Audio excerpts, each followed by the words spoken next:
A young man with blonde hair opens his eyes. He is awakened by the sound of a radio next to him. In recent days, many residents have gone missing in Wuzhou City. The police are reminding the city's residents not to go out alone at night. He is tied to a chair. Observing his surroundings, he sees another person tied up just like him. He is bewildered, not knowing where this is. The radio continues. Please do not take a taxi alone. If you encounter any trouble, please contact. The radio cuts off. In the darkness, a pair of round, sparkling eyes suddenly appears. A kitten steps out, growling, staring at the two people in chairs. A pair of large, rough hands suddenly reaches out, startling the kitten. As it is grabbed tightly by the hand, it lets out a series of pitiful meows. The young blonde man watches warily. Suddenly, a notification panel appears before him. Welcome, host, to the Horror Experience House system. Mission, Night of the Murderous Spree. The terrifying, psychopathic killer has once again arbitrarily begun his hunt on this rainy night. An unlucky person like you might be the next one. Stop him or become the next corpse. He frowns in suspicion. Horror Experience House? What kind of system interface is this?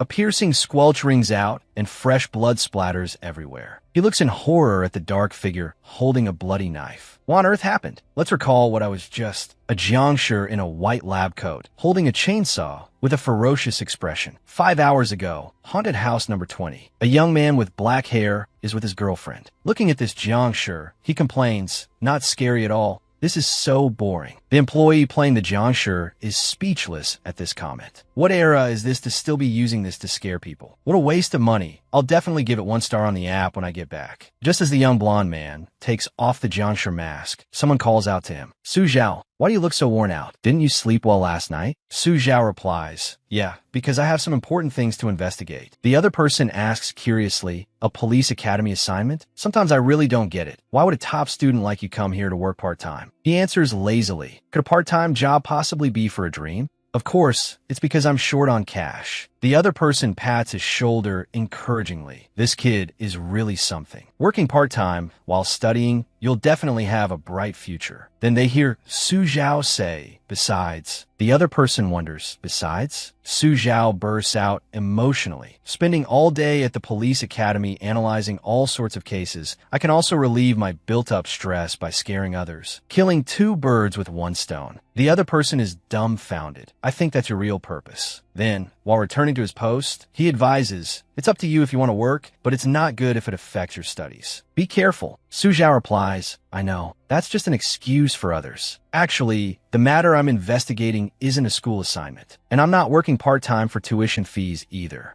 He stands thoughtfully before an analysis board. The matter I need to investigate is related to my childhood experience. His gaze falls on an old newspaper clipping, then turns to look at the photo frame on the desk. In that damn poisoning case. In the photo is a man and a woman, smiling happily. I lost the most important person to me. Su Zhao walks alone in the darkness, his eyes determined. So many years have passed, and the police still haven't found the culprit. The case, which was so sensational at first, has now faded into oblivion. After all, other people's misfortunes are just a temporary topic of conversation for the board. Besides me, who lost a loved one in the incident and cannot forget this grudge, no one else will remember. I enrolled in the police academy so that one day I could find the culprit. He stares at the blade in his hand. No matter the cost, I must make the culprit face the punishment of the law. A radical glint flashes in his eyes. Perhaps with my own hands. It's raining outside, making the streetlights seem even more desolate. Beside the lockers, Su Zhao changes his clothes and packs his things into his backpack. In the rain, he runs to the roadside and manages to hail a taxi. In the car, the driver says with an annoyed expression, this damn weather, who knows how long it'll keep raining. Su Zhao replies while watching the rain through the window. Isn't rain good? More people hail cabs when it rains. So shouldn't your business be better? The driver glares.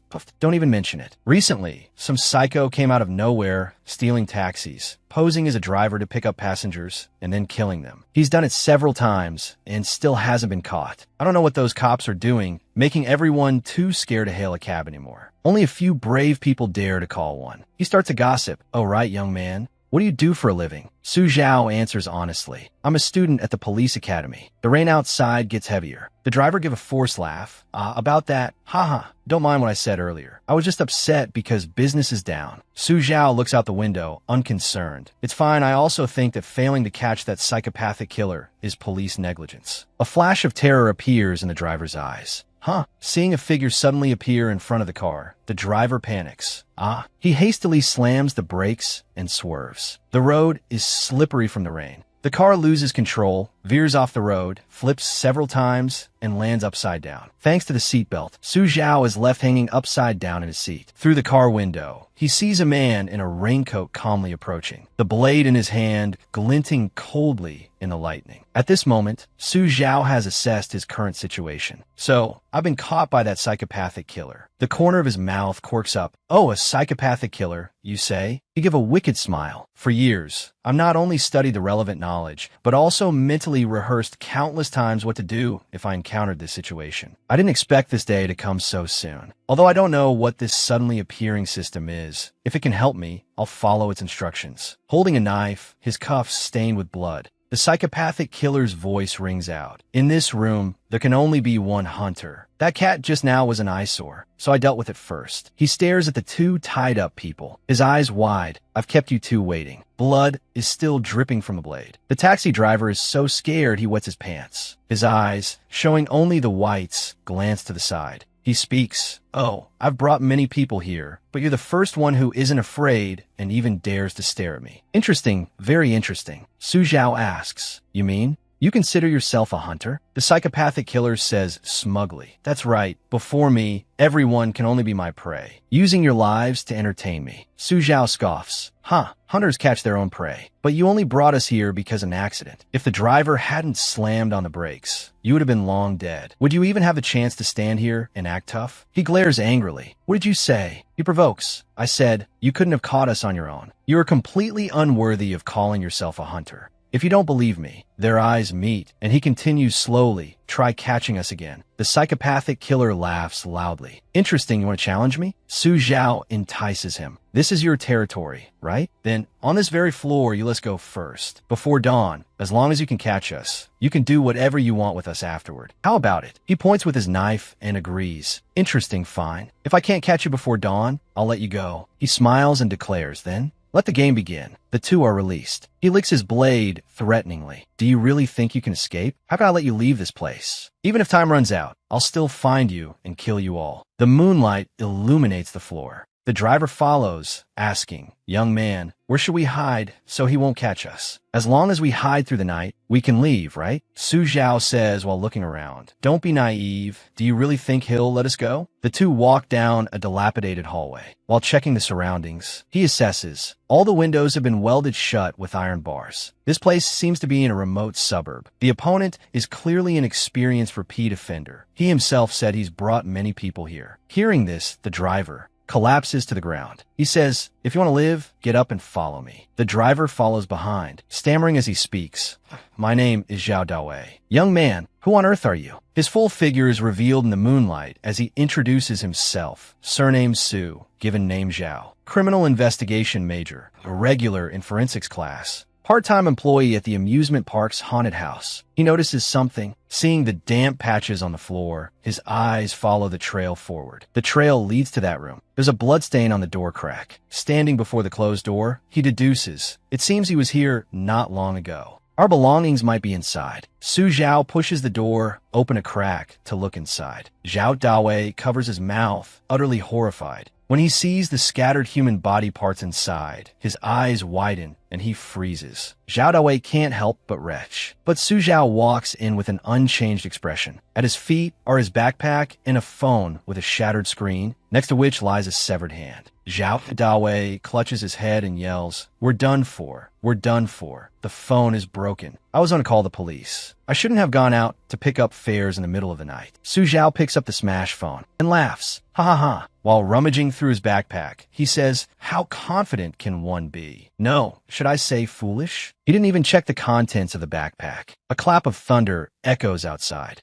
A light glints on the serrated knife in Su Zhao's hand. Well then, let me end this game. A bolt of lightning tears across the sky, striking the gloomy building. The psychopathic killer walks slowly down the hallway. The corner of his mouth quirks up slightly as he licks the blade in his hand, a look of excitement on his face. No matter how you hide, I will catch you. And then, he scrapes his wrist, revealing a patch of red, irritated skin under his sleeve, muttering, I have to complete the final trial quickly. There's not much time left. Standing before a closed door, the sharp tip of his knife reflects the light. His eyes widen as he slowly approaches the hiding Zhao Dawei. Seeing the cowering back, he reaches out and closes the door, his deep voice enunciating each word. Found you. Looking at his trembling prey, the psychopathic killer becomes even more excited. The sound of sharp knife scraping against the wall comes from behind. He turns and shouts, Who's there? But there's no one behind him, just as he's wondering. That's not right, what am I saying? There's no one else here. A figure is already standing beside him. A serrated knife is pressed against his neck. Su Zhao is wearing the Jiangshi mask and mimics his tone, saying, Found you. The psychopathic killer breaks out in a cold sweat, only managing to say the word you after a long moment, his whole body trembling as he slowly tightens his grip on the knife in his hand. Another flash of lightning outside the window illuminates the other person wearing a mask and a white lab coat. He stealthily hides his knife behind his back. Where did you get that knife? You don't think you can beat me just by holding a knife, do you? He backs away step by step towards the door, so panicked that he yanks on it without unlocking it. Damn it. Why won't it open? Su Zhao brings the Jiangshi mask closer. Why are you running? Did you forget we're playing the hunter game? His eyes roll back as he consoles himself.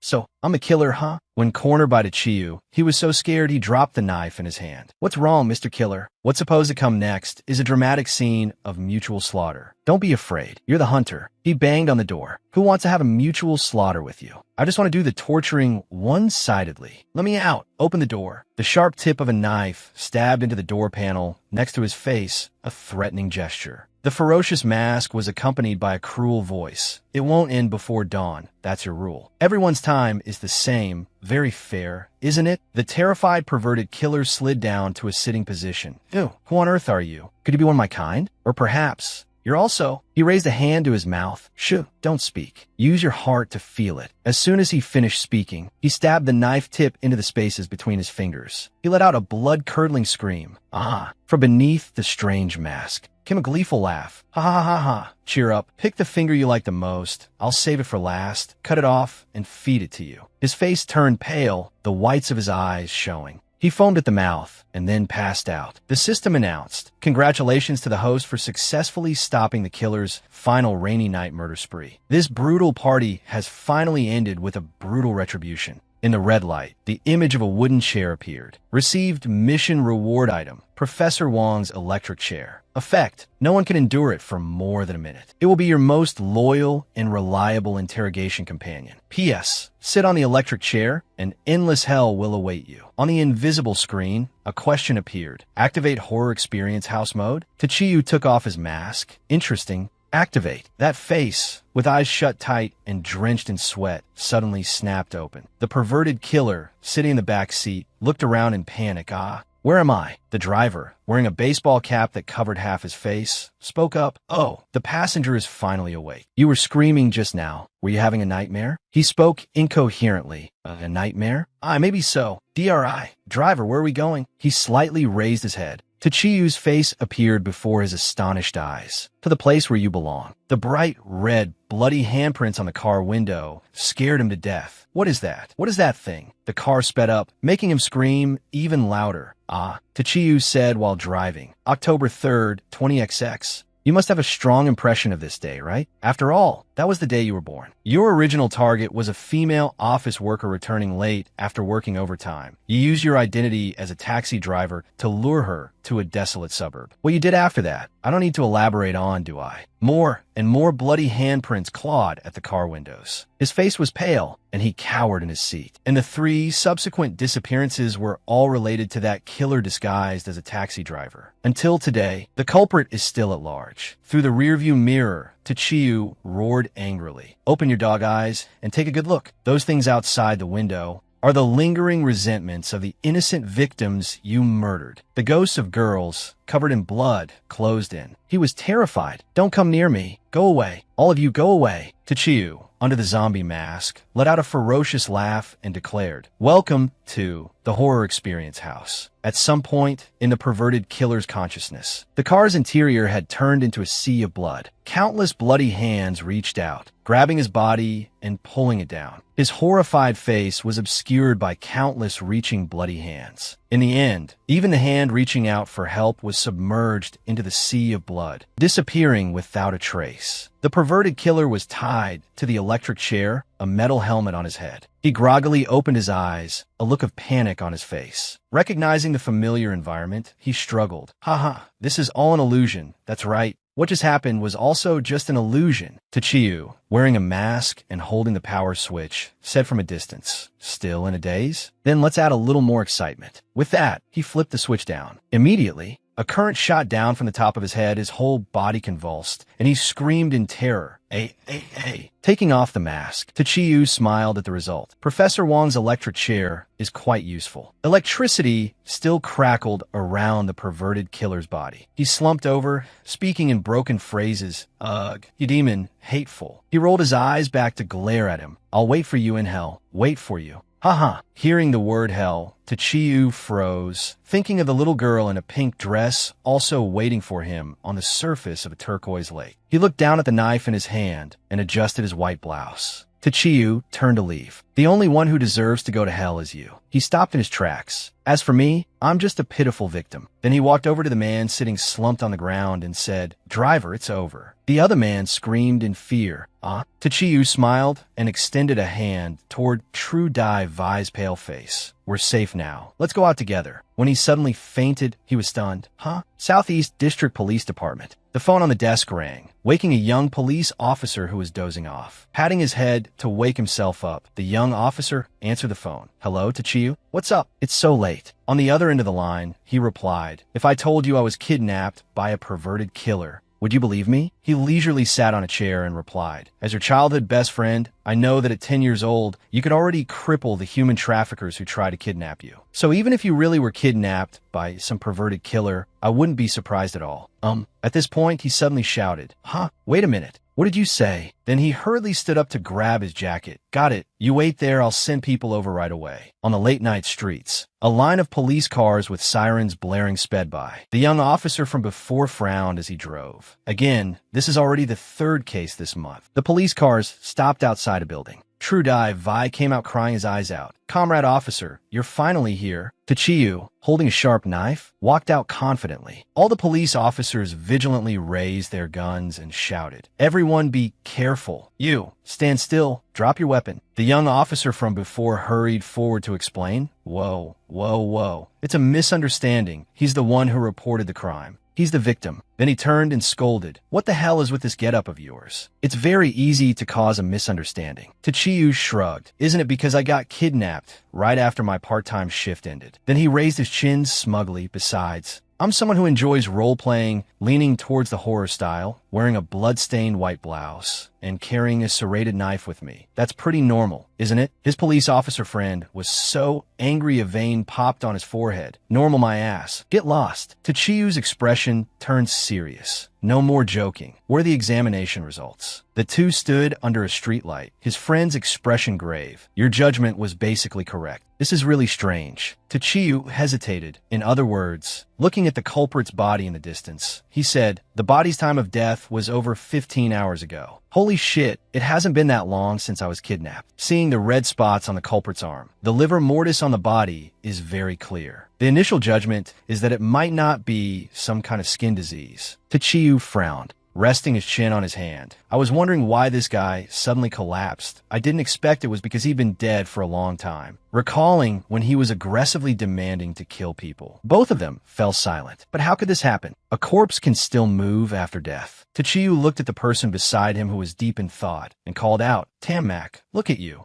Got some inside information? Tam Mack slapped his forehead. This has nothing to do with you. Even if I told you, you wouldn't let it go, right? Thinking of the red spots on the culprit's arm, he rested his chin on his hand again and continued. Actually, this is already the fourth strange case to happen in the last 2 months. The other 3 cases were the same. The culprits were all already dead. Also, I'm only telling you this because you were involved. In principle, Tachiyu waved his hand, cutting him off. I get it. I'm just a little curious. A glint flashed in his eyes as he looked at the outfit on the notification screen. Murder Spree Night Mission, 1-star difficulty, sufficient hidden information collected, overall rating A grade. Received additional item reward, the Butcher's Raincoat. Effect, can only be used late at night. After use, your presence in the eyes of others will be reduced to its lowest level. P.S. Wearing this blood-stained raincoat, you are the silent ghost in the pouring rain. Tachiyu was still bewildered. First an electric chair, now the Butcher's Raincoat. This style feels a bit off. A black car stopped behind him. A pair of long, slender legs stepped out. The young woman walked hurriedly. Quick, quick, quick. This is a huge exclusive. Then she spun like a top between 2 men in black and white. Hello, comrade officer. You've worked hard, comrade officer. Is this the culprit? Did he turn himself in? Ah, why aren't you using handcuffs? She circled Tachiyu, asking nonstop, may I ask your name? What do you normally do? What was the motive for the crime? Do you have anything to say about the previous cases? Tam Mack spoke up. Miss Reporter, he is the victim. Please be mindful of your words and actions. Furthermore, please do not approach the crime scene. Her suspicious gaze scanned him from head to toe. There were blood-stained gloves and scissors in his pants pocket, a serrated knife in his hand, and blood on his collar. She was shocked, her mind buzzing, and she said in a panic, but the serrated knife. Tachiyu replied, it's a prop. It's not sharpened. Then the culprit is the person next to the car over there, already dead. Your get-up. I'm just an unlucky haunted house employee who got caught in the crossfire. He was getting impatient. The driver over there is a victim just like me. You'd be better off interviewing him. Then he turned and left decisively, ignoring her calls from behind. Ah, wait. Watching his back disappear into the crowd, she wondered, who on earth is he? The next morning, at the amusement park, a photo of his back from last night appeared on the screen with the headline, Breaking News, another murder in Wuzhou City. Who was the culprit? Tachiyu sat in front of his locker, reading some comments. The killer is a medical student with a serrated knife again. He probably failed his final exams. Look at that back. You can tell at a glance he's a ruthless killer. Didn't you guys read the whole news? The killer is already dead. Oh, I get it. So why is this killer still alive? Did he come back from the dead? His face darkened. What the hell? Why did they take a picture of me? A phone call came in. It was the female reporter from yesterday, sitting at her desk. Hello, is this Mr. 2? Hello, He cut her off, rattling off. Not named to, not borrowing money, not buy a house, no daughter, no son, don't play mobile games, not looking for missing person, goodbye. The other side said hurriedly, Hey, wait, don't hang up. I'm the female reporter you met last night. Tachiyu's expression soured. He spoke, what is it? You'd better say it all at once. Mr. 2, hello, my name is Wenmin. Our editorial department would like to have a private interview with you. It won't take up much of your time. So if you're free tomorrow night, I hope we can arrange a place to meet. We'll be treating, of course. I hope you can consider it. His voice came through the phone. Sounds nice, but I refuse. Then he hung up decisively. This attitude infuriated Wenmin, and she slammed the phone down on the desk. Damn it, he dared to hang up on me. Just see if I don't take a whip to you and let you know what's beep. On this side, Su Zhao was resting his chin on his hand, deep in thought. Haven't had time to eat. Trouble had already come knocking. The system issued a new mission, Bloody Hand in the amusement park. Mission difficulty, 1.5 stars. Amidst the sea of laughing people, a pair of cruel, terrifying eyes lay hidden. The crazed clown is observing his prey for this round. Trust me, you don't want this mission to fail. He frowned. It seemed like Wuzhou City didn't have a second amusement park. The boss had mentioned before that he wanted to organize a horror festival event. He read the content thoughtfully. The killer is hiding in the crowd, but I have no credible reason to convince the police to lock down the place beforehand. Telling them about this system would only get me labeled as a lunatic. A red light reflected in his eyes, and the corner of his mouth curled up. If that's the case, it seems I can only handle it myself. This must be what the system intended, right? In the changing room, he sat alone, looking at the information on the screen. Suddenly, someone pushed the door open, crying for help. Brother Zhao, help, save me. Su Zhao was stunned. Xiao Wang, what's wrong with you? He then went forward to support him. Xiao Wang clutched his stomach. My stomach suddenly hurts so much. He smiled teasingly. You scared me to death, I thought. I thought some male customer had ill intentions toward you. Haha, Xiao Wang said through the pain. Brother Zhao, stop joking. I just ate something bad and got a stomachache. Could you please help me play the role of the butcher first, Brother Zhao? I need to use the restroom for a bit. I'm counting on you. Watching the other person leave, clutching his rear, he replied, all right, you can count on me. The phone in his hand rang again. Su Zhao sighed. Why is it that girl again? She's really persistent. I'll just turn it off. Changing into the blood-soaked costume of the butcher, with a cleaver in one hand and a serrated knife in the other, he stepped out. Well then, time to get to work. Outside the amusement park, it was as crowded as a sea of people, incredibly lively. Outside the haunted house, a couple walked over. This time will be different from the last, right? The young man read the content on the notice board. Bloody Doctor, a crazy adaptation based on a true case. The girl said excitedly, let's go in and see. Inside, Su Zhao held his props and hid behind a wall. Boss Wu is really something. Using the story I told as a selling point, he really has a business mind. The couple walked in, his gaze focused on a tall figure approaching from the end of the hallway. That person was holding a thorny whip, their entire body tightly wrapped, their eyes constantly scanning back and forth. Those stark white eyes flashed with a glint, as if they had seen something. When he looked again, he was surprised to find that when he stepped out, there was no one there, only a few regular players. He walked to where the person had been standing, looking around suspiciously. Our haunted house doesn't seem to have this kind of costume. His resolute face recalled what the system said would happen today, and he decisively stepped into the room inside. I have to go in and check. There was no one inside. He looked around. How strange. Where did all the customers go? Ahead was a white door. Su Zhao went forward, opened it, and cautiously stepped inside.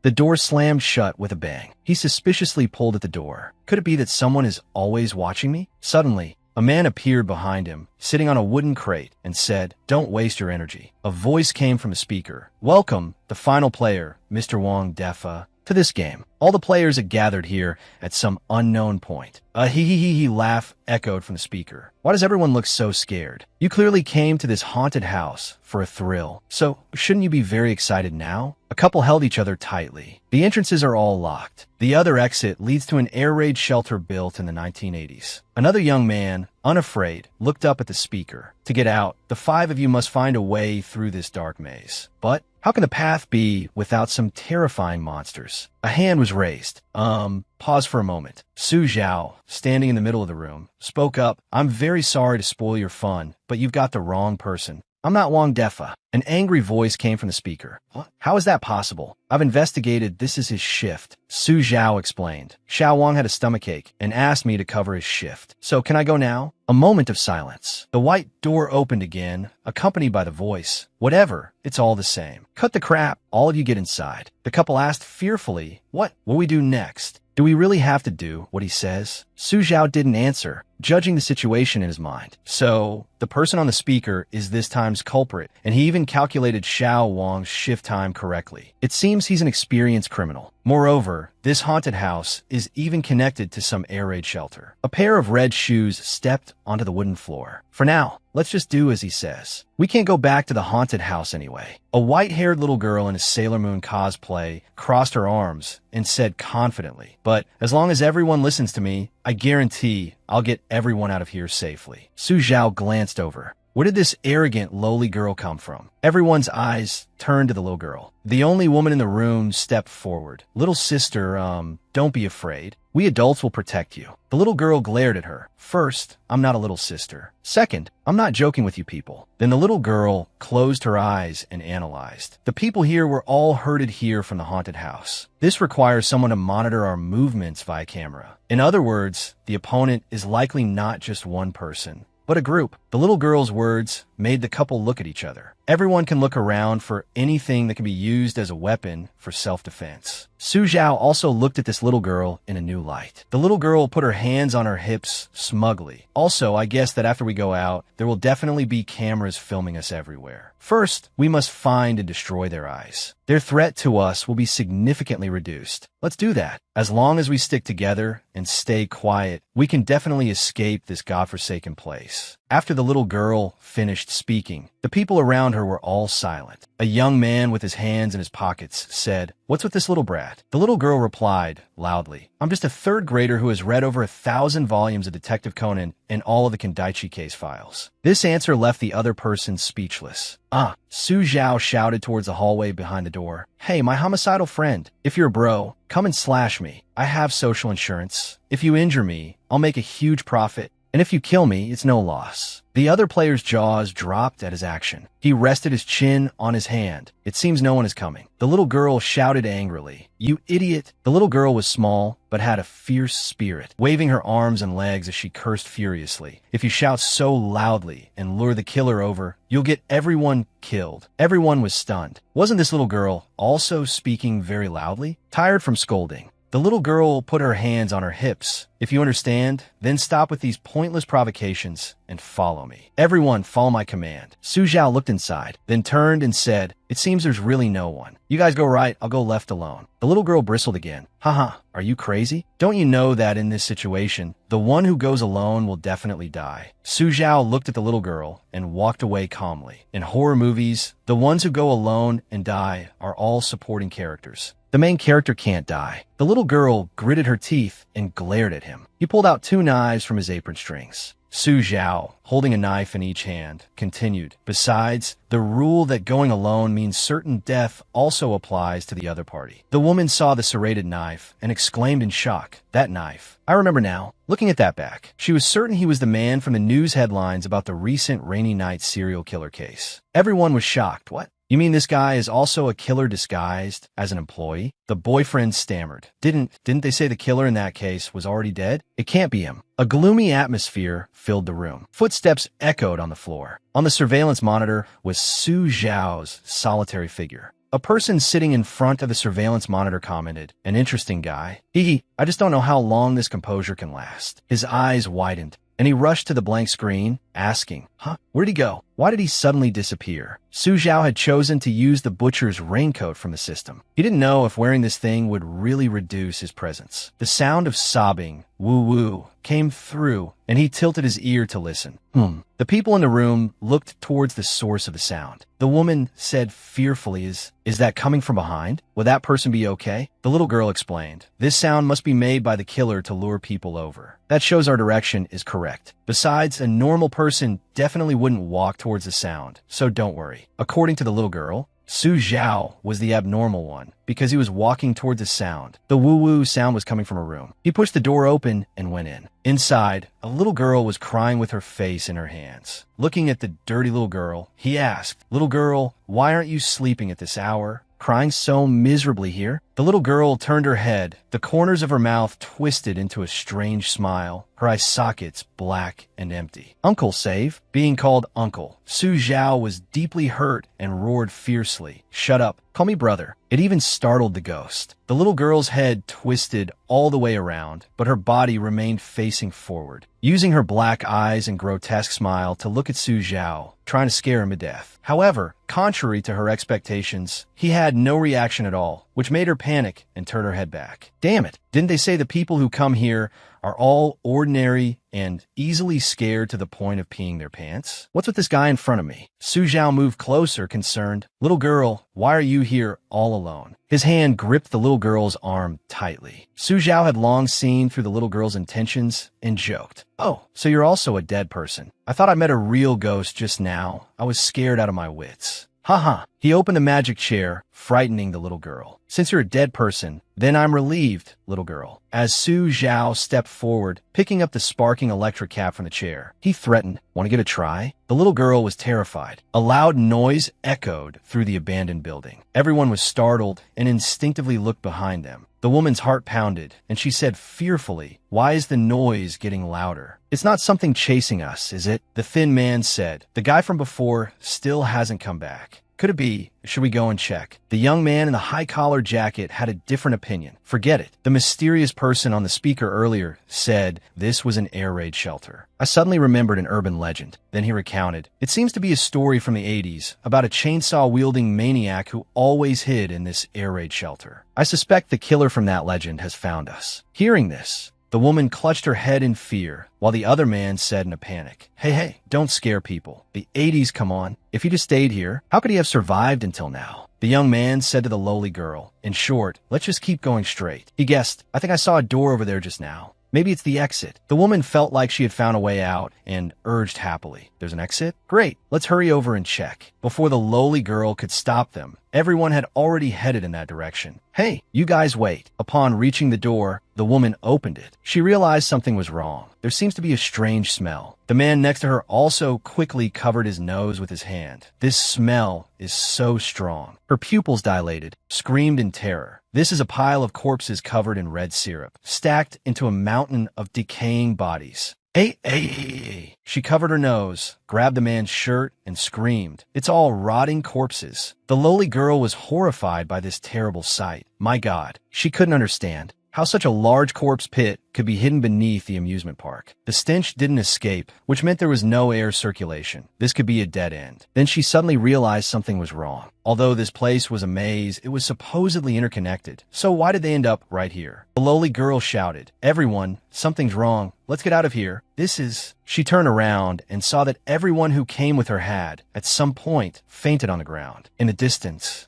a man holding a syringe calmly walked over. It was a trap. In his hand was a medical syringe filled with a thick, white liquid, its needles still dripping. The lowly girl suddenly felt dizzy, breaking out in a cold sweat. Her vision began to blur. He had just injected her with an anesthetic. At some unknown moment, she too fell to the cold ground, motionless. He laughed slyly. I went to all the trouble of deliberately mixing in with you people, and in the end, the fun of the game is completely ruined. Those two idiots, the pig herder and the butcher, thought this time would be the same as the last. The lowly girl watched his evil plot unfold, helpless to do anything. He shouted, Good thing I acted first. Soon, you'll all have pig faces sewn on and welcome death in the deepest wine cellar. After saying this, he left. The lowly girl's vision faded to black as she passed out. He laughed smugly and walked away. Those guys only know how to kill on instinct, so low class. I don't understand why they received an invitation from Mr. Song. Then he laughed slyly. Next, all that's left is the coward who tried to escape from the very beginning. The dark sky rumbled with thunder and lightning. An imposter wearing a purple mask hid behind a wall, secretly observing. When he saw the other girl screaming incessantly for being electrocuted, he was terrified. Oh my God, who is this guy? Where did that electric chair come from? I'm afraid he's caught one of our own. Su Zhao wiped his sweat, thinking, it seems it's not that she won't talk, but that she really doesn't know. He laughed slyly. Well, I'll just find someone else to ask. Hearing this, the masked man immediately turned to flee, but unfortunately stepped on a can on the ground, making a loud noise. A gloomy atmosphere enveloped the abandoned area. Su Zhao noticed and turned around. Oh ho, could it be that someone is hiding there?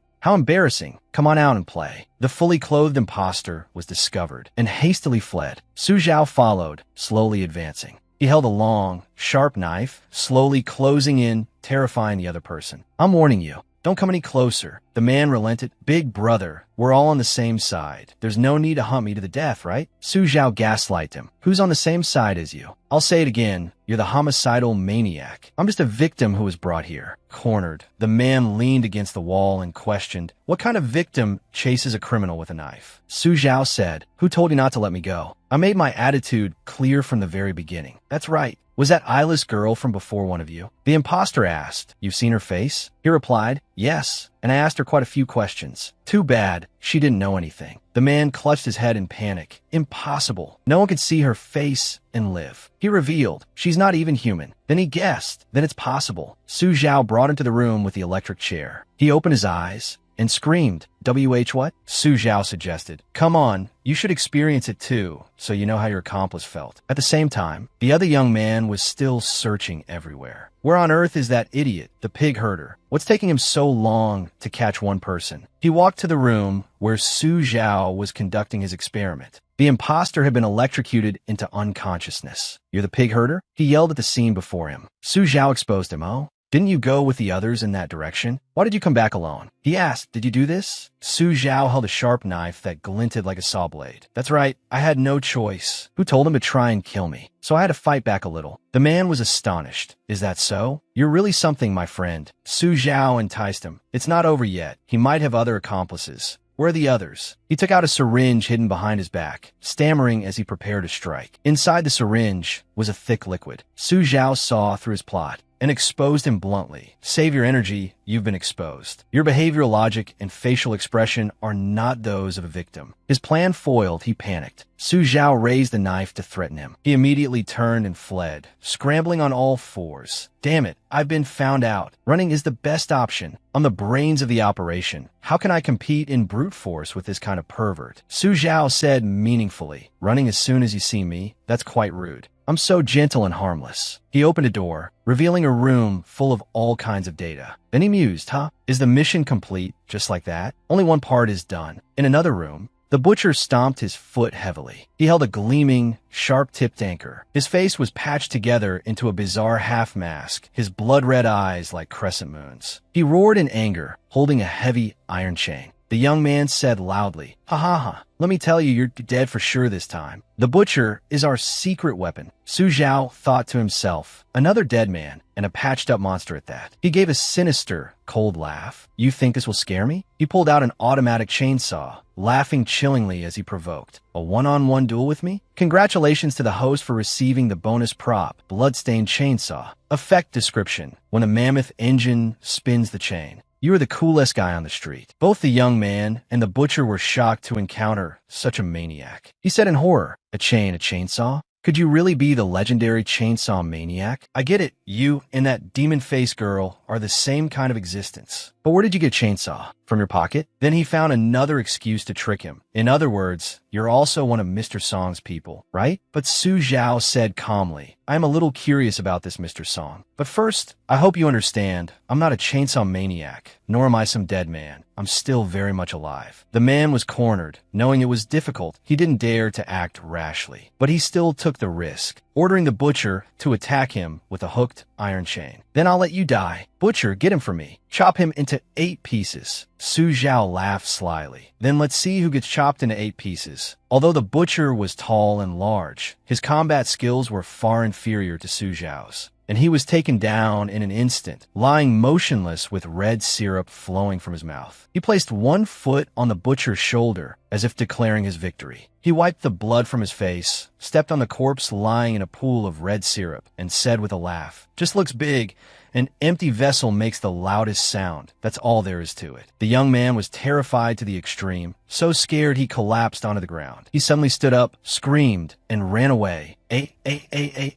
Su Zhao slowly picked up the apron covered in red syrup. Time for a change of clothes. The area outside the amusement park was surrounded by police, the crime scene investigation attracting the attention of many nearby residents. Shun Imo stared thoughtfully into the distance. A police officer signaled, Excuse me, please everyone, stay away from here. He asked the officer, The mobile phone signal disappeared near here, right? The person replied, That's right, the exit to the shelter has been found, and the search team is ready. He thought about the amusement park disappearance. Could it be related to the case from 3 years ago? Shun Imo drew his gun and ordered, Prioritize the safety of the hostages. Once ready, move out. All the police officers, holding flashlights, slowly advanced deeper to investigate the scene. Shinamo held his gun defensively, noticed a sound, and signaled, Attention, there's movement ahead. A cry for help echoed from a distance. The young man ran over in a panic, crying out in fear, Comrade, you're finally here. I've finally been waiting for you. Shinamo comforted him. Calm down. Don't worry. With the police, you're safe now. He then asked, Where are the others? Did you get out alone? Where is the culprit now? But the man laughed and said, The culprit? Yes, that's right. I am the culprit. Hurry up and arrest me. He watched the man confess, his face blank. Shinamo was shocked.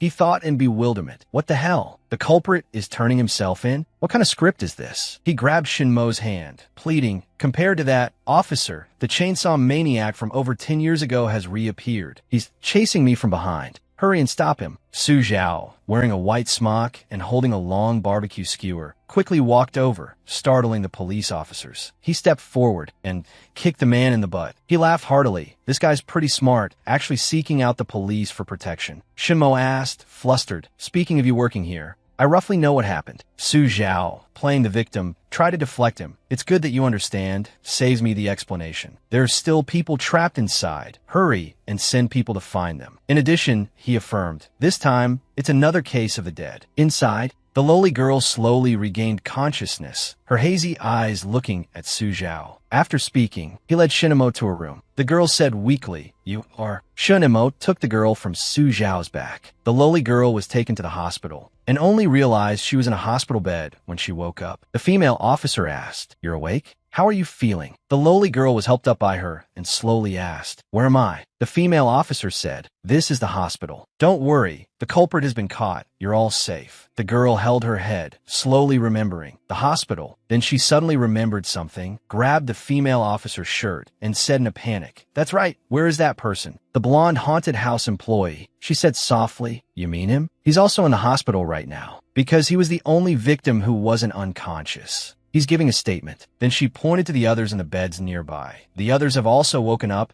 It's just that their mental state isn't very stable yet." "Little sister, you're very strong." The lowly girl was doubtful. The only victim who wasn't unconscious? Could it be he was the one who saved us? The two male officers explained. "That's right, this guy is really amazing. He subdued 3 vicious thugs all by himself, something an ordinary person couldn't do." Coincidentally, wasn't he the victim of the previous case? "It's really a coincidence. At first, I even thought he was the culprit." The female officer continued. "You all managed to keep your lives, thanks to his timely discovery, little sister." But the girl had already run off somewhere. "Huh? Where did she go?" The lowly girl ran up to Su Zhao, who was stretching. "Hey, stop," he said to the panting girl. "Little sister, my name isn't Hey, it's Su Zhao." The girl said, "Su Zhao? Then let's call you this." The victim of the Rainy Night murder case, from today onwards, has gained the title of the sole conscious survivor of the amusement park murder case. He put on a pitiful look. "That's right, I'm so unlucky." The lowly girl laughed and reminded him, "Humph, do you think you fooled everyone? But there's only one truth." He replied, "Hey little sister, it's not good to sneak out. I have to go back too." The girl exposed him. "Of course, those 3 have already gone crazy. Now, I'm the only one left who knows your true face." Then the lowly girl interrogated him further. "Why did you choose to act separately from us from the very beginning? How could you escape the killer's pursuit all by yourself, and even kill them in return? Why have you been caught up in serial murder cases twice in a row?" The girl confidently recounted her logical reasoning, then came to a conclusion. "Because you are the mastermind behind this game." While Su Zhao was at a loss for what to do, the girl stammered, pointing at his face, "I guess the reason you didn't kill me is because I'm young. In other words, you're a lullicon." The lowly girl boldly declared,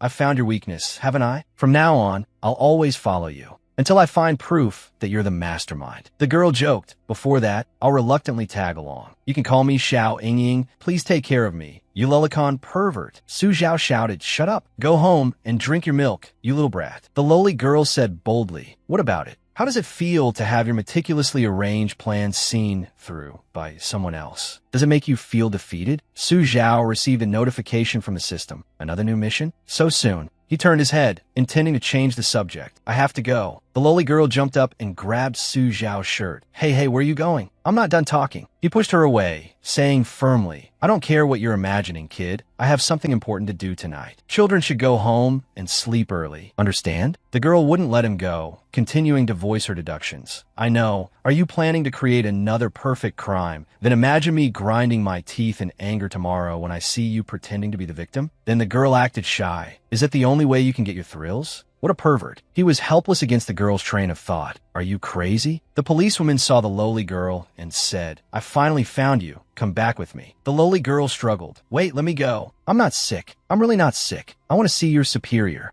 I want to be discharged." The policewoman tried to console her while holding her arms. All right, you're not sick, come with me." Su Zhao sighed. "This is really too much." Suddenly, a woman in black high heels appeared behind him. It was Wenmin. She questioned him. "Mr. Su, may I ask why you didn't answer my calls?" He asked blankly, "Huh?" He stood there stunned, asking again, "Who are you?" She said, embarrassed, "I'm the female reporter who called you 47 times. Do you remember now?" He thought for a moment while she was about to get angry. "Oh, I blocked the number a long time ago." She was so angry she trembled, her face pale, but still tried to restrain herself. "Calm down, must stay calm." When Min stepped forward to interrogate him. "Mr. Su, you've been the victim in 2 consecutive murder cases, facing the killer directly both times. Is that right? She pressed on. Do you see any connection between these two cases? Did you talk to the killer? Is there some other organization behind them? He answered nonchalantly. How would I know? Wen Min was angered by Su Zhao's attitude and response. Mr. Su, you're just trying to cover things up poorly. Don't you think the probability of luckily escaping twice is too low? She added, moreover,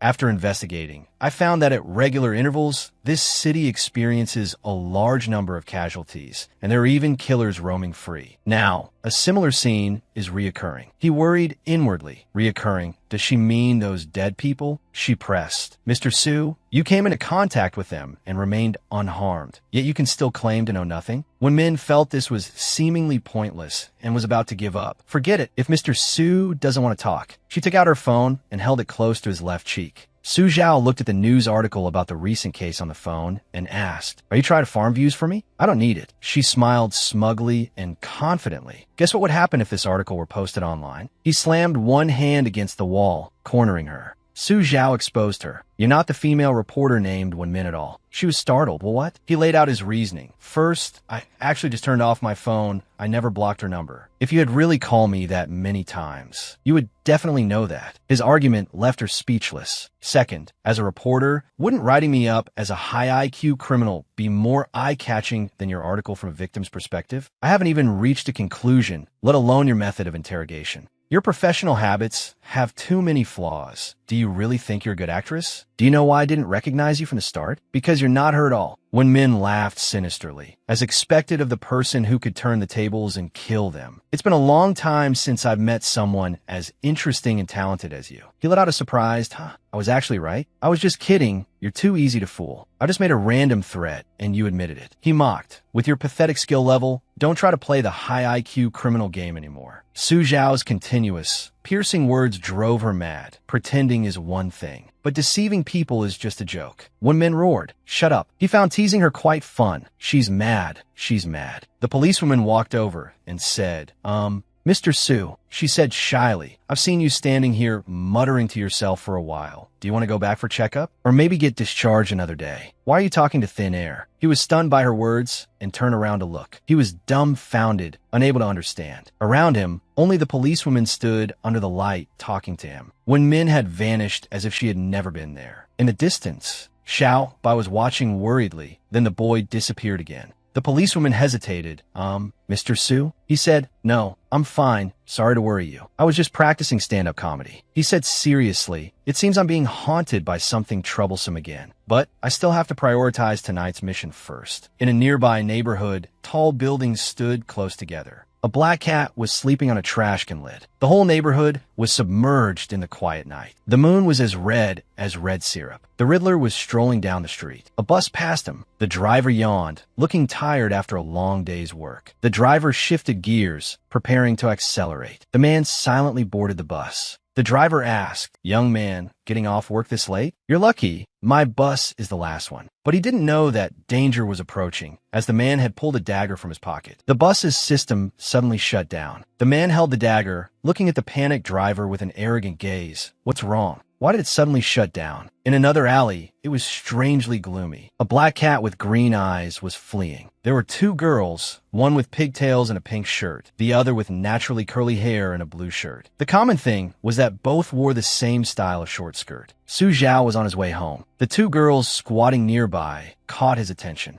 The girl with pigtails came forward and asked, Mister, we're lost. Can you help us? Since it was dark, he seemed more wary of everything, looking around to observe. The other girl continued, Besides, I've sprained my ankle. Please help me. He said, Oh. Su Zhao happily offered to help. Sure. I love helping people the most. He took off his backpack and said, I think I have some bandages in my bag. The two girls immediately revealed their true faces, smiling strangely. The girl in the pink shirt held a dagger, preparing to stab him. But these petty tricks, he had seen them all before. He dropped a pair of large grass shears from his bag. Su Zhao gave a fake laugh. Oops, my bad. My backpack is a bit full. Haha. The two girls, terrified, realized he was no ordinary person and stammered. It's okay, mister. Take your time looking. Those shears are so big. It looks like there's rope too. What's in this bag? Su Zhao was still rummaging through his backpack. Why can't I find it? Suddenly, the streak of red syrup on his shoe caught the girl's eyes. The girl in the pink shirt said in horror, Wait, why are there no footprints? The curly-haired girl said, I think my sprained ankle is much better now. We don't need to bother you anymore. But Su Zhao wasn't about to let them go so easily. Don't be polite, I found it. He showed his hand, pulling a chainsaw out of his backpack, smiling like a demon. Let me help you with some amputation therapy. He exposed them, getting lost in a dead-end alley. What a joke. Are you doing this to lure in some perverts? The girl with pigtails desperately held her dagger and shouted, Damn it! What are you standing there for? But the long-haired girl had already turned tail and fled. She said in terror, so scary, Hey, that. Su Zhao held the chainsaw inside. What a fair-weather friendship. So pitiful. She knelt on the ground and begged, Wait, please don't kill me. I'll tell you anything you want to know, even our 3 measurements. Su Zhao held the chainsaw blade horizontally to her neck and threatened, Who would want that? I'm asking you. Why is the Southeast Asia region so lively tonight? She blurted out in a panic. It's because there's an important gathering tonight. As long as you kill any passerby, bring one of their body parts, and get on the last bus, number 870, you'll be qualified to join the gathering. All the homicidal maniacs in the Southeast Asia region have received an invitation. He asked again, Homicidal maniacs have gatherings too? She clasped her hands together, pleading, I've told you everything, Mr. You must be a senior, right? Can you let me go? The system suddenly displayed a notification. Night of the hunt. Mission difficulty unknown. An elaborately prepared feast will take place tonight, and you must also join the hunt. Only, will you be hunting ordinary people, or what is the penalty for failure? Every year in the Southeast Asia region, a number of people mysteriously disappear, and no one knows their fate. Su Zhao said slowly, word by word, What do you think? On the other side, the curly-haired girl was still running for her life. Suddenly, a sharp needle grazed her neck. She clutched her neck, stopping the red syrup from flowing down. What was that? Then 3 more needles shot out in succession, all hitting her neck, causing her to let out a blood-curdling scream. As her body fell to the ground, the lowly girl appeared from behind. She said with a smile, The vitamins I stole from the hospital are quite effective. That Su Zhao guy actually wanted to shake me off. No way. On the speeding bus, the driver looked in terror at the dagger pressed against his neck. The Riddler threatened, Let's play a riddle game. The bet is your life. As he spoke, he pressed the dagger closer. But the driver suddenly slammed on the brakes. Su Zhao stood in front of the bus, and the girl with pigtails lost her balance, nearly falling because of his bold move. Due to inertia, the Riddler's face slammed into the glass, and he tumbled towards the driver. Su Zhao's face darkened as he grabbed the collar of the stunned girl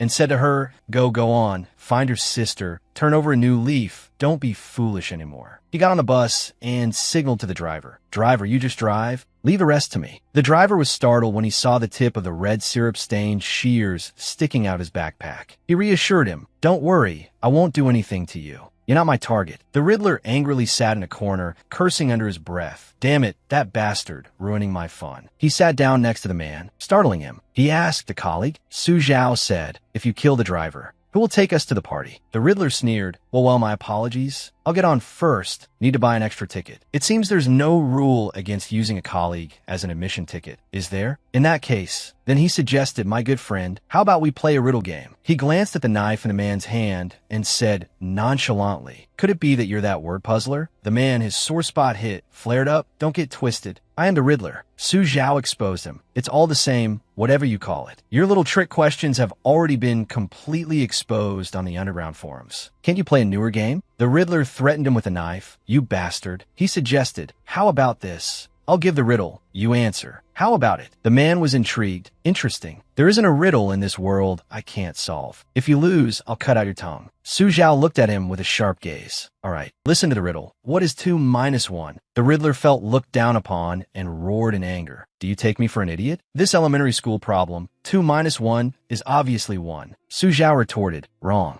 A corner of a table has 2 angles. 1 cut will make it 3 angles. He laughed menacingly. So the answer must be 3. I said it was a trick question. How could it be elementary math? Your answer was wrong, wasn't it? The man cursed loudly. Shit, that didn't count. let's do it again. Su Zhao asked the next question. All right, then listen to the riddle. What is 2 minus 1? The man stammered in reply. It's 3. Su Zhao changed his tune. Idiot. Of course it's 1. You fell for that trap too, and you call yourself the Riddler. The man angrily threw a punch at him. You motherfucker, you're clearly messing with me. I'll kill you. But Su Zhao knocked him away with an elbow, a hard impact shattering the car window. He threatened, now, I'm the one asking the riddles. First question, I'm planning to take your tongue. Second question, take your hand. So now for the third question. Su Zhao looked at him with a murderous glare. What is 2 minus 1? If you answer wrong, I'll take your brain. The man screamed in fear. No more riddles. No more riddles. I'm just an idiot. I'm not solving riddles anymore. At the next stop, a woman in a kimono stood there, holding an umbrella. She wore an outfit with embroidered patterns, with a green sash tied in the middle, adorned with jade. And on her feet was a pair of red wooden clogs. She held a large umbrella, hiding her beautiful face. She lifted the umbrella, revealing a deathly pale face and a bizarre smile. The driver urged, what are you looking at? If you want to get on, hurry up, stop acting all mysterious. She thought to herself, it's fine, whatever, the worst that can happen is I die here. She said hesitantly, oh, I'm getting on. Then she guessed to herself, even a driver is so decisive. Tonight's gathering will surely be very interesting. On the bus, Su Zhao and the gagged Riddler were sitting next to each other. Suddenly, a red glint flashed in her eyes, looking incredibly strange. He said, hold on, Auntie, there are other seats over there. Could you stay a little further away from me? She felt he was implying she was old and said, annoyed, what? What's wrong? Su Zhao put a hand to his ear. Was I mistaken? No way. You look quite young. Should I call you Grand Anne instead? She warned, friend, do you know who you're talking to? Or perhaps you're in a hurry to become my next collection piece? He waved his hand, cutting her off. Come on, Annie, I'm not a gigolo. She yelled, who gave you permission to call me Annie? Nothing is okay. He acted provocatively. All right, Annie, no problem, Annie. She was boiling with rage. You. She lunged forward to attack him. I'll kill you. The blade neared Su Zhao, but he sat still, unmoving. Suddenly, the sound of a chainsaw engine roared, blocking the attack. She recoiled in horror. Su Zhao's soul-piercing gaze fell on her as he smiled smugly. He was holding the body of his chainsaw in his hands. She stared blankly in a daze. A chainsaw? And it's glowing red. Just how many people has it killed? Also, where did he pull that thing from? Out of his ass. Seeing him holding the chainsaw, she knew he would be hard to deal with and backed down. She bent down to pick up the umbrella from the floor, then went to the last row of seats and sat down. The bus arrived at the next stop. An arrogant guy swaggered in. He was holding a large, nail-studded hammer and said loudly, is this the bus to that salon thing? I hear you're all elites among maniacs. Any of you dare to compete with me? On the bus, he glanced over and saw Su Zhao sitting properly next to the unconscious Riddler. Further down was that girl in the kimono. He pointed his hammer at his face. Whatever, you there? Yeah.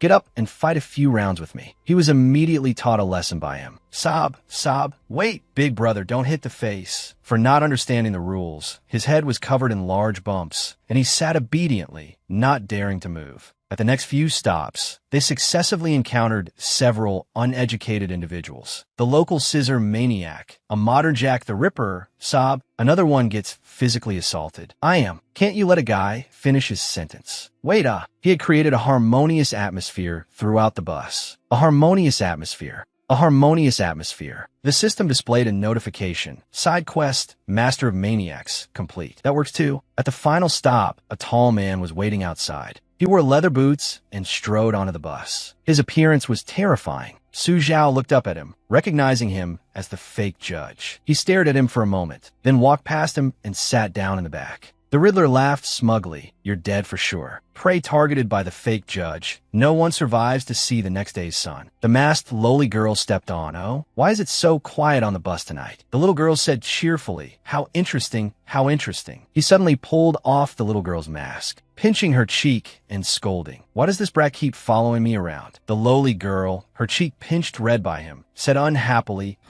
didn't expect that, did you? Don't think you can shake me off. He was furious. Stop messing around. Do you think this is a kindergarten school bus? Get off the bus now. The little girl replied. The door's been welded shut. So what? Don't even think about getting me off the bus today. The lowly girl stuck her tongue out at Su Zhao. She turned the other way and said smugly, I'm your meat ticket, and a meat ticket has to stay by your side 24/7. But he turned and said to the driver, Driver, please stop the bus for a moment. After that, The bus stopped at the nearest station. Su Zhao grabbed the lowly girl by the back of her collar, put her outside the door, and then decisively shut it, leaving her to stare blankly after it. The bus drove off, leaving the lowly girl at the bus stop shouting, "Motherfucker! Open the door." The bus continued on its way. Suddenly, a black shadow flashed past the front of the bus, startling the driver into yelling. What the hell was that? The shadow brazenly boarded the bus. He revealed only one murderous eye, scanning the entire bus. He stood before everyone and said loudly, "We've reached the final stop. Everyone get off and follow me." Everyone was very obedient and followed him off the bus one by one. The driver's face was drained of all color from fear. Su Zhao's hand landed on the driver, making him scream in terror. "Ah," he said quietly, "Driver, I advise you not to even think about running away." He stammered, begging Su Zhao, "Young man, no big brother, I'm just a bus driver. I have a wife and kids to support. I beg you to spare me." He raised a hand to his mouth, making a shushing gesture. "Keep your voice down." Su Zhao looked at the crowd, still quietly departing, and said, "Right now, in their eyes, you're not an ordinary bus driver, but one of their own kind. But if you run now, revealing your identity as a normal person, what do you think will happen?" Hearing this, the driver hesitated. A girl frowned, glancing at him and thinking to herself, "That bastard humiliated me. I'll definitely kill him when I get the chance." She turned her head back and found Su Zhao cheerfully putting his arm around the driver's shoulders. After that, the driver's eyes became terrifying. She was very surprised to see this. Those eyes, am I seeing things? He's allied with that driver? Su Zhao clapped his hands in satisfaction, praising, yes, just like that, a little more ferocious. That's the eye-rolling back feeling. Meanwhile, the driver was still trying to act. I'm a maniac. I'm a maniac. I'm a maniac. I am. In the dark alley, there was only a single, dimly lit street lamp. The mysterious man's shadow stretched long on the ground. Behind him was a whole line of people. A high-powered lamp was turned on, shining on Su Zhao, who instinctively raised a hand to shield his eyes. The light illuminated a person in the center position.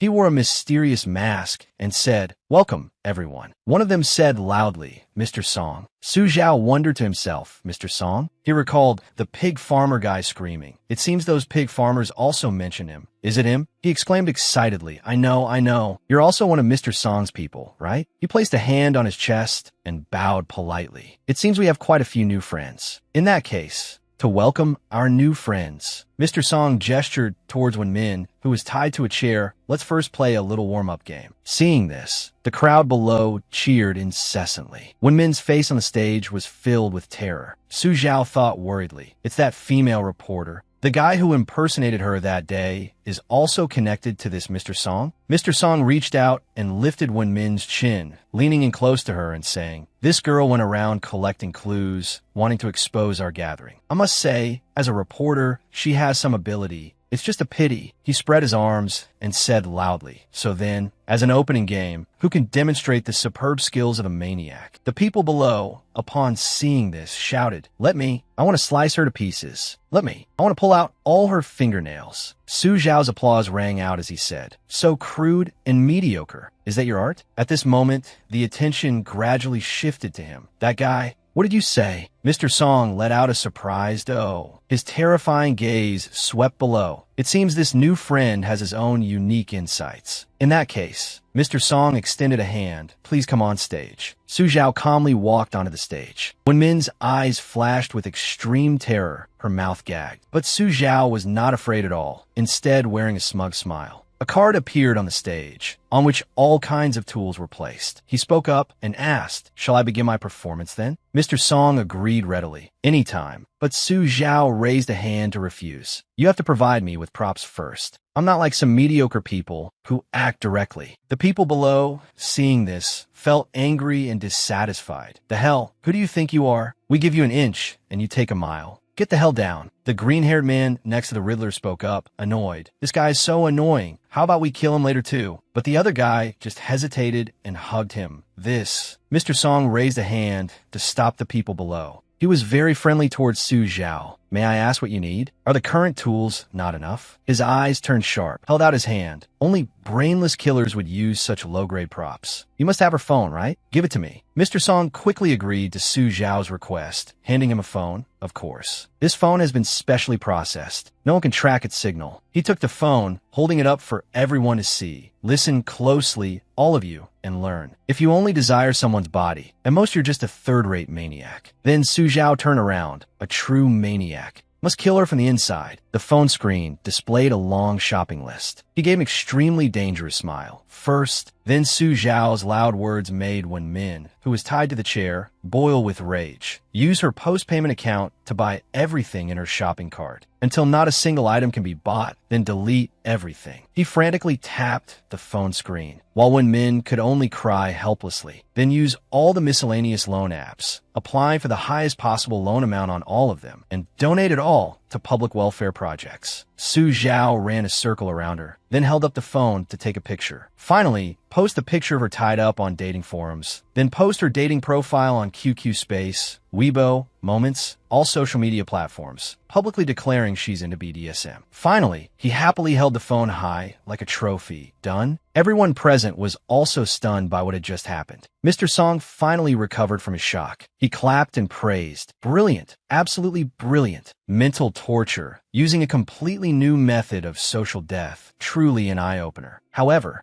Su Zhao couldn't help but worry inwardly. This might have temporarily earned me some trust. Her life won't be in danger for now. Next, I have to wait for a chance to break through. From below the stage, someone suddenly shouted, "Mr. Song." Then he walked onto the stage and whispered something in Mr. Song's ear. Su Zhao frowned slightly, paying attention. After that, Mr. Song said, "I'm very sorry to spoil everyone's fun, but I have some very bad news." He raised his hand, revealing a secret among us. A traitor has appeared. Mr. Song held up his phone, on which a line of text was displayed. "There's a mole in the party." He asked meaningfully, "Gentlemen, what do you think we should do?" The people below saw this and shouted angrily, "A traitor? Could a cop have infiltrated us?" The crowd chanted, "Get him! Chop him to pieces." Mr. Song turned and snapped his fingers, which caught Su Zhao's attention. A cage-like prison appeared. Then a foot stepped out. A man holding two sharp knives, his eyes bloodshot, looked extremely terrifying. Someone in the crowd spoke up. I'd advise the mole down there to just confess obediently. Seeing this, Su Zhao thought smugly to himself, "They don't suspect me yet. It seems my performance was effective. They really think I'm one of them. Thank you for your sacrifice, Miss Reporter." He quietly hid a secret weapon behind his back, warily watching Mr. Song. "Although there's no problem for now, I'll be exposed sooner or later if this goes on." He then turned to Su Zhao and said, "How about we ask our new friend with the special way of thinking if he has any new ideas?" He reached out and touched the special chair beside him, then said, "Isn't this simple? Whether they're a mole or not, we'll know after a little interrogation." He feigned surprise with an "oh," but thought to himself, "An electric chair? Where did this guy pull this thing from?" Su Zhao stood beside the activated electric chair and began to explain. "Everyone here is an elite in the world of maniacs. This is just a common electric shock torture. It might even make some people feel refreshed all over." The current activated on the chair created arcs of electricity, looking very frightening. Besides, just enduring it for 1 minute is enough. Only the mole wouldn't dare to sit down. He smiled at Mr. Song and asked, "What do you think, Mr. Song?" Su Zhao thought to himself, "As long as I adjust the voltage to a certain level, it can make the person sitting on it unable to move for half a day." Mr. Song, a bit confused, asked, "Why resort to such a simple and crude method now?" He thought to himself, he really is a madman, but this might work. Su Zhao looked down at the audience and asked, "So, does anyone want to be the first to experience my electric chair? If not, I'll randomly pick a lucky winner." Suddenly, a man in the crowd raised his hand and shouted, "I'm showing my hand." He pointed forward and said, "I'm the mole. So what? You maniacs are heinous and unforgivable. Sooner or later you'll face the punishment of the law." Seeing this, Mr. Song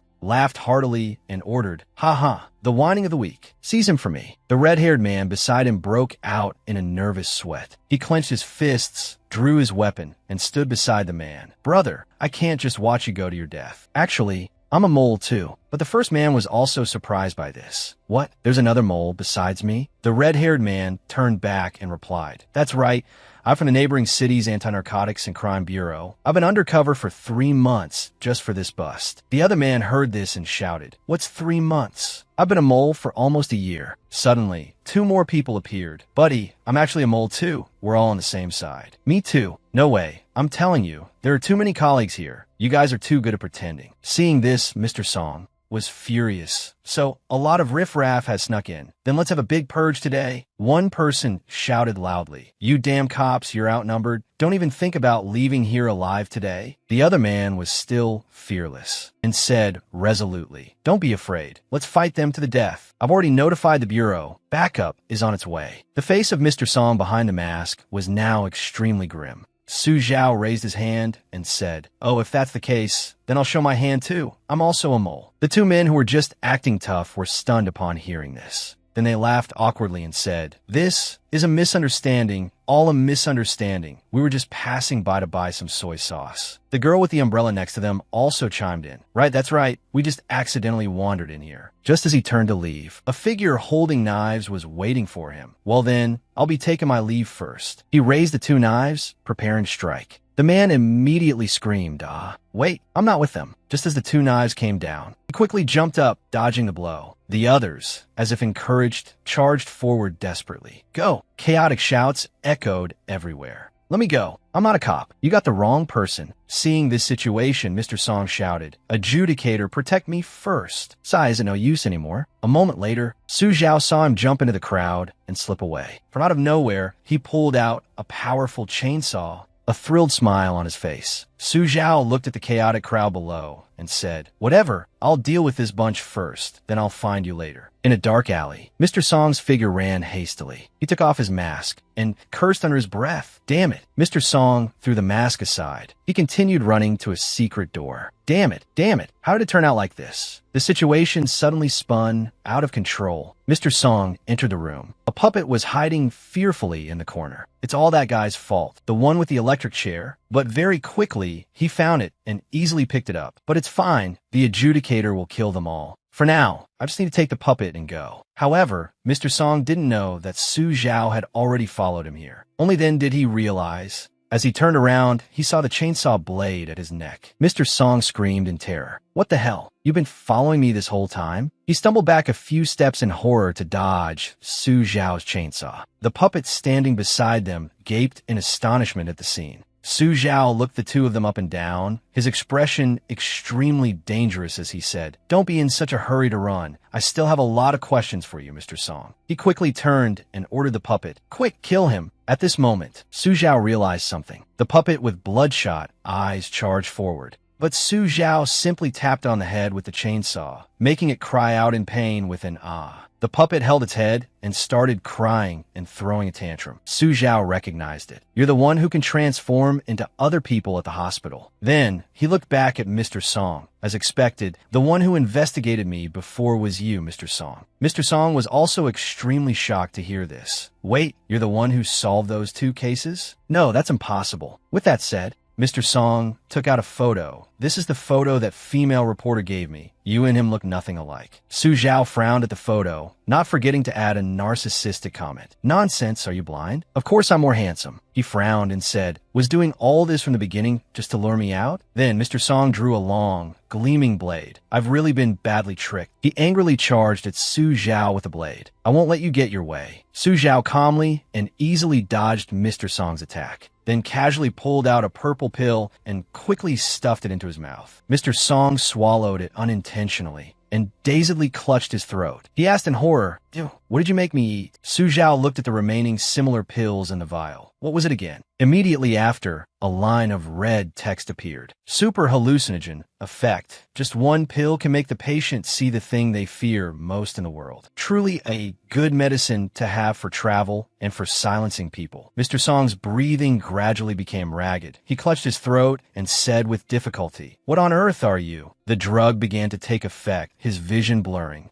Mr. Song felt the ground shaking. And an earthquake? He saw a crowd of people charging from a distance. His vision was blurry. Mr. Song squinted, trying to see clearly, only to see a group of muscular men advancing towards him. Mr. Song was utterly horrified. "Wait." The sound of rushing footsteps grew closer. "Wait." Mr. Song screamed in terror. "Don't you come over here, His blood-curdling scream echoed. "Don't you come over here, On this side." The system notification panel appeared before Su Zhao. Congratulations to the host for completing the mission night of the hunt. Difficulty undetermined. The wandering freaks have finally disappeared because a hunter even more terrifying than them has appeared, the maniac. Received items: Jack the Ripper's scalpel, effect, condensed with the fresh blood of victims from 10 years. Interrogation torture kit, +1. Strategic deterrent weapon, +1. Tetanus charm, +1. Half a brick, effect, melee weapon, can cause 100% true damage to humans and ghosts. A hit is not fatal. Mr. Song was now completely controlled by the drug, collapsed on the ground. Seeing this, Su Zhao laughed and said, "Seems like the drug was a bit too strong." He scratched his head and looked at the puppet who was worried about Mr. Song. To throw a party where more than half the guests are cops. I'm afraid this guy isn't for the Black Clad organization. Next, I should ask about this thing. He looked at the puppet lying paralyzed on the ground. Su Zhao's words terrified it. "I'll give you 30 seconds. If you don't follow me, I'll send you to medical school for anatomical analysis." The puppet immediately sat up and hurriedly kowtowed. Su Zhao stroked his chin, assessing it. "You look quite mature. I'll call you Xiao Bai then." And just like that, Su Zhao walked ahead, with Xiao Bai scrambling to follow. "Let's go, we're heading back. There's still a bunch of killers over there." On the other side, the fight was still raging fiercely. People who had been knocked down lay scattered across the floor.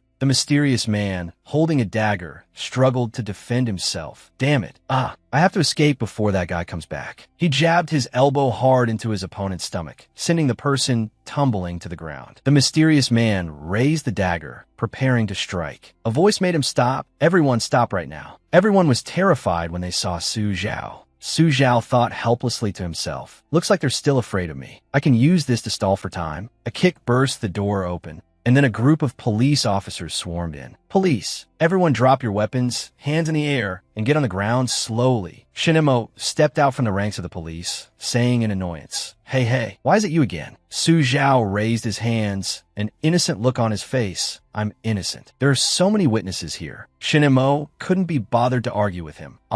Forget it. Afterwards, the police began to evacuate everyone from the scene. One man was also helped up and led away. Miss, are you all right?" A police officer tried to talk to her. "Hello? Can you hear me?" Suddenly, one man saw Su Zhao's figure and screamed, pointing at him and yelling, Su Zhao, officer, hurry up and arrest that extremely vicious pervert." Su Zhao said helplessly, about that, I did to save you." Seeing this, two police officers looked at each other in confusion, but still moved forward to take Su Zhao away. "Sir, please come with us." This unexpected turn of events left him stunned, not yet understanding what had happened.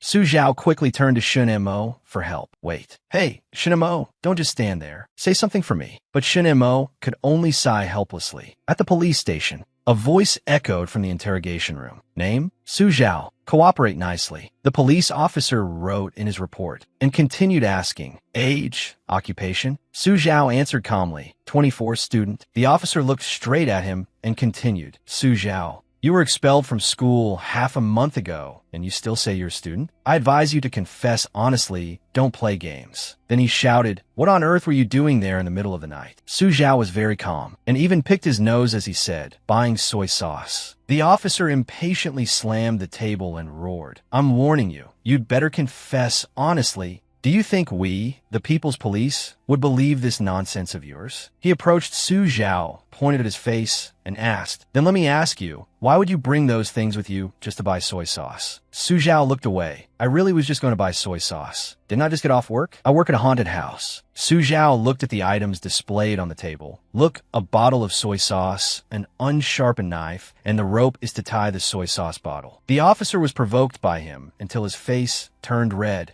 But the officer next to him was very calm. He thought to himself, the victims of the two previous murders. Based on my years of experience, this is definitely a high IQ criminal. He looked at Su Zhao, who was yawning widely, and thought. He prepared the props, the location, even the audience, but left no evidence behind. To be this calm after being arrested is truly terrifying. Then he stroked his chin and gave a dangerous smile. "But unfortunately for you, you've run into me. Let me, this bureau's investigator, have a battle of wits with you." Shinemo entered the room and announced, "I've asked around. Everyone says he's not a suspect, and in fact, he helped a lot. He can be released." The other officer was stunned to hear this.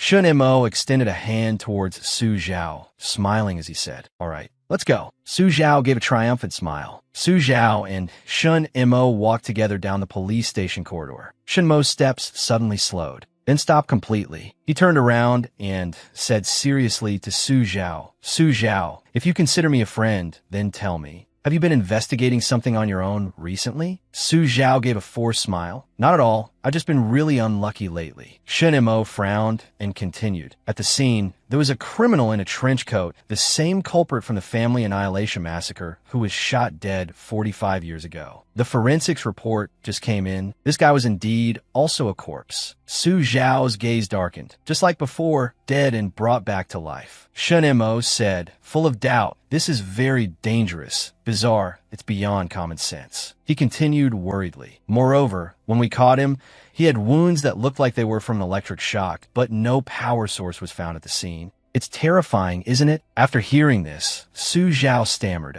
Shen Mo pointed sternly at Su Zhao. "In short, whatever you're investigating, you should stop. This isn't something you can control." Su Zhao scratched his head and reluctantly agreed. "Got it." Then Shen Mo seemed to remember something. "Oh, right. The higher-ups have ordered a psychological therapy session for the victim who keeps encountering cases. That's you. You have to go." Su Zhao complained wearily. "Who needs psychological therapy? I think those criminals need it more than I do." Shen Mo cheerfully patted his shoulder. "Don't sigh. It's a good thing." Suddenly, a loud scream caught their attention. The sound of 1 men banging on a door came from upstairs, looking extremely angry. Su Zhao. Su Zhao. The police hurriedly stopped her. "Miss, please calm down." Seeing this, Shen Mo was also helpless. She's been like this ever since that incident. She goes crazy whenever your name is mentioned. Do you know why? Su Zhao, who was involved, didn't understand what had happened either. "I don't know." He frowned, closed his eyes, and thought to himself. In the end, it was chaos all day and not a single clue. The system panel opened again. New mission activated. Campus horror. Mission difficulty 1. A horrific murder has occurred in the abandoned area of the Wuzhou Police Academy. You must catch the killer within 24 hours. He will give you a key that leads to the conspiracy behind Wuzhou City. Then the system panel continued to display failure penalty. You will forever lose that which you have always been searching for. Seeing these words, Su Zhao was instantly stunned. Over here, Shen Mo was on the phone with someone. "What did you say?" "Understood. I'll be right there." He turned to instruct Su Zhao. "I have a sudden case. I can't take you home." Su Zhao finally came to his senses. Did something happen at the police academy?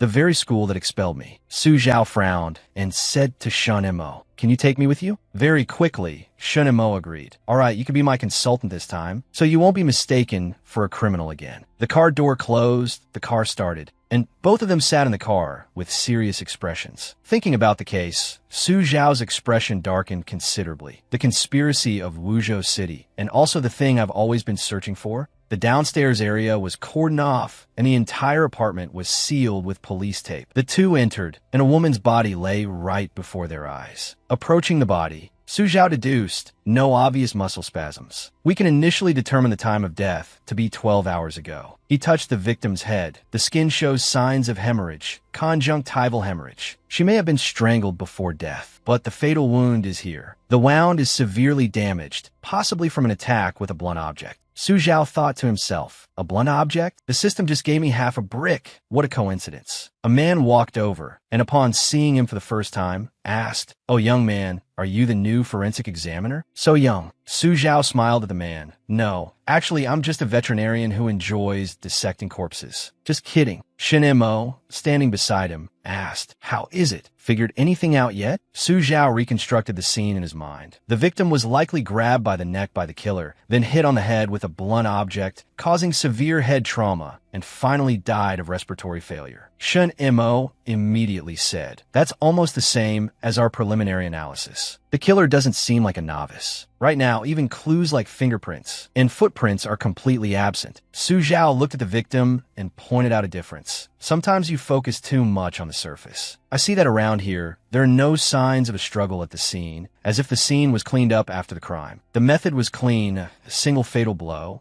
It's clearly not a crime of passion. He said meaningfully, it's currently the holidays. The victim was the only one in this dorm. What are the chances of her being targeted coincidentally? Besides, don't forget this is a police academy. Understanding the meaning behind Su Zhao's words, Shin Mo immediately gave an order. Lock down the school immediately. Lao Wang, quickly pull the school surveillance footage from yesterday morning to this morning. For now, don't just focus on the area around the dorms. And be quick about it. Su Zhao speculated about the killer. An outsider, male, a planned revenge killing. That narrows down the scope considerably. We should find a clue soon. This is a one-star mission. I'm afraid it's too simple. Seeing Su Zhao's focused expression as he deduced, Shun Imo joked, "Hey, right now I'm even suspecting that you're the killer, trying to find a way to clear your own name." Su Zhao gave a helpless smile. Stop joking. He casually glanced at the building opposite and suddenly noticed something. Seeing Su Zhao freeze, Shun Imo thought he was angry and patted his shoulder with a laugh. What's wrong? I was just kidding. Su Zhao hurried off, saying to Shunimo, "It's nothing, my stomach suddenly feels a bit upset. I'll be back in a bit." Seeing him rush off, Shunimo didn't have time to reply. Hey, what's with this guy now? The killer observed Shunimo through binoculars, smiling smugly. How boring. A bunch of brainless idiots like flies, so pathetic. Suddenly, there was a knock on the door. He froze. "Hello.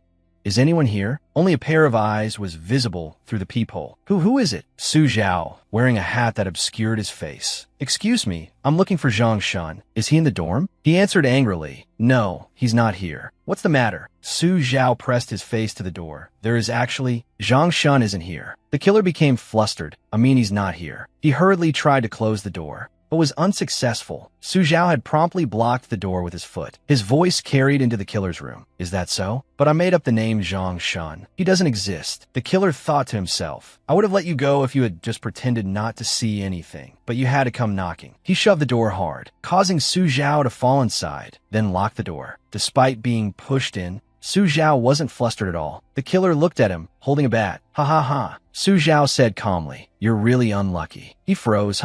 Wait. That should be my line. The killer said confidently, "Whatever, I guess you're just unlucky. Though I'm a little curious how you found me." Xiaobai looked at him from the small window on the door. He continued to speak smugly to Su Zhao. "But like I said, it's just the two of us here. Just wait obediently for death." Su Zhao smirked. "You want to know why? Do you know the modus operandi?" Su Zhao casually sat down on the bed, crossed his legs, and said, "Serial killers, the typical ones, all have this mentality. They want to return to the scene to admire their criminal artistry. Quite a few get caught because of it." He angrily scolded, "Hey, who told you could sit down?" Su Zhao stated his deduction. "From the very beginning, I was paying attention, looking to see if anyone in the surrounding crowd had a peculiar expression. But I really didn't expect you to be observing from here." Su Zhao stood up, pointing out his mistake. "No lights on and using binoculars. Did you think you were peeping on a girl's dorm shower?" Hearing these deductions, the agitated killer raised his club, preparing to attack. "Damn you, shut your mouth." The phone in Su Zhao's pocket suddenly rang. He leaned against the wall and negotiated with the other party. "You saw it too? I came with the police. I won't tell them about my situation over here. In return, how about we talk?" The other party pointed his club at Su Zhao as a warning. "Then you answer the phone. If you dare break your promise, I'll smash your head in." Su Zhao answered the phone and put it on speaker. A voice came from the phone. "Hello? Su Zhao, where are you? Why aren't you back yet?" He replied curtly, "Stomach problems, not free right now, can't talk," hanging up. Su Zhao wait, before the person on the phone could finish.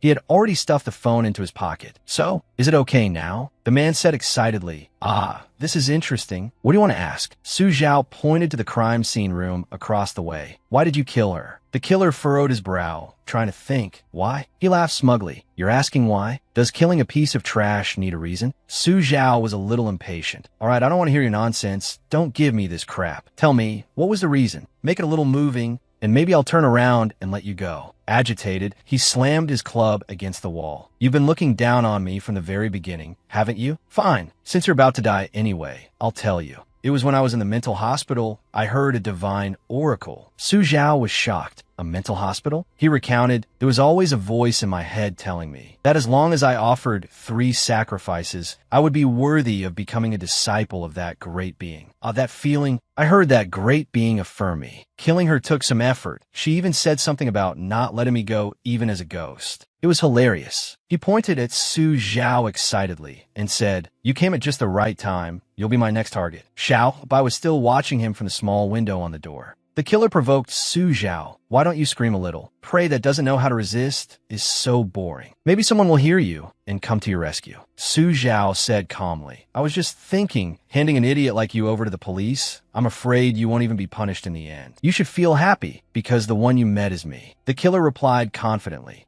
"You still don't understand the situation? The one who's about to die is you. Understand?" Fresh blood dripped from above onto his head. He touched the top of his head. What is this?" Seeing his blood-covered hand, he was shocked. "What is this?" He looked up. It was the victim's spirit crawling down towards him. The killer screamed in terror. "Who are you? What the hell are you?" His face changed drastically, saying fearfully, "No. Didn't I already kill you? You're clearly dead." Su Zhao looked at him leisurely. "Didn't you just say it yourself? The victim wouldn't let you go even as a ghost." The spirit lunged towards him. "Don't come over here. Impossible. A hallucination. This must be a hallucination." A gunshot tore through the night, making the night even more terrifying. Shin Mo and his colleague ran anxiously towards that building. "Damn it, Su Zhao, you better not let anything happen to you." He kept banging on the door. "Su Zhao, anyone there? Is anyone inside?" No movement. Shin Mo signaled for his colleague to break down the door with him. Seeing Su Zhao standing inside, safe and sound, he breathed a sigh of relief and immediately asked, "Where's the suspect? Where's the killer?" Su Zhao pointed to the ground. The killer was pinned underneath the door that Shun Mo had knocked down. Everyone escorted him to the car. The killer was still screaming in fear. "Wait, there's a ghost. Can't you see? She turned into a ghost to come for me." The spirit was still clinging to his back. "Stop following me." Su Zhao followed behind and remarked, "This ability of Xiao Bai's is really strange. This time, even if this guy wasn't really crazy, he is now." He turned to Shin Mo and gave a forced smile. Shin Mo said helplessly, "No need to explain. I'm getting used to it. Good thing you didn't hang up the phone. This guy has already confessed. Just leave the rest to us." He looked at Su Zhao with a suspicious gaze. "But I'm getting more and more curious. How on earth did you do it?" Hearing his terrified screams through the phone. Hearing this, Su Zhao hurriedly found an excuse. "Who knows? I just said one sentence that the victim wouldn't let him go even as a ghost, and then he started screaming about a ghost or something." Shin Mo patted his shoulder. "I believe you. Of course I believe you. But the person involved has gone crazy. So we'll have to trouble you to come to the station to give a statement." Sitting in the police car, looking at the scenery outside. System notification. Congratulations to the host for completing the campus terror mission. The victim's vengeful spirit has finally been appeased. Item received. Fixed scene cipher paper. Key. Use. The item has mysterious bloodstains, seemingly hinting at the darkness hidden within that hospital. Additional message. I heard the sound of leather shoes. I guess he would push the door. The night wind blew, making the oil lamp flicker restlessly. He looked out the window. Could that be the mental hospital that guy was talking about? The car was driving past a huge building. Saying goodbye to Shinmo, he sat in the car and said, "Thanks for your hard work. Get some rest." "You too." The lowly girl suddenly flew over and threw a kick at Su Zhao, but he quickly dodged it. "Take this." The girl angrily scolded, "You, surnamed Su, if you dare pull this kind of half-assed, heartless stunt again, I'll kick you to death." Su Zhao asked, "Didn't you already kick me?" Seeing this situation, Shun Mo was alarmed. He sighed, "I originally thought my superiors wanting you to get psychological counseling was making a mountain out of a molehill, but now it seems very necessary." Su Zhao said in alarm, "Wait, you've definitely misunderstood something." Shin Mo warned him, "Remember, don't do anything stupid. It starts at 3 years. With a maximum of the death penalty." He said as he ran off, "Although people's preferences are their own, I'd still advise you to see a doctor. I never expected you to be this kind of lowly con." This misunderstanding left Su Zhao speechless. The lowly girl was still frantically clinging to Su Zhao. "I know your secret now. You have to take responsibility for me." "Responsibility my ass. All right, to take a huge step back. I was really doing something, but it was also to protect you. Naughty children who don't listen need to be spanked. Understand? The girl resentfully rebuked him. Do you have any idea how much psychological trauma abandoning a child in the suburbs in the middle of the night can cause? Su Zhao realized his mistake. It does seem a bit too much. The lowly girl changed the subject. Forget it. The gathering at the salon was ruined. Mr. Song slipped through the net, and no one saw each other again. Plus, that police officer who just brought you home seemed quite close to you. The girl excitedly asked Su Zhao, "Did you figure out I was the mole early on?" He looked at her, confused. Huh? The lowly girl turned away smugly. Really, this trick is clearly effective every time. Why is it so useless on you? Su Zhao tiredly refused. I don't have time to play house with you. Can you let me go home and sleep? I have a doctor's appointment tomorrow. The girl turned back to look at Su Zhao in surprise. A doctor's appointment? You even know about the mental hospital? Just how much have you investigated? He was stunned. The mental hospital? The girl said unhappily to Su Zhao, "Impossible. It took me a long time to find even a small clue about this." The lowly girl asked Su Zhao seriously, the fire 12 years ago, was it related to you too? 12 years ago, that mad doctor from the mental hospital used a fire to burn all the mental patients in the hospital to death. Clues appeared one after another in Su Zhao's mind. It can't be such a coincidence. Is the system guiding me? Or is this damned system foretelling what I'll encounter in the future? Su Zhao lay on the sofa, tossing and turning as he thought. The mental hospital, what secret is hidden there? Is it related to what I'm looking for? Singing came from the bathroom. It's a magical heavenly road. Su Zhao angrily shouted, "Stop singing." The door opened. The lowly girl, wrapped in a towel, scolded Su Zhao back. "What? I'm warning you not to peep." Su Zhao said angrily, "Like hell I'd peep." The girl angrily turned her face away. Seeing Xiao by outside the door, the lowly girl immediately ran out, wearing only the towel. She shouted, "Oh, you're raising a corpse too?" The lowly girl looked curiously. "It's all black. What's its name?" Su Zhao held his head helplessly. "Xiao Bai." He added, "Hurry up and put on some clothes." Approaching the door, the girl looked at Xiao Bai excitedly. I thought you were really a block of wood." Su Zhao stopped her. No. I just don't want the FBI breaking down my door." The girl unhappily walked in a bathroom. Su Zhao turned back and picked up the book he was reading. The lowly girl looked at the laundry basket, but the clothes are all dirty. They've all been taken to be washed. Suddenly thinking of something, she stepped out and called, Hey. Su Zhao glanced at the lowly girl. Her hair was tied up neatly, and she was wearing a long shirt, revealing a charming figure. Tada, boyfriend's shirt. He threw a pair of pants at her. The lowly girl angrily scolded, "You stinking Su Zhao. What are you doing?" He raised a finger to warn her. "Less nonsense, put them on." The lowly girl picked up the milk carton on the table and sat down on the sofa in a huff. After finishing the milk, she returned to her cheerful state. Su Zhao discussed seriously, "All right, I'll let you in because you have information, so say something, will you?" "Aya, you really have no sense of fun." The lowly girl recounted. 12 years ago, the Wuzhou Mental Hospital was burned down in a fire, and 44 mental patients died on the spot. And the arsonist was the mad psychiatrist from the psychiatry department. Because his 7-year-old daughter was hacked to death with a cleaver by a mental patient on her way to school, the police also determined this was the direct cause of his madness. As for him, he disappeared in the fire. Su Zhao still didn't understand. But what does this have to do with now? The lowly girl explained. The burned-down mental hospital was originally a ruin. Until 4 years ago, the number of mental patients increased and killers became more and more numerous. So the hospital was rebuilt, a place with so much to talk about. How could it not attract people's attention? Countless private detectives and investigators secretly went to that mental hospital, as well as all sorts of thrill seekers, and they all disappeared. He was shocked. All of them? The lowly girl continued. Not entirely all of them. There was a journalist who wanted to develop a patient surnamed Chai into a mole, but a few months later, he moved in next to that patient surnamed Chai, and he might still be alive now. Deducing from the lowly girl's words. In other words, there's some secret hidden in the mental hospital. Perhaps this is related to the recent string of serial killers. He wrote a few lines on a piece of paper and gave it to her, telling her that he had to go out for a few days and for her to just wait here and not run around, and to help him investigate the matter of the mental hospital while she was at it. If anything happened, she should go find the police officer who had just brought him home.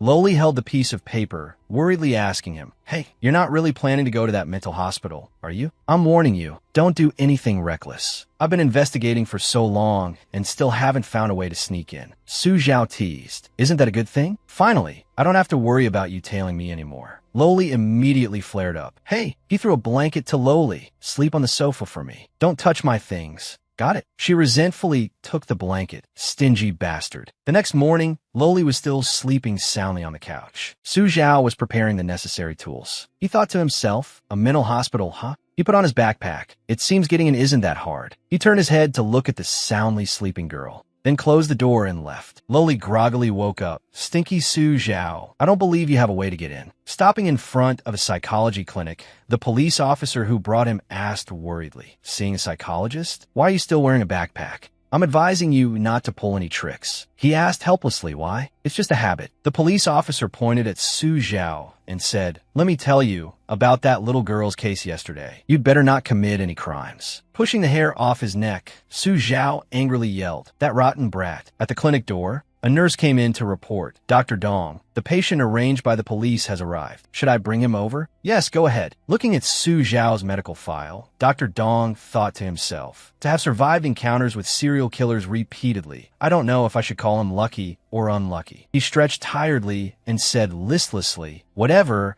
he was probably scared out of his wits, suffered some minor psychological trauma. A short consultation should be fine. The nurse pushed the door open and entered. Doctor, the patient is here. Dr. Dong immediately replied, all right, come in. Be careful not to scare him. Su Zhao walked in confidently. Dr. Dong was a bit surprised. Wait, isn't he the victim? He doesn't look like someone who needs psychological treatment. He composed himself, coughed twice, calm down, must maintain professionalism. This could be a stress-induced self-defense mechanism. It seems the psychological trauma is more severe than I thought. He smiled at Su Zhao. Please have a seat. Make yourself at home. You must be Mr. Su? My surname is Dong Wenbin. You can call me Dr. Dong. Su Zhao immediately introduced himself. Su Zhao, born in 91. So you can call me Mr. Su 91. Dr. Dong was a bit flustered and awkward. Huh? A what? We should probably talk about you, Mr. Su 91. In the previous cases, what did you go through? Don't worry, this isn't an interrogation.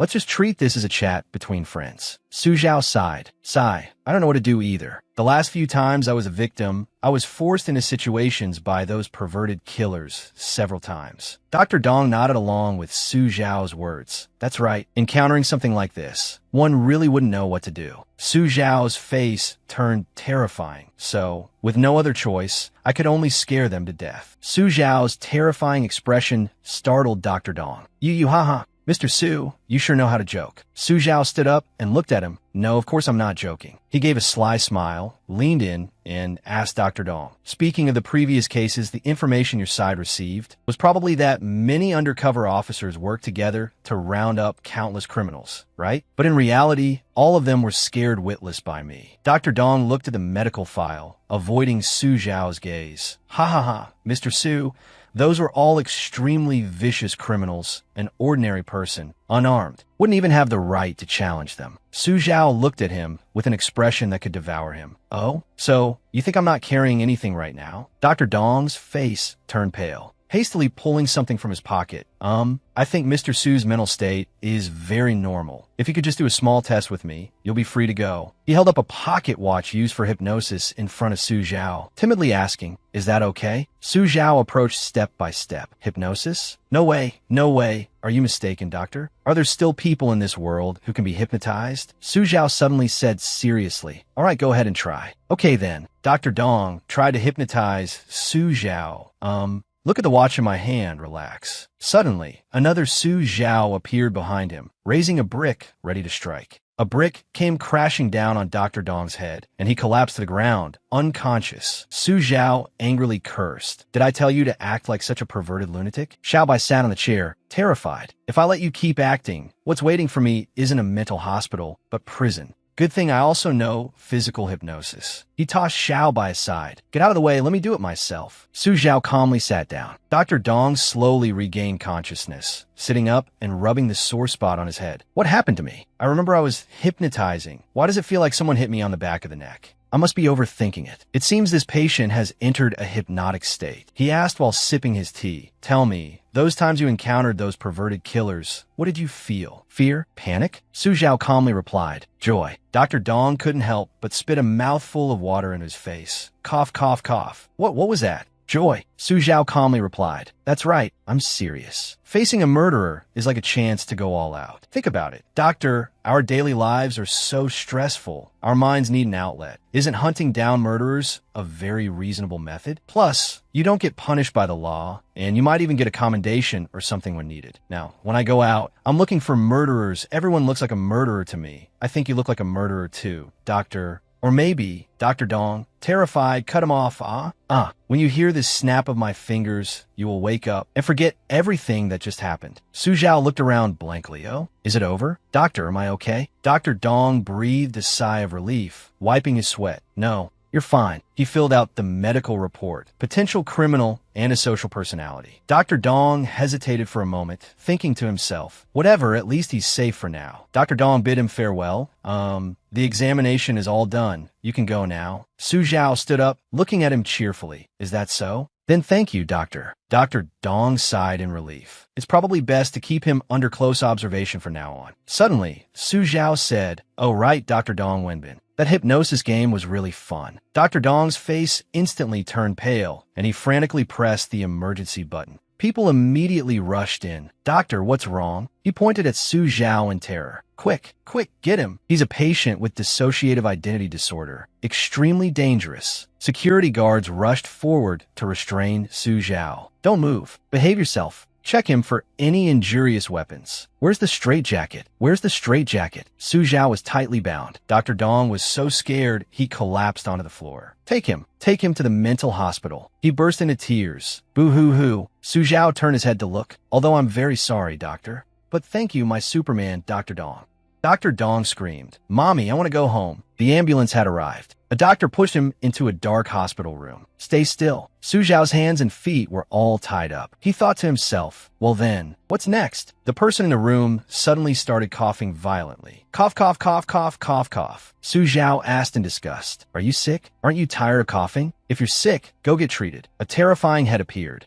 If you let Dr. Yang treat you, you'll become sick even if you aren't. But you're about to die. You're in Ward 0. This isn't a place with good feng shui. He continued. The people before him all died. One bashed his head against the wall and died. One hanged himself, and another bit off his tongue and killed himself. They all say Ward 0 is haunted. Su Zhao wearily turned his head. Hello there, friend. He broke free from his restraints, quickly grabbing the other person by the neck. I'm doing great, and you? He used his foot to push the other head down. The other guy said excitedly, ha ha ha, interesting. Where did you bring that chainsaw in from? Are those nurses useless? Su Zhao took out the chainsaw, preparing to saw his head off. The strange guy provoked him, but a chainsaw is so loud. Aren't you afraid of attracting people? Su Zhao said smugly. I thought you were some brainless thing. The chainsaw transformed into a sharp scalpel. Su Zhao pressed the tip of the scalpel to his neck, scaring the soul out of him. This service of mine. Are you satisfied, sir? Seeing the scalpel so close, he panicked. Wait, big brother, that we don't know each other. I haven't done anything, right? I'm just a slightly special mental patient. Just treat me like a fart and let me go, okay? Su Zhao said, no, I know you. I saw your picture back at the police academy. In 20XX, the case of bodies hidden in barrels shocked Wuzhou City. 3 barrels, 3 innocent children. Cause of death was carbon monoxide poisoning, and the bodies were cruelly hidden in barrels, buried under an abandoned construction site. Su Zhao grabbed his long neck, emphasizing, am I right? He pulled with force, yanking out his entire body and neck. Using schizophrenia as an excuse to hide in a mental hospital, you should have died in that fire. Mr. Zhu Guangxiao, what? You want to uphold justice? Is there something wrong with your brain? Can't you see I've already changed my skin? You think you can kill me? He said smugly to Su Zhao. Even if I committed a crime, as long as I say I'm mentally ill, haven't I lived to this day? Ha ha, Su Zhao replied. Is that so? Then, have you heard of the horror experience house system? Zhu Guangxiao was stunned. Huh? What did you say? Suddenly, he was trapped in something. What is this? Where am I? Only his head remained, his body covered in something like garbage. Zhu Guangxiao screamed in terror.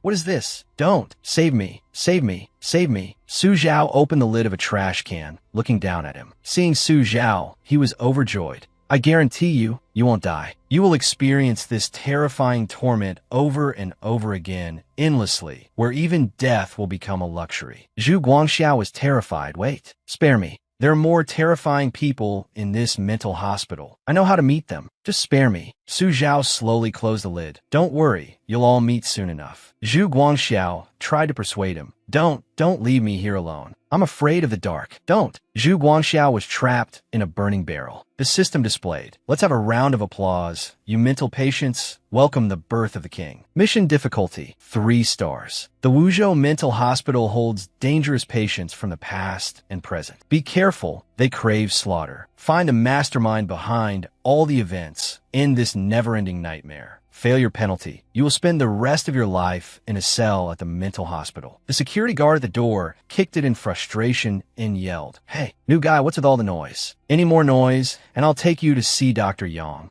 Let you have a taste of electrotherapy." Su Zhao pretended like nothing happened. I didn't say anything. It was the noise from the next room. He looked through the small window on the door. Dreaming? There's no one in the room next to you? Su Zhao stared blankly at the empty adjacent room. He walked over and used a knife to carve 2 intersecting diagonal lines on the wall. Su Zhao went to the door. Anyone there? Is anyone there? The guard angrily banged on the door. Damn it, are you going to stop or not? What the hell do you want? Noticing the door was still open, the security guard panicked. Shit, which bastard didn't lock the door properly? A patient got out. Su Zhao slowly opened the door and stood before him. Don't be nervous, my friend. I have a request. You might not believe it if I tell you. I'm feeling itchy all over today. It's really uncomfortable, so I want to try that doctor's electrotherapy. In the electrotherapy room, 2 security guards escorted Su Zhao in, strapping his arms and legs to the therapy bed. Dr. Yang, the patient is all yours. We'll be leaving now. Looking at the medical file, he stroked his beard and asked, Su Zhao, sent to the electrotherapy room on your first day of admission. I forgot to introduce myself. I'm the director here. You can call me Dr. Yang. Welcome to Wuzhou Mental Hospital. He opened the door and stepped outside, saying smugly, every year, some people mysteriously disappear here. So I hope you'll be sensible, be obedient, and accept the electrotherapy. After that, I hope you'll be qualified to become one of us. Dr. Yang walked in and closed the door.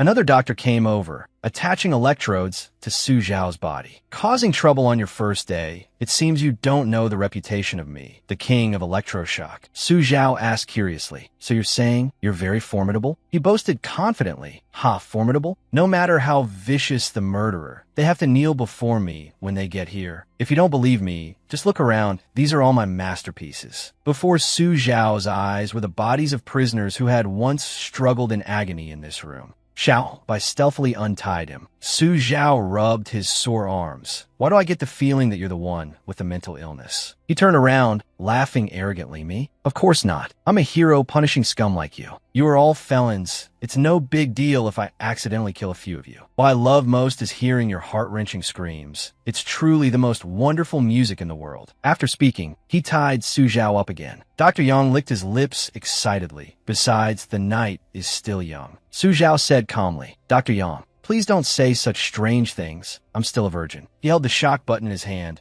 Still have the energy to joke. Seeing as you're a smooth talker, I'll let you taste the low voltage first. But then again, even low voltage can be lethal. He pressed the button. A strong current flashed. He grew more manically excited, shouting, scream, let me enjoy it. Ha ha ha ha. The current surged through the bed Su Zhao was on, but he just lay there calmly. Ha ha ha. Seeing Su Zhao's lack of reaction, his smile gradually faded. Dr. Yang shouted in astonishment. Huh? What the hell are you? Why aren't you reacting at all? Su Zhao said with disgust. Isn't it because your technique is too poor? What's the use of such a shoddy electrotherapy device? Or how about you try mine? Dr. Yang suddenly found himself sitting in the electric chair, terrified. What? Su Zhao sat up, taking the shock button. Dr. Yang, do you know what esports are? He asked in shock. Why? Su Zhao pressed the button. A frantic current surged into his body. A scream echoed from the end of the hall. Ah! The 2 security guards were startled. Did I hear that right? Why does that sound like Dr. Yang? The other man said, Who? That's Dr. Yang, who terrifies all the mental patients just by his name. He's the number 2 figure here. How could anything happen to him? It must be that new kid who couldn't take it. In the lab, Dr. Yang sat in the electric chair, convulsing all over from the shock, screaming horribly. The glasses he wore shattered from the pressure of the current. Be a little more honest in a moment. Su Zhao lay on the therapy bed, propping himself up to ask him. So, Dr. Yang, my technique is pretty good, right? He provoked. No way, no way. You're an expert in this field. Don't tell me you'd lose to me in this sport. Dr. Yang glared at him angrily. You piece of... Dr. Yang shouted, grabbing the controller and pressing the button. You lowly insect. Hatred seemed to cloud his eyes, making him lose control. Let me give you a taste of a maximum power shock. Die for me. But contrary to his expectations, Su Zhao was completely unaffected. He burst into crazed laughter while Su Zhao stood right behind him. Ha ha, I must be dreaming. I must be dreaming. Su Zhao looked at him with the eyes of a predator about to finish its prey. Dr. Yang screamed. Why aren't you reacting at all? Su Zhao placed a hand on his shoulder, making Dr. Yang jump. Su Zhao's smile sent a chill down his spine. Next, it's my turn again. Dr. Yang yelled. What? Were you a man or a ghost? Wait, spare me. You won't gain anything from doing this, right? Su Zhao grabbed his chin, holding it steady. Su Zhao emphasized, of course I will. For example, in this mental hospital, what secrets are hidden? Dr. Yang stammered. This. Su Zhao declared his time was up. His whole body convulsed as he screamed nonstop. Su Zhao offered a concession. I'll give you one last chance. He asked seriously, how can I access the dark secrets of this mental hospital? Dr. Yang seemed very stubborn. In your dreams. Su Zhao was angered. Fine, you got guts. He ordered his puppet, Xiao Bai, increase the power. He screamed with all his might. Dream on. Just keep dreaming. His screams echoed throughout the room. Through the clinic's doorframe, Dr. Yang could be seen screaming horribly in the electric chair. The door closed silently. The two security guards seemed to feel a chill down their spines. The door creaked open, and Su Zhao walked out from the room, sighing.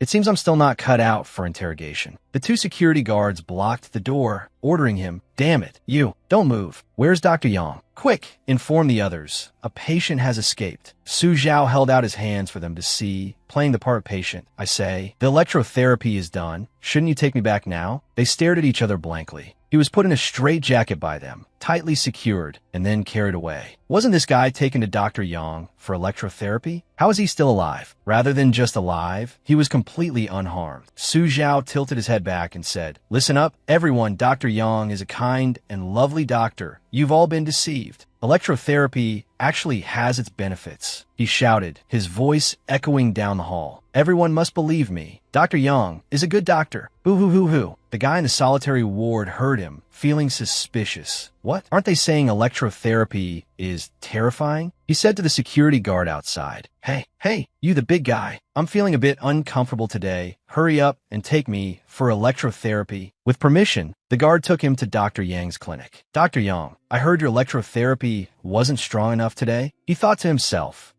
once I get back safely, I'll be a great hero. He said, oh, found it. Quick, I want electrotherapy too. If it's not satisfying, I'll file a complaint against you. After being shocked, his appearance changed completely. His hair was a mess, his face had black patches, his eyes turned purple, and his mouth was twisted to one side. Oh, so you're saying you're a tough little brat, huh? He immediately went from arrogant to obedient. As he wished, he was seated in the electric chair. The screams echoed down the hallway, reaching all the way to Su Zhao's room. He pondered, I didn't expect this Dr. Yang to be so tight-lipped. No other choice. I'll just have to look for other clues tomorrow. His hand was touching the spot with the cross mark. In a secret room, a doctor reported to his superior. I just wanted to ask, the commotion was caused by a newcomer named Su Zhao. It's nothing major. The superior asked curiously, nothing major? Dr. Yang is an elite talent, yet he was tortured half to death by a wet-behind-the-ears kid. He bowed his head in apology. It's because my investigation was not thorough. The doctor added, if he could survive those cases, he must have something special about him. The boss said, all right, facts have proven he is qualified to join us. Bring him here. The doctor accepted the order. Yes. As you command. Su Zhao, who was sleeping, suddenly woke with a start. He shot up, looking warily towards the door. Su Zhao listened quietly for any movement. Then he suddenly realized. Su Zhao felt under the bed. The mark he had made earlier was gone. This isn't my room. He looked towards the door, hearing some noise. Suddenly, the door opened.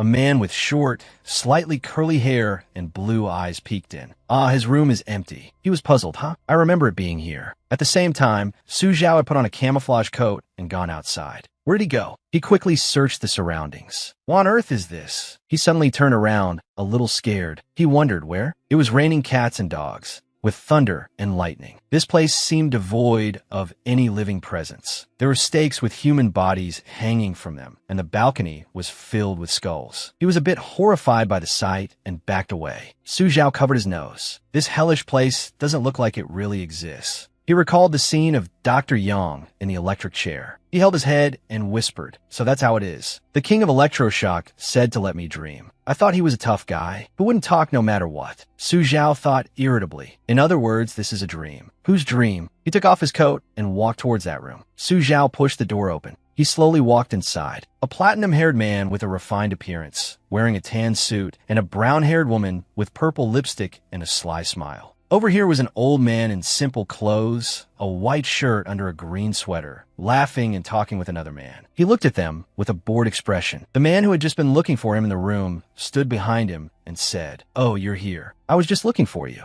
He pulled out a chair and said, "Well then, we're all here on our side. Once the boss arrives, we can start the gathering." The platinum-haired man spoke up. "Since the boss will be a while anyway, we can chat first." For example, he asked Su Zhao, "What's our new friend's specialty? How many people have you killed?" In a hazy smoke, a few more pairs of eyes were staring at him. There was an old man leaning on a cane, a woman in a tight purple dress, and a cunning-looking man. Su Zhao looked them over one by one, then chuckled. He played innocent. "I'm a good citizen. How could I have killed anyone?" The platinum-haired man sneered. "Never killed anyone?" The cunning man laughed contemptuously. "Ha ha ha. Since when did this place start letting in this kind of trash?" The woman laughed coldly. "Buddy, you're gonna die a horrible death." Su Zhao sat down, rapping his knuckles on the table. "I haven't finished my introduction yet." He introduced himself calmly. "I am Su Zhao. It's embarrassing to say, it probably can't compare to the glorious achievements of you seniors." Su Zhao's words were half threat, half rebuttal to the earlier mockery. "But in the past few days, I've only scared a few murderers to death." The woman didn't believe it, bursts out laughing. "Scared to death? If you can be scared to death by a fool who's never killed anyone, it just proves you're all just a bunch of worthless trash." The platinum-haired man adds maliciously, "Is there some kind of misunderstanding? This kind of person doesn't even qualify as living material." Su Zhao says his name directly, Zhu Di. "I know everything. Formerly a forensic pathologist, with a penchant for dismembering and eating the limbs of his victims. The victims' bodies were not left intact. The specific number cannot be verified." Su Zhao continues, "Wang Xining stabbed her husband to death for having an affair. Then before her crime was exposed, she seduced 6 married men, killing a total of 6 people. Every sentence he spoke was well-founded. The collector, for people. And you, old sir, 8 people. The faces of you all.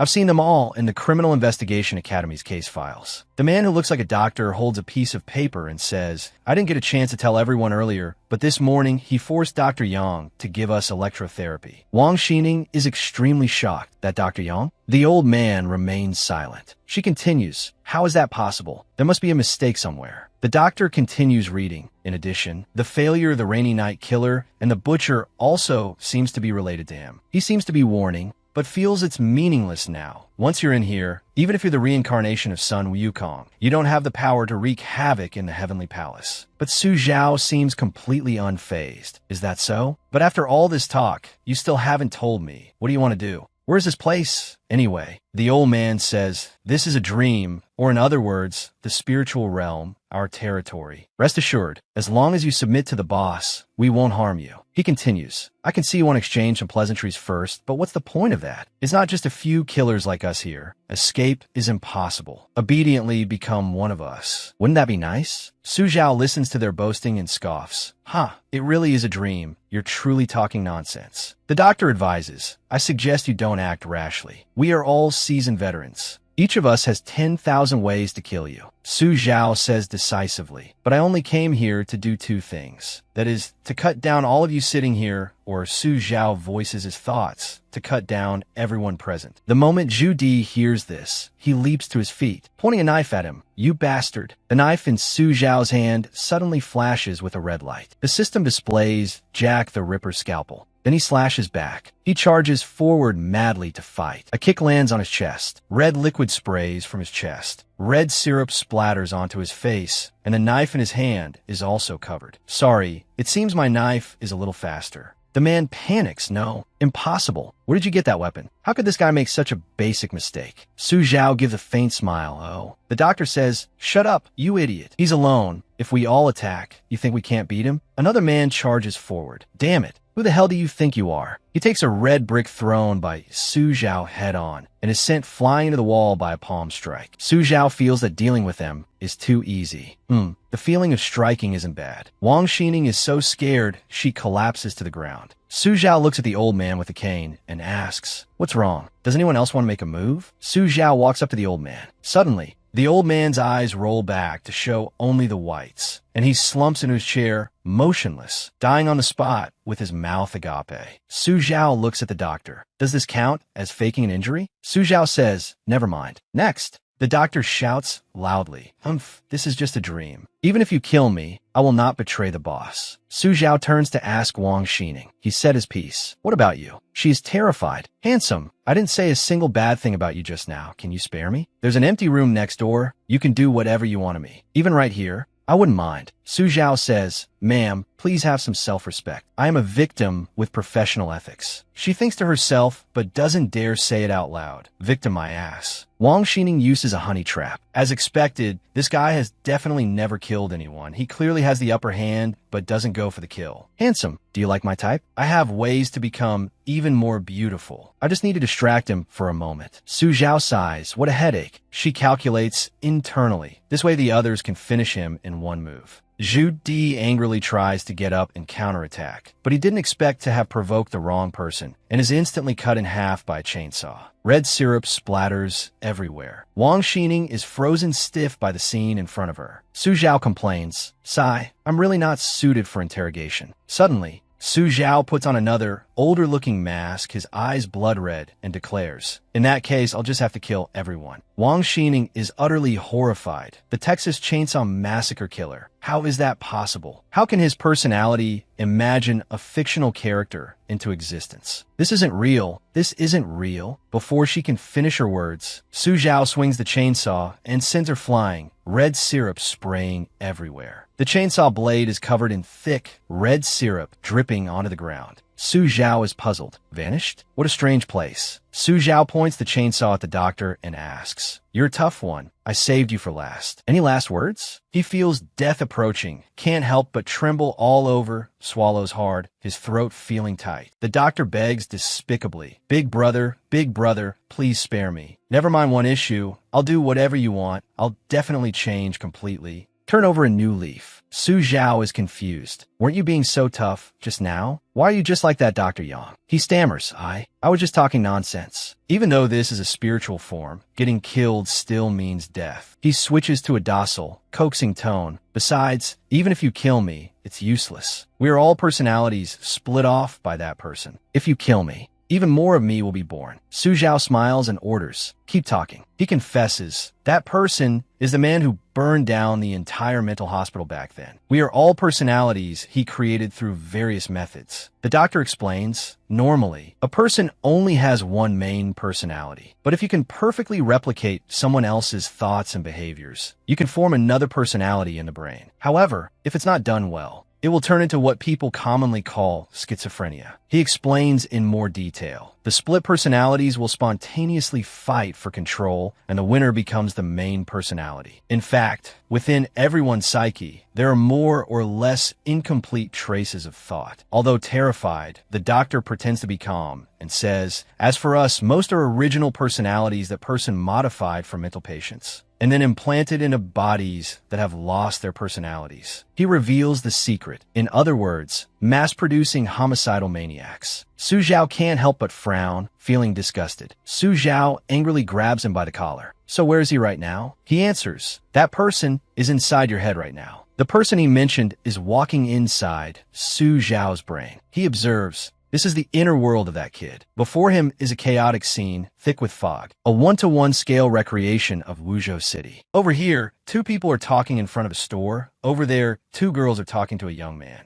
You find it incomprehensible too strange. Why do all these passersby have complete images? Behind him, the sky rumbles with thunder and lightning. He thinks to himself, an ordinary person can at most build a small space in their mind palace. But this place is too large, not to mention being able to program so many passersby. He walks while observing, searching for more clues. But fortunately, they currently almost only follow the orders of the main personality, not acting on their own. I just need to find the main personality and deal with him. I could even transform him into the strongest homicidal maniac under my command. Suddenly, while walking, he steps on an umbrella. He thinks in confusion, why is there an umbrella here? This man bends down to pick up the umbrella, but to his surprise, many sinister, smiling faces appear on the surface of the umbrella. He is startled and throws the umbrella far away. Suddenly, a strange noise from behind catches his attention. A middle-aged man in a green hoodie rolls down the car window and calls out, "Sir, please get in the car." He warily opens the car door and gets in. He asks, "Where are we going?" The other person replies, "The club." Upon arrival, he gets out of the car. At some point, the rain had soaked his suit. In front of him is a magnificent building, but it's surrounded by a gloomy atmosphere that sends a chill down one's spine. He walks up, pushes the door open, and enters. The driver watches from a distance, and after confirming he has entered the right place, reveals a cunning face. Good luck. The man enters the deserted hotel lobby, a cold and desolate scene. He sees a board with many photos messily pinned on it with red thumbtacks. The man is involuntarily startled. The sound of a man's applause comes from the stairs, welcoming him. Welcome. The person is dressed like a clown with a terrifying smile. My dear guest. He understands implicitly. It seems you are the main personality of this body. The person leisurely walks down the stairs. It is me. But maybe it's not. He suddenly swings a rope, drawing his weapon. The man says with a smile, "I have met many talented people, every one of them a master with unique skills." He points the gleaming tip of his knife at the other person. But those who refuse to listen to me all have one thing in common. Without another word, he throws his knife. But the clown's reaction is too fast. He swings the rope, smiling cunningly. They all must die. With a whoosh,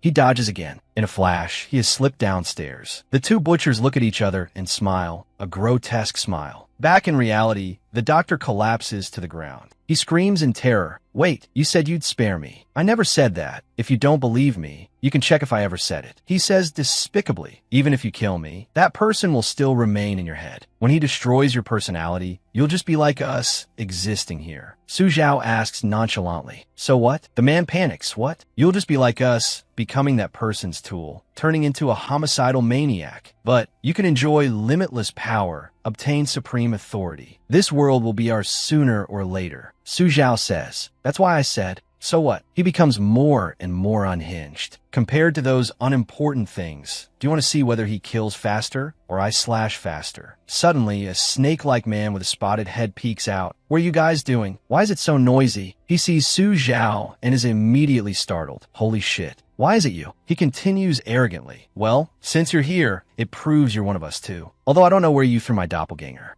But your grandpa here is generous, so I won't hold it against you for now." Su Zhao's attention shifted to him. "We should still give Senior Lin a proper welcome." He stammered, "You." Su Zhao swung his blade once, decisively chopping his head off. Su Zhao sneered, "Thanks a lot, Senior." In his mind, the battle was still going on. The clown was knocked into a wall. He jumped down, landing on one knee. The clown wiped a streak of red syrup from the corner of his mouth. The other man leisurely spun a bladed chain and approached him, preparing to attack. The man launched a series of slashes, but the clown reacted quickly, nimbly dodging. He backed away to observe. Suddenly, his eyes widened in astonishment. A crimson rose burst into flames before him. The rose burned in the fire but showed no signs of withering. Then it suddenly glowed, forcing him to shield his eyes. A loud explosion erupted, the immense pressure forcing the man back. He crossed his arms in front of his chest to minimize the damage. The space was left with only a hazy smoke enveloping the hall. The smoke gradually cleared, revealing a few scratches on him, and his clothes were covered in dust. The clown was standing right behind him, pointing a gun at him. In a flash, he lunged out like a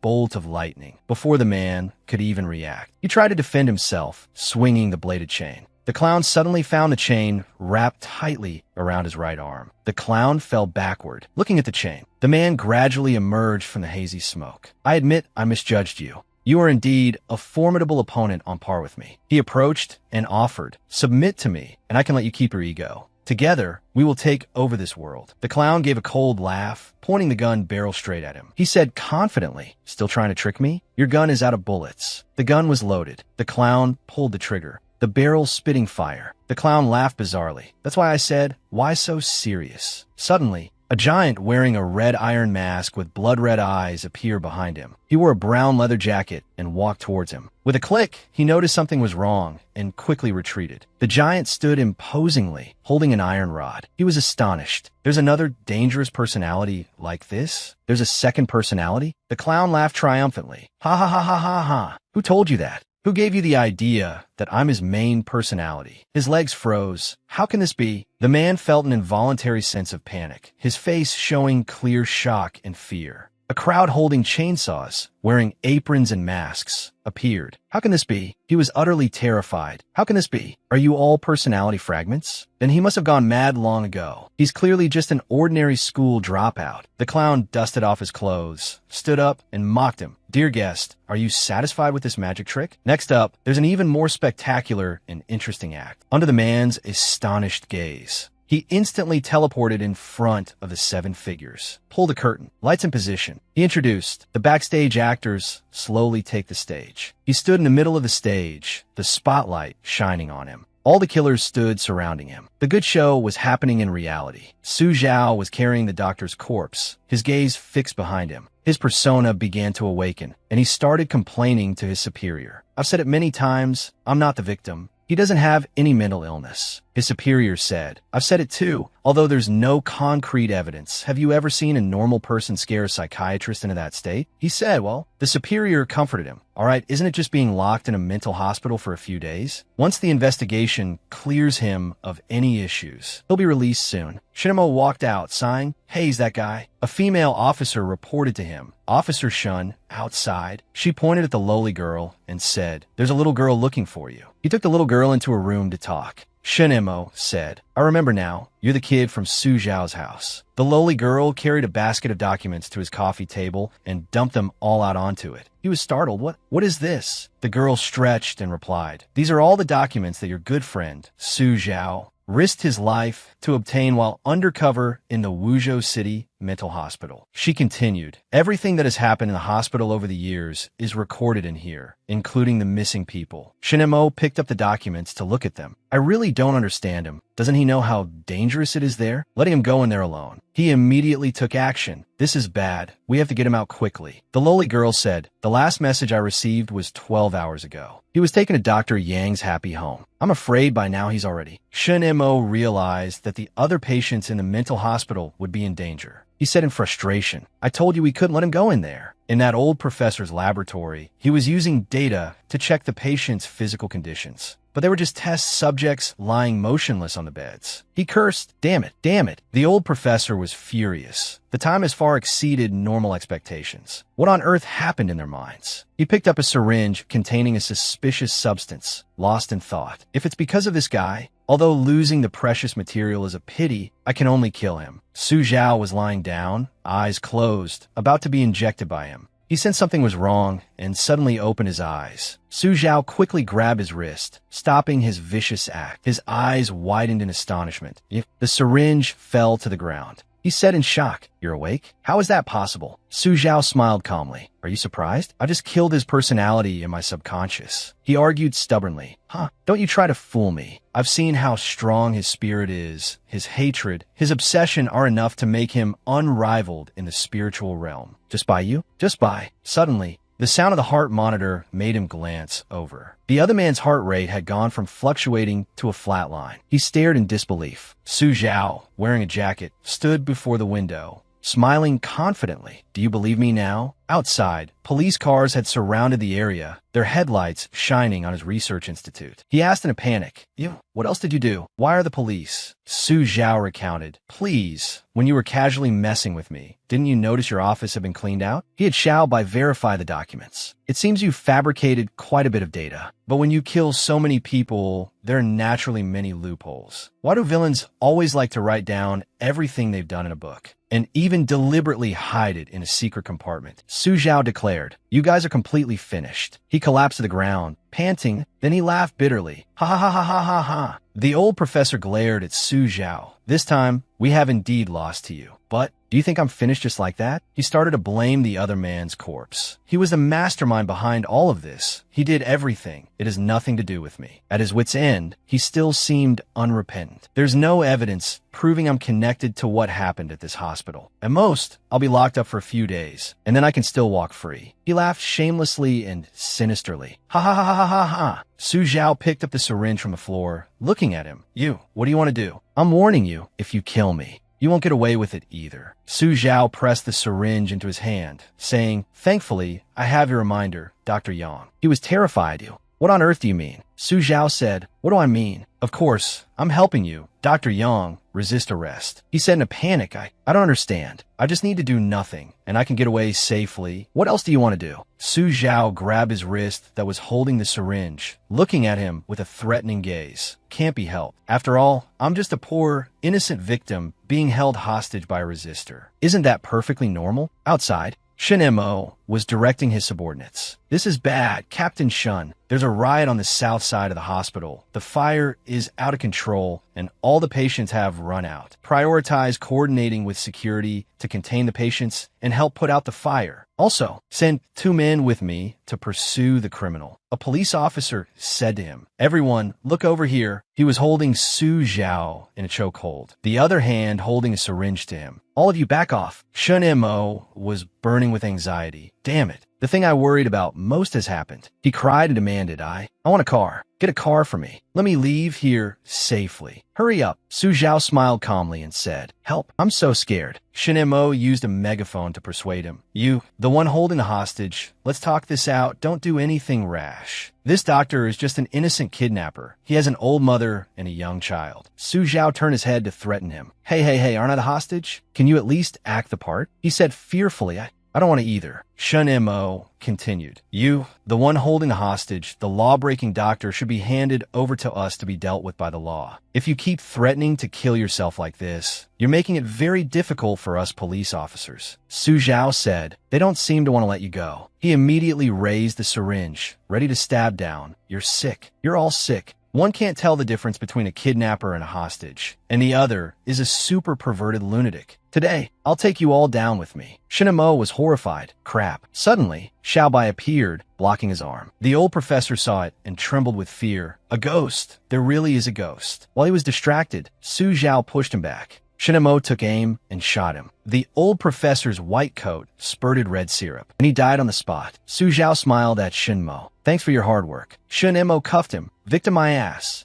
You're more trouble than a full-time job. Su Zhao yelled, Ow, ow. What are you doing? I'm the victim. In the interrogation room, the investigator said, Mr. Su, it's only been a few days, and we meet again. An image of Shen Mo scolding him appeared, as if his voice could be heard. Can't you just stay out of trouble for a bit? The investigator said, The people in the mental hospital have all gone crazy. Even the nurses and some other doctors are very hostile towards you, especially that Dr. Yang. He's already been sent to the Provincial People's Hospital for treatment. Did you go there to wreck their home? About 2 hours ago, a fire broke out at the headquarters of some agency. A large group of people gathered in front of the building, dancing and shouting, Fly free. The police force was at a stalemate. This is no good. We can't communicate with these lunatics at all. Haven't the tear gas grenades arrived yet? Damn it, we didn't bring any when we left the station. By the time backup arrives, we'll have been sacrificed long ago. Su Zhao was lying on the ground, being escorted back to the police station in handcuffs. I really didn't do anything. You still don't get me? Shen Mo said, What do you expect me to tell the police? He replied innocently, Aren't you the police? A police officer said to him, Captain Shun, we can't hold them back anymore. A large number of people from the psychiatric hospital have broken through. A crowd of protesters holding clubs ran over, shouting, I'm not sick. Shen Mo ordered his subordinate, Find cover. Don't let them get out. You can open fire if necessary. The crowd screamed chaotically. Su Zhao found an eyesore. The crowd surged forward.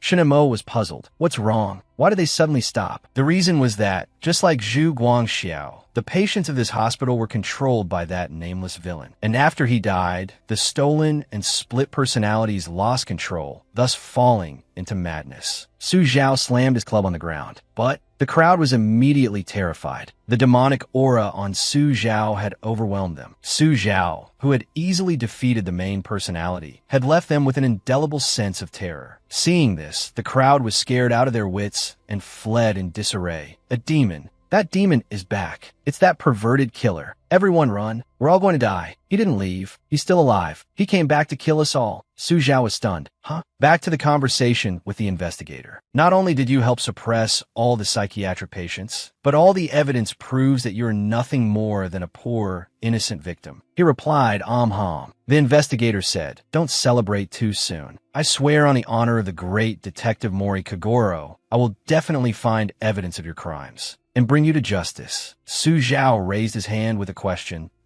If I'm innocent, can I go now? The investigator said, yes, you can go. I'll ask my superiors to send you a commendation banner. Su Zhao said, I really am just a victim. Stepping out of the interrogation room, he thought to himself, it's finally over. This should have solved the problem of the countless homicidal maniacs in Wuzhou City. And I did a pretty good job. What will the system reward me with this time? Suddenly, the system displayed red text in front of him. Not completed. He thought, not completed? How can this be? The mastermind was clearly captured and will face legal punishment. Could there be some hidden complication that hasn't been clarified? Maybe there's an accomplice. At the East District Police Station, another unusual situation arose. The police officers were in a panic. Another disappearance? How many is that now? Increased patrol manpower? Damn it, where the hell do you expect me to find people now? Shen Mo walked over to talk to Su Zhao. I'm exhausted. Is the most terrifying victim about to go home? Su Zhao asked curiously, what's that? Shen Mo replied, that's the nickname we gave you. We even created a special file for you. He said, please, next time you run into something like this, can you stay a little further away? The rumors are already flying, saying you're the bane of serial killers, the victim who most resembles a perpetrator. Some officers are already doubting if they're just useless freeloaders and want to resign. Su Zhao staggered away. Next time, I'll definitely stay away. Definitely stay away. The lowly girl was playing in the courtyard in front of the police station. Shinemo said, I'm begging you, don't go out for the next few days. Let everyone have some peace. Su Zhao replied, okay. Look at you. I'm really not Conan. Shen Mo reminded him, you're much scarier than Conan. Okay. Su Zhao walked up to the lowly girl and asked with concern, what's wrong with you? The little girl said innocently, didn't they say that people who've been in that place stagger when they walk out? Su Zhao immediately taught her a lesson, grabbing her shirt and scolding. Kids shouldn't read those weird books. Go home and sleep. The lowly girl screamed, it hurts. On the way home, they passed by the previous alley. Ahead, a crime had occurred. The body was covered with a white cloth, stained with streaks of red syrup. Su Zhao burst out laughing. The lowly girl said, if you laugh like that, anyone else would be scared to death by you. He explained, no, that's not what I mean. I'm just glad that there's finally a case that has nothing to do with me. The little girl found it strange. The moment you said the word glad, it was already very abnormal. A police officer stood there stopping people from getting a closer look. Stop looking. The two of them went up the stairs to go home. The little girl stretched and said tiredly,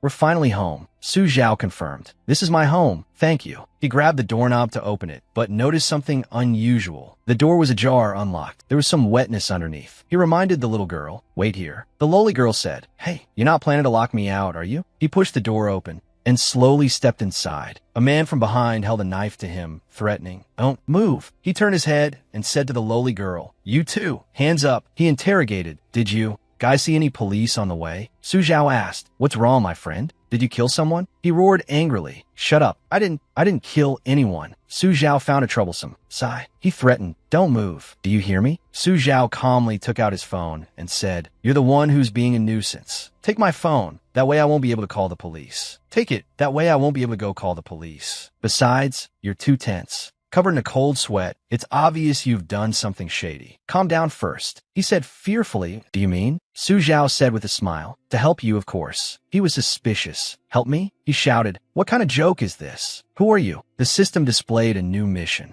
He held the knife and roared, hey, say something. Su Zhao smiled, a little dazed. What was that? Su Zhao walked past him. He remained agitated, holding the knife defensively. Don't move. What are you trying to do? Su Zhao opened the refrigerator, took out a can of soda, and asked, "Want a Coke?" He said, "Oh, thanks. I was just getting thirsty." He slammed the can on the ground. "I'm threatening you. Can't you be a little more serious?" Su Zhao casually sat down on a chair and said, it's okay. Everyone has a first time. You'll get used to it. Come on, make yourself at home. Tell me the situation. What was your relationship with the victim?" He turned on the light. The two of them sat opposite each other and talked. He opened the soda can, then began to recount. "I borrowed money from their loan sharks before and ended up unable to pay it back. He was sent to threaten me that if I didn't pay up, he would make my chrysanthemum bloom. He was panicked and at his wit's end. He was pushing too hard, and the way he looked at me was getting more and more wrong. So in the heat of the moment, as he opened the can, the liquid inside sprayed in his face.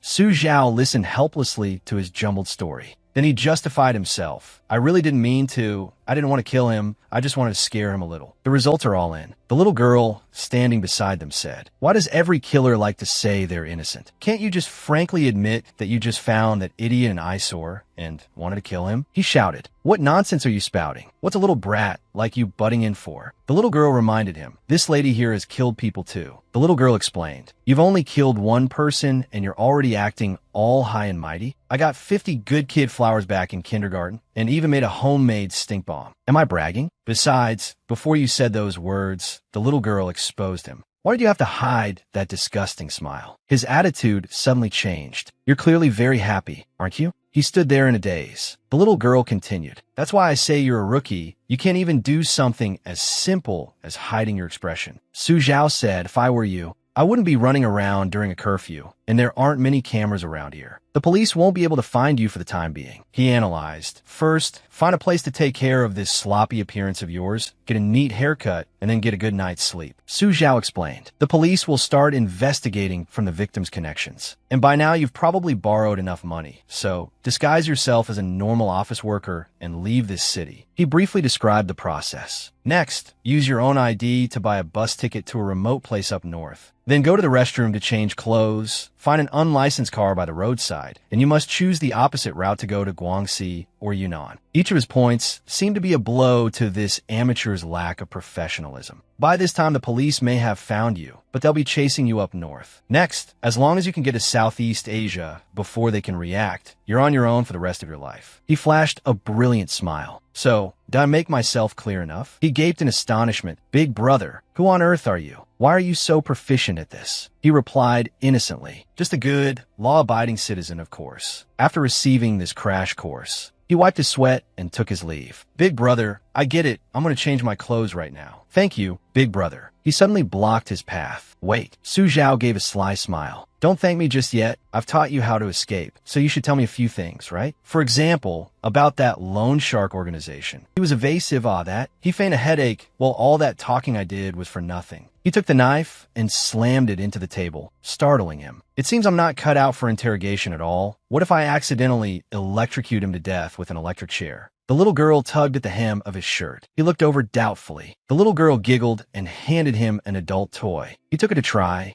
and it started vibrating as soon as he pressed the button. He blushed and pinched the little girl's cheek as punishment. "You little brat, what kind of weird stuff did you buy while I wasn't home?" The little girl yelled, "Ow, ow, ow. Didn't you say you wanted the kind of torture device that would scare killers out of their wits just by hearing about it?" The little girl pulled out a bunch of other things. "If that's not enough, I also have AA and BB. They're on a buy two get one free sale recently." He scolded, "Shut up. One more word out of you, and this comic book will disappear." The man slammed himself against the wall in panic. He said, "No wonder you were so kind as to design an escape plan for me. It turns out you're a damn perverted, abusive gay man." The two looked at each other. Suddenly, they broke into strange smiles, holding the adult toys as they approached him. He was terrified. You people stay away from me." Blood-curdling screams echoed through the street. He picked up the man's phone to find a number. Su Zhao dialed the number and listened. The other end connected. "Beep. Hello? Who is this?" He said, "Hello, Brother Jia. I owe you guys a few million from a loan shark, and I also killed one of your debt collectors." The fat man laughed heartily. Well then, you've got some guts. He continued to reveal. I even checked my health insurance. There are tens of billions in there, enough to book out the entire ICU for you guys. He teased, but I still don't want to pay. The guy flew into a rage. Fuck. He roared into the phone, hurting his ear and forcing him to hold the phone away. Trace this number for me. He Wong, right? Fine, if I don't beat you into the ICU today, I'll take your last name. Brothers, get that, Brad. He gave the address. Jingen Street. I'll wait for you for 20 minutes. If no one comes, I'm leaving. After saying that, he hung up. He said to the little girl, I'm going out for a bit. The little girl blocked his way. Wait, going out? The little girl said, then what about him? He put on his backpack and left. Just tie him up and call the police before you come back. The little girl obediently replied, oh. He knew the little girl would follow and instinctively became guarded. The little girl pressed against the door while he used his strength to push it shut. He slammed the door shut with a bang. Watch him carefully. The little girl cursed under her breath. Damn it, he's not letting me go with him again. He stood at the meeting point. Ahead, the headlights of a car shone straight into his eyes. He was holding his phone. Then the car sped past. He realized it was them.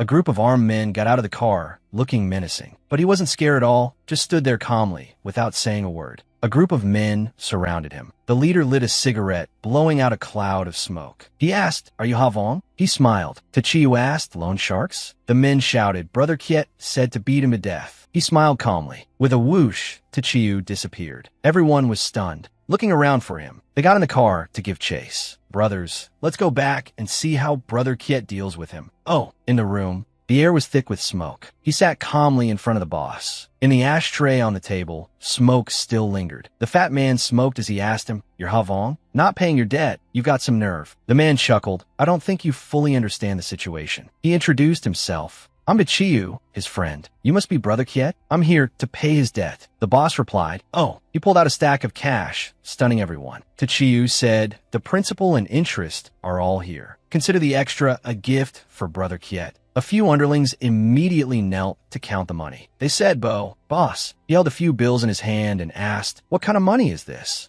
The boss got angry. Hey kid, he explained, you uncultured swine. This is a US dollar, you know? A cultured and knowledgeable man like Brother Kiet would surely know. The boss stammered, oh, of course. He smacked his underling on the head. You idiot. You can't even recognize this? How could you get it wrong? This is the US dollar. Can't you see the US president printed on it? Well, a subordinate reported, Brother Kiet, besides US dollars, there's another kind, what money is this? He hesitated for a moment. Tachiyu explained. This is the Zimbabwean dollar, about 1 billion. You should know that in 1980, one Zimbabwean dollar could be exchanged for 1.27 US dollars. He revealed, this stack is enough for you to spend into your next life. The boss's attitude immediately changed, and he obediently sat down next to him. He said sweetly, my friend, your friend didn't know this much. He retorted, didn't I just say it? The extra is all for you. However, Tachiyu said, I have a small matter to ask you about. May I ask what relationship you have with the Vu Chao City Mental Hospital? The boss lit a cigarette and laughed. The boss said, what do you mean by that? Don't think you can act all high and mighty with a bit of dirty money. Our loan shark business has professional ethics. We would never sell out a client. Then he held up a few fingers to calculate a surcharge. Need to add a little more money. Annoyed, he threw out more money, spit it out. The boss hugged the money and laughed gleefully. All right, I wasn't going to say anything, but just this once. The boss slapped the stack of money and said, well then, the boss continued. Do you know why we're in this dump? He answered nonchalantly, because you're poor. The boss agreed, that's part of it. He regained his calm tone.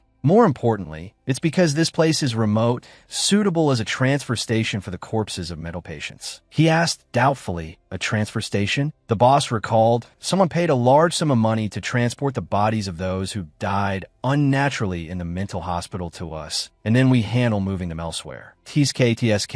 I really don't know what kind of torture they used. We've had at least a dozen bodies here. The boss asked, you're investigating the mental hospital, aren't you? The boss again hinted that he wanted more money, although we don't know much. Understanding his meaning, he threw out another stack of money. Take it. The boss sat down, grinning as he opened his backpack. Well, all right. Thank you. Thank you to this generous boss brother. Inside was all the equipment he used on missions. The boss's face turned pale. This is... He grabbed the boss by the collar and slammed him against the wall. He held a knife to the boss's throat, smiling sinisterly. Sorry, what I know is probably more than you do. Seeing this, the underlings panicked and ran over boss. They shouted, Let our boss go. The boss signaled for them to back off. Can't you see the boss is holding a knife? The boss slowly and sweetly coaxed, boss, no. A misunderstanding. It's all a misunderstanding. The money's been paid. We should be even now, right? He thought to himself, is that all? Then what was the system's purpose in bringing me here? The boss said in a panic, no, that's not it. Who are you looking for? The stuff the mental hospital sent over is all in the room. I can take you to see it. His sharp gaze seemed to threaten the boss. He grabbed the man's collar and threw him aside. Tachiyu pressed the knife to the boss's back and ordered, lead the way, get the rolls mixed up again, and I'll stab you. The terrified boss and his underlings obediently led the way to that door. He slowly opened the door. The boss stood beside him and said, this is it. Inside, it was pitch black. The four walls were old and covered in mold. He continued, you see, the last shipment just arrived yesterday. Large iron trunks, old suitcases. He said, you guys have some unclean things here.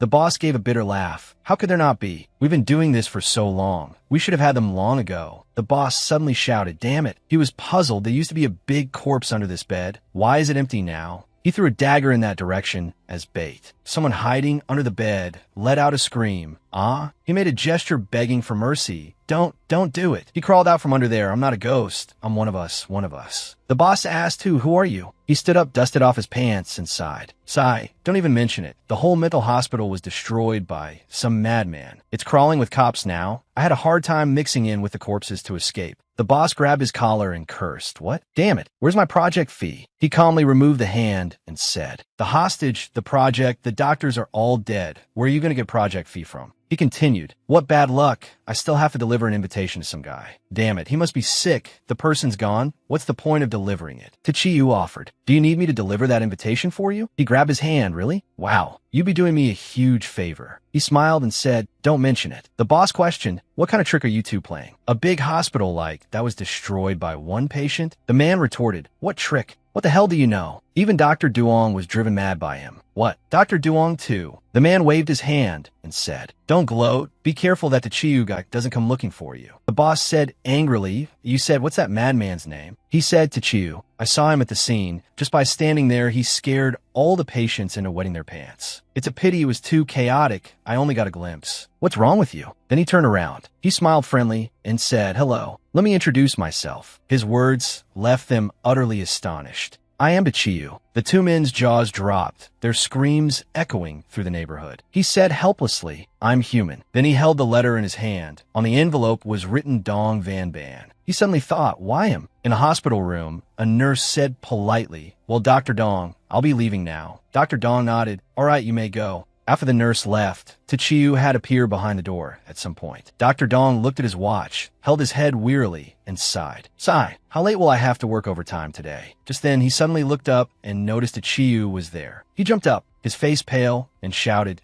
weren't you locked up in the mental hospital? How did you escape? Tachiyu smiled. Don't be afraid, Dr. Dong. I just came to give you something. With that, he placed an envelope on his desk. Dr. Dong asked fearfully, what is this? Tachiyu glared and asked back, you don't know? Dr. Dong stammered, how would I know? Tachiyu didn't want to say more. He pushed the envelope straight towards him. It's for you anyway. See for yourself. Seeing Dr. Dong's curious expression, Tachiyu pondered. He doesn't look like he's lying. How strange. He leaned against the desk. Could he really be innocent? Because his back was turned, Tachiyu didn't notice that Dr. Dong had stood up at some point. Tachiyu sensed it and turned his head to look. But as soon as he turned, Dr. Dong was holding a pocket watch in front of Tachiyu's face, swinging it back and forth. He thought in a panic, oh no. Tachiyu immediately felt his mind reel. Then, Tachiyu's pupils became hazy. Finally, they became lifeless. Dr. Dong spoke while swinging the watch. Then he released his own hypnosis. The watch suddenly fell to the ground. He breathed a sigh of relief, a hint of annoyance in his voice.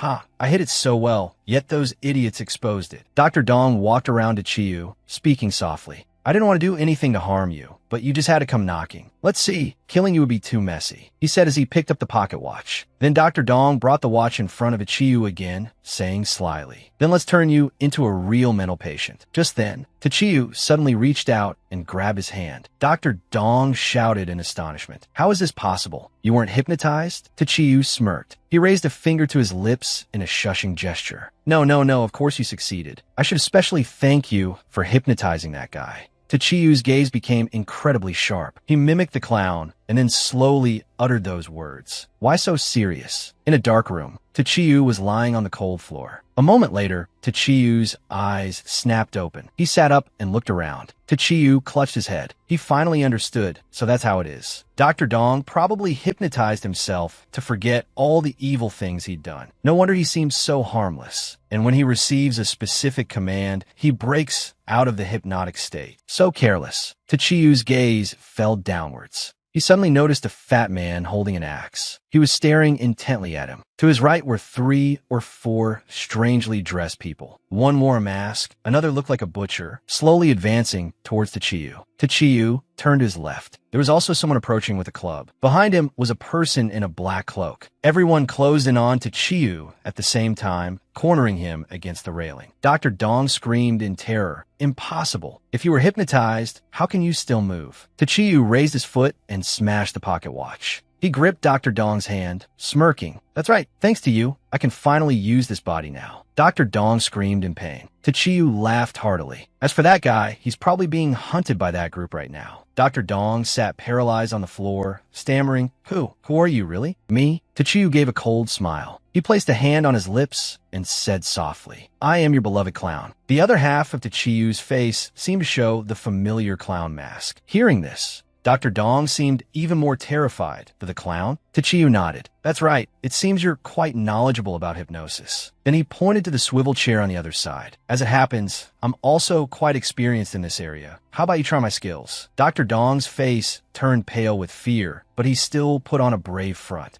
Don't act tough. You just used method acting to avoid my hypnosis. Tachiyu didn't care. His hand touched the family photo on the desk. This is your wife and child. Seeing this, Dr. Dong immediately shouted, What do you want? Tachiyu held up the photo, smiling wickedly. What do I want? Let me think, for example, your wife loses consciousness and falls from a building. With that, he let go of his hand. The photo fell to the ground, shattering instantly, leaving him stunned. Dr. Dong seemed to be imagining the scene, his eyes also filling with tears of anguish. It was just an ordinary photo, but he seemed to see blood flowing from it. Su Zhao leaned into his ear and said in a hoarse voice, What a pity, shattered into 4 pieces. It can't be saved now, ha ha ha ha. This sentence made Dr. Dong lose control completely. Next is your daughter. Su Zhao continued. Dr. Dong looked up in horror. Seeing Su Zhao winding the music box, Dr. Dong hurriedly cried out, Wait, no, don't. Su Zhao casually placed the music box on the table. He uttered a sentence. When this music box stops, someone has to jump from the building. So then, goodbye. Su Zhao waved at him, then walked out. Dr. Dong tremblingly called out, Daughter, my daughter. I shouldn't have done those things. He clutched his head, full of regret. After that, Dr. Dong slowly walked towards the window. He stepped up. His posture was almost the same as Su Zhao's at that time. Su Zhao jumped onto the railing, smiled, and said, Sorry, I don't plan on handing my body over to you people now. With that, Su Zhao jumped, free-falling. Su Zhao closed his eyes and thought to himself, At least until then, I absolutely will not die. The female nurse and a group of people had just arrived. They saw Dr. Dong climbing onto the windowsill. Just then, Su Zhao grabbed Dr. Dong by the collar. Then he slammed him hard onto the floor. Dr. Dong cried out in pain. His eyes widened as he stammered. How can this be? In his line of sight, with a shattered family photo on the floor and the music box lying silently on the table, Su Zhao grabbed Dr. Dong by the collar and asked in a hoarse voice, So, Dr. Dong, I'm sure you'll confess honestly this time, right? What exactly is the meaning of this invitation card? You panicked, that is, Su Zhao threatened. You don't want to talk? Then there's no other way. I'll just have to continue hypnotizing myself. Seeing this, Dr. Dong immediately panicked and cried out, Don't. I'll talk. I'll tell you everything. Outside, the strong wind howled and dry leaves scattered. Dr. Dong asked, You must have read the contents of this letter, right? Su Zhao shrugged. Do you think I'm the kind of disrespectful person who casually pries into others' inner thoughts like you? I've read it, but I don't understand. Dr. Dong frowned and explained. This invitation card is just to invite me to participate in a detective show by the Wuzhou City television station. Originally, there was no problem. He began to recall everything. That show often invites different guests to places where unsolved mystery cases have occurred to film a reality show. The meaning of this letter was to tell me that someone would contact me during that show. Su Zhao asked in a low voice, Contact who?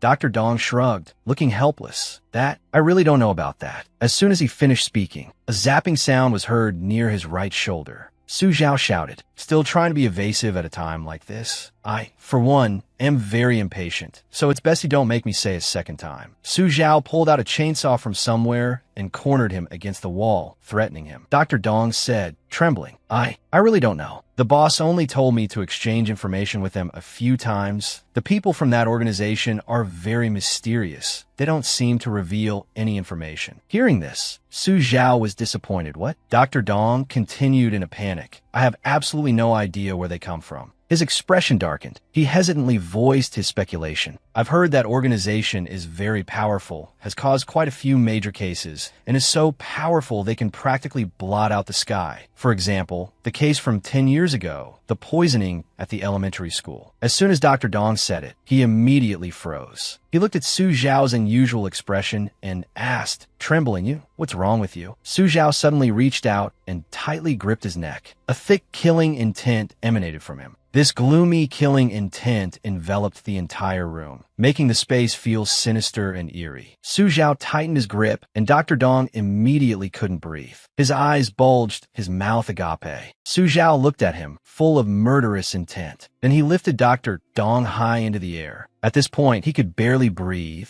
the whites of his eyes showing, foaming at the corners of his mouth. The clown giggled. He stood on the stage, shouting maniacally, ha ha ha, finally, you finally found a clue. The clown smirked. That's right, kill him. Kill him for revenge. Don't forget, you must get revenge. What doesn't kill you will ultimately make you stronger, more insane. God surely enjoys the feeling of killing too. Isn't that what he has always been doing? Aren't we just imitating him? Su Zhao was affected by these sounds. He clutched his head in pain. Su Zhao couldn't take it anymore and roared. Everyone shut up. Dr. Dong was released. He fell heavily to the ground, clutching his neck and gasping for air. The chainsaw also gradually stopped. Su Zhao glanced at him and said coldly, I won't kill you. At this moment, the storm outside was nearly over. Police cars had also gathered in front of the hospital gate. Dr. Dong clutched his neck and said sadly, I understand. I will go to the police and confess, as long as you spare my family. Before Su Zhao walked out, Dr. Dong suddenly called him back. Wait, he asked hesitantly, who are you, really? Su Zhao raised his rough hand in front of him, then turned his head and replied, I'm just a victim. As soon as Su Zhao stepped outside, he saw Shun M.O. standing in the courtyard, directing things. Why am I not surprised at all to see you here? You guys go inside and bring the criminal out. Noticing Su Zhao silently walking past him, Shun M.O. frowned and asked, Su Zhao, what's wrong? Su Zhao lowered his head and replied in a low voice, sorry, I have something to do. Shun M.O. stared at Su Zhao's retreating back, dazed for a moment. At this moment, it started to rain. Su Zhao's eyes became vacant. He just stared straight ahead. Now, besides him, everyone else was clutching their heads and running in a hurry. On the roadside, there was a little girl in a Lolita outfit walking leisurely under an umbrella. She lifted her foot and kicked away a stone in her path. The little girl suddenly looked up. Then she happily ran towards Su Zhao, giggling at him. But Su Zhao put out a hand to stop her. The little girl shouted angrily, hey, but seeing Su Zhao silently turn and walk away. The little girl was also stunned, not knowing what to say. The little girl held her umbrella and limped after Su Zhao. At the same time, she secretly observed him. Her expression was full of worry. She kept trying to hold the umbrella up high, wanting to shield Su Zhao from the rain a little. Finally, Su Zhao stopped in front of a grave. He placed a bouquet of flowers on it. The little girl followed Su Zhao here, her face full of bewilderment. In the distance, Su Zhao was squatting in front of a grave and placed a flower on it. The little girl came closer. The little girl turned her face away, but held the umbrella up to shield Su Zhao from the rain. Su Zhao's expression was sad as he began to speak. Over 10 years ago, a poisoning case at an elementary school in Wuzhou City shocked the entire country. The little girl replied, I know. The little girl recounted the events of that time. In that incident, including the teachers, a total of 60 people died, and in one class, there were no survivors. Hearing this, Su Zhao interrupted her. That's not right. He stood up and continued in a low voice, I am the sole survivor from that death. Su Zhao lowered his head. Actually, before I lost consciousness, I saw the killer's face. But even so, the killer couldn't be found. Did I see it wrong? Or did that guy just vanish from the face of the earth? Then he raised his hand. A faint red light emanated from his fingertip. I chose to go to the police academy, read countless criminal files. Everything I've done was to catch that bastard. A bright red screen appeared before Su Zhao's eyes. On it was written, "Congratulations, host, for completing the 2.5-star mission. Let's cheer." The mental patients celebrate the birth of the king. The never-ending nightmare seems to have finally ended here. Item received. Truth serum. Item effect description. Single-use item. After using this item, you can learn anything from the target's mouth. To all you robbers, police brothers, and housewives, no more worrying about your husband's secret stash. Call 1-10XXXX now. Item received. Disguise mask. Effect description. After wearing the skin mask, you could transform into anyone. The secret of celebrities, the beauty artifact on TikTok, the savior of the ugly. Su Zhao said in a steely voice, "This time, I absolutely will not lose." Another notification appeared on the screen. To keep up with the host's increasingly perverse level of horror, the Horror Experience Institute has been upgraded, guaranteed to bring a brand new and more outstanding experience. New mission, number 10, guess who I am? Difficulty, 3 stars.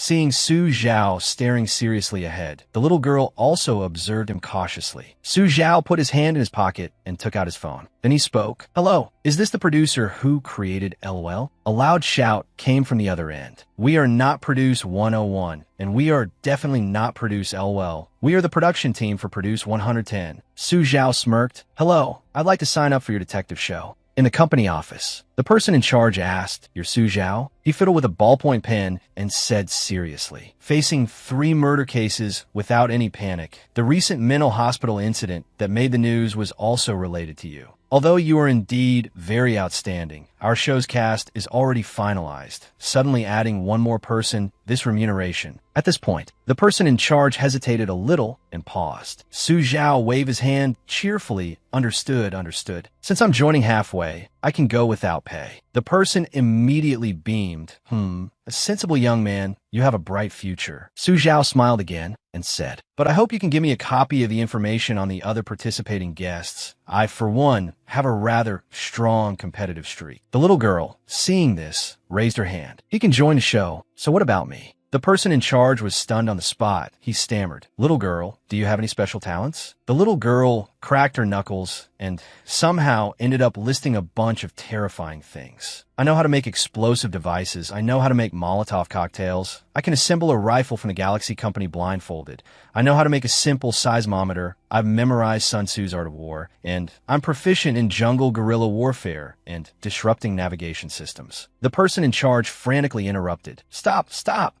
You little girl, do you have any more normal talents?" The Lolita girl proudly showed off. "I just made an electric detonator last week, and I'm only 14. It's in my pocket. Wanting to take it out for everyone to see?" The man's face turned red with anger. "Little girl, this isn't a kindergarten." Suddenly, a hand clapped him on the shoulder. "Old Wu, wait." The director of this show called out loudly. "I could tell at a glance. You are exactly the talent we've been looking for." "Ha." Old Wu's eyes widened in disbelief. The Lolita girl's eyes lit up. "Really?" The director leaned down, smiling in admiration. "Of course, my judgment is never wrong. Can you sing?" The Lolita girl nodded vigorously. I can. "Great, let's begin," the director said excitedly. "Yes," the girl replied. Su Zhao, standing to the side, immediately covered his ears tightly. The little girl took a deep breath, then began her deafening song. "Let's learn to meow like a cat. Together we go meow, meow, meow, meow, meow." Hearing this singing, Old Wu immediately fell backward. The director, however, remained as still as a statue, his expression extremely serious. The little girl's voice echoed throughout the building. "I once roamed the world carefree, drinking a gourd of murky wine alone, drunk while admiring flowers and the moon, sorrow piling upon sorrow." After singing, she even covered her mouth and coughed twice, then asked smugly, "How was it?" The director sat still, not saying a word. A moment later, he started bleeding from all 7 orifices. He tremblingly gave a thumbs up and praised. "I knew I wasn't mistaken. You're the talent I've been looking for. You're the star of tomorrow." "Amazing." The lowly girl cheered excitedly. Su Zhao said politely, "Well then, we'll be taking our leave." The director replied, "All right, please be at the meeting point on time tomorrow." As soon as the door closed, Lao Wu's voice jumped several octaves. What are you playing at? He grabbed the director by the collar, shouting in a panic, putting a child on the show. We're definitely doomed. The director looked down at him coldly. You idiot, think back on what that little girl just said.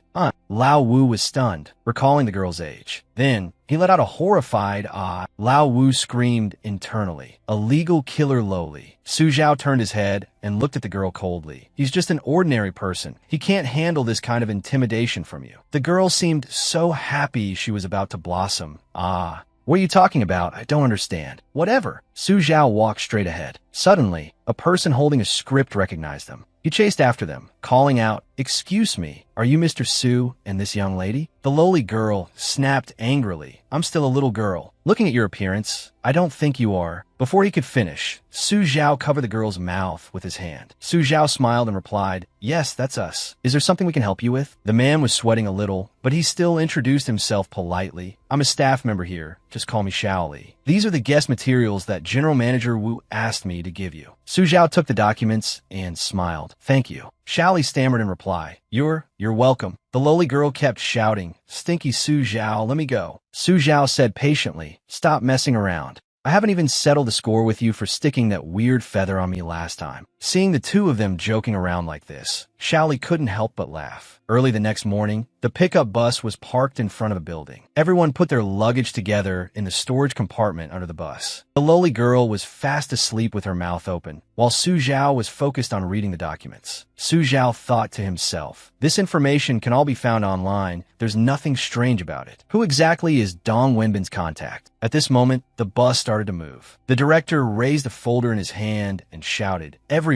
He stood in the middle of the bus like a tour guide and said in a loud voice, "I'm sure you've all received the script for this reality show, right?" As the director spoke, he pushed up his glasses. "Well then, please throw away the scripts in your hands now. This reality show has already begun." His voice echoed through the bus. Then he clenched the script in his hand and said hoarsely, "Everything is improv. So, can you find a killer hidden among you?" Hearing this, Su Zhao's expression changed instantly. He thought to himself, "A killer?" Reporter Zhang Jing smirked. "A killer. Interesting." Detective novelist Cheng Gong looked annoyed. "What's this? Isn't it just a game of mafia?" Private Detective Luo Chao began to deduce, meaning, "There's a mole among us." Street magician Huang Xian calmly analyzed. "The problem is the mole doesn't know they're the mole, right?" The director watched the group's lively discussion without saying a word. He smirked smugly. It had taken him a lot of effort to assemble this group of people. Then, his gaze fell on Su Zhao. With an unlucky victim and a legal killer lowly, it would be hard for this show not to be a hit. Thinking of this, the director shouted excitedly, "Well then, everyone, do your best." Inwardly, he was gloating. "When I get back this time, I'll definitely get a promotion and a raise." After a long nap, the lowly girl finally woke up. She looked out the window and exclaimed excitedly, "Wow." A voice sounded next to Su Zhao. "Oh, so it's this place." Su Zhao looked up and asked, "You know this place?"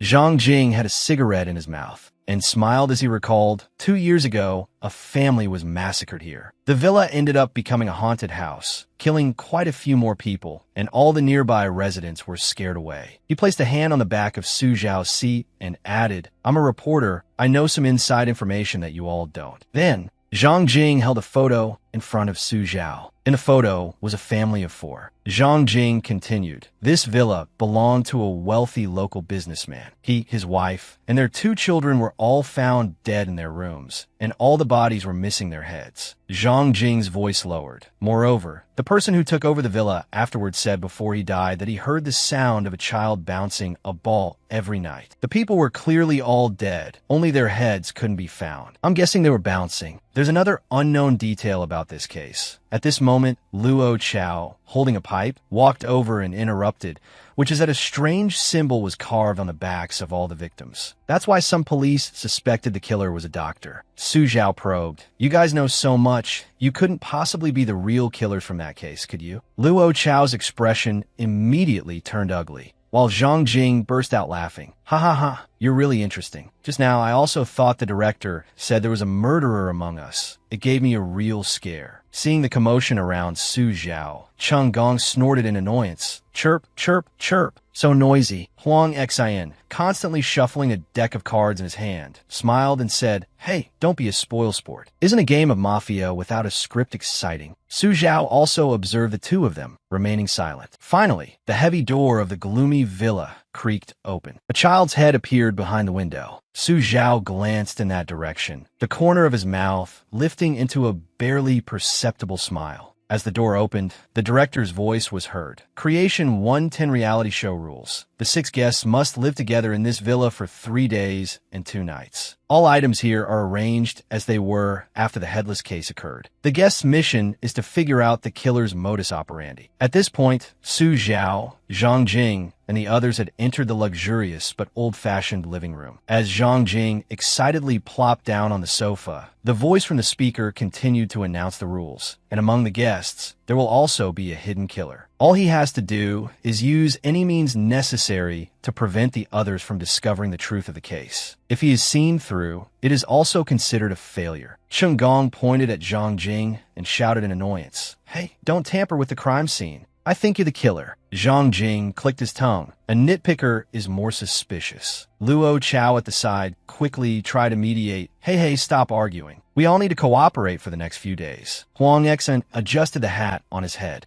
and then checked the rooms behind them. Our rooms are all on the first floor, next to each other. It's best to check the locks on each door first. It said he'd use any means necessary. His words stunned everyone.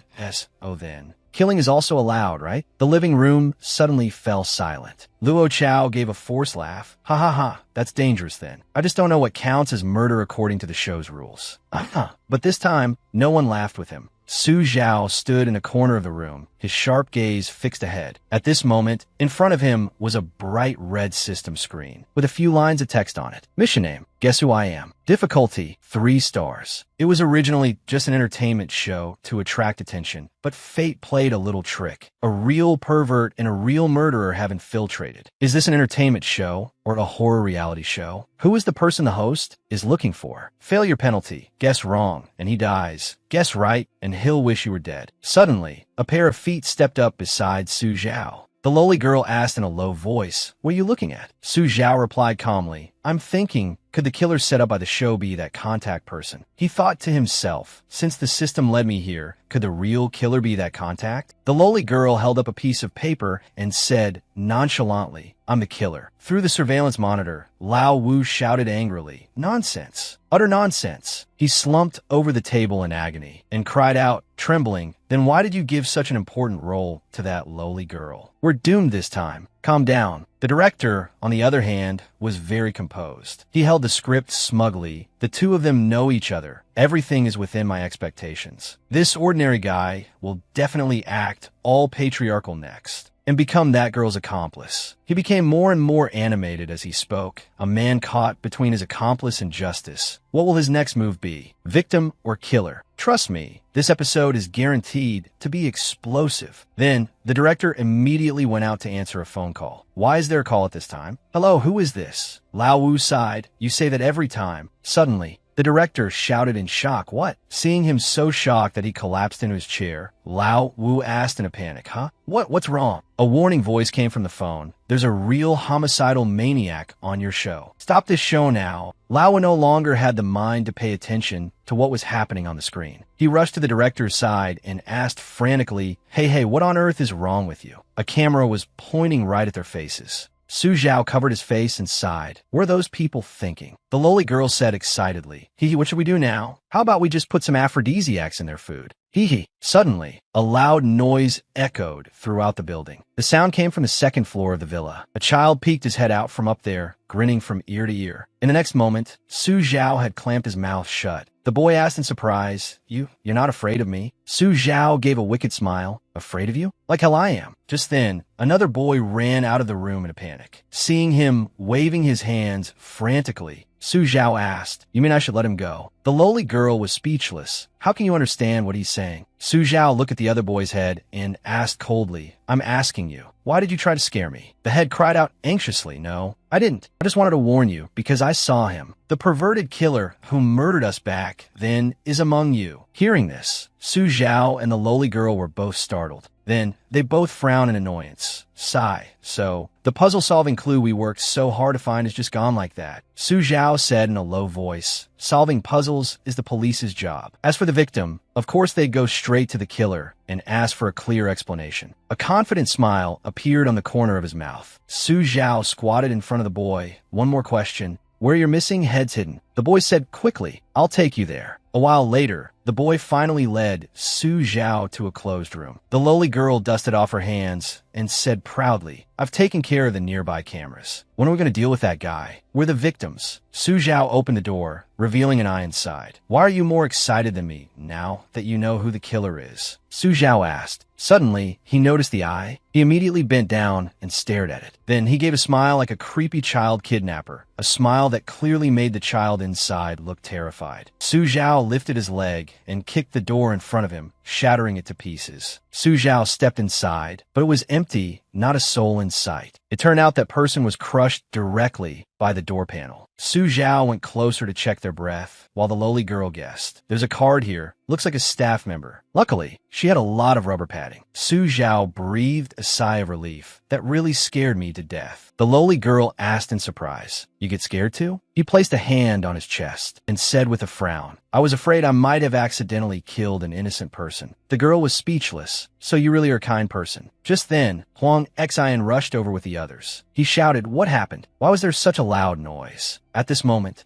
only Su Zhao, the lowly girl, and the unconscious staff member were left in the room. Su Zhao waved his hand. You've come the right time. Let me show you something. After that, he reached out and pressed a hidden switch on the wall. The wall in front of them suddenly rumbled. After the wall had retracted a distance, Su Zhao said coldly, Here, these are the missing heads of that family of 4. In front of the 4 of them appeared 4 human heads, lying still. Cheng Gong covered his mouth in shock and asked, Are these props? Have you solved the show's puzzle? Su Zhao approached and said slowly, No, these aren't props. These are all real people, and the murderer in that case is here right now. Am I wrong? Su Zhao called his name, Luo Chao. At this moment, the entire room fell silent. The other 3 stared blankly at Luo Chao. Luo Chao suddenly burst out laughing. Ha ha ha ha ha. What a boring guy.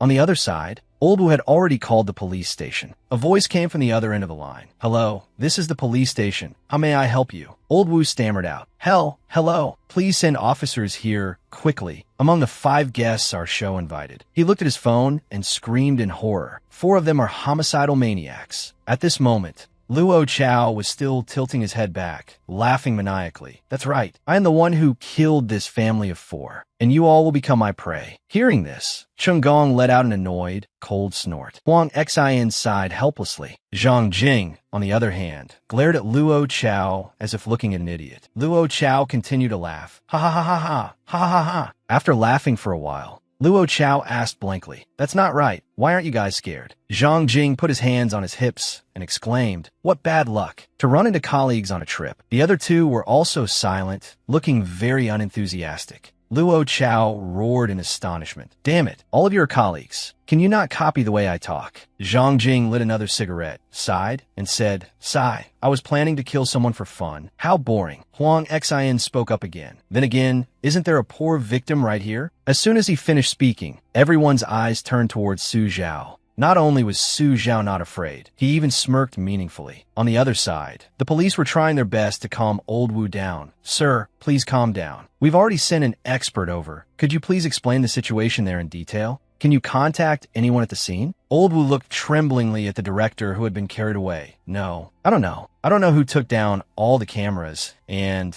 I'm afraid to call for fear of alerting those homicidal maniacs. Then he looked at another phone. Someone has sent their real information over. They're all people who have committed serious crimes. The policewoman on the phone immediately took notes. I understand. One more question, she asked among the guests. Is there someone named Su Zhao? The director, who had gone completely limp, weakly spoke up. I think there is such a person. All right. The policewoman glanced awkwardly at her colleague beside her. She said to old Wu, "It's safe over there now. Please go there quickly." The director said in astonishment, "Huh? You police are dispatched so quickly now? According to the horror story script, aren't you supposed to arrive after we're all dead?" The policewoman hurriedly shouted, her voice full of horror. "You need to get over there now. If you're late, those homicidal maniacs might all end up dead." On the other side, the three killers were all staring intently at Su Zhao. Zhang Jing took a drag from his cigarette, glanced disdainfully, and said, "To be honest, being colleagues with trash like you, I feel ashamed too." Luo Chao turned his head to retort, "Hey, this is my turf. This was supposed to be a very interesting game of slaughter." Chung Gong sneered again. "Idiot, if you hadn't been seen through and confessed in a hurry, would we have needed to reveal our identities? Do you even understand what suspense is? Even the main character in a story knows to build up the plot before the big reveal." Huang Xian, holding his cards, said with a smile, "The problem now is there's only one prey, but there are 4 players. How about we deal with the other 3 guests first, and then come play with this guy?" Huang Xian suggested.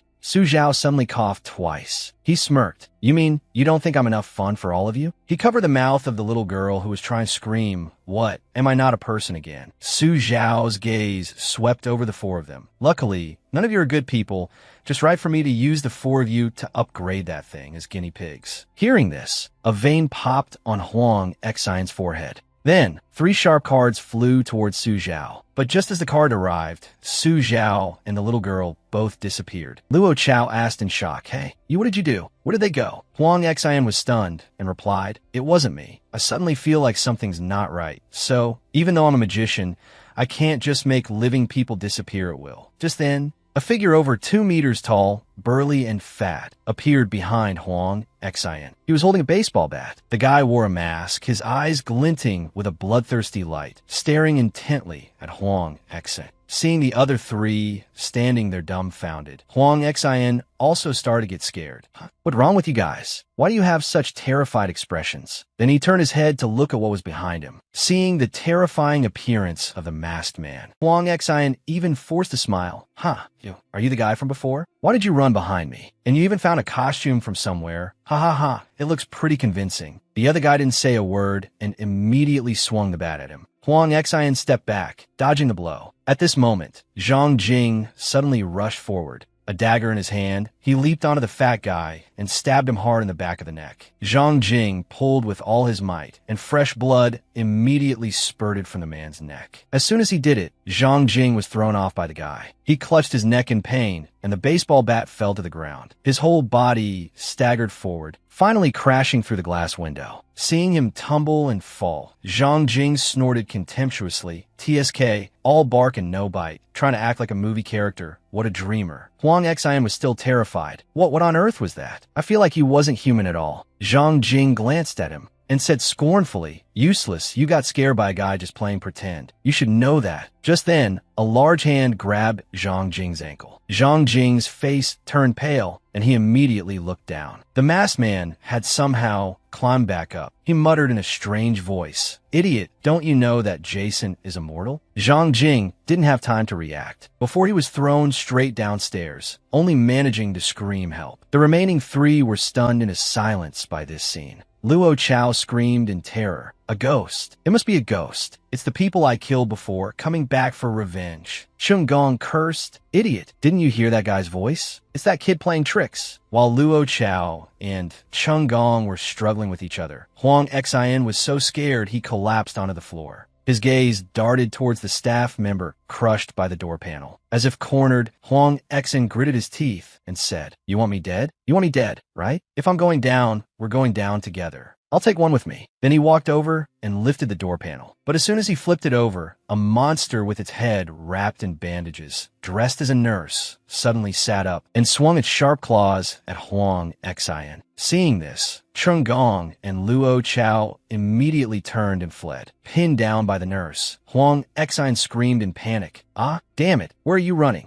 Save me." As they ran down the stairs, a strange voice echoed, "What's wrong? Weren't you all eager to play with me?" The 2 of them flew down the stairs, reaching the first floor in an instant. As soon as they left the living room, someone was already waiting there. It was a masked man holding a chainsaw. Chung Gong blurted out in disbelief, "Damn it, am I dreaming?" Just then, a voice came from behind. "Didn't we say one by one?" How come there's only one left? Another masked man, holding a butcher knife, walked down from upstairs. Chung Gong broke out in a cold sweat and asked, "What do you mean? What do you mean there's only one left?" Just then, a hand pushed Chung Gong in the back. In an instant, Chung Gong was shoved towards a man with the chainsaw. Seeing Luo Chao duck and run, Su Zhao gave him the middle finger. "You're such an idiot, can't even hide properly." Luo Chao charged straight for the main door, screaming frantically, "I don't want to die. I don't want to die." The man with the butcher knife on the stairs smirked. Luo Chao ran outside, looking around in a panic. Su Zhao suddenly appeared behind him, smiling as he asked, "What's wrong? Found someone to play with yet?" Luo Chao pulled a knife from somewhere, pointed it straight at Su Zhao, and shouted, "It's you. You did all of this, didn't you? As long as I kill you,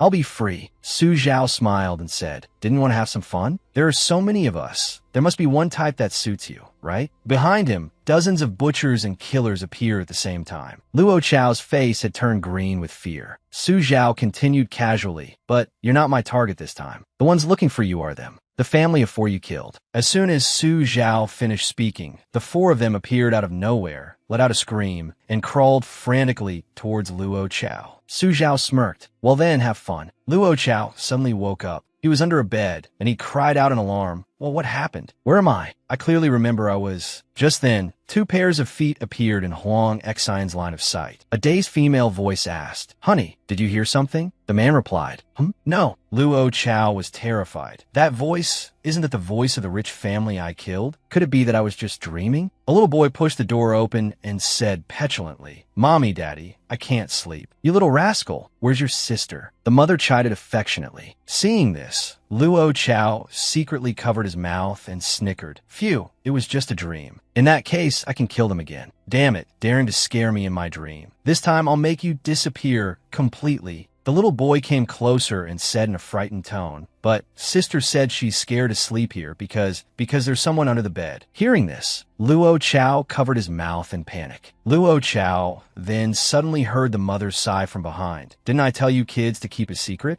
After all, we don't have our heads anymore." Luo Chao abruptly turned his head and saw the family of 4 all bending down, looking under the bed. None of them had heads. At this moment, outside the villa, lightning split the sky. Luo Chao was tied to a torture chair, his whole body being electrocuted. Luo Chao cried out in pain for help. In front of him, Su Zhao was leisurely crossing his legs on a chair, watching the show. Seeing Luo Chao notice him, Su Zhao waved. "Hey, how was the appetizer?" Luo Chao demanded in terror. What the hell are you? A Superman? Someone with superpowers? Or a ghost? What do you want from me?" Seeing this, maybe you'll remember, Su Zhao smiled and held an envelope in front of him. Then, he turned his head to look at Zhang Jing, Chung Gong, and Huang Xian, who were tied up in the corner of the room. "I even specifically asked them first, but the real culprit in this case, as expected, is you." Luo Chao asked back in astonishment. "What?" Su Zhao glared. "Don't you tell me you don't know what this is." Luo Chao's eyes widened even more. "Can I say I don't know? You'd better think carefully before you speak." Su Zhao took out a chainsaw to threaten him. Seeing the chainsaw, Luo Chao immediately panicked and screamed, "Wait, don't. I have some recollection. I think I've seen something similar. Let me think. Give me some time. I'm almost there." After thinking for a moment, Luo Chao finally mumbled, "I remember now. I secretly saw that person take out that invitation card before." Su Zhao said coldly, "So it was him."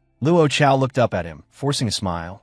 Big brother, I've confessed everything. This has nothing to do with me. I didn't do too bad, right? This is your reward." With that, Su Zhao snapped his fingers. Immediately after, a current several times stronger than before coursed through Luo Chao's entire body. He convulsed while screaming, "You son of a bitch!" The lowly girl jumped in fright upon seeing this. She hugged the controller and asked in confusion, "Didn't you say you'd spare him?" In the end, Su Zhao tied all 4 of them up in a corner. He dusted off his hands and said with a smile, "All done, let's go." When Su Zhao and the lowly girl walked out of the villa, a dozen or so police officers had already gathered in the yard. Su Zhao chuckled and scratched his head. "Hello, everyone. You've all worked hard." Old Wu saw this and asked blankly, "Officer, that..." Shinamo wasn't surprised by this at all. He just asked, "It's fine. Do you guys have a doctor?" I mean a psychiatrist." The police officers went in and arrested the 4 murderers. They cheerfully comforted them. All right, it's all over. Just try to look on the bright side of this little matter. Anyway, you'll all be executed by firing squad in a few days, so there's no more chance in this life. There's still the next life.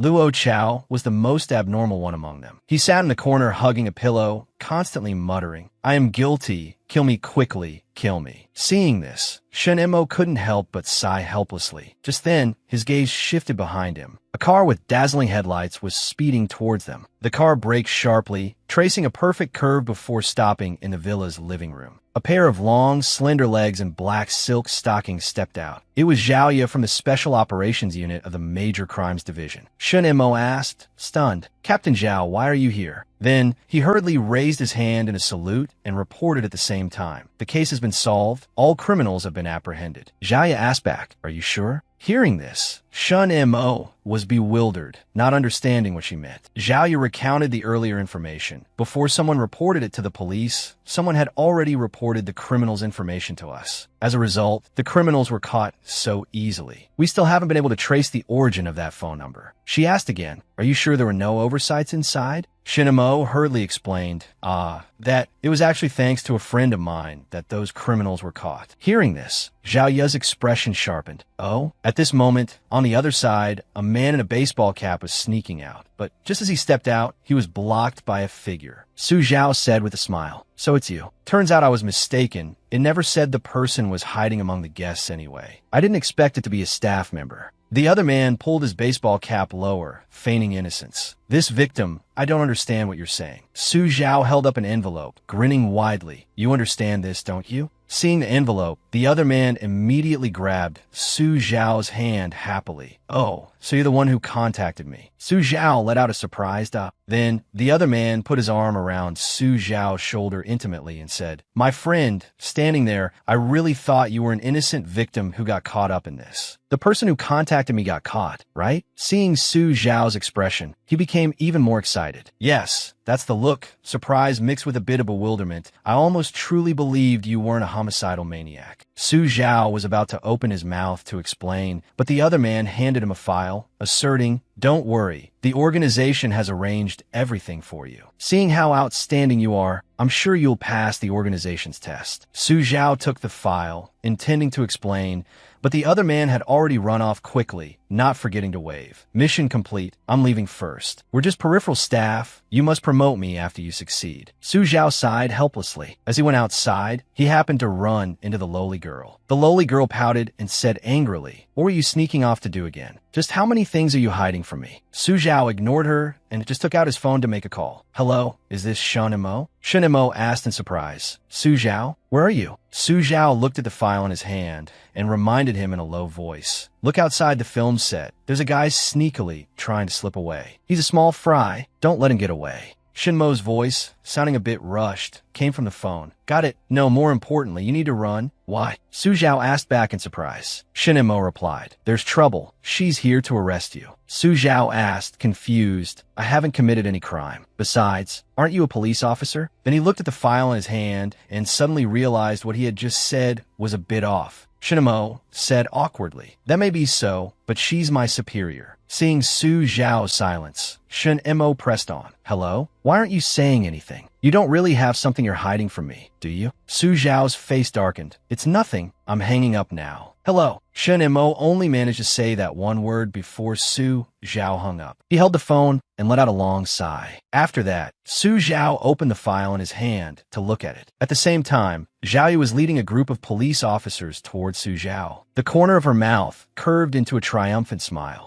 At this moment, the door was opened. Su Zhao hid in a corner, looking in that direction. Zhao Ye held up her police badge, seemingly asking that person something. Su Zhao focused his gaze on her. Then, the other man pointed to the left, which was the restroom. Inside a men's restroom stall, Su Zhao tore the file to shreds and threw it all into the toilet. Just then, there was a sound from the door behind him. Zhao Ye acted very quickly, kicking the door open with a single kick. Then she scanned the room. All the stall doors were open. At this moment, Su Zhao pressed the flush button, then turned the door lock. Zhao Ye also stepped inside. Su Zhao heard the footsteps and glanced warily in that direction. Zhao Ye had approached the stall where Su Zhao was. Her shadow and those of a few other officers were cast on the door. Zhao Ye stared at the door, then reached out to open it. Su Zhao watched tensely. Then, Zhao Ye decisively yanked the door open. Then her eyes widened in astonishment, because the person inside was the lowly girl. The lowly girl also stared wide-eyed at Zhao Ye. The The lowly girl let out an ah, then asked curiously, "Miss, this is the men's restroom. Are you here to explore too?"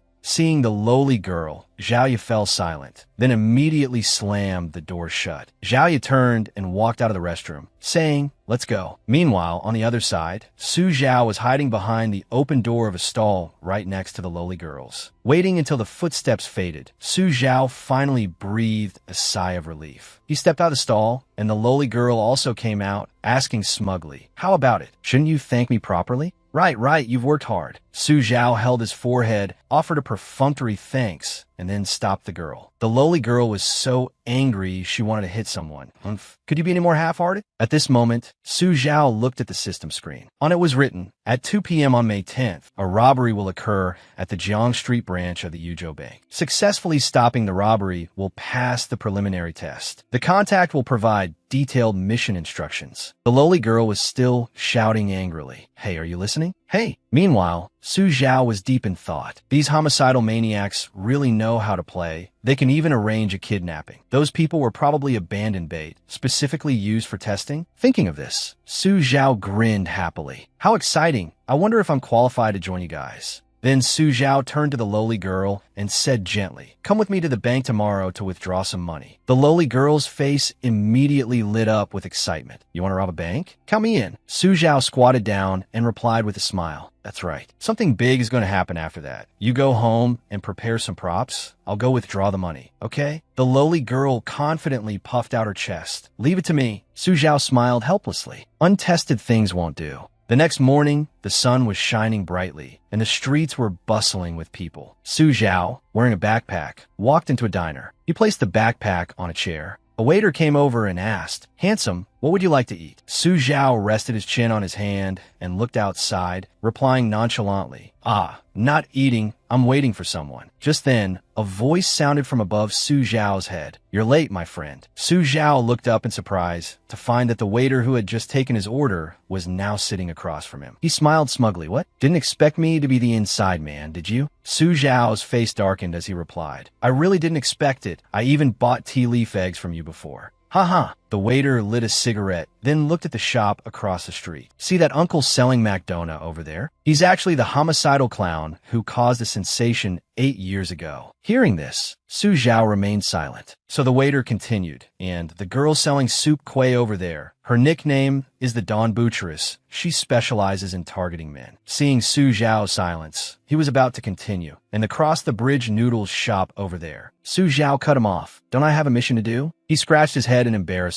"We old homicidal maniacs just wanted to relive our youth a little." He pointed to a few people smoking not far away and said to Su Zhao, "See those people over there? In 3 minutes, they'll start the robbery. What you need to do is use any means necessary before the police arrive to prevent them from getting the money." He smiled at Su Zhao. "Whether you kill them or help them rob the place and then rob them, it's all fine. Of course, if you get caught by the police, it also counts as a failure." Su Zhao rested his chin on his hand and didn't answer. "Also, they all have guns, and they'll kill 2 hostages first." Hearing this, Su Zhao was instantly startled. The waiter shook his head and continued, "So it's best you don't pretend to be a hostage." But just as he said this, Su Zhao's figure had already vanished. He turned his head and shouted, "Hey, I'm not finished yet." At this moment, the masked robbers were ready to storm the bank. All of them had their heads covered. Then, the leader waved his hand, and the group immediately rushed into the bank. They ran in, raised their guns, and shouted, "This is a robbery! This is a robbery! This is a robbery! Everybody get down! Don't move!" Seeing this, everyone in the bank was terrified. The leader fired a shot at the ceiling and roared, "Don't move. Don't you fucking understand? Stay still for me." Everyone trembled as they squatted down, covering their heads. The female bank teller from before fearfully raised her head, then secretly pressed the red alarm button. Hearing the alarm, a robber said angrily, "Fuck, which bastard pressed the alarm?" A subordinate asked worriedly, Boss, what do we do now?" He pointed at the female teller and said, "It looks like she pressed it." So they shouted, "Kill a few of them and they'll shut up." The female teller screamed in fear, covering her head, "Ah." But in the end, nothing happened. She looked up in surprise. It turned out Su Zhao had somehow appeared in the middle of the enemy's formation, holding a dagger in his hand. The robber hurriedly raised his gun and shouted, "Who the fuck are you?" Su Zhao took off his mask and grinned. Me? A robber. Seeing Su Zhao walk in, the robbers were all stunned. The leader was dumbfounded, and for a moment, he still couldn't understand what was happening. Goon A immediately shook him. Boss, wake up. Goonbi asked in a panic, what do we do now? Did someone beat us to it? I've never seen anything like this. Just then, the leader came to his senses. He pushed Goon A away and strode menacingly toward the female employee. You bitch, get out of my way. Goonbi approached Su Zhao and said in a low voice, My friend, are you here to rob a bank too? How about we show each other some professional courtesy? Maybe consider the bank next door. See them? The leader shouted, what are you standing around for? Grab the girl at the counter as a hostage. Goonbi also shouted, grab the pregnant woman too. One body, two lives, the police definitely won't dare to make a move. He didn't notice that Su Zhao had, at some point, raised a brick and smashed it straight onto his head. The blow left everyone in the bank stunned. The waiter smoking on the other side couldn't help but click his tongue. TSK, TSK. He threw his cigarette, but to the ground, and said with interest, what a greenhorn. He wrote 3 words on a white piece of paper. Fail, then smacked his lips and said, charging in without even assessing the situation, he's really asking for a death wish. Why would the organization find such a useless guy? But then he suddenly froze and stared toward the bank. Inside the bank, the bewildered robbers asked, that's weird. Where did he go? I just looked down for a second and he vanished. Is it a ghost? They exclaimed in panic. Don't be ridiculous. There are no ghosts in broad daylight. But none of them knew that Su Zhao, wearing the butcher's raincoat, was standing right beside them. He held the brick in his hand, grinning slyly. Immediately after, a series of thuds and crashes rang out. A robber fell right in front of the waiter, making him jump in fright. Su Zhao picked up the evaluation form and asked with a smile, a D grade? A fail? The waiter coughed twice, then made an excuse. Ahem, you're still too naive. Although you've brought the situation under control, this method was too risky and you didn't even get any money. So the best I can give you is a C grade. Before he could finish, another robber fell with a thud in front of him. He screamed in terror. Su Zhao, holding a weapon, asked with a sharp gaze, Boss, I solved the problem in under 3 minutes, and you say you can only give me a C grade? Do you know why my grades were always so good as a kid? Because my teachers gave me low scores. Hearing this, the waiter was scared witless, not knowing what to say. Su Zhao waved the chainsaw in front of him, shouting maniacally. They've all disappeared. Seeing the chainsaw about to cut into him, the waiter screamed in fear. A moment later, he was forced to write A+ on the evaluation form. Su Zhao held up the form and asked, with this, I've passed this trial, right? The man gave a fawning smile. Of course. I've already notified my superiors to arrange a face-to-face meeting as quickly as possible. Just then, Su Zhao seemed to notice something and turned to look behind him. Across the street, a line of police cars, sirens wailing, was speeding toward the bank. Su Zhao scratched his head in a bind. That kid Shinemo is here again. What excuse should I come up with this time? He watched Shinemo get out of the car and thought to himself, what do I do now? But besides Shinemo, Xiaoyu also got out. Xiaoyu stood at the bank's entrance with a fully armed SWAT team, preparing to storm in. Shinemo shouted through a megaphone. Hostages inside. Listen up. Don't do anything foolish. Please hand over the robbers quickly. Hearing this, Su Zhao sighed helplessly. He walked up to the two of them, dragging a robber out by the collar. Then he threw the robber down in front of the police. Seeing the robber on the verge of death, the officers hurriedly shouted, How is he? He's still breathing. Quick, press his philtrum and chest compressions. Then, an officer raised his hand to report. The robber is fine. Everyone, no need to panic. The hostage didn't beat him to death. Fall back. Seeing the chaotic scene of them trying to save the robber, Xiaoyu silently turned around. She and Su Zhao stood facing each other, the air falling silent. Su Zhao's calm gaze met hers directly. At that moment, the brown file was still in his backpack. Xiaoyu also stared at him, the corners of her mouth curling into an arc. Then, she suddenly licked her lips with interest. Shin Emo suddenly shivered, his face gradually turning pale. Su Zhao smiled and began to speak. Shin Emo, but before he could finish, Xiaoyu cut him off. You, come with me. After speaking, Xiaoyu turned and walked away. Su Zhao glanced at Shin Emo, who, not knowing what to do, could only sigh and say, just do as she says, my hands are tied. Who asked her to be my superior? Seeing Su Zhao put on his backpack and walk toward the car, Shin Emo prayed silently. I hope nothing bad happens. Su Zhao calmly got into the car and closed the door. Xiaoyu, sitting beside him, had at some point taken out a pair of heart-shaped handcuffs. She grinned and introduced herself. Zhaoye, Special Operations Team of the Major Crimes Unit. We meet again, Mr. Su. Su Zhao glanced at the handcuffs in her hand and calmly replied, I believe this is the first time we've met. Zhaoye gave him a look as if he were an idiot, her mouth twitching. Do you think I'm all boobs and no brains? Su Zhao immediately shut his mouth. Seeing Su Zhao remain silent, Zhaoye got straight to the point. Su Zhao, I'll be direct. We've been hunting a mysterious criminal organization, and the latest lead we have is related to this bank robbery. Su Zhao feigned innocence, shrugging as he replied, Officer Zhao, it's useless telling me all this. I'm just an ordinary victim. Zhaoye immediately cracked her knuckles, the joints making a popping sound. Keep talking nonsense, and believe it or not, I'll crush your head with my boobs. Then she sighed. We just received new intel that the organization will be holding a trial interview soon. They've always been extremely cautious, but now they've suddenly revealed an opening. She held her head, explaining helplessly. In this situation, even knowing it could be a trap, it's also a great opportunity for us to plant an undercover agent. Then she reached out and lifted Su Zhao's chin. Zhaoye looked directly into his eyes and continued, That's why I came to you. Of course, if you succeed, the reward will naturally be substantial. Hearing this, the corners of Su Zhao's mouth involuntarily curved into a smile. He took out his backpack. That won't be necessary, because the one going for the interview is me. Immediately after, a strong force pushed Su Zhao back, and the handcuffs instantly snapped shut on his wrist.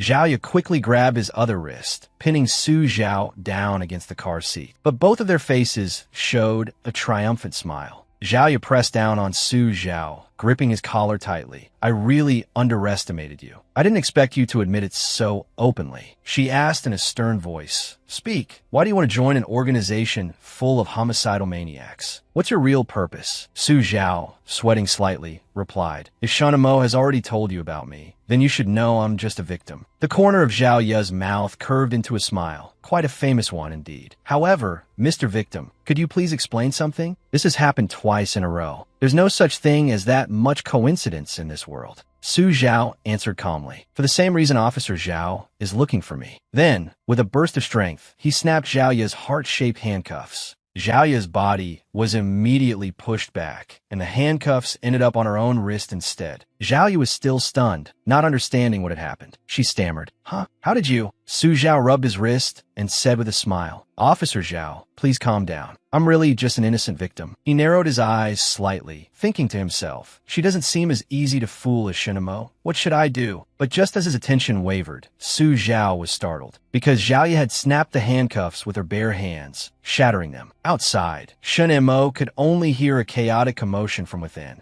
Very lively. Su Zhao gripped Zhao Ye's shoulders tightly. Zhao Ye, lying on top of him, asked in a low voice, Revenge? Su Zhao said coolly, For many years, I've been investigating an organization, which is very likely the same one you're investigating. They killed a friend of mine. Hearing this, Zhao Ye froze. She slowly released her hands from Su Zhao's shoulders. Zhao Ye smiled and said, So that's how it is. That's why you keep showing up at crime scenes. Then, this is indeed a great opportunity. Zhao Ye put her hands on her hips and ordered, From now on, you are our undercover agent. Su Zhao asked back, You believe me? Zhao Ye glanced down, then smiled arrogantly. What? You want me to arrest you? You've got guts. With that, she sighed and recounted. He could never stop himself from doing good deeds, even taking an old lady to experience the meaning of life. In the end, he was executed for not fitting in with the professional culture of homicidal maniacs. Don't you have the nickname Nemesis of Maniacs? The most terrifying victim. With us as your backup, your safety can be better guaranteed. Su Zhao was stunned by this, not knowing how to respond. Zhao Ye pointed at his face and said cheerfully, This time, we can definitely round up that whole gang of maniacs and bring them to justice. Seeing Zhao Ye so excited, Su Zhao said in a low voice, What about my opinion? After getting out of the car, Shen Mo leaned in and whispered in Su Zhao's ear, What on earth were you two doing in the car just now? Su Zhao wore the same serious expression as Shen Mo. He thought for a moment and replied, Nothing much. She told me to go home and prepare that she'll come find me later. He leaned into Shun Mo's ear and whispered, By the way, what's her background anyway? Is she a Barbie doll made of diamond? Shun Mo refused to answer the question. He waved his hand. Have you eaten? Let's go get some barbecue. I'll order you some good stuff. After eating, Su Zhao returned to his apartment. Su Zhao opened the door, and as soon as he stepped inside, the loli ran out happily to greet him. But as she got closer, the loli stopped, her eyes full of suspicion. She gritted her teeth and shouted, "Spill it! Which vixen did you go on a date with today?" Su Zhao didn't answer her and walked straight into the house. The loli shouted angrily, "Hey!" But just then, there was a noise outside the door. "Who is it?" the loli asked as she approached. She had no idea that the person standing outside the door was Zhaoye. As soon as she opened the door, Zhaoye grinned. "Hello, little girl, we meet again." The loli's gaze fixated on Zhaoye's enormous chest, and she instantly turned to stone. At that moment, her mind was filled with "My response to your message was blocked for potentially violating safety policies. I apologize for any inconvenience." Zhaoye smoothed her hair, pointed to a spot on the map, and said slowly, "First, I'll clarify our plan of action for tonight. We've arranged for 3 backup personnel in a few places. All of them are top-tier experts." Hearing this, Su Zhao's eyes filled with doubt. Zhaoye frowned and asked, "What? You don't believe me?" Then she pointed to the man circled on the map. "This chocolate seller is the god of war of our bureau's nursing home. He once set a record for single-handedly dealing with 10 old men with osteoporosis, and in one go, wiped out an entire gang of professional scammers." Zhaoye pointed to another person and continued her introduction. "The owner of the stinky tofu stall over here is in charge of intelligence reconnaissance. The old city has many eyes and ears, and nothing escapes his intelligence network. He once used his cover identity to sell stinky tofu mixed with white flower snakegrass water to a drug trafficking gang, causing all of them to be hospitalized overnight with intestinal poisoning." Su Zhao frowned and asked, "Why does this sound more and more unreliable the more I hear?" Zhaoye didn't answer. She grinned and continued. "The last one, Wang Kai from the Major Crimes Unit. The red circle on the map was on a round-faced boy." Su Zhao said with some emotion, "Forgive me for being blunt, but does this person look like a police dog?"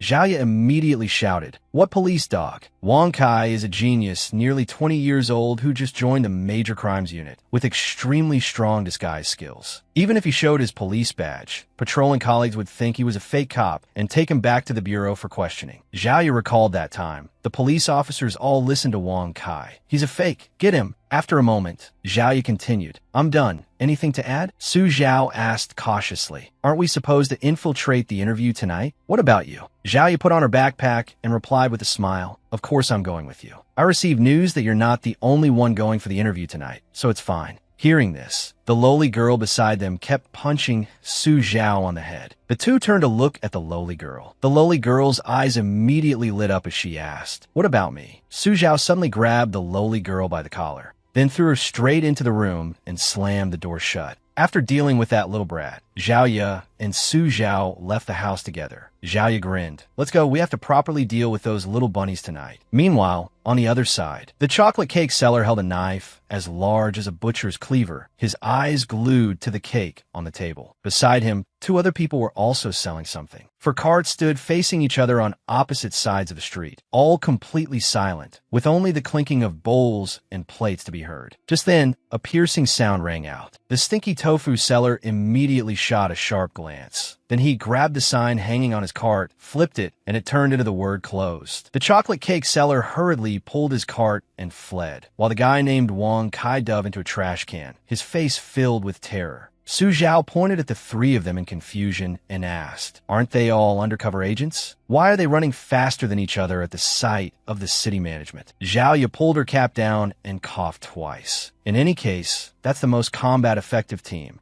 Besides, this is a confidential matter." Then she pointed behind them. "It's okay, their den might be over there." At that moment, a blinding light suddenly flashed in the tunnel. Hearing the sound coming from inside, Zhaoye and Su Zhao immediately looked at each other and nodded. Just then, a dark figure holding a flashlight stepped out. Su Zhao and Zhaoye simultaneously turned tail and ran. In the darkness, a door was ajar, and a pale hand reached out from the crack. Seeing this, both Su Zhao and Zhaoye stopped in their tracks. At this point, the two had entered the base. Then, they both stopped in front of an iron door. Su Zhao and Zhaoye reached out and touched it together, and the heavy iron door immediately opened, revealing a brightly lit space. Su Zhao, who was used to the darkness, instinctively raised a hand to shield his eyes. Zhao was no exception. She pulled her cap down and tried to look up. Then, the lights were turned off, and Su Zhao and Zhao discovered that there were many other dazed people like them around. No one dared to make a sound. It was completely silent. After that, everyone rushed forward in unison, leaving only Su Zhao and Zhao standing dumbfounded. It was as if they had seen something, and they were instantly stunned, their eyes wide. Just then, a leather whip cracked loudly on the ground, and a pair of high heels stepped forward. A plump figure in a leopard print outfit appeared in the light. She spoke in a coquettish voice. "Oh my, have all my little darlings arrived tonight?" The person who appeared was the woman who had been hiding in the alley last night. She scanned everyone present. At this point, everyone had gathered around her. She gave a playful wink. A guy with side-swept bangs sneered contemptuously. "Isn't this an interview for a crazed killer organization? Why arrange such a comical act?" A blonde guy started with personal attacks. "Ha, that's right. Why is it a tank? With a look like that, who wouldn't be scared weak in the knees seeing her in the middle of the night?" The moment the words left their mouths, both guys fell backward, fresh blood splattering everywhere. The two of them flew several meters, blood gushing out and staining a large patch of ground red, terrifying everyone. The two guys couldn't say another word. They were clearly dead. Seeing this, Su Zhao broke out in a cold sweat. Zhao muttered, "This is bad. It's her again." Most of our previous undercover agents tried their best to pass on this person's nickname before they died. Heavy Tank Assassin. She smiled and said, "You guys go down first. Today, I have to properly teach these new recruits a lesson." Seeing this, a man immediately turned pale with fear and turned to run outside. But she quickly blocked the door with her hand, her over 2-meter tall frame looking down at the new recruit. She sneered, "Don't be in such a hurry, little fresh meat. Where are you running? I heard there's a traitor among you new recruits, so let me check thoroughly." After that, the whip immediately swung down. Seeing Su Zhao about to rush forward, Zhao hurriedly stopped him. "Be careful, she's not someone we can handle. I'll find a way to call for backup." "Why are you spacing out?" Next to Su Zhao was an information screen. "Host, please cherish your life. This system wants to live for another 2 years." The Heavy Tank Assassin laughed loudly and asked, "What now? Does anyone else want to run away?" After that, her gaze stopped on the left side. At this moment, that group of people all cowered in fear, afraid she would notice them. Her gaze swept to the right side, and the people on the right even hid behind tables and chairs, trembling and not daring to make a peep. Then she looked at the group in the middle. That group was no exception, trembling and huddling together. She cracked her whip on the ground again, then took a step forward, a look of satisfaction in her eyes. "Humph, not bad. As long as you listen obediently, you can prove you're not the traitor. Otherwise, but that undercover agent certainly won't stand up on their own. In that case, I'll just have to teach you all myself." Then she shouted loudly, "Now, all of you, take off all your clothes. Hurry up. Whoever is slow is the undercover agent." Seeing this, Zhao patted Su Zhao's shoulder to remind him, "Hey, stop spacing out. We'll be in big trouble if this goes on. Wait for my signal later, and we'll act together." At this moment, Su Zhao was still staring at the system. The system's information was still the same sentence. "Host, please cherish your life. This system wants to live for another 2 years." Seeing this line, Su Zhao's expression darkened, and he paid no attention to Zhao's call. Just then, Zhao looked over in shock. The Heavy Tank Assassin had appeared in front of the two of them at some point. She spoke up. "What are you two whispering about? Didn't you hear me tell you to take off all your clothes? What are you still standing there dazed for?" Hearing this, Zhao's expression immediately darkened, her hand already gripping the gun in her pocket. The Heavy Tank Assassin asked again with suspicion, "Could it be that you two are the undercover agents?" Zhao looked up, preparing to act, but then was suddenly startled, because Su Zhao was smiling at her, as if looking at a stranger. He said coldly, "Don't you understand human language? The honorable judge told you to hurry up and take off your clothes." In a corner no one could see, Su Zhao's hand had reached into his pocket, stopping Zhao's action.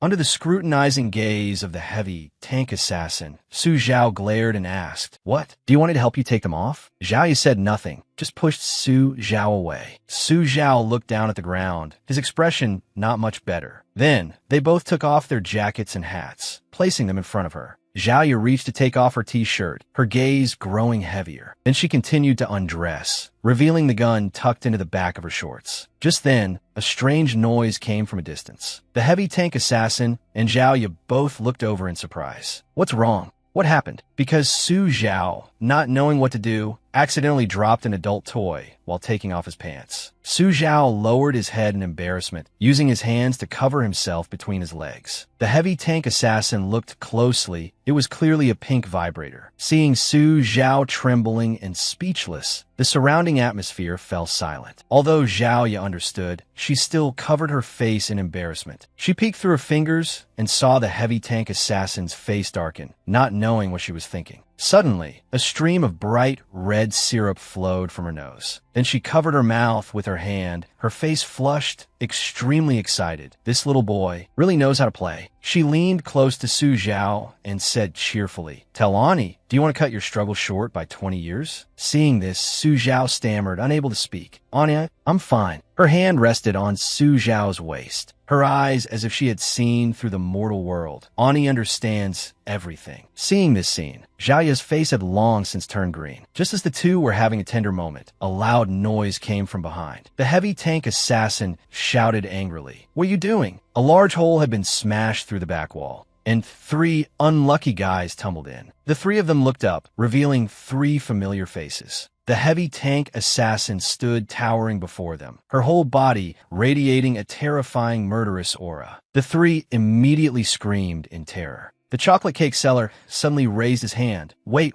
He said, "Never mind seeing a ghost. What are you guys doing here? The city management is here," he shouted. Seeing this, everyone present panicked and fled. Holy crap, the city management is here. Run. A hand grabbed their shoulders. "All of you stop right there," the heavy tank assassin said with a murderous look. "City management, just a bunch of city management officers, and you're scared to death. All of you are unqualified." After speaking, she forcefully slammed 2 people to the ground until they passed out. The heavy tank assassin roared. All those who just ran out are all eliminated. She clenched her fists and walked away, muttering, "So what if it's the city management? Let me go deal with them." Suddenly, her footsteps stopped, and she turned to Su Zhao, smiling and waving. She blew Su Zhao a kiss. "Little darling, you've passed the test. It's not safe here now. I'll have someone take you to the organization's headquarters. Ani will come find you later." Su Zhao smiled and waved back, while Zhao Ye's face was as black as the bottom of a pot. At this moment, it started to rain outside. Zhao Ye said, "I didn't expect you to be into this sort of thing. Lucky that Manager Chung arrived in time." Su Zhao replied, "No matter how bold I am, I wouldn't dare joke with my own life. This time, we were lucky a certain tough coward installed a signal transmitter inside." Then he continued nonchalantly, "But I really didn't expect Manager Chung to arrive first. So you deliberately led the most combat-effective city enforcement team here from the start, didn't you? Worthy of the police department's elite, so well prepared." Zhao Ye turned her face away, stammering in reply, "Yes, that's right, as long as you know." At this moment, outside the building, thunder rumbled and lightning flashed, and the rain poured down in sheets.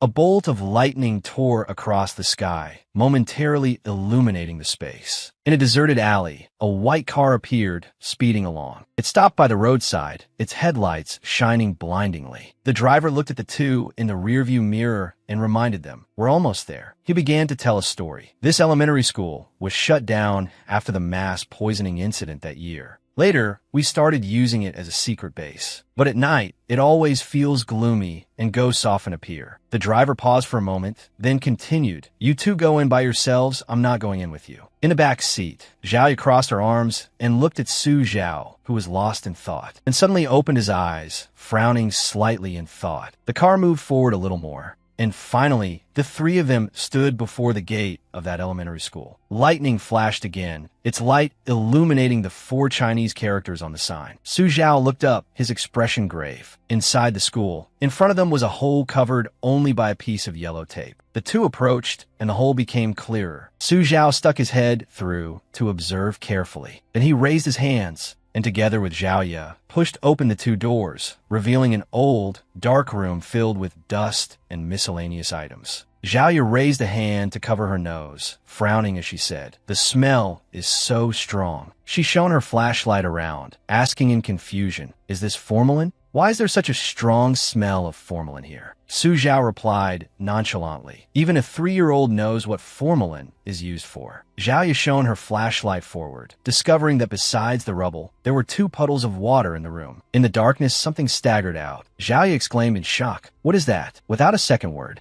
They immediately ran towards it. The thing let out a strange cry. He, come and face your inner self. But when they got there, Su Zhao only saw a line of red words on the wall. Come and get me. He frowned and carefully inspected the surroundings. Blood-red footprints led into the deep corridor. Zhao Yu was sweating slightly. Weren't the people from that organization supposed to be here? He just said ghosts appear here. Could it be true? Su Zhao pouted and asked, What? Are you scared? Zhao Yu immediately shot him a glare. Huh? Who's scared? I'm just not good with these non-physical things. She touched her gloves and continued, as long as I can get my hands on it. Even if it's a ghost, I can give it a physical exorcism. Su Zhao said coldly. There are no such things as ghosts, just phenomena not yet proven by scientific concepts. Then he looked at a scribbled drawing on the wall. You see, maybe there's a child here teasing us. Zhao Yu retorted angrily. A base for a crazed killer organization. Where would a child come from? Suddenly, Su Zhao placed a finger on his lips, signaling for silence. He touched a nearby door, and as soon as he opened it, he saw a staircase leading down. The two went down together. Zhao Yu looked around and couldn't help but exclaim, This basement is really well hidden.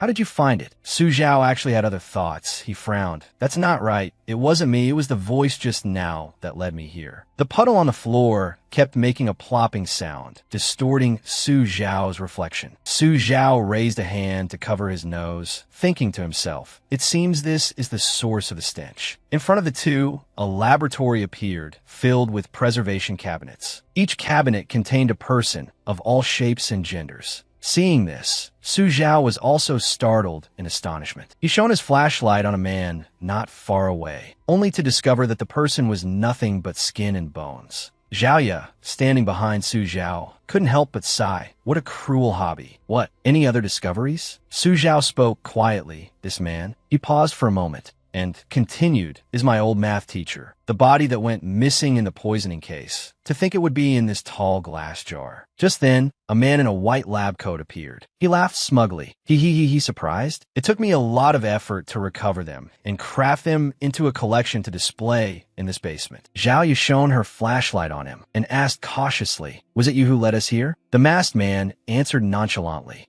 I don't understand what you're talking about. You two are the new recruits who passed today's interview, right? Strange. Why was there no one at the door to lead you in? He bowed his head and introduced politely, Never mind, welcome to my collection room. As you can see, I am a doctor. Su Zhao retorted, A veterinarian? The other man's gaze turned sharp. Ha. Interesting. I'm not in charge of healing wounds or saving the dying, but of easing the suffering of patients, sending them to the world of bliss. Therefore, I'm also called the Doctor of Bliss. Then he suddenly raised a hand to his forehead and began to reminisce. This story has to be told from many years ago. Su Zhao was astonished. You can't be serious? Why suddenly start a murder flashback like this? The doctor cleared his throat and recounted, Back then, an injured man burst into my veterinary clinic, begging me to save him. At that time, my heart softened, so I stopped his bleeding and performed surgery to stitch up the wound. Zhao Yu broke out in a cold sweat. He really is a veterinarian. He continued his story. The wound treatment and stitching went very smoothly, with just one small incident. I suddenly remembered that I had accidentally forgotten a piece of gauze in his abdomen. I cut the wound open again and successfully removed the gauze. After the second stitching, I didn't forget the gauze inside anymore, but for some reason, a hemostat was missing from the operating table. I immediately made the connection that the hemostat might have also been forgotten in his abdomen. Although this wasn't a big deal, as someone in the medical field, I had to be responsible. So I ignored the fact that the anesthetic had run out and cut his abdomen open once more. I cut open the patient's bloody wound, nearly causing him to die from the pain. When the surgery was about to conclude perfectly, I discovered I didn't have enough sutures. At this point, the doctor roared in anger. To this day, I still remember the look of utter hatred in his eyes before he died and the vicious curse he uttered. He said I was unworthy of being a doctor. Then he threw his hands up as if finding new inspiration and continued to ramble. But when I saw his corpse, I felt an unparalleled sense of accomplishment, a sense of achievement that someone at the bottom of his class in medical school like me had never felt before. As a doctor, easing their suffering is also very important, isn't it? His gaze fell upon the specimens in the preservation cabinets.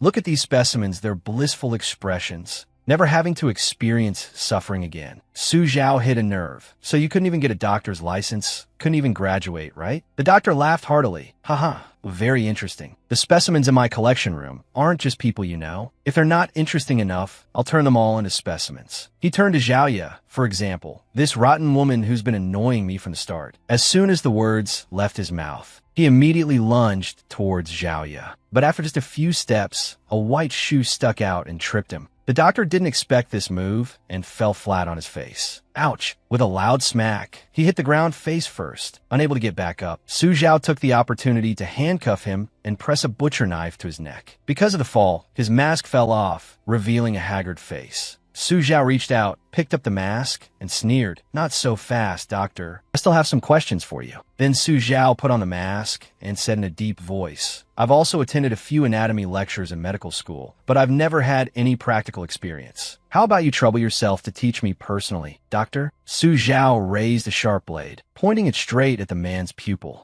Behind the mask, his eyes were more terrifying than any murderer's. Just then, Xiaoya interrupted, put the knife down. Su Zhao turned his head and found that Xiaoya had, at some point, pointed her gun at him. He shrugged and said, don't overreact. I was just scaring him. Then he explained about the knife in his hand. This is just a prop knife. Xiaoya said in a stern voice, but the way you looked just now, it didn't seem like you were just scaring him. Even if it's a toy with enough force, it can still be lethal. She had actually noticed it earlier, but only spoke up now. Ever since that person brought us here, your attitude has been a bit off. I hope you can remain calm. You should know that we are undercover right now. Just then, a panicked voice rang out. Doctor, doctor. Xiaoya and Su Zhao looked at each other at the same time. Quick as a flash, Su Zhao grabbed the doctor by the collar, then put on his white lab coat. Su Zhao put on the mask, his sharp gaze looking behind him. Xiaoya also watched him cautiously, just as a young man appeared, calling out loudly, Doctor, doctor, where are you? Su Zhao crossed his legs and sat on a nearby chair, saying in a low voice, Are you blind? Am I not right here? Xiaoya hid behind a nearby wall, just close enough to hear his panicked voice. Yes, sorry, I didn't see you. It's like this. The boss is waiting for you in the meeting room. Su Zhao slowly stood up from the chair, then walked over and patted him on the shoulder. The man immediately trembled in fear. Doctor, sir, I'm just here to pass on a message. Don't turn me into a specimen. But Su Zhao cheerfully patted his head, praising him. It's fine. Well done. Your message has been received. Su Zhao looked towards the sack in the corner of the room. There's a sack over there. You see it? He leaned close to the man's face and whispered, Inside is a test subject I just finished with. Just throw it out somewhere. Remember, no matter what sound it makes, you don't need to pay it any mind. Seeing this, the young man nodded his head frantically in fear. Yes. He walked over and hoisted the sack onto his shoulder. Su Zhao pushed him. All right, let's head to the meeting room next. Then he glanced at Xiaoya,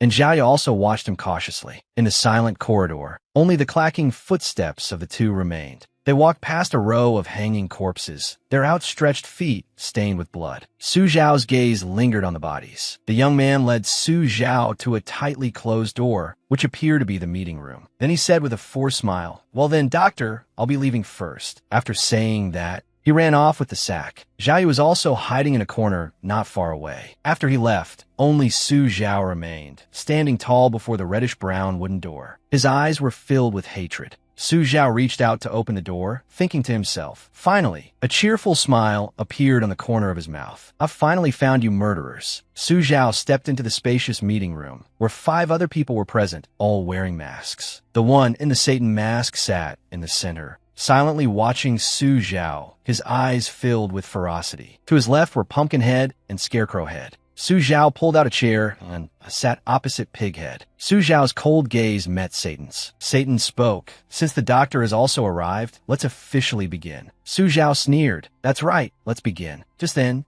a loud noise came from outside. Xiaoya, having found a set of concealing clothes from somewhere, kicked open the door to the meeting room and burst in. Su Zhao silently watched her, not saying a word. Satan asked in confusion, Who are you? Xiaoya spoke in a panic. This is bad, boss. Tank killer.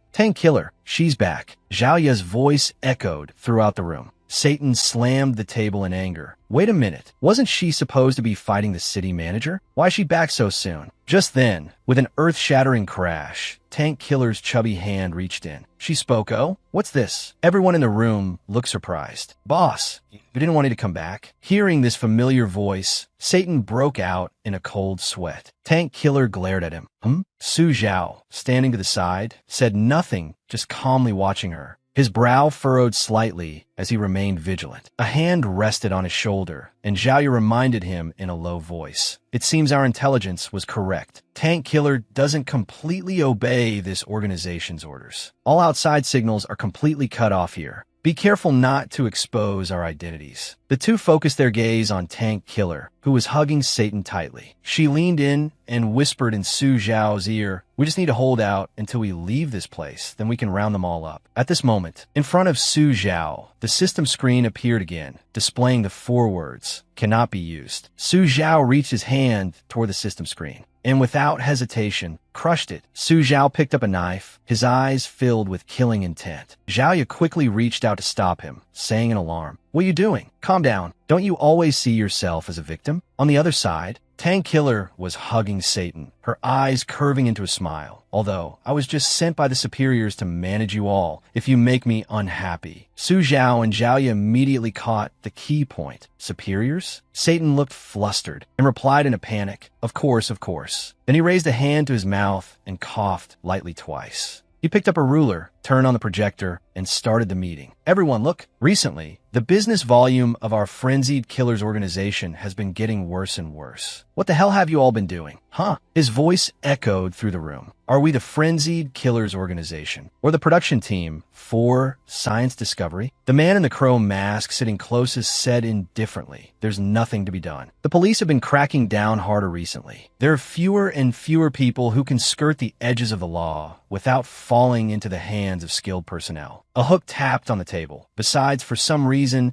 a lot of Frenzied Killers have recently, just as they were about to commit a crime, either ended up dead or arrested." Scarecrow Head touched his chin, his voice full of doubt. "It's too strange. We're also confused. We have no idea what's happened." The group began a heated discussion, debating whether it was due to insufficient training for Frenzied Killers, poor ability to handle the aftermath, the organization's subordinates having poor judgment, that it was all the police's fault, or maybe they should just take care of them. "Let's go for Haidaleo hot pot tomorrow. Isn't it spicy hot pot? Tofu, pudding should be sweet, it can be sweet. Of course you have to add more spice and numbness." Satan slammed the table with a bang and spoke. "What you've all said makes a lot of sense. The purpose of today's meeting isn't to criticize everyone. A few years ago, the superiors carried out several major cases and then went into hiding. And now, we, as the glorious shields for our lords, should serve them with all our might. Yesterday, I received a special mission project issued by the superiors." His eyes were filled with seriousness. "There's a guy known as the strongest victim who has escaped death at the hands of our members multiple times. Even Fox and the mental hospital fell to him, and even sending a corpse puppet resulted in heavy losses. Although we are just shields for the superiors, we are still representatives of the killer community in Wuzhou City. This guy has definitely become a serious threat to our organization." Satan clenched his fist, his voice grave. Then Satan pointed dramatically at the screen and shouted, "This is the photo Fox sent me before the incident. But strangely, even though we know what he looks like, we still can't catch him. I even suspect Fox might have been deceiving me." Su Zhao and Zhao saw the photo and were speechless. Satan adjusted his tone. "In any case, what we need to do now is find him and kill him," he shouted. Satan looked towards Su Zhao and smirked. "Doctor, the organization has decided to let you handle that troublemaker." Su Zhao remained silent. Satan spoke again, annoyed. "The guys in this organization either want to chop this victim into pieces and hang them from a lamppost to attract passersby, or they like to dismember the victim and send the parts to the police station, and they don't even cover the damn shipping fee. Only you, with your expertise in letting people pass away quietly, are the most suitable for this mission. Don't worry, the organization won't let you lose out. We've prepared all the necessary materials for you." As he spoke, Satan pushed a stack of documents in front of Su Zhao. A pile of photos fell out of the manila envelope. Su Zhao replied coldly, "Fine, I'll take this mission." Satan clapped his hands and said, "Very good.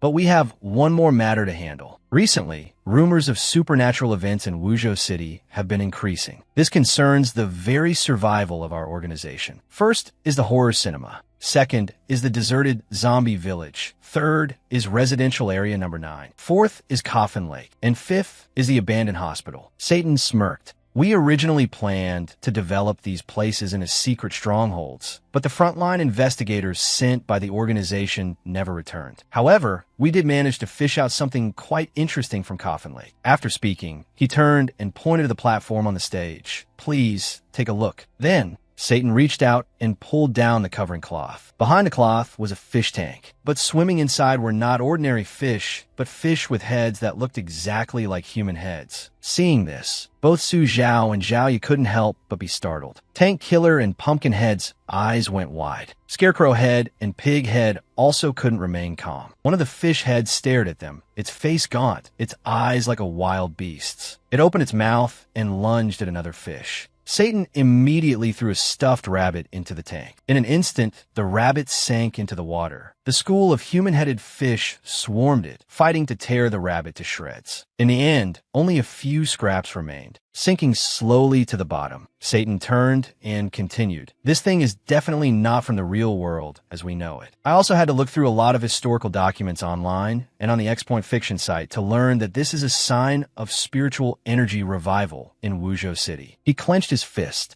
his eyes filled with ambition. These were only caught in the upper layer of Coffin Lake. There are surely more terrifying things below. This is a challenge, but also an opportunity. If we can seize this opportunity, we can definitely change the future of our Pidgeotzi organization. Therefore, I have decided that we must thoroughly investigate all 5 of these supernatural locations. He slapped the fish tank hard and said in a loud voice. Satan looked at Pumpkinhead Halloween. You will investigate the horror cinema. He then turned to Butcher Pig Head. The deserted zombie village is yours. As for Scarecrow Head, clean up residential area number 9. Satan then said to Su Zhao, Doctor, you'll handle the abandoned hospital. As for me, I will personally take charge of Coffin Lake. This mission cannot fail. If you fail, you know the consequences. Satan smirked sinisterly. Just then, a strange sound came from beside him. Satan turned his head in surprise. Ah? What's that sound? It turned out that in his excitement, he had cracked the fish tank. In an instant, the tank shattered and the water inside gushed out. Satan shouted in panic, Damn it, fall back. Fall back. Zhao Yi looked at the chaotic scene before her and asked doubtfully, Are you really going to participate in this organization's activities? Su Zhao replied calmly, You heard him. There are superiors behind this organization. It's like a children's game. Zhao Yi frowned at him. Although I was the one who proposed we cooperate, I'm still just an ordinary citizen. Besides, Su Zhao cut her off. Finding the people behind them as soon as possible is our common goal. Or to be more precise, what you're really worried about is something else. Su Zhao took advantage of the chaos to turn and head out. Let's go. Let's go. Staying any longer will arouse suspicion. If you're still worried, then you can just supervise me personally, right? As he ran, he thought to himself, if it weren't for her,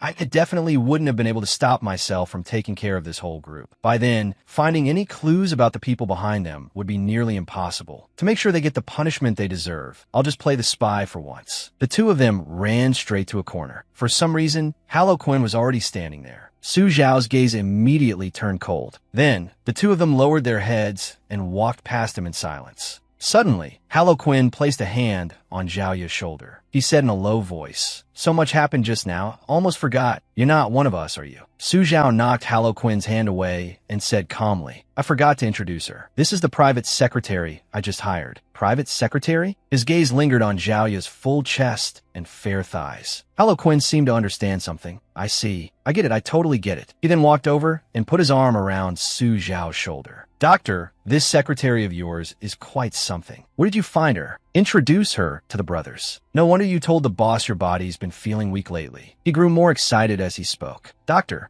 don't forget about this brother who's conquered all the bathhouses in Wuzhou with you. How about after you've had your fun, you let me borrow her next time? Su Zhao made an okay sign. Next time for sure. Next time for sure. He then smoothly held his phone out in front of Halloween. By the way, didn't the boss just put you in charge of the horror cinema? When you get there, send me your location. I'll come find you after I'm done. This is my new phone. He immediately agreed happily. Okay. He then waved at Su Zhao. Gotta get to work, right? I get it. I'll wait for you then, doctor. Su Zhao replied coolly, "Don't worry, we'll be seeing each other again very soon." After leaving, Su Zhao took off his mask and smirked. If something unexpected happens at the supernatural location, then I can't be blamed. Su Zhao and Zhaoya walked out together. At this moment, a notification appeared on the system screen in front of him again. Horror cinema. Mission difficulty, dependent on the situation. In an abandoned cinema, when the projector is still running, anyone who curiously steps inside will disappear for unknown reasons. A few days later, a new horror film reel will appear in the cinema. Penalty for mission failure. You'll be trapped inside the horror film reel, becoming the main character hunted by killers and demons in a never-ending cycle. Seeing Su Zhao smile, Zhaoya asked, confused, "What are you smiling about?" Su Zhao shrugged, "Nothing. I just feel that everything is going a little too smoothly. We're taking a taxi back to the police station. Can you guys cover the fare?" Zhaoya frowned, a look of disgust on her face. "Fine, so stingy over such a small amount. You go back first. Just send me the receipt. See you then." Su Zhao went ahead, not forgetting to wave goodbye to Zhaoya. Su Zhao stopped to buy a few things before returning to his apartment. He opened the door, walked in, and reached out to turn on the light. As soon as he entered, he saw the lowly girl sitting on the sofa, shouting angrily, "Whoa, what the heck, laser bullets?" He walked over to the girl and reminded her, "Playing games in the dark all day, be careful you don't go blind." The little girl stuck out her tongue and made a face, like, "I need you to tell me what to do." Seeing Su Zhao put two large bags of things on the floor, her eyes immediately lit up. "Wow, why did you buy so much good food?" Su Zhao looked at the photo on his phone and replied coldly, "I might have to be away for a while. You can have all this food. Save a little." The little girl's face turned red with anger. "You're not letting me go out with you again." I want to go too." Su Zhao saw that she was about to charge at him again, so he raised a hand to stop her. "Kids should stay home and be good. By the way, have you heard of a place called the horror cinema?" At this moment, Zhaoya had also returned home. She walked in the bathroom, took off her coat, and turned on the shower to start bathing. She recalled that moment, how she had seen shredded pieces of paper under the seat. There was a line of small text on them. Zhaoya pondered as she dried her hair. She approached the stack of documents on the table, on which there was a photo of Su Zhao. Zhaoya thought to herself, those burnt documents, the person they were looking for. I'm afraid it's Su Zhao. Moreover, it seems they've been looking for him for a very long time. Zhaoya picked up a piece of paper, murmuring, "Su Zhao, who on earth are you?" At this time, at Su Zhao's apartment complex, a pair of high-heeled boots covered in rainwater stepped inside. A faint noise came from the room. Elsewhere, Satan was using yellow tape to patch up the fish tank. Tank Killer sat on a chair with his arms crossed, his tone slightly suspicious. "Don't you think the doctor seems a bit different from before? I always felt he was cold on the outside but warm on the inside, but just now I found him a bit weak." Satan agreed. "Oh, I think so too. I also feel something's not right. That doctor guy," he then touched his chin. "That doctor guy seems taller. Although you can't see his face with a mask on, he also feels more handsome. We're all dirt poor. Where would he get the money for plastic surgery?" He thought, that's not right. Then his eyes lit up. Perhaps the person just now wasn't the doctor at all. But we have so many elite members. If something was wrong, someone would have surely noticed. Perhaps someone is already helping us keep an eye on him. At this moment, outside Su Zhao's apartment complex, thunder was still rumbling. The lowly girl said impatiently, "Someone's knocking. In this god-awful weather, who would come looking for you? Could it be that big-chested sister from last time?" Su Zhao quickly covered her mouth, whispering a reminder, "Something's not right. You go hide first." Seeing that the little girl had hidden in the room, Su Zhao picked up his mask. He put on the mask and went to the door. He wondered in confusion. Shinemo hasn't contacted me, and Zhaoya wouldn't knock so lightly. Who could it be? Su Zhao reached out and gently opened the door. The person who appeared before him was, unexpectedly, Catgirl. Su Zhao silently thought to himself, Catgirl. Catgirl suddenly squealed with excitement. Hey, it's Senior Doctor, the doctor in the flesh. This is great. Su Zhao immediately understood. "Senior, I'm your fan. I've always wanted to meet you." She held out her hand, saying excitedly, "Senior Doctor. She's from the organization. She's been following me." Su Zhao immediately knocked her hand away. Catgirl froze for a moment, then looked up. She became even more excited. "I've long heard that the doctor has mastered the 12 revolutions, yin-yang poisonous hand, and that ordinary people who touch will either die or be injured. I was reckless just now. Thankfully, Senior saved me in time. This humble girl has nothing to repay you with. I can only—" Su Zhao cut her off, asking in a low voice, "You first. How did you find this place?" Catgirl replied, "This? I heard that you and Uncle Hello Quinn have been close friends for many years." Catgirl recalled, "So while you two were exchanging secrets, I used the pirated resource forum that Uncle Hello Quinn often uses to hack into his phone. Then, by using signal positioning and a few other auxiliary methods, I was able to find my way here. Cat Girl held up her phone, on which Su Zhao's location was still clearly displayed. Su Zhao looked at the cheerful girl in front of him, thinking suspiciously, the organization has a hacking talent like this? In other words, she's one of the higher-ups people. How strange. He continued to ask, who sent you? I didn't receive any news. Cat Girl rested her chin on her hand and replied casually, it was your boss who told me to come and assist you. That most terrifying victim is the organization's #1 threat. He must be dealt with as soon as possible. Then she seemed to remember something and continued, all right, Uncle also wanted me to bring back some of the beauty medicine that you personally developed. This is the real purpose. Hearing this, Su Zhao immediately became vigilant. She's playing dumb. But would someone really tell lies that sound so suspicious from the get-go? So what is her real purpose? Seeing Cat Girl looking around, Su Zhao asked coldly, what are you looking at? Cat Girl replied excitedly, I'm looking for the beautiful sister who was with you before, Senior. I'm very interested in her. To put it simply, I'm a little jealous. Su Zhao said, she's not here. I've sent her out to investigate. She'll rendezvous with us later. Hearing this, Cat Girl became even more admiring. As expected of you, Senior, your work efficiency is extremely high. Then she started speculating to herself. No, that's not right. Doesn't that mean Senior and I get to be alone? Alone together? What should I do now? What should I do now? Su Zhao, on the other hand, calmly came up with a solution. I can't leave her here. I was just worrying about how to hide this from Xiaoya. Maybe I can use her to take me to the haunted location the organization is investigating and find a chance to get rid of her along the way. He turned to look at Cat Girl. Here's the situation. I just received some intel. I'll grab a few things and we'll leave immediately. With that said, Su Zhao turned and went inside, and as soon as he closed the door, he took off his mask, his eyes filled with tension. He made a shushing gesture to the lowly girl. Then Su Zhao leaned in close and whispered, it's an emergency. I'll explain later. Let me borrow your phone. Seeing that Su Zhao wanted to borrow her phone, the little girl immediately hugged it tightly and backed away a meter. Su Zhao said seriously, let's make a deal. Give me the phone, and I'll take you with me next time. The lowly girl was clearly swayed. You have to keep your promise? Su Zhao nodded, yeah. Hearing his confirmation, the little girl handed over her phone. But as she handed it over, she said cautiously, you have to keep your word. You absolutely can't lie to me. Liars are puppies, have to swallow 1,000 needles, have no paper when they go to the bathroom,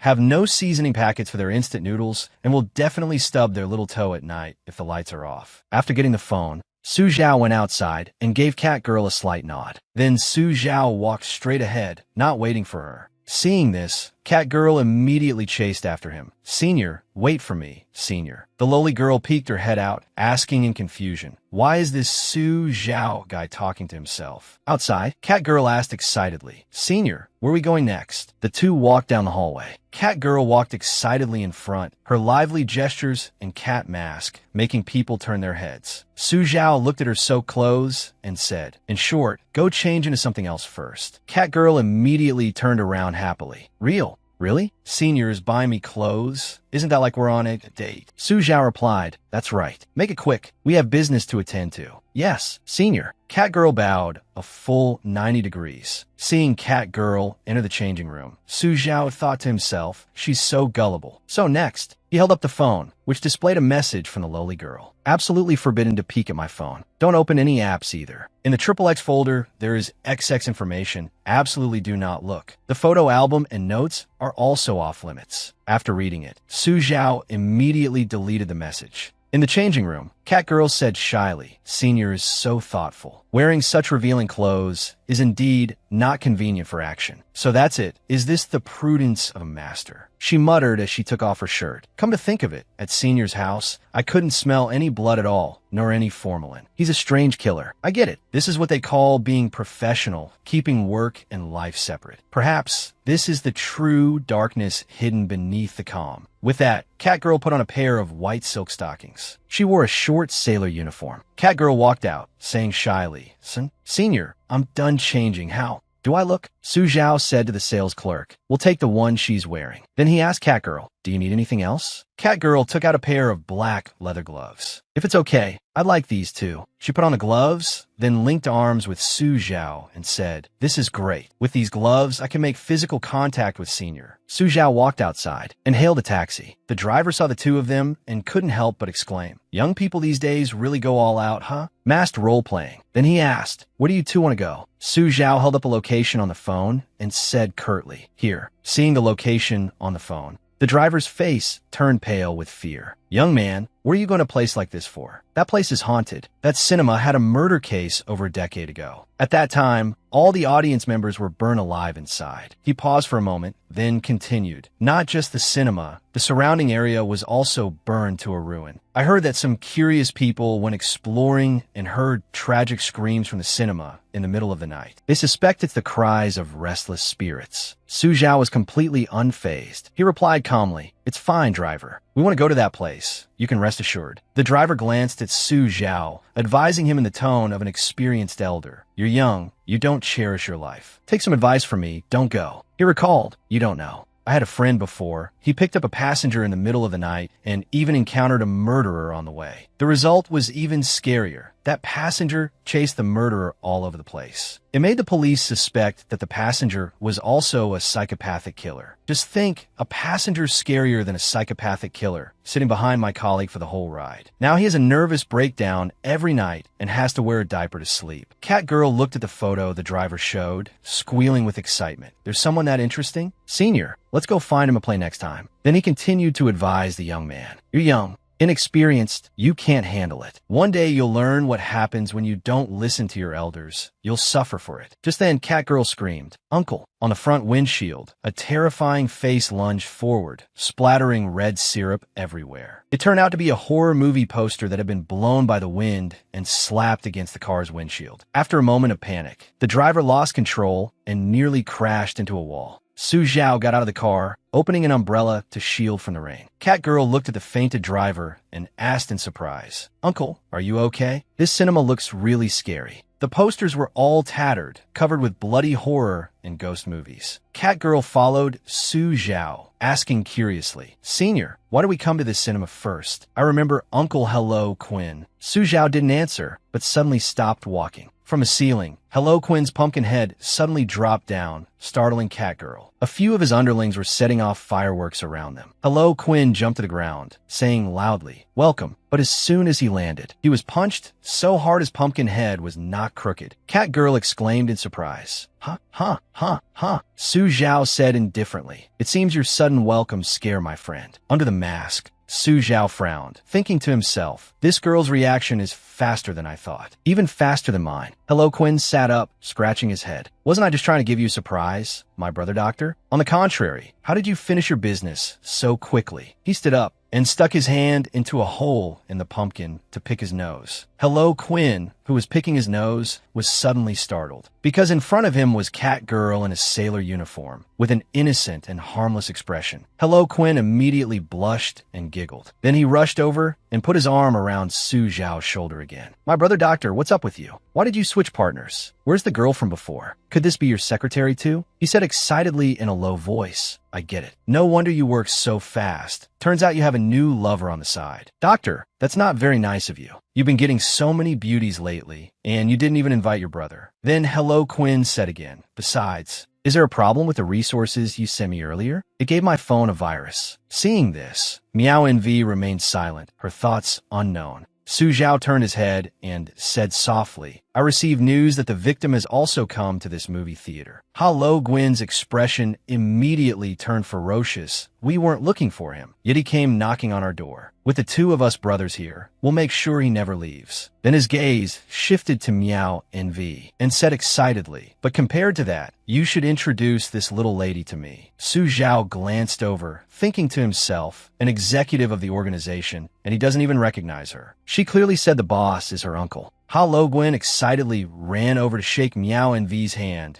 that if you have any questions about killing techniques in the future, just ask me. Meow NV obediently shook Hello Gwen's hand. "Yes, Uncle Hello Gwen, please guide me." Hello Gwen felt a bit annoyed, thinking, Why is he a senior? And I'm an uncle. But it didn't matter. The journey to escaping singlehood starts here. Meow and V then cleverly asked, Uncle Ha Lo Gwyn, you just had direct contact with Senior without wearing gloves. Is this the true power of an organization executive? Ha Lo Gwyn was stunned. What? Just then, a subordinate ran over, shouting, Boss, it's bad. The subordinate in the white mask reported in a panic, Boss, the brothers we sent inside to search have all gone missing. I've checked the restrooms and all the places they could be slacking off. Seeing this, Ha Lo Gwyn roared in anger. Then he sent the guy's mask flying with a single punch. Damn it, you scared the hell out of me. If you don't know how to turn on the lights, then don't. He then turned around and said awkwardly, Sorry about that, brother doctor. I've made a fool of myself. Looks like I have to take care of some business first. Su Zhao and Meow Envy both shone their flashlights directly into their own faces. Su Zhao smiled and said, It's fine, we'll go with you. After all, it might be the victim's doing. And so,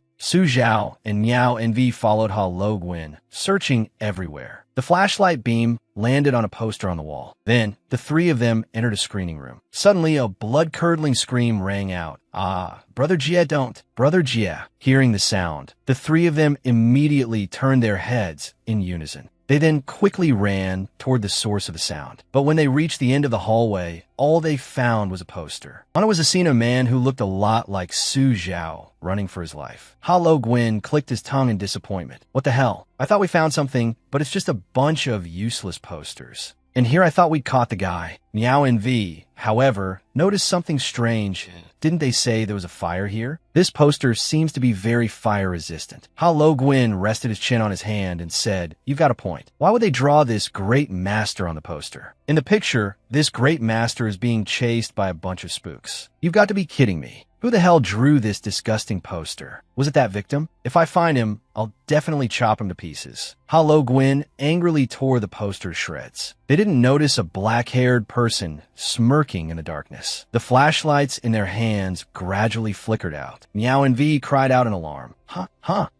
Senior. Ha Lo Gwyn also quickly called out, Brother Doctor, little sister. Only Su Zhao remained silent. He closed his eyes, calming himself. Only when a light appeared did Su Zhao open his eyes. He felt as if he were really standing on a hazy street, with the street lights flickering. A blood-red screen appeared in front of Su Zhao. Horror movie theater. Mission difficulty. In an abandoned movie theater, the projector is still running. Anyone who curiously enters the theater will mysteriously disappear. A few days later, a new film reel will appear in the theater. Penalty for mission failure. You will be trapped in the horror film reel, becoming the main character pursued by killers and demons in a never-ending chase. When the system screen disappeared, Su Zhao turned his head, just in time to see a guy in a raincoat charging at him. He was holding a dagger, gritting his teeth as he ran toward him. Su Zhao gave a faint smile. This movie theater is a bit low budget, isn't it? The 3D effects are terrible, and there isn't even a single NPC. Then Su Zhao quickly stepped back, dodging the killer's dagger. He waved his hand, and a chainsaw instantly appeared. Su Zhao started the chainsaw and rushed toward him.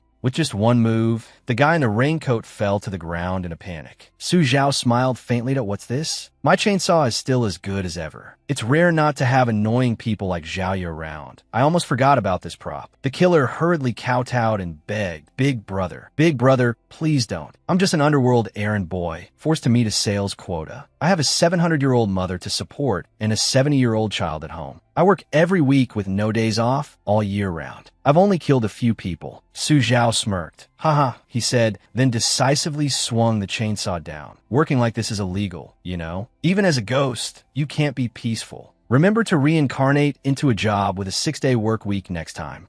The guy only had time to let out a tragic scream. Su Zhao put on his clothes and muttered, Delivery guys these days are getting more and more unprofessional. And he dared to call himself dedicated, tossing the delivery aside to mind his own business. He picked up the delivery order and examined the receipt on it. Then Su Zhao kicked open the door to a house and sneered nonchalantly, The identity of a delivery guy is the perfect victim. Let me play with you all for a bit. At this moment, Zhaoya, dressed in a racing suit, was parked on the side of the road. She opened her phone and carefully examined the GPS. But no matter how many times she tapped, it was useless. She recalled being at home when her phone suddenly received a text message that an unexpected situation has come up. Temporarily unable to be contacted. Su Zhao. Zhao Yu stared at her phone. She frowned, thinking to herself, this Su Zhao, why is he using someone else's phone and acting on his own? At this moment, in a movie screening room, a countdown appeared on the screen. 4, 3, 2, 1. Then the screen immediately filled with static. Legend has it that in Wuzhou City, there is a mysterious residential complex. On normal days, it's just an ordinary neighborhood. But on the night of a full moon, all sorts of crazy things happen in this complex. No one can make it out alive. And tonight, a new victim has entered the complex. A cruel fate awaits the unsuspecting girl. Meow and V said worriedly, what do we do now? I've lost Senior. My phone has no signal either. She wandered around the neighborhood, calling out loudly, Senior, Senior, Doctor. Noticing some movement on the other side, Meow and V immediately turned her head. Senior, is that you? She muttered in confusion. That's strange. I clearly saw something just now. Meow and V didn't notice. At some point, a man with extremely bizarre movements had appeared behind her. He swung his knife as fast as lightning, intending to kill Meow and V, but his wrist was immediately struck hard, and the dagger clattered to the ground, making a crisp sound in the quiet night.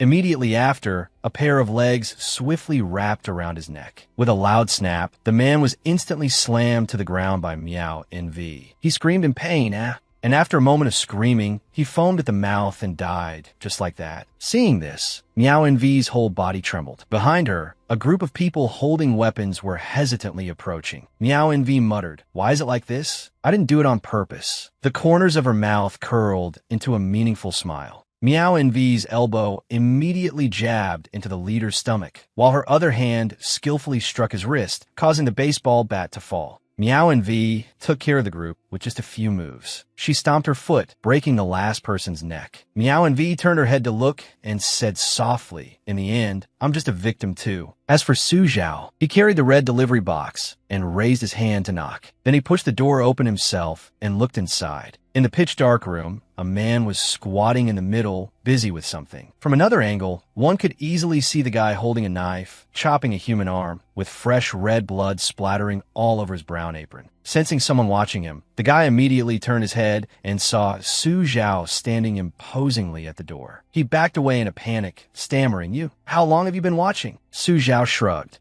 2 minutes and 30 seconds. He smiled, his tone full of mockery. Your dissection technique is terrible. Didn't you pay attention in elementary school? The guy was instantly provoked. He charged forward with his knife, shouting, shut up, I'm not terrible. But before he could do anything, he was so scared by Su Zhao's chainsaw that his eyes nearly popped out. He plopped onto the ground and scrambled backward in fear, saying Big brother, if you're here to deliver, just deliver. Why would you pull out such a big chainsaw? Let's calmly, fairly, and seriously discuss this a little. Okay, Su Zhao asked calmly. It's not safe to make deliveries these days, so I carry a chainsaw for self-defense. Is there a problem with that? Sometimes I run into some unreasonable customers, and for some reason, as soon as they see this thing, they're willing to sit down and talk nicely. He scratched his head, speaking with a look of impatience. Let's not talk about the delivery for now. Your skill level is so poor, I really can't stand to watch anymore. Come here, let me teach you what professional dissection is. And so, Su Zhao started a remedial class right there in the room. First, the most effective way to dissect is to do it when the subject is completely dead. Allowing the dissected person to feel pain is extremely inhumane and also causes great inconvenience to the dissection process. Although there is no fixed order for dissection, you still need to follow the rule of working from the outside in. Your cuts must be decisive, as if you can't wait to skewer the opponent into a kebab. Don't cut open the abdomen directly. Dissection begins from the outermost layer of skin. After exposing the superficial fascia, observe it, then remove the superficial fascia. After speaking, Su Zhao lifted the chainsaw in his hand and smiled as he pointed it at him. So, did you learn it? If you did, please trouble yourself to leave a 5-star review. If you still haven't learned, I can use your body for an on-the-spot demonstration, a 3-month trial, completely free of charge. Big brother, is this okay? The guy fearfully held up his phone, which showed 3 5-star reviews, and he even enthusiastically added a comment. Accidentally killed someone tonight. The delivery guy was very friendly and patiently helped me dismember the body. Handled it very well. 5-star review. Su Zhao was still not satisfied. He He immediately raised his phone and opened the front camera. But that's fine, but we still have to take a picture. Otherwise, other people might not believe it. The guy's face turned pale with fear. Then aren't you afraid the police will find out if you do this? Su Zhao smiled and asked, afraid of what? Have you ever seen the police in a movie arrive at the scene on time? Look, I've already given a good review and cleaned up the body. Now, can I? After cleaning up the corpse, the guy knelt on the ground and offered Su Zhao a cigarette. Su Zhao sat on the chair with his legs crossed and said calmly, I don't smoke. It's not good for my health. Besides, I haven't checked your learning progress yet. He pointed to the previous operating table. How about this? You follow what I just said and dissect one of your own legs. Remember, it has to be 100% lean meat with no fat at all. And the fat can't have any lean meat mixed in. Cartilage is very valuable. Don't leave any meat on it. The guy backed away in fear, stammering, Big brother, stop joking. This isn't a horror movie set. People don't even act like this anymore. Just then, a scorching heat like burning charcoal came from behind. A shirtless man, his entire body on fire, ran over, screaming in panic, Mr. Sun. Mr. Sun, I'm on fire. The man named Sun screamed in terror. Who's that? Stay away from me. From behind a hole in the wall, a girl wearing a cat mask stepped out, holding a Molotov cocktail. As soon as she saw Su Zhao, Meow and V cheered happily. Senior. So you were here. As she ran over, Su Zhao quickly put on his mask. He looked at the body, which was almost charred black and a mess of flesh and blood, and asked, did you do this? Meow and V smiled proudly.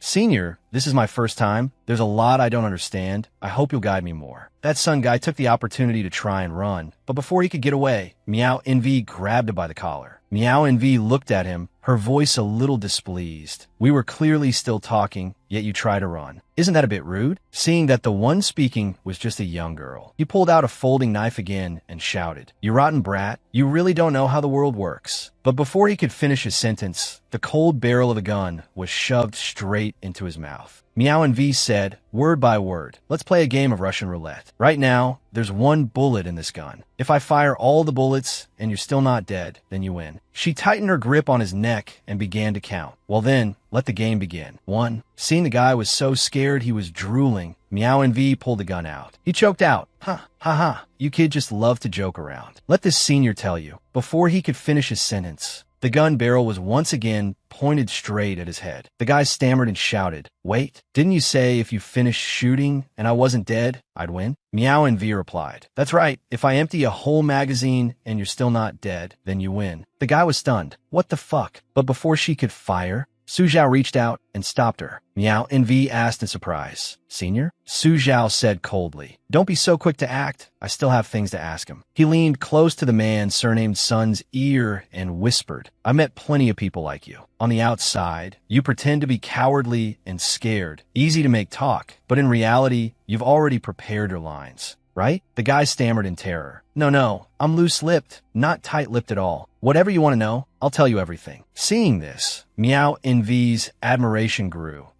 You truly live up to your name, Senior, easily making the opponent submit obediently. The man surnamed Sun began to confess. All the residents in this building are cursed by a vengeful ghost. We are all its minions, and we're paid based on performance. It requires us to kill 30 outsiders each month. Otherwise, it will make us unable to be reincarnated forever. This month's sales are short by 3. Oh no, short by 2 people. After hearing this, Su Zhao deduced, it seems Pumpkin has been captured by them. But the trouble now is this girl is not a rookie at all. The mastermind behind this feels a bit strange. Maybe I should capture her first. She's at least more useful than Zhaoya. The man surnamed Sun asked in a panic. Is there anything else you want to say, sir? For example, where that vengeful ghost is. Big brother, I beg you. I've told you everything I know. Meow and V, standing beside them, said coldly, Senior, this guy just sent something out like he was sending a distress signal. Senior clearly showed him mercy and gave him a chance. Then she leaned close to Su Zhao's ear and whispered, Senior, this kind of stupid, useless, murderous criminal who dares to hide things from you no longer needs to live. This place is so strange.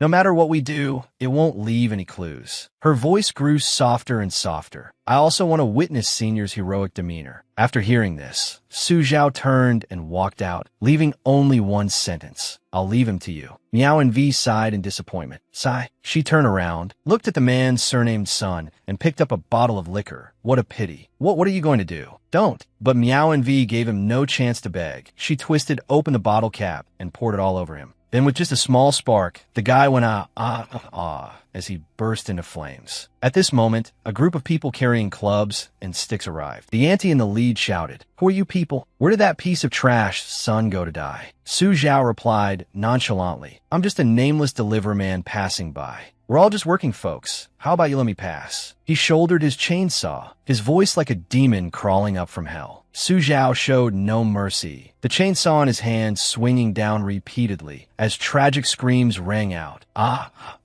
Someone shouted, "Don't be afraid. He's just an ordinary person." Su Zhao paid no mind, continuing his frenzied slaughter. On the other side, a bald man was witnessing this entire scene. The corner of his mouth curled into a cunning smile. He didn't notice that Miao NV had, at some point, circled behind him and jumped down from above. The bald man turned his head in shock to look. With just a squelching sound, Miao NV landed on the ground. Behind her, the bald man was no longer breathing. Miao NV dusted off her hands and looked toward Su Zhao. On the other side, Su Zhao was also on a mad rampage, with flesh and blood flying everywhere. Afterward, Miao NV followed Su Zhao into the elevator. She curiously looked at Su Zhao's blood-stained chainsaw. Miao NV tilted her head and asked, "Senior, your chainsaw is so cool. Where did it appear from?" Then she punched the wall and continued. "I heard before that the Dr. Senior was best at toying with opponents, killing without a trace. Seeing it with my own eyes today, Senior's killing methods are completely different from the rumors." She raised her hand again, muttering to herself, "No, Senior doesn't need to explain. I get it. You want to tell me that even a homicidal maniac must keep up with the times and constantly improve themselves. Senior truly is the strongest, even practicing your least proficient fighting style to the point of being flawless." Su Zhao looked at her warily, thinking to himself, has she discovered a clue?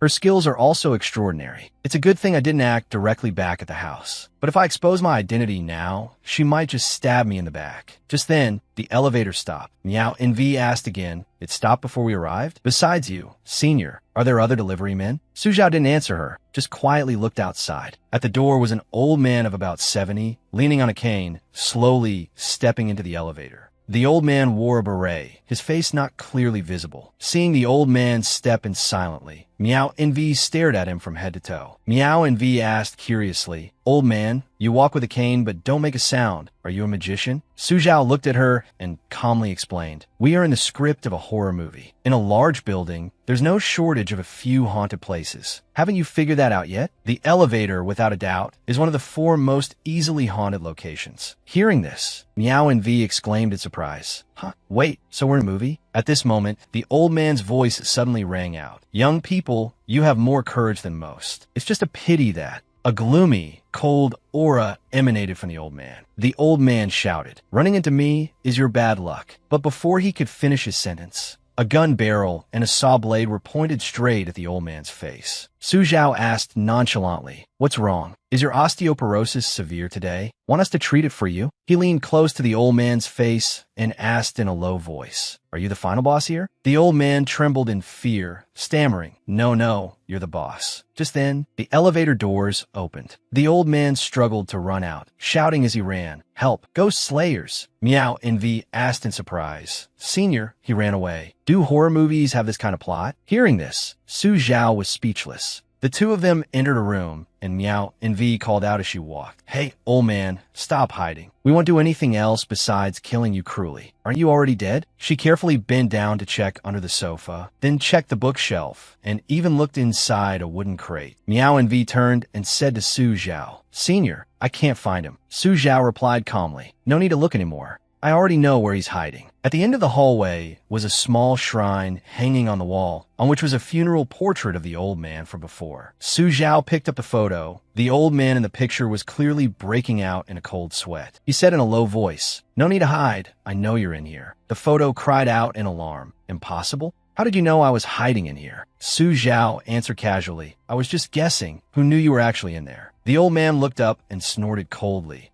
So what if you know? Your three-dimensional attacks are useless against us paper people. Meow and V from somewhere found a lit candle and said, Senior, this room is so gloomy and cold. This old man looks frail and sickly. He's even in a funeral portrait. Let's help him warm up his body. Seeing the flame getting close to the photo, the old man immediately dodged to one side in terror. Hot, hot, hot. Are you trying to burn me to death? Stop burning it. Stop burning it. I just want some peace and quiet. I don't want fire. In the end, the old man still had to escape from the photo. He panted as he said, You two were sent by the movie theater next door to cause trouble, weren't you? I've acted in over 1,000 movies in my life, and I've never seen victims like you. Meow and V said cheerfully, What a coincidence. My senior and I are also looking for victims. His eyes darkened. Humph. Don't get happy too soon. Do you know what this place is? Meow and V asked innocently. Huh? Evergreen Garden? Green Laurel Garden? Bida Garden? He paused for a moment, then shouted. Let me tell you, the real-life prototype of this place is Residential Area Number 9. Hearing this, Su Zhao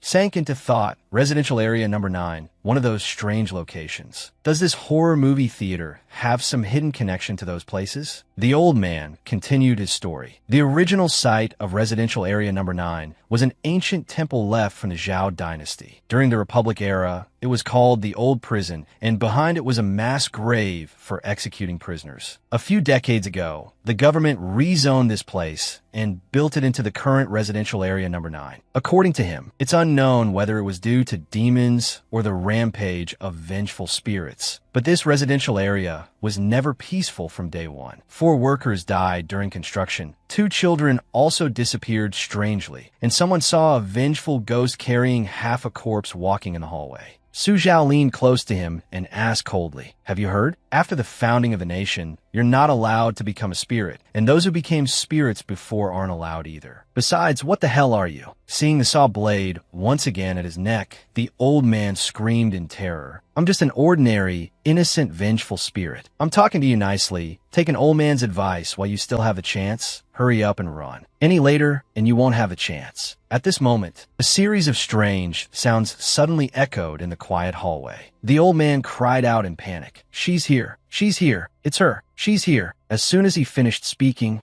a hot figure in a pink dress appeared. Her hands were adorned with countless splendid jewels, and her long, curly blonde hair was meticulously styled. Around her neck, she wore several large necklaces. Her lips painted blood red. A gaudy, skinny Annie led countless ghost minions forward. She lit a cigarette and asked coldly, So it's these 2 little ghosts who are causing trouble? You've got some skills, making a mess here all night without a scratch, while my morgue lost too. If I don't make a move, are all the people and vengeful ghosts in this building going to be wiped out? Meow and V looked up and asked, Senior, this old lady in gloves and a short skirt is so weird. People in the 80s didn't wear makeup like that, did they? The old man cried out in terror. If you're looking to die, don't drag me down with you. The last new tenant who didn't know the rules called her an old hag. Do you know what happened to him in the end? He was scrubbed into an enoki mushroom by her with a steel wool ball. He paused for a moment, then continued. If you fall in her hands, it's better to just kill yourself on the spot. At this moment, the chainsaw in Su Zhao's hand became a bit faint. He thought to himself, it's happening again. Although it's not completely useless like when I faced the heavyweight killer Wang Hang. Could it be that the system is also afraid? The Annie glanced at Meow and V, her face darkening as she asked, Little ghost, what did you just call me? Meow and V hid behind Su Zhao and shouted, Old hag, you're old. Getting angry all the time isn't good for your health. Hearing this, the auntie's eyes widened in anger.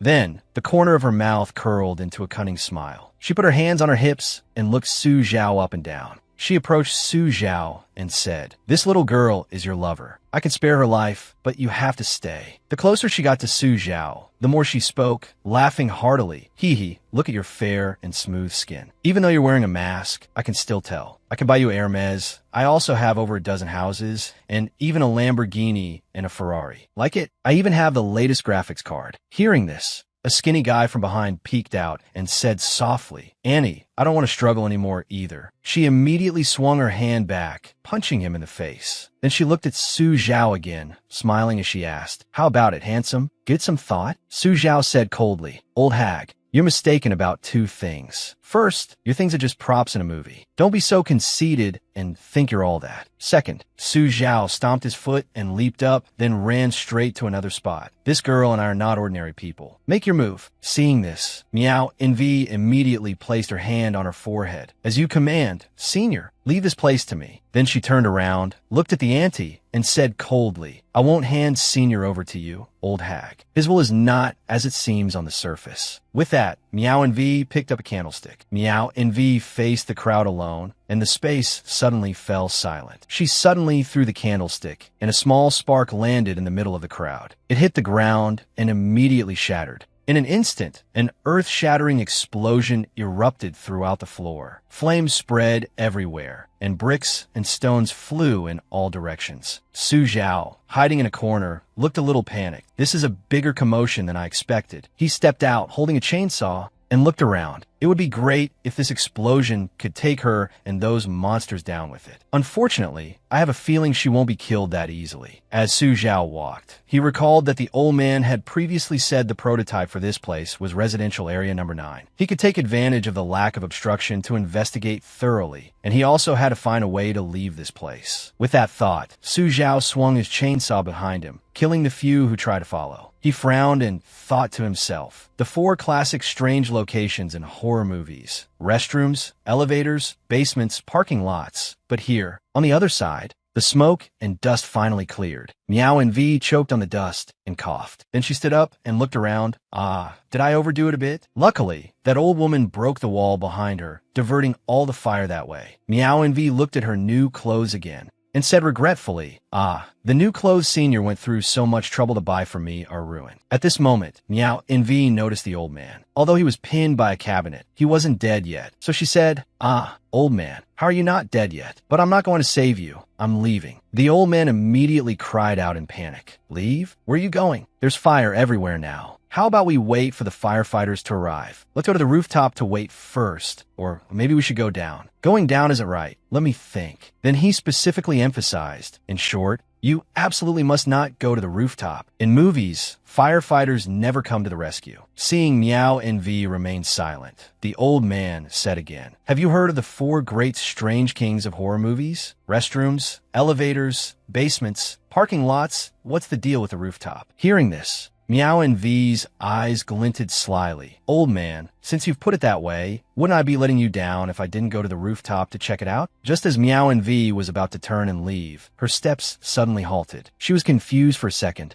Her ankle was tightly bound by a red thread. Miao Envy turned around and said angrily, old man, you're really hard to kill. But the red thread came from a pile of rubble. The auntie struggled out from the debris, roaring furiously, you brat. You think you can kill this old woman like that? If I can't be killed, then I'll kill you. By the way, you're not supposed to use the elevator during a fire. But if something strange really came out, wouldn't that be even better? I could deal with it at the same time. Idiot, this isn't reality. It's a horror movie. And because it's a horror movie, the death will be even more gruesome. Su Zhao thought about scenes from movies and stood pensively before the rooftop door. All the monsters he had encountered were trying to stop him from going up, so he decided to push the door open. But after stepping onto the rooftop, Su Zhao saw nothing. All around was just a silent space. Su Zhao put his hands in his pockets and looked at the unusually large moon in the sky. He frowned and thought to himself, there's nothing here. Could I have been wrong? Just then, Su Zhao sensed something approaching. He immediately became alert. Something's not right. For some reason, his whole body began to tremble violently. Countless echoes also appeared in Su Zhao's mind. The sound of drums, the ticking of clock. Su Zhao squatted down and clutched his head. What's happening? It feels like there's so many sounds echoing in my head. At that moment, he suddenly looked up. The space around him had now changed, turning into a vast, dark void. In the sky were 2 rows of bells and drums, and in the middle was a large rock sealed by some kind of talisman. Su Zhao's gaze fell upon the rock, which seemed to be emitting a strange light. Su Zhao covered his face, the corner of his mouth curling into an interested smile. Looks like I've dug up someone extraordinary. Just then, a soft sound, like a drop of water falling into a pond, was heard. The space around Su Zhao changed again. He was wearing a white blouse and sat slumped on the floor. Su Zhao looked up and around. There was a large hole in the wall above, revealing a mysterious purple sky. Su Zhao frowned. Is this another illusion? No, this familiar feeling, it's my mental world. It's a bit different from last time. He looked outside and saw only a dark, ruined city with absurd buildings floating in the air.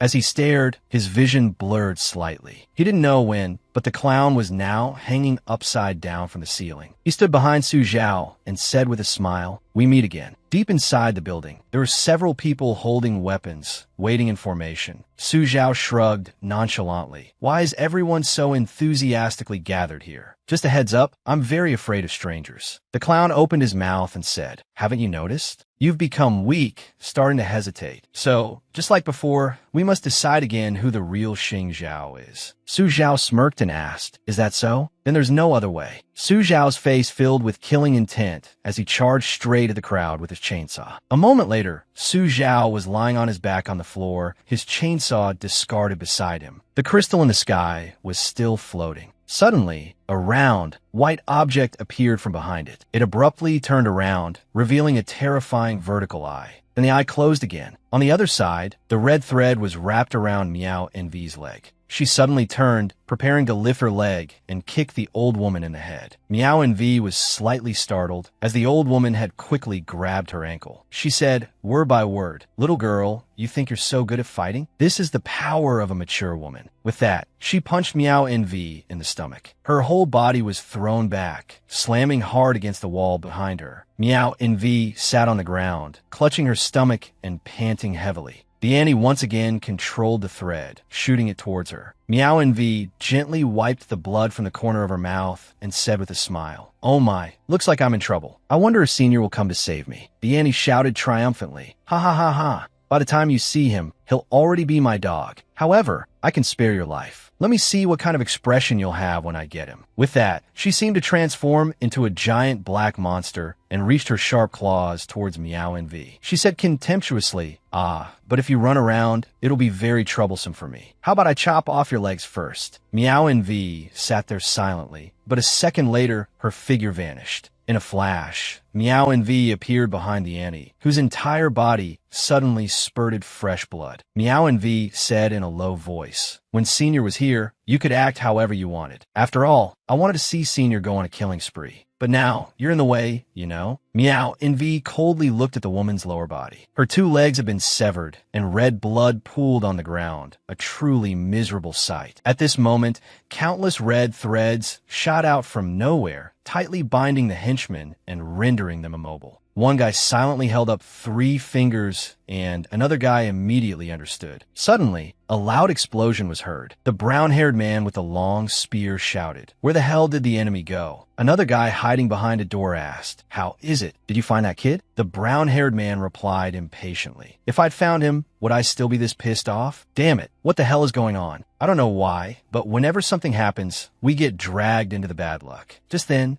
a whispering voice sounded from behind him. "So aren't you afraid the landlady will hear you?" The brown-haired man didn't realize anything was wrong and continued to shout, "She's just a paper tiger. If she can't find that person, she won't have it easy either. If I find a final sacrifice, this landlord position will be mine." Then he turned his head angrily. "Don't touch me. I'm in a bad mood." When he realized who was behind him, the brown-haired man immediately backed away, holding his knife and sneering. "I've been looking so hard for you. I didn't expect you to deliver yourself to me. Now I'll give you." Su Zhao said nothing, just smiled friendly. Seeing this, the other guy immediately shut his mouth. Su Zhao opened his eyes, his friendly smile instantly turning cruel. "You didn't finish what you were saying earlier. If you found me, what would you do?" He tilted his head and asked, "Give me what?" Behind Su Zhao, the towering figure of Jason appeared. He was nearly 3 meters tall, with a large and bulky frame that would make anyone wary. Su Zhao picked up the walkie-talkie from the unlucky guy's body and spoke into it. "6th floor, that guy's on the 6th floor. Hurry over." On the other side, Miao Envy raised her knife and slashed straight at the old woman in the purple dress. She clutched her bloody arm, screaming in pain. Miao Envy's voice sounded again from behind her. A voice that sent shivers down one's spine. "I'm not some kind of demon, after all. Just endure 49 more cuts, and you'll be liberated." "Oh no, you'll achieve Buddhahood, that's right." Miao Envy's eyes glinted like a predator's. Seeing Miao Envy's blade, the old woman cowered in fear. Just then, Meow NV suddenly felt that something was wrong. She looked down at her wrist, which at some point had been tightly wrapped by something resembling a tentacle. Meow NV's pupils immediately darted around. A loud bang was heard, and the spot where she had just been standing was quickly struck by something. Meow NV quickly dodged to the side, keeping her distance from the thing. The old woman was immediately overjoyed. Master, is that you? You come to save me. Her eyes looked at the thing as if she were looking at a god. But in the next moment, her gaze suddenly turned to fear. She screamed in panic. No, don't, Master. Why is that green thing entering the wound on her arm? Then, she was hit by a blast of green light. Meow NV heard the old woman's miserable scream and was a little stunned. Immediately after, a giant horse appeared in front of her. Its mane flew in all directions, looking somewhat bizarre. Then, a blast of green light shot out from the horse towards Meow NV. Meow NV immediately grabbed a table leg, swung the entire table up, and blocked the strange and powerful force. But how could an ordinary table block this attack? It was instantly shattered. The force continued to rush towards her. Meow NV was slightly astonished. Before she could react, she was hit by the force and thrown backward. Her body slammed hard against the wall, making a loud noise. Then, that thing, like a tentacle, wrapped tightly around Catgirl's body, slowly lifting her off the ground. That horse immediately rushed over. A snake-like piece of cloth pressed against her face, shattering a corner of Catgirl's mask, revealing her purple eyes and her bleeding head. She sighed and said, well, this thing can be considered up to standard. I wonder if it's enough to please the senior. Seeing Catgirl's calm demeanor,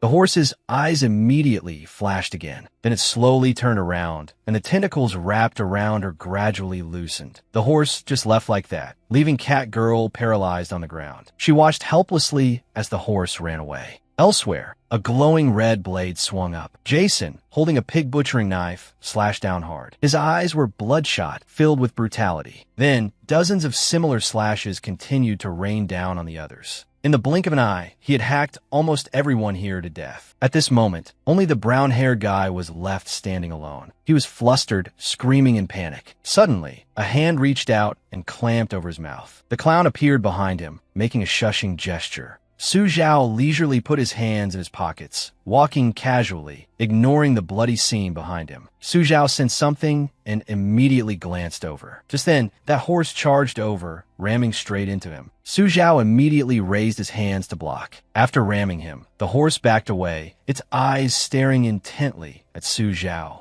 Then it stuck out its tongue again, shooting tentacles towards Su Zhao. He immediately used a chainsaw to block its attack. Suddenly, his pupils dilated because that horse had opened its mouth wide, aiming straight at him, as if it wanted to eat him alive. Su Zhao immediately jumped back, dodging its hooves. A strange glint of excitement flashed in Su Zhao's eyes, and he charged forward again with the chainsaw. Su Zhao slashed straight at the horse's leg, causing fresh blood to splatter from its calf. The horse's eyes immediately widened, and it backed away to look at Su Zhao, as if on guard. The wound on its leg healed quickly, as if it had never been injured. Su Zhao slung the chainsaw over his shoulder and sneered. What is this thing now? Do horror movies nowadays even have such realistic 3D effects? Then he looked up and said in a mocking tone, this week? Could it be some kind of roadside small fry monster? The horse seemed to understand his words and let out an earth-shattering roar. Its power immediately spread out, enveloping the corpses on the ground. Its whole body seemed to darken, emitting an even more intense, killing intent than before. Its hooves were no longer hooves, but had grown 5 sharp claws, and the power in its body had also become stronger. The mane on its head was now a chaotic mess, with both deer antlers and wriggling, snake-like tentacles. 2 more eyes grew on the horse's head, glaring murderously at Su Zhao. Seeing the horse's appearance, Su Zhao smirked. Now this is a little more worth watching. A series of rumbling sounds echoed through the building. Su Zhao ran at full speed, dodging the monster that was in hot pursuit behind him. It frantically chased Su Zhao, almost catching up to him. Soon, Su Zhao reached the edge of the rooftop. Suddenly, he was startled because the monster had rushed in front of him, blocking his path. Su Zhao stared at its 5 claws. The horse slowly approached Su Zhao, then opened its tooth-filled mouth and let out a ferocious roar.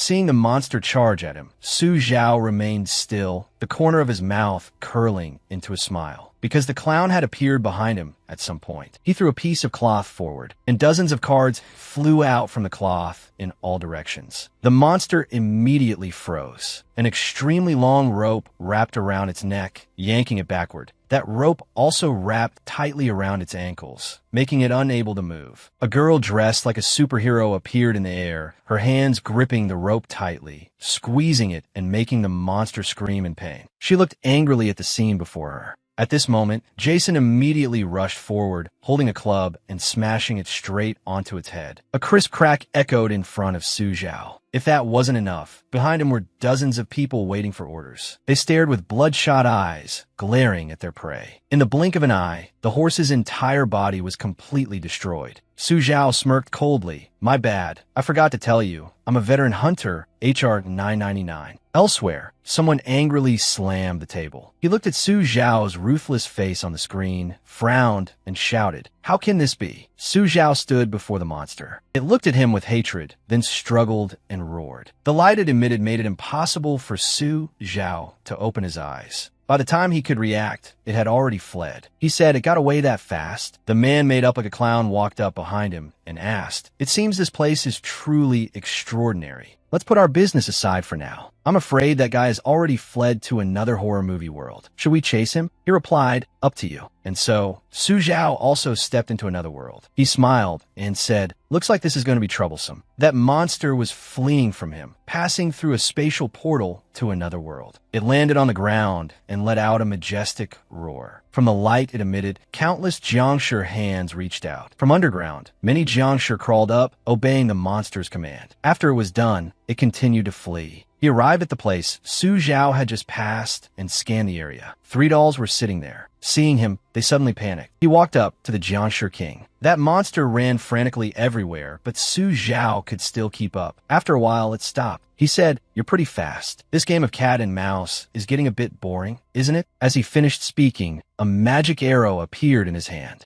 He threw it, and the arrow hit the monster's weak spot. It screamed in agony. Su Zhao and the others approached to take a look. Suddenly, a voice rang out, "Honored guest, please wait a moment." That monster was lying motionless on the ground. The magician suddenly appeared. He landed, took the monster's hand, and said, "Oh my, how could you let people bully you to this extent? This is just not right." After saying that, he immediately broke its leg. It roared in pain and despair. In just a moment, he had finished off the monster. Su Zhao quickly appeared behind him. Immediately after, someone threw a knife at the magician. However, he calmly caught it with his hat. He said, "Well, this young man has no martial virtue at all, sneak attacking an old man like me." Several doves suddenly flew out of the hat. He put his hat back on, snapped his fingers, and the doves turned into sharp arrows, aimed straight at the person who had just thrown the knife. But Su Zhao managed to stop them in time. Then he asked, "Who are you? Conan from a black organization? Is even Conan a horror movie now?" He replied, No. Don't be fooled by my dressing like a major villain. I'm actually a good person who likes to help old ladies cross the street." Su Zhao said, "What a coincidence. I'm just an innocent victim myself." He replied, "The honored guest is joking.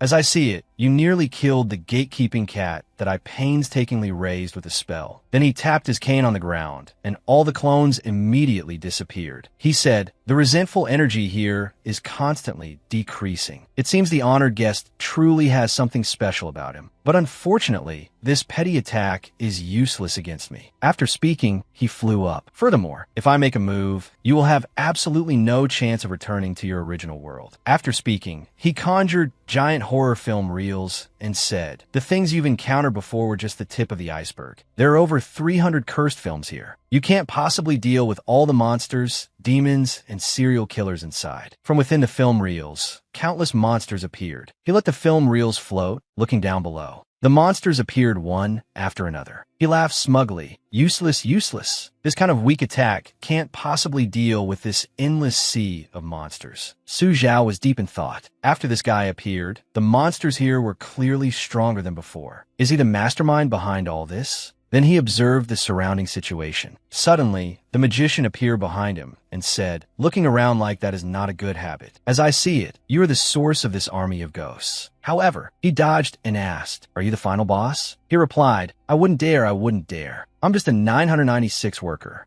maintaining peace for this movie theater. He replied, while dodging, specializing in dealing with uninvited guests like you. In his mind, he was thinking, Su Zhao is indeed. That chainsaw is very special. I don't know what kind of dumb luck he had to pick up a weapon that can directly attack spiritual bodies. Su Zhao charged forward to counterattack. I advise you to watch more news and less horror movies. He said nonchalantly, didn't I already say, these attacks are useless against me? He swung the chainsaw down. If you're a 996 worker, why don't you go talk to your boss? A tear immediately appeared on his clothes. He regained his footing and said, honored guest, where did you get this weapon? If you tell me, you might be able to keep half your life. Su Zhao replied, I can tell you, on the condition that you trade all the secrets here for it. Hearing this, he drew a glowing blade and warned, is that so? Then don't regret it. Suddenly, a tidal wave rushed in from behind Su Zhao. He tried to handle it with his chainsaw. Damn it. However, he had chosen the right moment to charge in. You refused a toast only to be forced to drink a forfeit. However,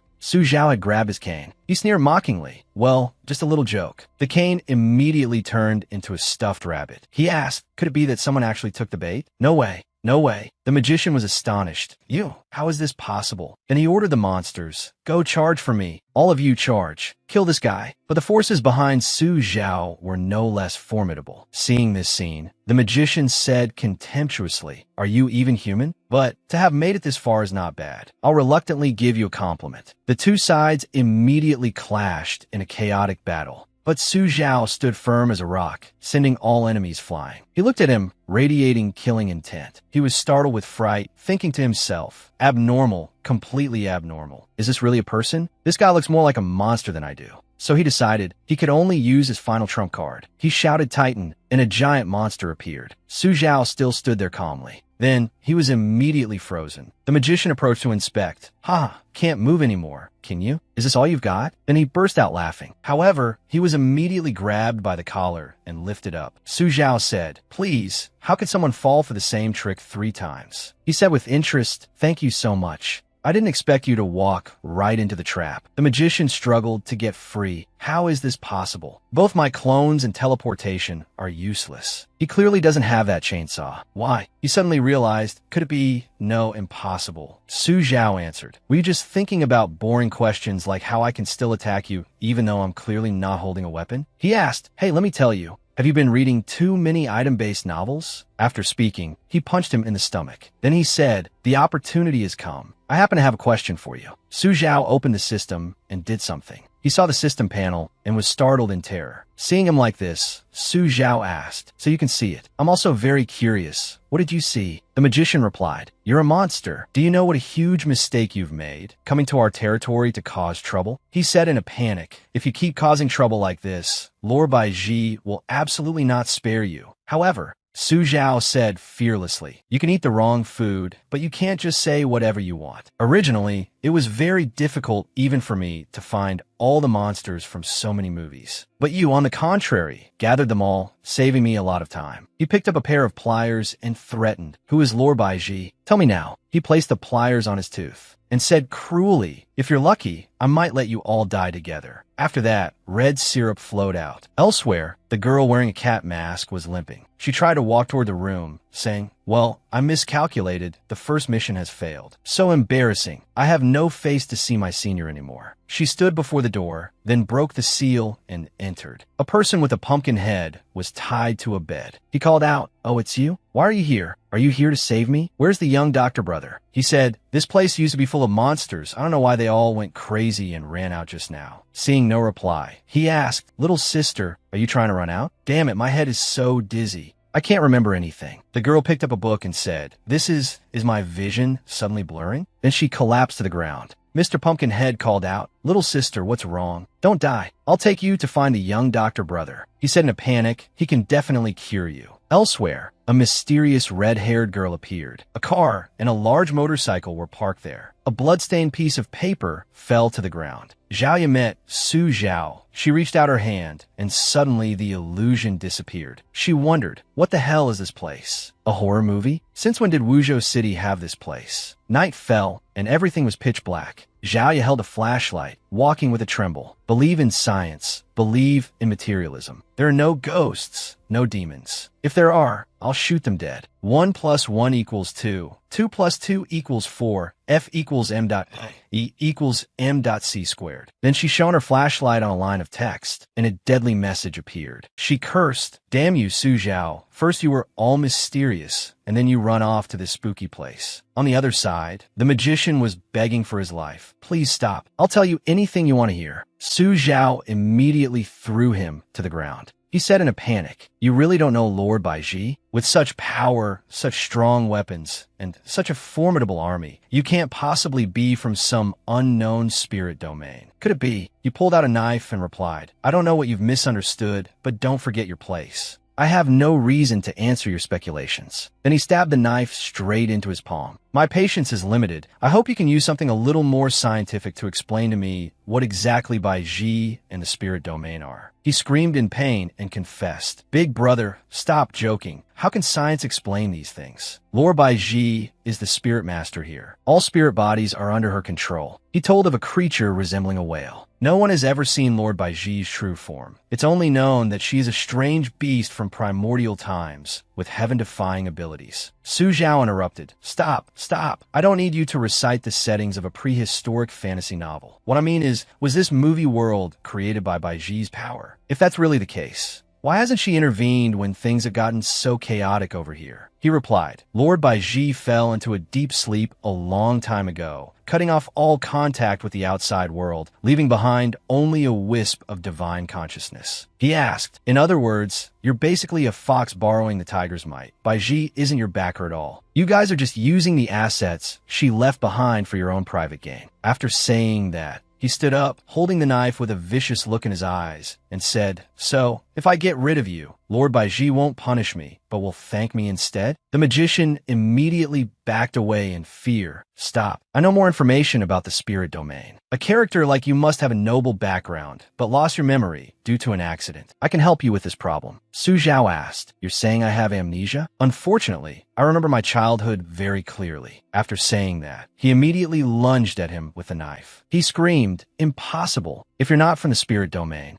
how could you have this ability?" Then he said, "I know, you're from that place." He said with a curious smile, "Could it be you're that person, the cursed one of Wuzhou No. 1 elementary school?" Suddenly, Su Zhao was startled. He was controlled by something. He dropped the knife, clutching his head in pain. Then he charged forward again, stabbing the magician with the knife, threatening, "Tell me everything you know." He screamed in terror, I don't know anything else." In the end, he bled profusely at Su Zhao's hands. Zhao suddenly walked over. She shouted, "Stop." Hearing this, he turned his head and asked, "Why are you here?" Suddenly, Zhao slapped him across the face. "I told you to stop. What are you doing?" He explained, "Calm down. This guy is the mastermind behind everything here." She said angrily, "Calm down? I warned you not to act rashly. Even if you have your own justice and reasons, you absolutely cannot kill someone. The way you looked just now wasn't human. It was more like an animal." From behind her, a group of people appeared. Su Zhao restrained himself from replying. Then he said, "In short, stay out of other people's business. I have more important things to ask him. Besides, he's not human. Can't you see he's still moving?" However, she had already drawn her gun and warned, "Don't move. You're not allowed to take another step closer to this person. Leave what happens next to us, police." Su Zhao turned his head and replied, "Your police force can't handle this." The magician laughed smugly. "Ha ha ha. I never thought someone as capable as you would be held back by a human woman." Then he took the opportunity to escape. Zhao was shocked. "Huh? He's flying?" Su Zhao exclaimed, "Damn it." As he left, he didn't forget to remind him, "I'll remember your face. For today's grudge, I'll pay you back 100-fold another day." Su Zhao gritted his teeth in hatred, then turned angrily to Zhaoya. She momentarily felt guilty and said, I'm sorry." Suddenly, the phone rang. A colleague on the other end reported, "Is Captain Zhao there? Listen to me. Something strange has happened at the police academy too." Su Zhao immediately drew his knife, then attacked someone under the gaze of the girl in the fox mask. He walked away ruthlessly. "Haha, one got away. It's fine. There's still plenty left." He raised the sharp knife with a brutal smile. Cat girl closed her eyes. A dark red color appeared. Then she let out an amused smile. Mr. Pumpkinhead said with some confusion. The young Dr. Brother's appearance, no matter how you look at it, is a bit scary. However, Catgirl retorted, what are you talking about? This is the style a senior should have. Xiaoyu stopped him again. Stop. Even if these people are very strange, you've gone too far. If you don't stop, I'll shoot. She walked over and pulled him back, saying, I told you to calm down. Mr. Pumpkinhead was shocked. Wow. That woman dares to hit the young Dr. Brother so hard? Then he thought, but I feel like I've seen her somewhere before. Did she also go to that shop? Suddenly, he shivered, turned his head to look, and saw Catgirl now holding a weapon, looking at Xiaoyu with hatred. Mr. Pumpkinhead asked, so what do we do now? Help the young Dr. Brother deal with that woman? Then he thought, strange, why do I have to ask for her opinion? Catgirl was thinking, I can't control myself. A moment later, a convoy of police cars arrived. Catgirl held her phone in her hand. She could see that there were 4 police cars there. She reported, the police have surrounded this place. Uncle isn't in his peak state right now, so he might not be able to deal with them. Let's go first. We'll leave this place for the senior to handle. There will definitely be no problem. After hearing this, Mr. Pumpkinhead ran off. Suddenly, Xiaoyu felt a cold chill. She turned her head to look, thinking to herself, was that an illusion? I keep feeling like I was just being stared at by something very dangerous. Afterwards, the police officer on the phone said, Captain Zhao, can you hear me? Something strange has happened. She replied, Shin-mo, you're a people's police officer after all, always talking about ghosts and ghouls. Suddenly, she realized something and said, all right, you go ahead and speak. That police officer asked, but Captain Zhao, this time it's definitely real. He said this. I have a junior at the police academy named Wu Jing. She's good at everything. Her grades are also excellent. It's just that she's particularly fond of researching strange and supernatural events. The district next to our bureau recently received a case of multiple missing children, right? That place happens to be a famous haunted spot in Wuzhou City. So after Wu Jing heard the news, she immediately rented a room in that residential complex and went to investigate alone. He continued, the place is called Residential Complex Number 9. By the time Miss Wu Jing contacted me, she had already been missing for a week. Xiaoyu was shocked. Residential Complex Number 9? Hearing this, Su Zhao also came closer and asked, did he just say Residential Complex Number 9? She replied, that's right. It's one of the 4 locations mentioned by the leader of the serial killer organization. Then she angrily warned him, stay out of this matter. Leave everything to the police. I think you should calm down. Su Zhao asked nonchalantly, do you really think so? Officer Zhao, your police force alone can't solve this matter. Can the police deal with those things? She said loudly, don't you try to play the mystic with me. He replied, fine, fine. After all, Officer Zhao despises evil and is filled with righteousness. I just don't know if Officer Zhao has forgotten or is just playing dumb, already forgetting what just happened. Hearing this, Xiaoyu was at a loss for words. Then she left and said, I already apologized to you. But don't look down on the police. There's nothing a 9mm bullet can't solve. If there is, then use 2. We will immediately seal off this area. All unrelated personnel, please leave the scene. She thought, Su Zhao, I know you're right this time. These matters are definitely not simple. But protecting the people is our duty and responsibility. You've probably already been targeted by even more terrifying people. But the you from before wouldn't have had that kind of expression, nor would you have said those kinds of things. You're clearly the victim. At the scene, the police were already present. Shin-mo saw her, walked over and asked, Captain Zhao, where's Su Zhao? I think I heard his voice just now. No, instead of worrying about him, we should be worrying about that murderer. The police car door was already closed. Xiaoyu replied, Su Zhao is fine, and the murderer is also fine. Shin-mo replied, that's good then. Huh? Then she said, this place must be strictly sealed off. Investigate every possible area. Then immediately contact the neighboring district. We'll cooperate on the case. She reminded, also what happens next must not be disclosed to anyone, especially Su Zhao. On the phone were several text messages. The police car drove away. Suddenly, it stopped without any warning. The surrounding atmosphere was gloomy and terrifying. They drove onto a dark and deserted road. Xiaoyu asked, Shin-mo, do you feel like something is watching us? He replied, I don't feel anything, Captain. Have you been working too much recently? And are too stressed out? A wide open, I was monitoring them. The police car continued to drive. Seeing her worried expression, Shin-mo asked, are you stressed? The recent events were too unbelievable, especially after getting to know Su Zhao. Everything that happened was completely absurd. Xiaoyu decided that she had to solve this matter herself. The next morning, Su Zhao was back to normal. The boss ran out with tears in his eyes. Wiping his tears, he lamented, Su Zhao, you have no idea. In the days you were gone, business at the Tiangue haunted house has been terrible. Those customers are so unreasonable. They all insist on picking you. I was thinking this isn't a spa. Why is everyone demanding to pick their technician? He said slyly, from the Andes who do square dancing to the bald, middle-aged uncles, and even some tall, muscular guys, they all stopped coming when they heard you weren't here. How about you become the spokesperson for our haunted house? After saying that, he asked, but on another note, why are you wearing a mask? Is it a new trend? Then he changed the subject again. Never mind, there are some customers in the back looking for you. Don't keep them waiting. A group of people, hiding behind a bush, stared at him in amazement. They stepped out and introduced themselves. Hello, senior. I'm Chunin, your junior from the police academy. These are my classmates, Wang Na and Su Wei.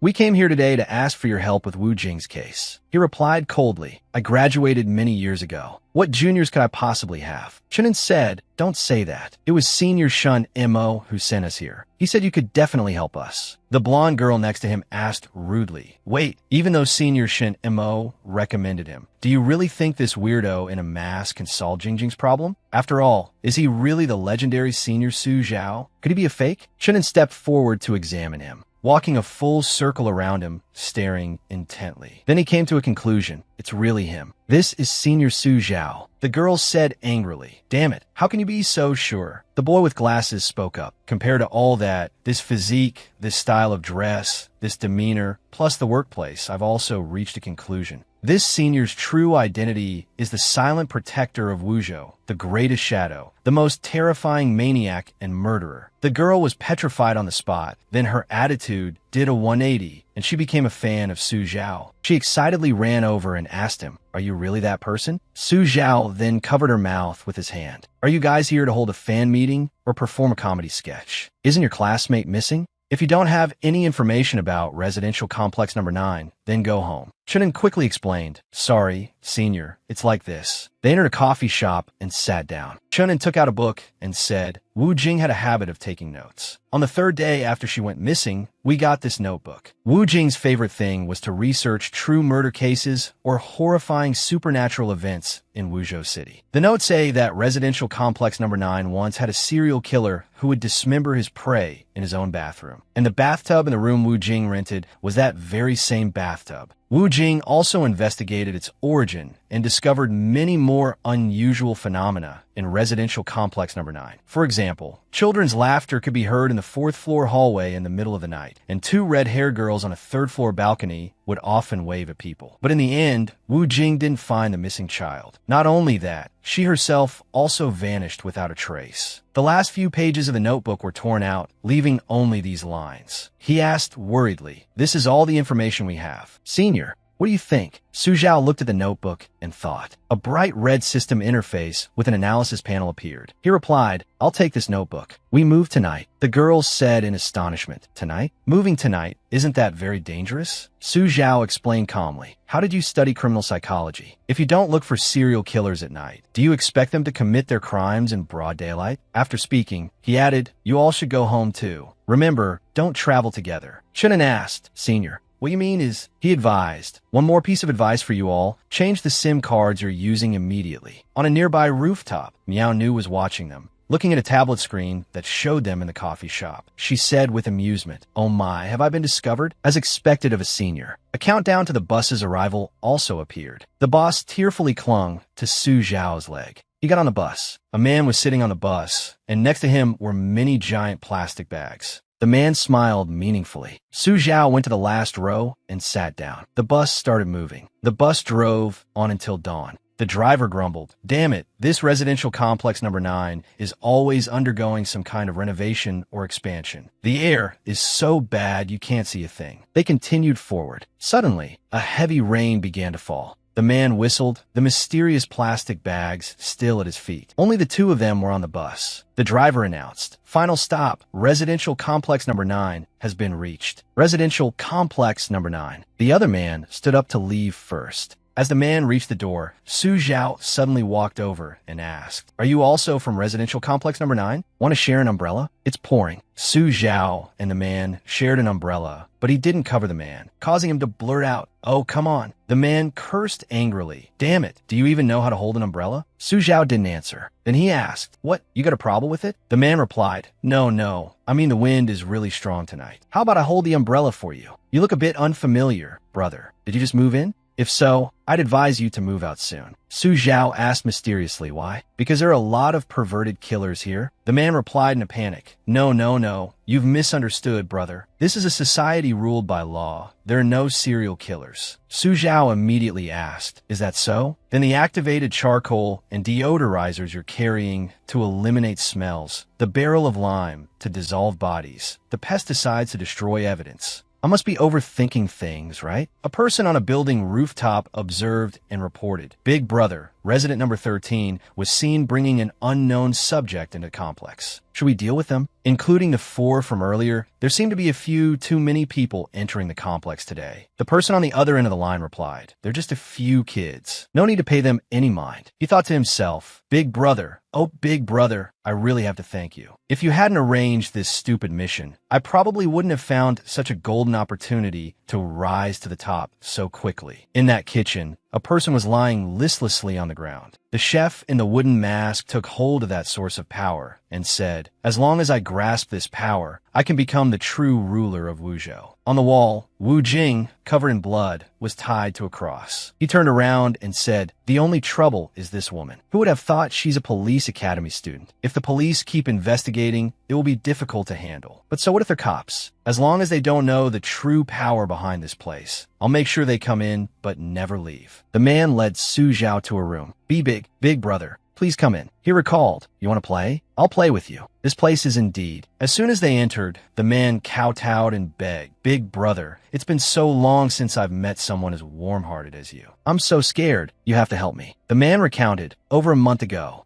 I was looking for a place on an app. Because the rent was cheap, I moved to this remote place. The first few days were normal, but then strange things started happening around me. I was terrified, but I had already paid half a year's rent and couldn't contact the previous agent, so I just had to put up with it. Until yesterday, everything changed. The day before, I was lying in bed, and when I woke up, I found myself in the bathtub. I don't know what happened. I just saw a chainsaw inside, and next to it was a male corpse." The man said, "Then I found a piece of paper in the room with instructions on how to dispose of a body written on it. This is all just too strange." The man confessed, "Everything I've said is the truth. The materials to prepare and the disposal methods were all written on the paper. I don't know anything. I didn't kill anyone. I don't want to go to jail." Su Zhao replied, "I'll believe what you're saying for now, but there's one more thing I need you to explain to me." However, he didn't know that underneath, the other man was wearing a smug smile. Su Zhao said, "You serial killers all like to pretend to be innocent in front of others. You can't control your expression, so you kneel first, right?" The man suddenly jumped up and attacked with a knife. However, Su Zhao immediately pulled out his own chainsaw.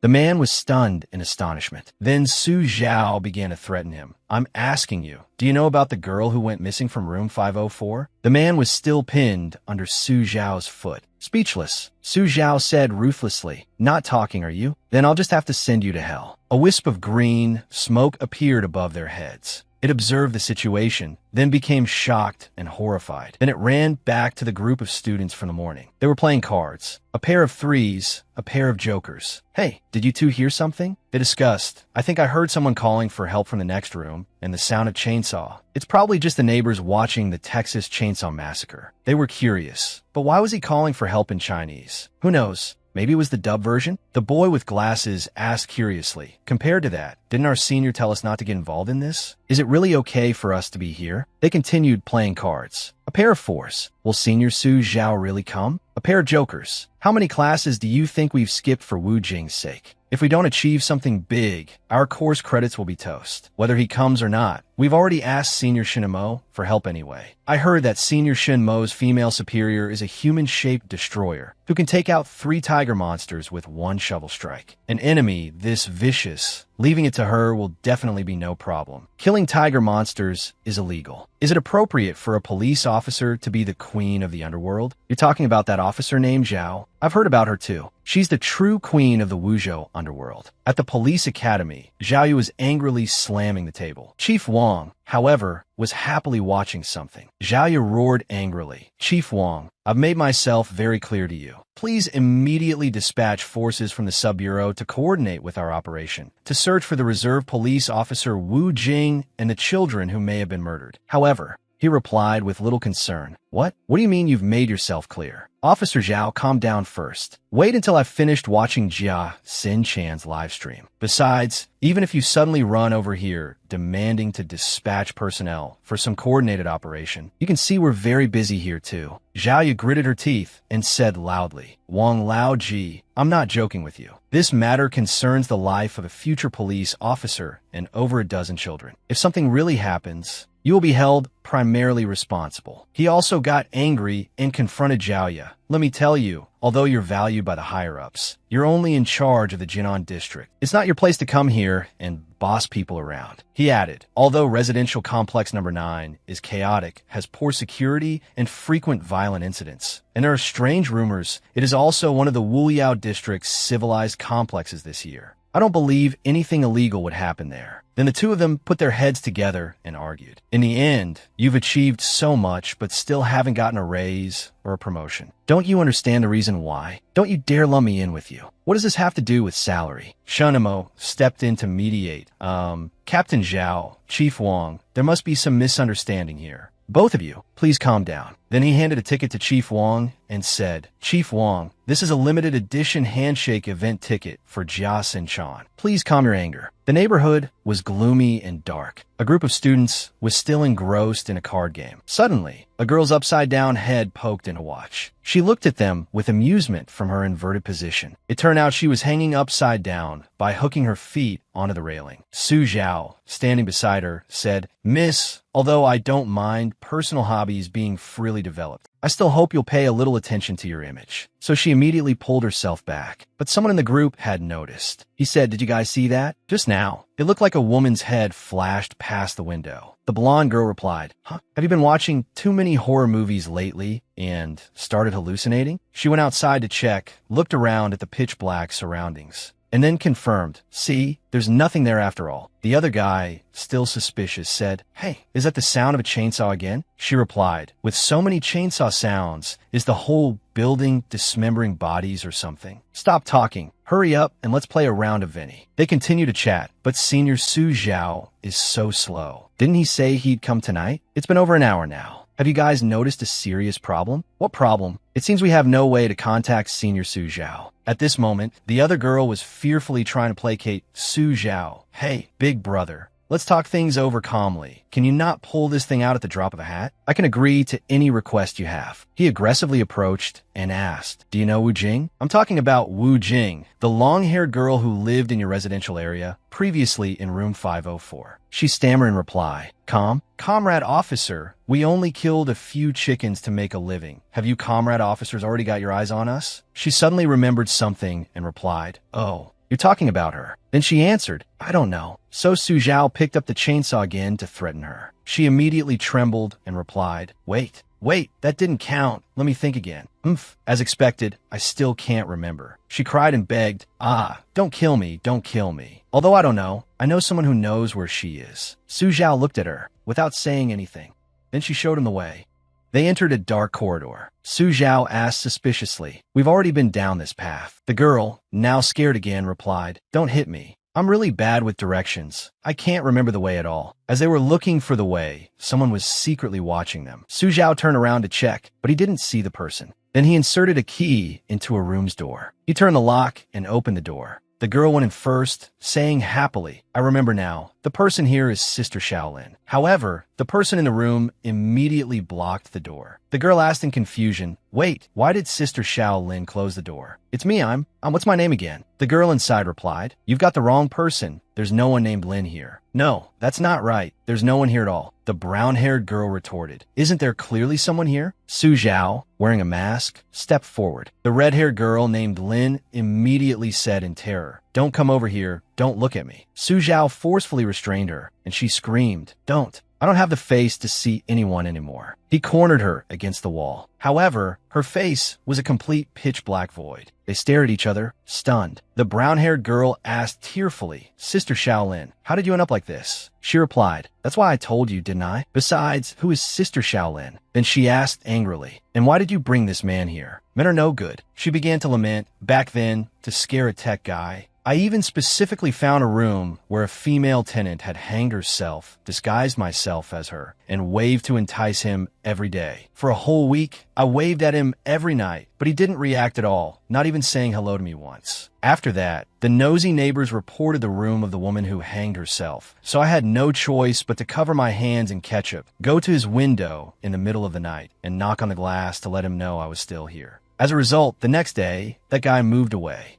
All men are heartbreakers, the red-haired girl said, crying pitifully. I was sad for 3 days, then I slept for 3 nights, and when I woke up, my face was gone. The brown-haired girl comforted her. Boo-hoo-hoo, you're so pitiful. But don't worry, maybe that guy just wasn't good in that department. The young man I brought this time is different. He's both big and hard. She was immediately pushed away. Su Zhao said impatiently, I didn't come here to listen to you two gossip. Hurry up and tell me how to find Wu Jing. He raised the chainsaw to threaten them. Then the brown-haired girl said, I've got it. I have to take this handsome guy to find the corpse keeper. The red-haired girl said in a panic, why did you only remember now? Then she asked, no wait, did you just say the corpse keeper? Why are you guys looking for him? So Su Zhao suggested, that means you know where to find him. Take me to him. The red-haired girl immediately protested vehemently. No, absolutely do not go near that guy. I don't care what you think. But Su Zhao used force to threaten her, yet she still refused to go. In the end, they still had to lead Su Zhao. They arrived at a deserted corridor. The red-haired girl spoke up. I think maybe we shouldn't go any further. If we go further, it's... Su Zhao replied, it's fine. Take me there. The brown-haired girl whispered, that's right. I think this guy is even scarier. The red-haired girl then said, I told you, the corpse keeper isn't as easy to talk to as I am. Su Zhao raised his chainsaw, assuring them with a terrifying expression, don't worry, I'm very good at communicating. I'll find a way to make every single one of you tenants talk obediently. So the red-haired girl reluctantly knocked on the door. The door slowly opened. Inside, 2 assassins were looking at them. One came to report, Big brother, BB bad news.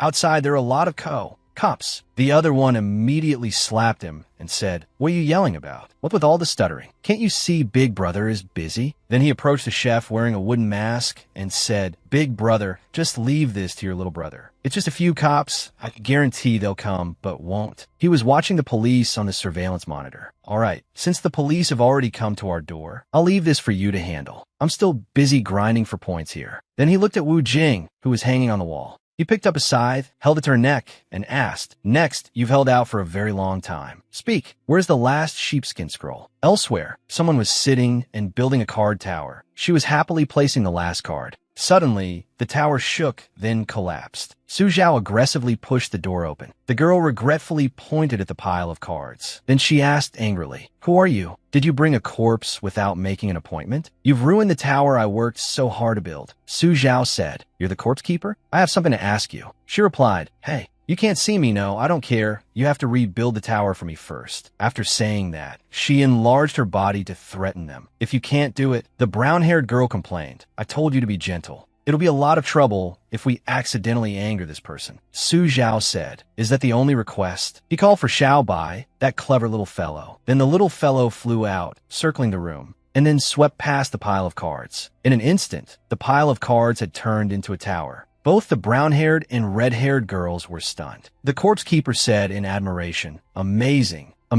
Su Zhao proposed. Can you answer my question now? He asked, I want to know where a tenant named Wu Jing is. The corpse keeper thought, Wu Jing, that name sounds familiar. She took out a book to check, then said in a panic, how can this be? This person's name isn't in the records. Seeing this, Su Zhao angrily pulled out his chainsaw and said, so you've just been wasting my time. Have you thought of a way to die again? The red-haired and brown-haired girls said fearfully, what do we do now? Why do I feel like this guy is even scarier? This, I don't know either. The corpse keeper, hiding fearfully behind the curtain, asked, Did you turn a cheat code? He was puzzled. Cheat code? She replied, yes, yes. This situation where props appear out of nowhere. I use it all the time when I play GTP. Then she said, that's right, I get it. The Wu Jing you're looking for might still be alive. He didn't understand. What do you mean? She explained, the tenants who appear in my records are only the dead ones. So if she's still alive, of course her name won't be in my records. After saying that, she breathed a sigh of relief. That's great. Luckily, it's not a bug in the records. Suddenly, everyone arrived. I thought someone died here. Wrong room, Su Zhao asked. So you can only confirm that Wu Jing is alive, but you don't know where she is? The corpse keeper replied, that's right. The brown-haired girl commented. But to be missing in residential area number 9 for over 10 days, without being a murderer or turning into a corpse, how is that possible? We should ask Sister Shaolin about this. If Sister Shaolin had turned her into a corpse, wouldn't we have found her by now? The red-haired girl replied, hey, are you blaming me? Besides, my name isn't Sister Shaolin. In that case, the only one left who knows where Wu Jing went is the landlord. The corpse keeper affirmed. The landlord holds the information of all tenants in residential area number 9. As long as Wu Jing is still here, the landlord can definitely find her. Su Zhao thought to himself, the landlord? Is it a final boss type like before? Then the corpse keeper suggested, since you helped me build the tower, I'll lead the way as a reward. The brown-haired girl said in surprise, Sister Shaolin hasn't paid this month's rent yet. The red-haired girl also said, wait, are you really going to find the landlord? Or maybe we should reconsider. It's not because of that. The streetlights outside lit up. Shin Mo asked, Captain Zhao, is it really okay for us to reveal ourselves like this? After all, this is the enemy's territory, and they're all serial killers with no leads. Zhao replied, no need to worry. We are the police. Are we supposed to be worse off than a victim? Besides, the people I brought this time were all personally trained by me. Inside the building, a group of heavily protected police officers entered. A guy was lying in ambush there. He held a knife and rushed out to attack the police. However, he was immediately stopped and had his arm broken. The others were also subdued one by one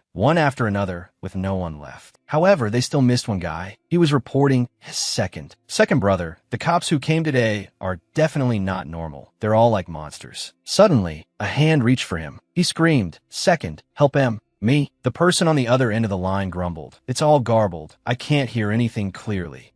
Next time I have a chance, I'll smash the China Mobile store too. Someone came over and said, second brother, the otaku soda you ordered has arrived. Also, actually walkie-talkies aren't managed by the China Mobile store. Second brother asked, oh, then where did these come from? He replied, they were a group purchase on Pin Tich Tich last Valentine's Day. He replied, that's fine too. After this is over, we'll go smash that Pin Tich Tich thing. Suddenly the phone rang. Second brother. Second brother spat out his drink. Why is this gonna Coke so hot? Damn it. Are you crazy? The other side was still crying for help. Second brother, these cops are too damn freaky. We can't hold them off. Second brother immediately got angry and cursed. You useless bunch, aren't you supposed to be serial killers? So slow even when dealing with a few cops. Are you worthy of the bosses and the organization's training? Are you worthy of the 3 meals a day you're fed? Then he took the lead and ordered, everyone, follow me. Today, I'll show you what real Vu Chao serial killers are like. However, there was a knock on the door. A police officer had appeared at the entrance to their hideout. He slowly approached, startling second brother, who then threatened them with a fierce glare. Zhao said smugly, this time, we can definitely round them up quickly, before someone else does. That police officer took a deep breath. Then he gripped the iron bars on the door. The panicked underlings asked, second brother, what's he doing? Is he planning to break the iron bars with his bare hands? Second brother replied, don't talk nonsense. What's there to be afraid of? Can't you read more science materials? Have you ever seen anyone break steel with their bare hands? The police officer was forcefully gripping the iron bars. Then he suddenly exerted force, bending it in an instant. The iron bars were twisted to pieces. Only then did they back away in fear. SEC, second brother, what we do now, based on the process of elimination, the opponent might not be human. Don't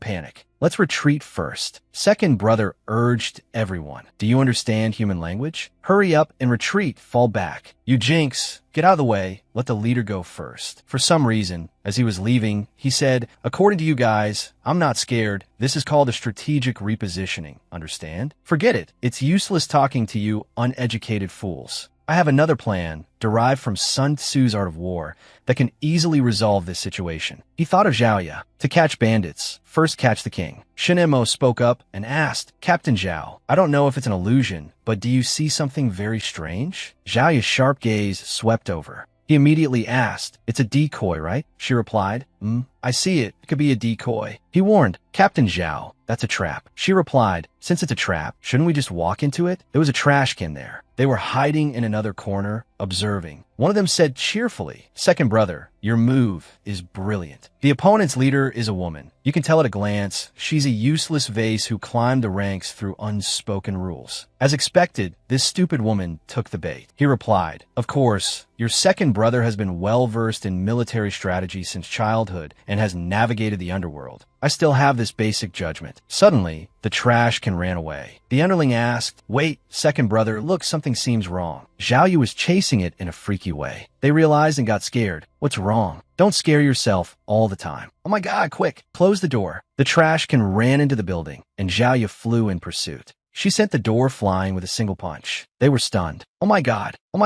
second brother. She sent the door flying with one punch. It's okay, it's all part of the plan. Zhao strode inside. Suddenly, she tripped on a wire and immediately noticed it. Second brother, who was watching, jumped for joy. Zhao walked past, and the tripwire was pulled taut. Then it snapped. A toy duck shot forward at an astonishing speed. She noticed it immediately, but was still hit by it, and smoke billowed out. Second brother cheered. Yes, I told you, everything is under control. The underling praised. Second brother is the best. Truly a master strategist. He said smugly, Of course, my old nickname Zhuge Liang wasn't just for show. However, when the thick smoke cleared, Zhao was lifting the duck with her bare hands. Then tossed it aside. She dusted off her hands and said, This dilapidated neighborhood is really no good. There are hazards everywhere. Next time, I'll have to get the neighborhood committee to do a thorough inspection. Looking at the torn doll, she criticized, Ugh, what kind of design is this? It has no aesthetic sense at all. The underling asked again,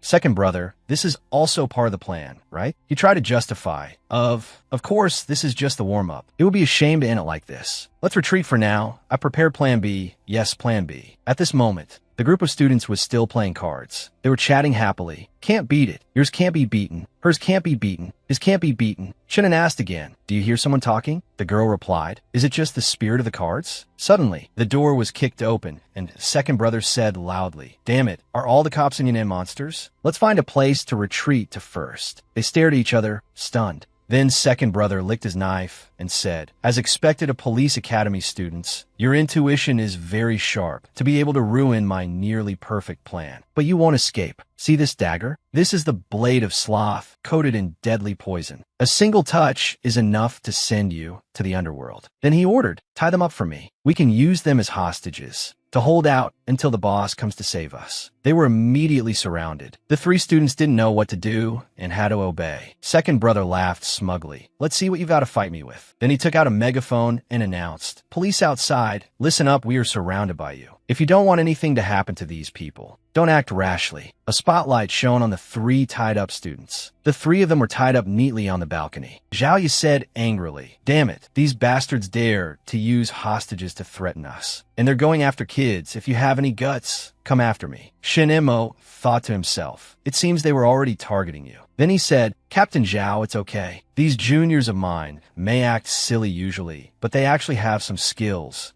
After all, I've given them some pointers. The three students immediately understood and looked at each other. Then the girl pretended to say, I can't hold it anymore. I need to use the bathroom. Zhao asked from below, Did you teach her that? Second brother stepped forward, grabbed her shoulder, and said, Trying to trick me with this move? Sorry, this isn't a Hong Kong movie from 20 years ago. But seeing as you're so beautiful, I can give you a chance. After hearing this, she gave him a hard bite on the cheek. He screamed, Damn it, this rotten brat dares to bite me. Even my own father has never bitten me. Then he ordered, What are you still looking at? Drag her into the room for me. I have to teach her a lesson myself. And so, Chunin took the opportunity to counterattack. However, he was noticed by the other two and was then tied up even tighter. But he still struggled to resist. A brawl immediately broke out on the balcony. Zhao cheered from below. hurry up, use this chance to launch a surprise attack. The student with glasses observed silently, holding a card, using it to cut the rope. After cutting it, he immediately charged forward to attack, punching one of the guys in the face. He quickly picked up a heavy object. An underling saw this and was terrified. However, the police appeared in time and arrested the criminals. Shin Mo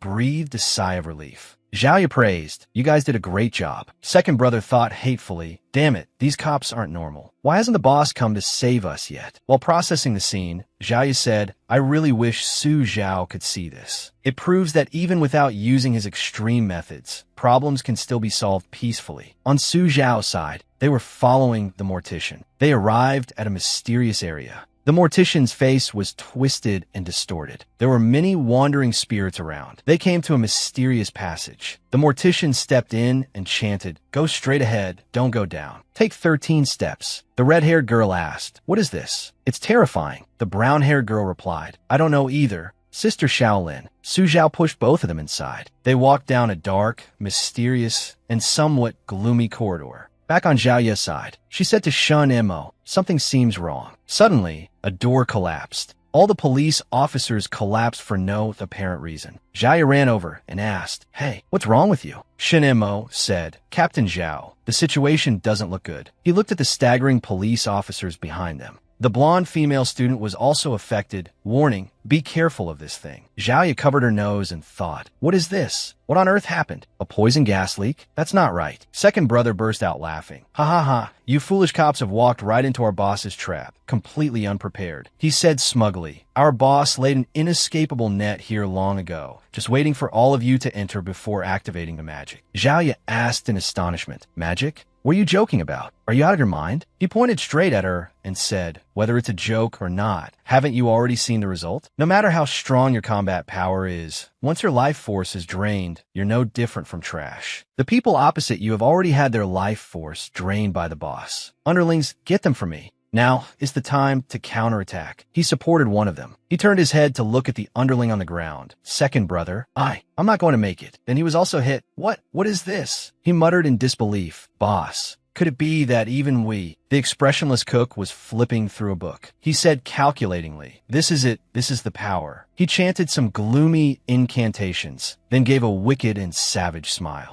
The book flipped through its pages rapidly, then turned into glowing scraps of paper. The scraps of paper fell, and he picked them up, saying, "It's still missing a little, just the last little bit." He turned around, ripped the tape off Wu Jing's mouth, and asked, "You've seen my aptitude, haven't you? This innate power is meant for me. Where's the last piece of paper? Tell me. I keep my word. Once I have full control of this power, I won't burn the bridge. I'll even satisfy you." She replied resolutely, "Tui, who would believe the nonsense of a murderous pervert like you?" As soon as she finished speaking, he pushed her to the ground, threatening her with several sickles against her palm. "You refuse the toast, so you'll have to drink the forfeit." Suddenly, he heard a strange sound. "What's that sound? This close? How can there still be someone unaffected?" Outside, Su Zhao's group was approaching. Suddenly, the mortician stepped on something, fell into a hole in the floor, and warned, "This is the bad thing about old houses. Absolutely do not play with this. It's very dangerous." The brown-haired girl said worriedly, "Weren't you just playing with it?" Then, the mortician pointed to the room ahead and said, "It's right ahead. If you want to find the landlord, just open the door and go in." Su Zhao said, "Go." The mortician went forward to open the door. This guest is so suspicious. What danger could there be in the landlord's room? Suddenly, a wooden plank flew out, knocking her head off. The red-haired and brown-haired girls witnessed this scene, utterly terrified. The mortician was still dazed. She sat up, reattached her head, and said, "See, I told you there was no danger." Then they walked inside. She called out, "Hey, is the landlord here? Someone's looking for you." It's either the shampoo running out or the toilet spraying water. She held the toy in her hand, talking to herself strangely. The landlord is a super shut-in.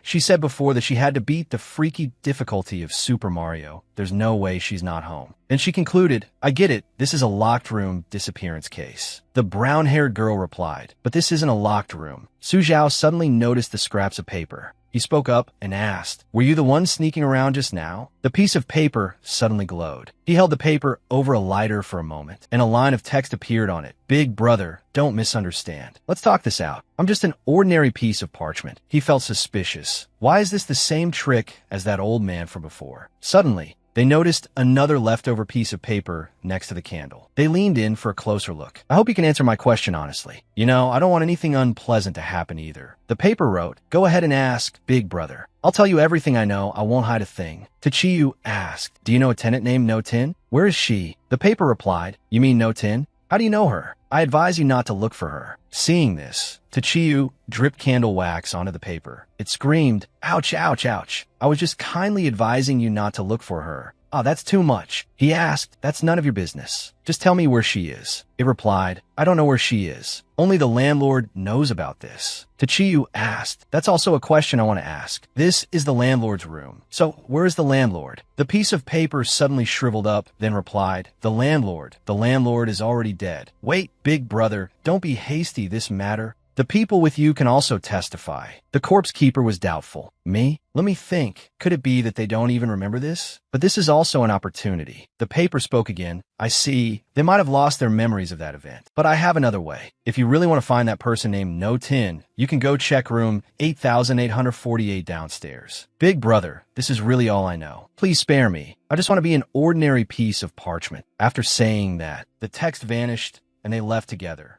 Tachiyu thought about the paper. What an evil spirit. I haven't encountered such a fearsome character in years. When did this crazed killer appear? The paper, meanwhile, was thinking, good thing I managed to trick him just now. When he gets to room 8848, he'll run into that guy from before. I'll wait for them to fight until they're both badly injured. Suddenly, a hand reached out. Tachiyu grabbed the paper and threatened, "You're definitely up to no good. What else do you know? Spit it all out, and I might consider giving you a quick death." It frantically explained, "No, you can't kill me, I'm—" Suddenly, there was a loud bang, and several cracks appeared on the floor. The expressionless chef felt puzzled. Then the whole group fell down from the ceiling, landing right on top of him. He shouted angrily, "Damn it, what's so heavy? You're crushing me to death." The corpse keeper got angry. "How rude. How can you say a girl is heavy?" The two glared at each other murderously. The paper also floated down from above. He immediately recognized it. That is, he laughed excitedly. "Ha, the last two pieces of the Tweenok Luke have finally been found by me." Then he used his demonic power, wanted to grab the paper. He lunged toward the paper with a magical hand. The corpse keeper cried out in alarm. "Oh no, stop him quickly." A hand reached out and snatched the paper. Tachiyu had successfully grabbed it and landed on the ground. The killer roared in anger. "How dare you ruin my plans, Dai?" However, Tachiyu had grabbed both of his hands. He squeezed his hands tightly, making him unable to move or resist. He began to feel scared. "You, how can your strength be so great?" "My friend, we're civilized people. Let's not get physical. Could you let go of my hands first?" Then he asked timidly, "To be honest, if I'm not mistaken, you must be the renowned bully killer from Wuchao City, right?" He said, "The boss of our organization even ordered a hit on you, though of course, I never intended to follow his orders. You've grasped the power of the spirit realm, while that fool doesn't even know what the spirit realm is." Hearing this, Tachiyu asked, "The spirit realm?" He replied, "That's right. I only recently understood this kind of power after being enlightened by a master. You must know very well, compared to this ability, things like killer organizations and the police are a complete joke. I've absorbed enough life force from those foolish cops and killers, so I no longer need to be bound by the organization. Taking control of everyone's lives in Wuchao City is only a matter of time." Tachiyu glanced over and asked, "You mentioned the police just now, so she must be No Tin." Hearing that, the killer said,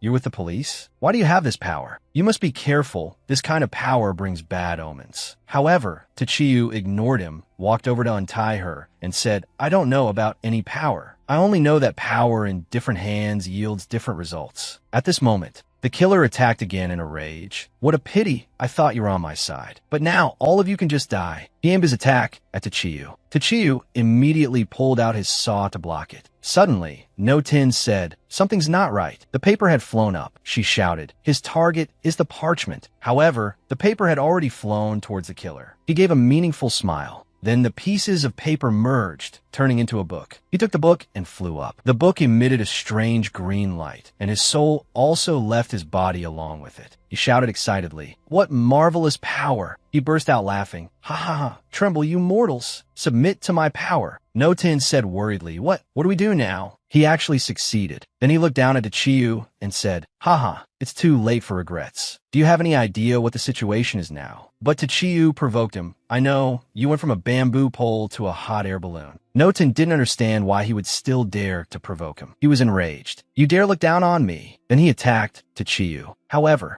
he couldn't overcome Chiyu's saw. Chiyu said, let me teach you something. Balloons that are too big will pop. You should lose some weight. He became even angrier. Damn you, I'm not fat. This is a symbol of power. I must devour you. He recalled someone once saying, devour the strongest victim in Wuchao City, and you will obtain even greater power. Then he took a deep breath and blew towards Chiyu, threatening, I could have given you a quick death, but now it's too late for regrets. However, the attack shattered the moment it touched him. He was bewildered. Why? Impossible. Impossible. The book opened and began to absorb the surrounding essence. Finally, Chiyu picked up the book, sucking all the energy inside. He said, it seems this thing that inflated you really cherishes life. The killer said in astonishment, You dare to tear it. Despicable and shameless. But no matter, the main part is still in my hands. Then, Chiyu took out a lighter and burned that piece of paper. The killer was stunned on the spot. Suddenly, the book continued to absorb energy and gradually began to glow. It also absorbed energy from the red-haired and brown-haired girls. Hey. The corpse keeper couldn't escape either. Their life essence was sucked into the book. No-Tin was also shocked to find herself affected. Then the book became brighter. Then with a poof, it transformed into a stunningly beautiful woman. She stretched, yawned, and said, how annoying. Why did you wake me up so early this time? I haven't had enough sleep yet. Chiyu asked, are you the landlord of apartment block 9? She replied, it seems this time's master is quite clever. Then she said, but even if you wake me, you don't get 3 wishes, you know. However, he replied, that's fine. This place has become a mess because of your book. You just need to clean up what happened here. Besides, I'm not your master. At this moment, the killer was roaring in anger. What landlord? What master? Give me back my book. Give me back the Tweenok Luke. The beautiful woman complained. So noisy. Can't you see I'm bonding with my master? Then the killer suddenly weakened. He screamed, no, my life force. How can this be? After saying that, he suddenly froze. Chiyu stabbed his knife straight through the book, and at the same time, swung his knife to eliminate him. With that done, he turned and asked, there are still many people in the apartment building whose lives are in danger. She replied, that's right. It's thanks to their life force that I was able to awaken. He proposed, return all the life force you absorbed before. Can you do that? She replied, I can do it. She continued, but such a huge amount of life force was so hard to obtain, it could surely help master dominate a region. Once it's all returned, I'm afraid I'll have to fall into a deep sleep again. Chiyu said coldly, I'm not asking you about that. I'm only asking if you can return it or not. She pursed her lips and obediently replied, yes, as you command, master. After that, the woman immediately radiated a warm, golden light. At this moment, the people on the other side were gradually waking up. Brother Tamak. Tamak thought gratefully to Chu, is that you? The female landlord said, Master, I have followed your command and returned the life force to those people. As such, I won't be able to help you for the time being. Hearing that, he just said, it's fine. I don't need your power. One more question. Are there any unidentified children in apartment block 9 right now? Out in the hallway, the familiar figure of Miu appeared. She thought curiously, why didn't he keep that female landlord? Is this what you'd expect from a senior? But why does the ending feel a bit boring? Was the arrangement wrong somewhere? At this moment, the killer's soul ran out, complaining, how did it turn into this? This isn't what we agreed on. What kind of monster is that guy? He saw her and said, great, so you're here. You have to give me a no, please find a way to help me. She replied, although I was intentionally waiting for you here, have you mistaken me for someone else? He replied in shock, but you told me that as long as I collected the entire Tweenok Luke, I could. She teased him. Speaking of which, didn't you try Googling it? The Tweenok Luke is an ancient Egyptian artifact. Did you really think it was real? Even if it were, do you think you could read it? After saying that, she stood up. You couldn't even stir up a bit of the senior's killing intent. How useless. Then she eliminated him and left. I can only ask you to die. The lowly girl Don Don was lying on the sofa. She looked at the news on her phone and huffed angrily. Useless at everything, but number one at showing off. If not killing people, then setting fires. Can't you do something decent for once? A mysterious fire suddenly broke out in apartment block 9. Chiyu returned home, thinking to himself, I didn't gain much this time either. Why these specific locations and that Miu? Who is she, really? He walked in and said, I'm back. Did you look after the house properly? Don jumped up and complained. Look after what? You don't even take me along for the fun stuff. Am I your servant? To be summoned and dismissed at will. Suddenly, the phone rang. Tamak called and said, hello, to Chu. There's been a development in the missing children case that No Tin was investigating. It's in the Ainam district. He asked, what kind of development? Tamak replied, someone provided a tip saying that those children are in a wild abandoned village that's not on any map. If you're free, you should go check it out. Hearing that, he agreed, all right, I'll head over right away. He thought, wild abandoned village? The zombie village mission? It's as if it was all planned. Not even letting people rest. Huh? The system panel appeared. Zombie Wasteland Village. Mission difficulty 3.5 stars. This abandoned village that encourages mutual slaughter has harbored countless hiding psychopathic killers. Under the shroud of an unknown fear, they have turned into immortal, undying beings. Penalty for mission failure. You will become the village chief of the killer village. Then Su Zhao started to leave. I'm going out for a bit. You watch the house a little longer. However, Ying grabbed his hand and said, trying to go alone? No way. I heard everything. You're planning to go to that wild village, right? I can help you. He was skeptical. You can help? How? The little girl replied confidently. Watch me. Late at night, a taxi took them to their destination. Su Zhao opened the car door. The pale-faced driver said, holy crap, you people are... Ying got into character. Don't be scared. He's a butcher. We just killed a pig. Su Zhao said, hello, I'm Butcher Su. The driver asked, where to? They replied, to the crime scene on Chengzhong Street. Ain't district. He thought, what the hell is a Butcher Su? I'll be damned if I believe you. Then his face turned even paler as he thought, are these two nuts? I knew I shouldn't have taken this fare. A while later, they arrived. After getting out of the car, Ying was amazed. Wow, so many people. Looks like there really is a big case. Su Zhao replied, let's go take a look. Afterward, the driver breathed a sigh of relief. Phew, they're finally gone. It's getting late. Time to go home and rest. Suddenly, a knife was held to his neck. A person in a pig mask threatened, don't you scream or I'll kill you. The driver said, trembling, B-boss, that Butcher Su just now said he killed a pig. That wasn't you, was it? He snapped, cut the crap, drive to Wild Village. He replied, Wild Village? Where's that? I've never heard of it. He said fiercely, don't worry about it. Just drive, I'll give you directions. Drive wrong, and I'll kill you. He thought, damn it, apartment complex number 9 was also compromised. Wild Village definitely can't have any problems. One thing after another. Could there be a mole in the organization? The car immediately drove off. Su Zhao asked Shen Mo, what are the specifics? Shen Mo explained briefly. There's intel saying that the human traffickers who took those kids, the same things Wu Jing and the others encountered, are hiding in a wild village in the northern suburbs. But there's no such village on the map of the northern suburbs. From a distance, Zhao deliberately reminded Shen Mo, didn't I tell you not to disclose case details to uninvolved parties? He replied, I feel that with this supernatural stuff, maybe Su Zhao. She asked, what? He doesn't need to get involved in this. Ying then said smugly, you won't let us get involved? I bet you could work all day and still not find where the village is. Zhao replied, you're right. We've been investigating for a long time and still have no leads. She thought, isn't this the child from Su Zhao's house? Is she Su Zhao's little sister? Why would he bring a child to a scene like this? Then, Ying asserted confidently,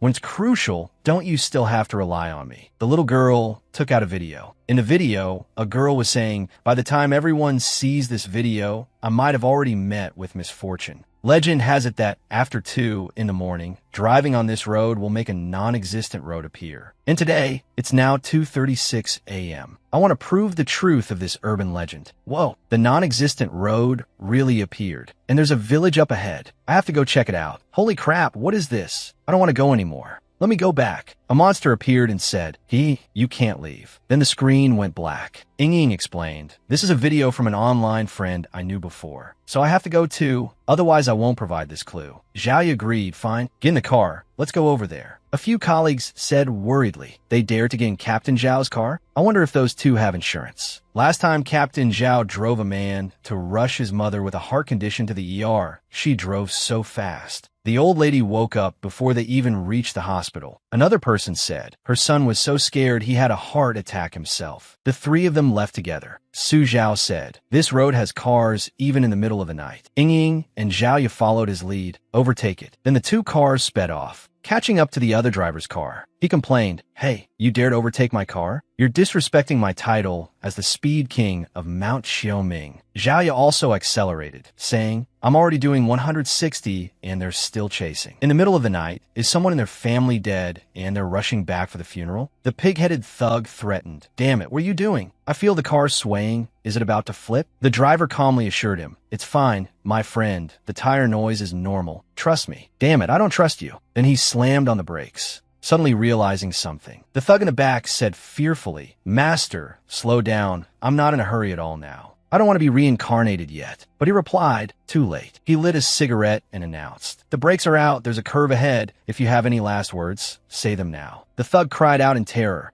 "Oh my God." Then he hugged the seatbelt tightly and yelled, "Long live the nine-headed serpent." Sure enough, the car lost control and plunged straight off the cliff. Zhao Yu was startled when she saw that car, and she stopped to observe. She immediately made a call. "Hello, is that Oldley? It's me. Just now on the highway, I lost a taxi. Its car was very fast, using inertia to drift through the corner. I couldn't see the license plate clearly. I only saw it had a taxi sign on the roof. If you guys are on duty later, please inform their family. Both the car and its occupants have fallen into a ditch." The other side replied, "What?" She said, "According to the video, we're almost at that village. Get ready to get out." They continued forward. A while later, they arrived at an abandoned village. Zhao Yu raised her gun defensively and said, "Stop, there seems to be someone ahead." Ying said, "Not necessarily a person, you know." Su Zhao asked, "Our officer Zhao doesn't believe in ghosts and spirits, does she?" In the distance, two people were examining a corpse. Their entire bodies were shriveled and pale, their hands revealing bone from carrying coffins. Zhao Yu said, "The person is dead." Su Zhao clicked his tongue. "TSK, TSK, how tragic." Suddenly, an old man walked over and said, "For you outsiders to come here, dying is no great loss." Su Zhao asked, "Who are you?" He replied, "I'm the secretary of this village. A few days ago, these four people suddenly barged in, saying they wanted to take over all the funeral services in our village. Then they carried a coffin and danced on a grave, scaring old man Zhang, who was on his last breath, to death on the spot. So I nailed them here as a warning." After hearing this, they all stood there stunned, their minds reeling. Then he asked, "All right, what are you people doing here?" Zhao Yu replied, "We are." Before she could finish, Su Zhao cut in, "We're tourists, lost tourists." He said, "So you're from out of town?" He asked, "All right, has the Olympic bid been successful yet?" He answered, "It was successful." He asked again, "Then has the national football team qualified yet?" He answered,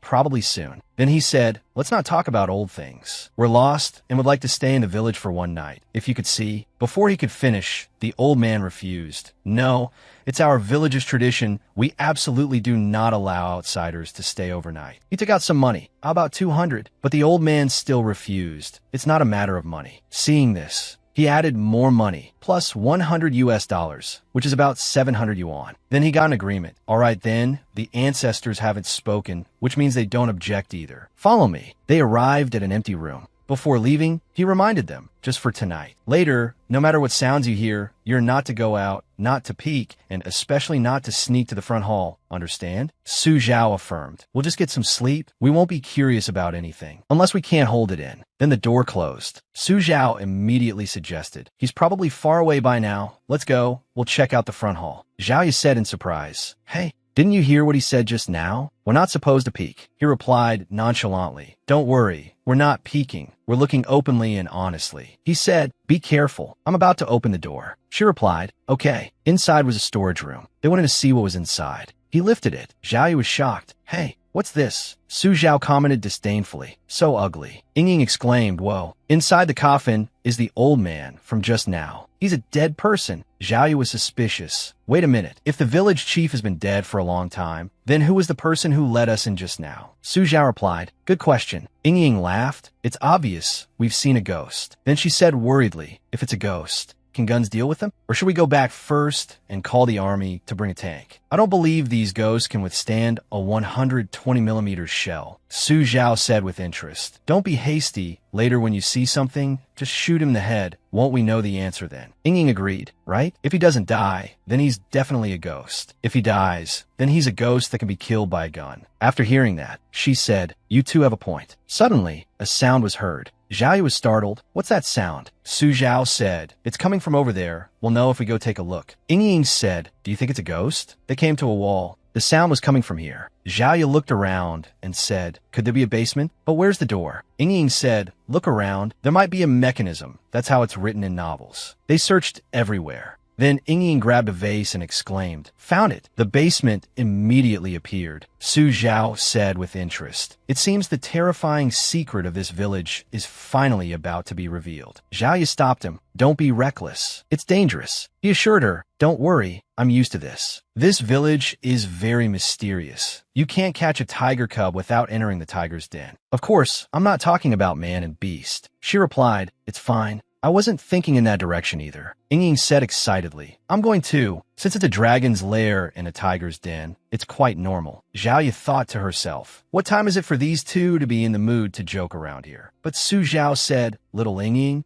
you stay up here and protect Officer Zhao. I can go down alone. Zhao said, do I need a child to protect me? Then she asked, oh, right, what's it you're holding? Ying replied, a homemade bomb. The little girl explained, I also have Molotov cocktail-style mines. Then Su Zhao went down into the basement. He called out, Xiaobai, it's time for you to take the stage. In the basement, a girl was tied up there. Suddenly, she noticed Su Zhao signaling her to be quiet. He tore the tape off her mouth and then asked, are you the girl who filmed that video? She asked in surprise, did you come to save me after seeing that video? Su Zhao replied, no, you're overthinking it. First, tell me, what's going on with this village? Why are you tied up here? The girl recounted what happened on the night of the video. I was about to drive away when a dead baby suddenly appeared on the car window. I was so scared I swerved and ended up crashing into a wall. Then I was captured by the villagers. I thought they were going to eat me, but they said they wanted to use me as some kind of living sacrifice and then lock me up here.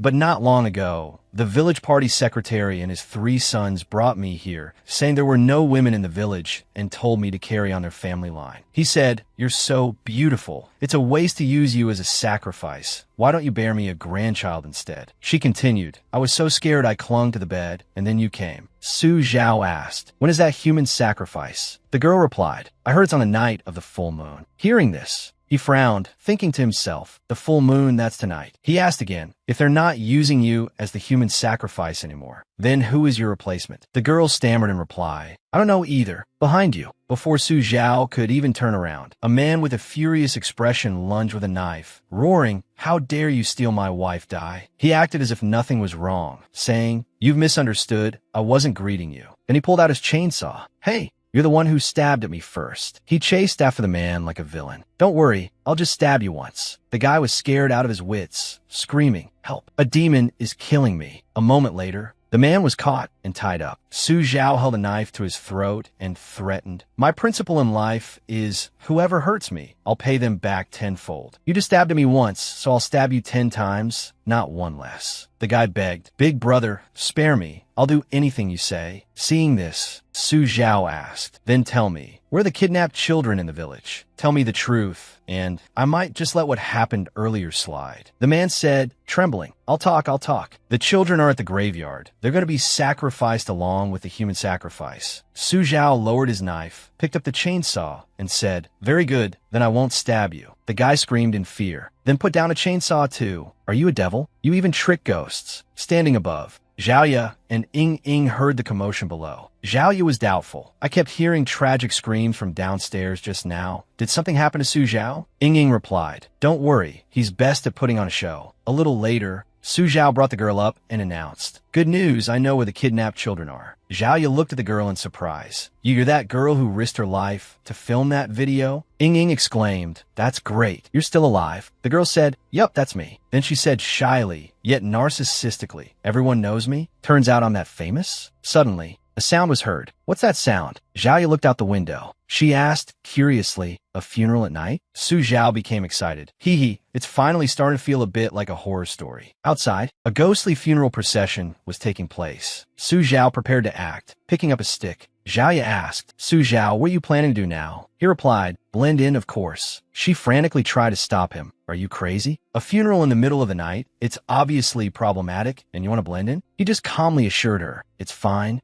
I've worked at a funeral home before. I'm an expert at playing the Swana. Then he turned and left. Today, I'll let them know what it means when the Swana plays. All your parents' efforts were in vain. He stepped outside and blended into the crowd. Zhao said worriedly, nothing's going to happen to that guy, right? This village is too strange. I suspect these people are all well-trained killers. Ying, on the other hand, said cheerfully, they're obviously all ghosts. Don't worry, I know him. It's definitely those ghosts who are about to have bad luck. The girl started to tremble. Who on earth are you people? A few ghosts started to rap. The sad music starts. White cloth covers the whole village, young and old. Turns out, those who walk.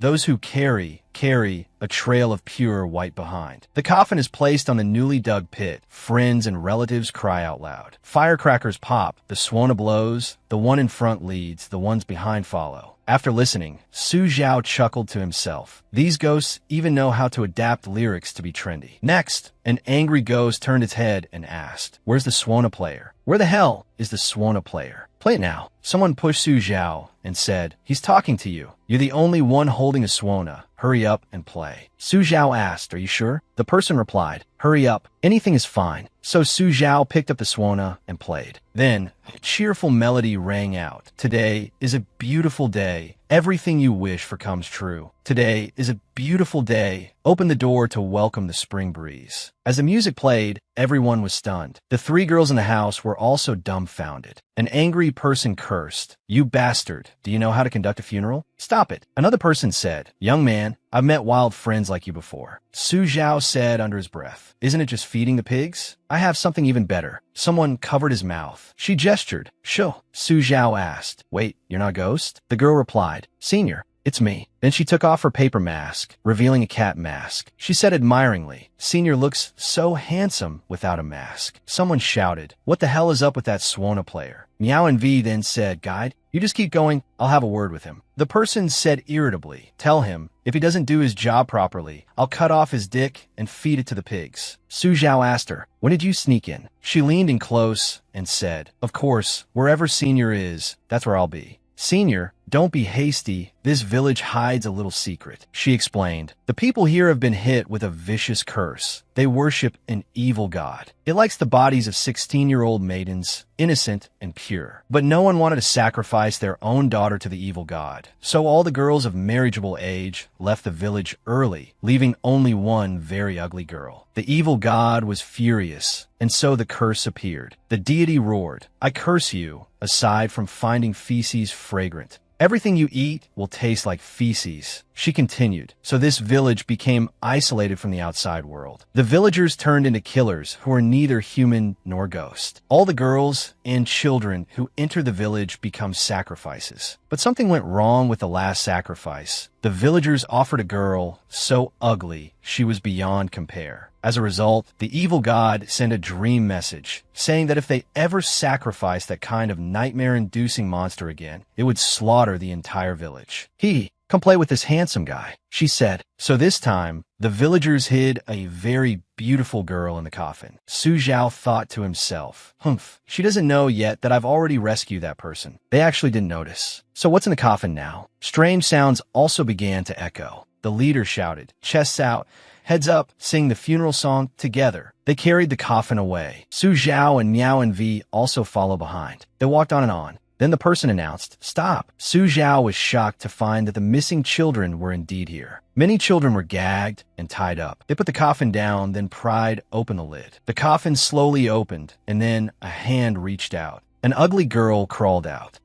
Tonight, I'm finally getting married. They were horrified. Damn it, isn't that Arya? Why is it her? I told you before, even if we have to vomit blood, even if we have to become dogs, we must marry Arya off, but you didn't believe me. We're all doomed this time. Su Zhao thought to himself, is that female Wang Hang? No, probably not the same person. That Wang Hang girl is a bit thinner. They didn't know what to do. What do we do now? The moon is already high in the sky. Let's give it one last try. It's better than nothing. Let's risk it. Just sacrifice her. Maybe she can drain the evil god dry. The girl was still sitting there happily. They backed away. A guy ordered, fall back. They all retreated together. Su Zhao acted quickly. Not good. I was distracted by that stinky woman just now. I have to save them quickly. Meow and V stopped him. Senior, wait. The children screamed in panic. A ghost. If you want to sacrifice someone, just do it. Don't come over here. I admit I had a crush too early. Don't kill me. When Su Zhao appeared, one person fainted on the spot. He was puzzled. Huh? Am I that scary? I'm just an ordinary victim too. He went over to wake them up. Stop sleeping. Your main base is about to be pushed to the high ground. And your home turret is about to be stolen. Your class teacher is here. A little girl slowly opened her eyes, and then she saw Su Zhao's terrifying face calling out, "Wake up!" The little girl screamed in fear, "A ghost! Mommy!" and fainted again.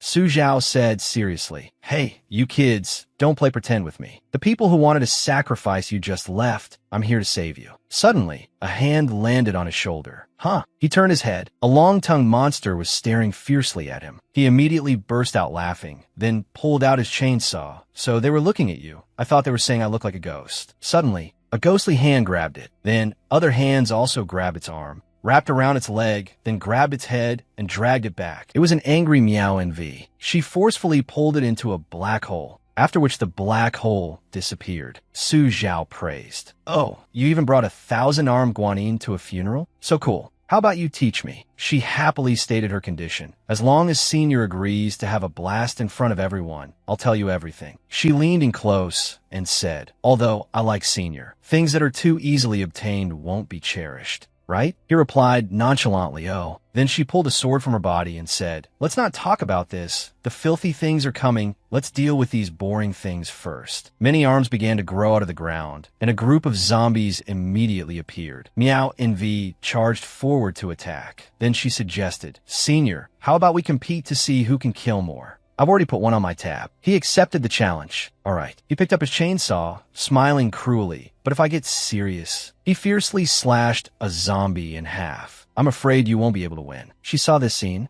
and covered her face gleefully, thinking, the old Senior would definitely not have agreed so readily. It's coming. The truest part of Senior's heart is about to be revealed. The funeral procession began to panic. "Everyone, go back and call for people. Don't let those two lunatics ruin our good work. If the evil god blames us, we'll be in big trouble." The fat and ugly girl thought angrily, "Which bastard came out of nowhere, daring to ruin my good fortune?" Su Zhao was still dealing with the zombies. She immediately fell in love. "Wow, this little brother looks so fresh and tender. Oh, I like him." After speaking, she used her strength to snap all the ropes. She walked over. "Benefactor, my love," Su Zhao said in disgust. "Stop. Who's your benefactor? Get lost." She sidled up and said, "Don't be like that. You risked so much to save me. Isn't that right? Come on, handsome. I'm a 30-year original, still in the box." Su Zhao asked while dodging. "Hey, wait. There's a woman named Killer Wang Hang. Purple hair, has lines at the corners of her mouth. Do you know her?" Hearing this, she exclaimed, "Oh, you're a fan of my sister? You really have good taste." Su Zhao thought in horror. No wonder they look so similar. It turns out she's Killer Wang Hang's younger sister, a super heavy tank. After saying that, she lunged forward. "I don't care. Tonight I'm yours. You can do whatever you want of me, just don't." Su Zhao grabbed a brick and smashed it straight on her head. However, she was completely unharmed and even took off her clothes, saying, "Benefactor, this humble girl has nothing to repay you with. I can only offer my body in return. Come on, don't be gentle. Hit me hard." Su Zhao pleaded in fear. "Big sister, can we pause for a moment? Don't be rash. There are still children here. You'll give them childhood trauma." Those little boys and girls were crying in fear. She said tearfully, "As a person." Then Su Zhao said, "Meow and V, this tank is all yours. I'm taking the kids and leaving first." She replied, "Yes, Senior." Meow and V turned around, thought angrily, "That hateful woman, I was so close to getting them to open up." Su Zhao gently walked over and said, "Kids, Uncle will take you home." "Okay." but they noticed the chainsaw and the brick in his hand and said fearfully, no. He held his head in frustration. Kids these days are so hard to please. Then he made a scary face and said, are you going or not? If you don't, Uncle will go tell your parents, buy you a dozen workbooks, and make you do homework until 3 in the morning every day. Hearing this, the children immediately became obedient. Uncle, we'll go with you. We'll listen to you. That's too scary. Please don't do that. Su Zhao used the chainsaw to cut the ropes, then led the way. All right, follow me. Close your eyes, or you'll have an unforgettable night. In the house from before, Ying announced, hey you, the girl who was filming, you should hide first. The village party secretary is here. A moment later, he arrived. He asked suspiciously, why are there only the 2 of you left? Where's your friend? Ying replied, he went to the bathroom and fell into the cesspit. He reminded them, then just let him stay in the cesspit. Don't come out and run around. Something big has happened in the village. She asked what it was, but he didn't answer. Don't ask. It has nothing to do with you. There's a very disobedient person in the village. It's very chaotic. As he left, he warned, in short, you 2 just stay in the room, pretend nothing happened, and I won't charge you anymore. Understand? Zhao said, he must be talking about Su Zhao. I wonder what trouble he's caused again.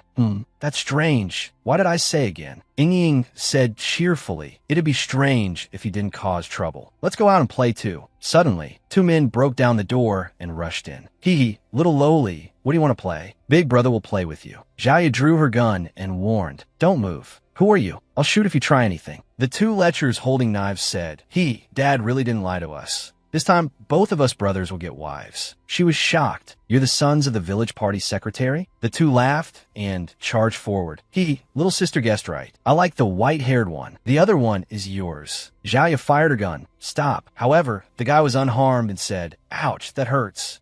She was stunned. They're not afraid of guns. On the other side, Ying was struggling with another guy. Officer Zhao, these people have been dead for a long time. They're zombies. Just shoot their heads to pieces and they're done for. The little girl had already taken care of one. Then provoked. That's how it always is in the movies. Do you need my help? Zhao shot the other one in the face and said, no need. I can handle myself. The guy immediately fell down. Only then did Zhao ask suspiciously, what about you? Who are you, really? The little girl replied, an innocent victim. Ying found 2 masks and said, come on. One for each of us. Let's go out the back door and stir up some trouble. Zhao looked at the little girl, confused. Is everyone in Su Zhao's family a victim? Ying said, with our faces covered. Who's to know we're the suspicious ones? The other girl peeked out and asked, what about me? She replied, you just hide here. That'll be fine. Zhao looked outside, staring at the 2 of them in amazement. Wow, it's so lively. The angry villagers were chasing with weapons. He dares to ruin our living sacrifice ritual. Kill that brat. The village party secretary said so. Just use the chainsaw to chop him up. I'm gonna get his ass. Waking people up in the middle of the night. Chop them to death. Ying joked worriedly. Su Zhao's chrysanthemum is in danger. Zhao replied, I don't know where he is. We have to go help. In another corner, Su Zhao was leading the children. Hey, can you kids walk a little closer? Be careful, or the monster uncle will get you. A bold child spoke up. How come I find you even scarier than those other people? The other children agreed. Yeah. Su Zhao laughed and replied, Kid, it's not right for you to think that. After all, it's not like Uncle is some kind of demon or monster. Suddenly, that boy said in a panic, Uncle, a ghost. A ghost is here. At this moment, the village party secretary and everyone were chasing him. This despicable outsider. I'll chop you into 100 pieces and offer you to the evil god. The terrified children hugged Su Zhao and begged, Uncle, why don't you just take us home to do homework? I swear I'll never go AFK and screw over my teammates again. Uncle, there are too many of them, Run. They're really here. Seeing this, he said, you kids close your eyes first. Otherwise, I'm afraid you'll be scarred for life. He pretended to ask, so many people in the middle of the night. What if you disturb other people's sleep? After saying that, he snapped his fingers. The village party secretary immediately felt suspicious. Wait, what's going on around here? The atmosphere doesn't feel right. Isn't this our territory? They looked around warily. Suddenly, thunder rumbled. He muttered, strange, this village hasn't had thunder and lightning in a long time. The sound of children crying rang out. somebody save me. I want to go home. Mommy, I'm scared. The village party secretary was overjoyed and ordered, over there, hey, those brats have given away his position. Chop him into 8 pieces for me. Kids, don't be afraid. Your uncles are here to save you. Others jumped out and said, come on out. Kids, Uncle is a superhero of justice. Good little kids, open the door. Uncle wants to come in. Suddenly, with a loud bang, they noticed, a giant monster appeared. They panicked. What is this? A ghost. Mommy, the monster slowly approached. The terrified village party secretary wanted to run. Don't be afraid. There are a lot of us. This guy is just a little bigger, right? I'm leaving it to you. Stop it for me. As he slipped away, he thought, with my many years of experience as a killer, this situation is definitely not good. It's better if I run first. The monster raised its club, then smashed it right into the crowd. They screamed, Mommy. They ran for their lives. After running for a while, they were puzzled. Why can't we get out of the village no matter how much we run? Someone asked the village party secretary. We haven't run into a ghost wall, have we? Hearing this, he slapped that person. Are you brain dead? We're the ghosts. The other person replied, that's true. The village party secretary loudly asserted, everyone, there's no need to be afraid. This is definitely still our village. It's just a blinding illusion. Our entire village is either ghosts or killers who are neither human nor ghost. Are we really afraid? We can't kill one living person? A voice rang out. It's been a while since I used this function. It's still as smooth as ever. I heard you want to compare numbers with me? They panicked. The sky is talking. This isn't scientific at all. Village party secretary, we've all become ghosts, and you're talking to us about whether it's scientific or not. Hey, stop talking. I think that guy's existence is even less scientific than ours. After that, the monster chased and killed them. They screamed in panic. It seems he's a killer too. Aren't we supposed to be hunting the victim? The village party secretary seriously reassured them. Everyone, don't panic. Listen to my arrangements. I'll count to 3, and we'll all charge together. 1, 2, 3. Then he heroically ordered, charge. However, he discovered, everyone had run away. He cursed angrily. Damn it, where did everyone go? They cheered from behind. Village party secretary, you hold them off first. We'll go get more people. We're counting on you. Go for it. He immediately chased after them. You dogs, I'm the village party secretary. Let me go first. Suddenly he thought, they're coming back? Could it be a crisis of conscience? Seeing them run back, he questioned, you cowardly turtles, are you coming back to help me? They replied, no, there's an even scarier one over there. Another giant holding an axe was approaching. The village party secretary said, we can't run anymore either. Everyone listen to my command. Form 2 lines, front and back. Defend tightly, and absolutely do not turn your backs on those 2. Use your weapons. Form a Macedonian phalanx. Don't break formation. One person asked doubtfully, can this really deal with those 2 scary guys? He replied, I'm not sure if it can deal with them, but at least this way, we can die with dignity. After hearing this, everyone was stunned. He was surprised again. Wait, someone else is coming. Su Zhao leisurely walked past the monster, a meaningful smile on his face. He asked in astonishment, wait, I didn't see clearly just now the despicable, shameless outsider they were talking about. Could it be you? Su Zhao replied, it's because your eyesight is bad. You're only just realizing it now. He was puzzled. Didn't you fall into the cesspit? Su Zhao asked curiously.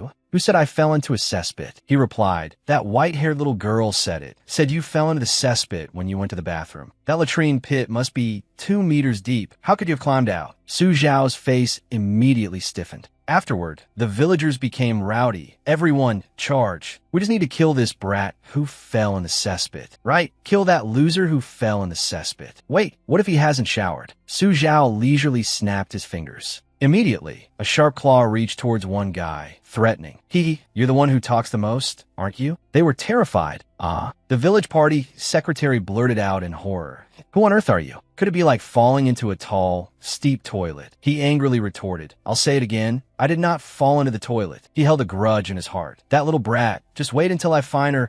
See if I don't spank her, but raw. At this moment, Ying and Zhao took off their masks. Suddenly, everyone stood completely still. Zhao was puzzled. What's wrong? These people seem to have stopped working. Ying said with certainty, Achoo, I'm sure this is Su Zhao's doing. Who dares to curse this beautiful lady behind her back? Whatever, let's take this chance to give that guy a good beating. Zhao stopped her. Don't mess around. Let's find Su Zhao first. But Ying didn't listen. There seems to be some movement over there, towards the village gate. Can you hear it? They looked towards the village gate. A person whistling walked in. It was the pig-faced guy from the car crash. He held a knife in his hand and decided to send a signal, but there was no response. I'm afraid something has happened in the village too. Damn it must be that victim's doing. But you won't escape this time. The pig-faced guy walked in. He was puzzled. This place should be full of zombies and vengeful spirits. Why isn't there a single one now? This isn't good. I have to think of a way. He placed the doll down, then used his knife to cut his finger, letting drops of blood fall onto the doll. He focused his mind to summon a spirit. Then, the doll immediately transformed into a terrifying demon king. The Demon King's enormous roar attracted everyone's attention. At this time, Su Zhao was still holding the chainsaw.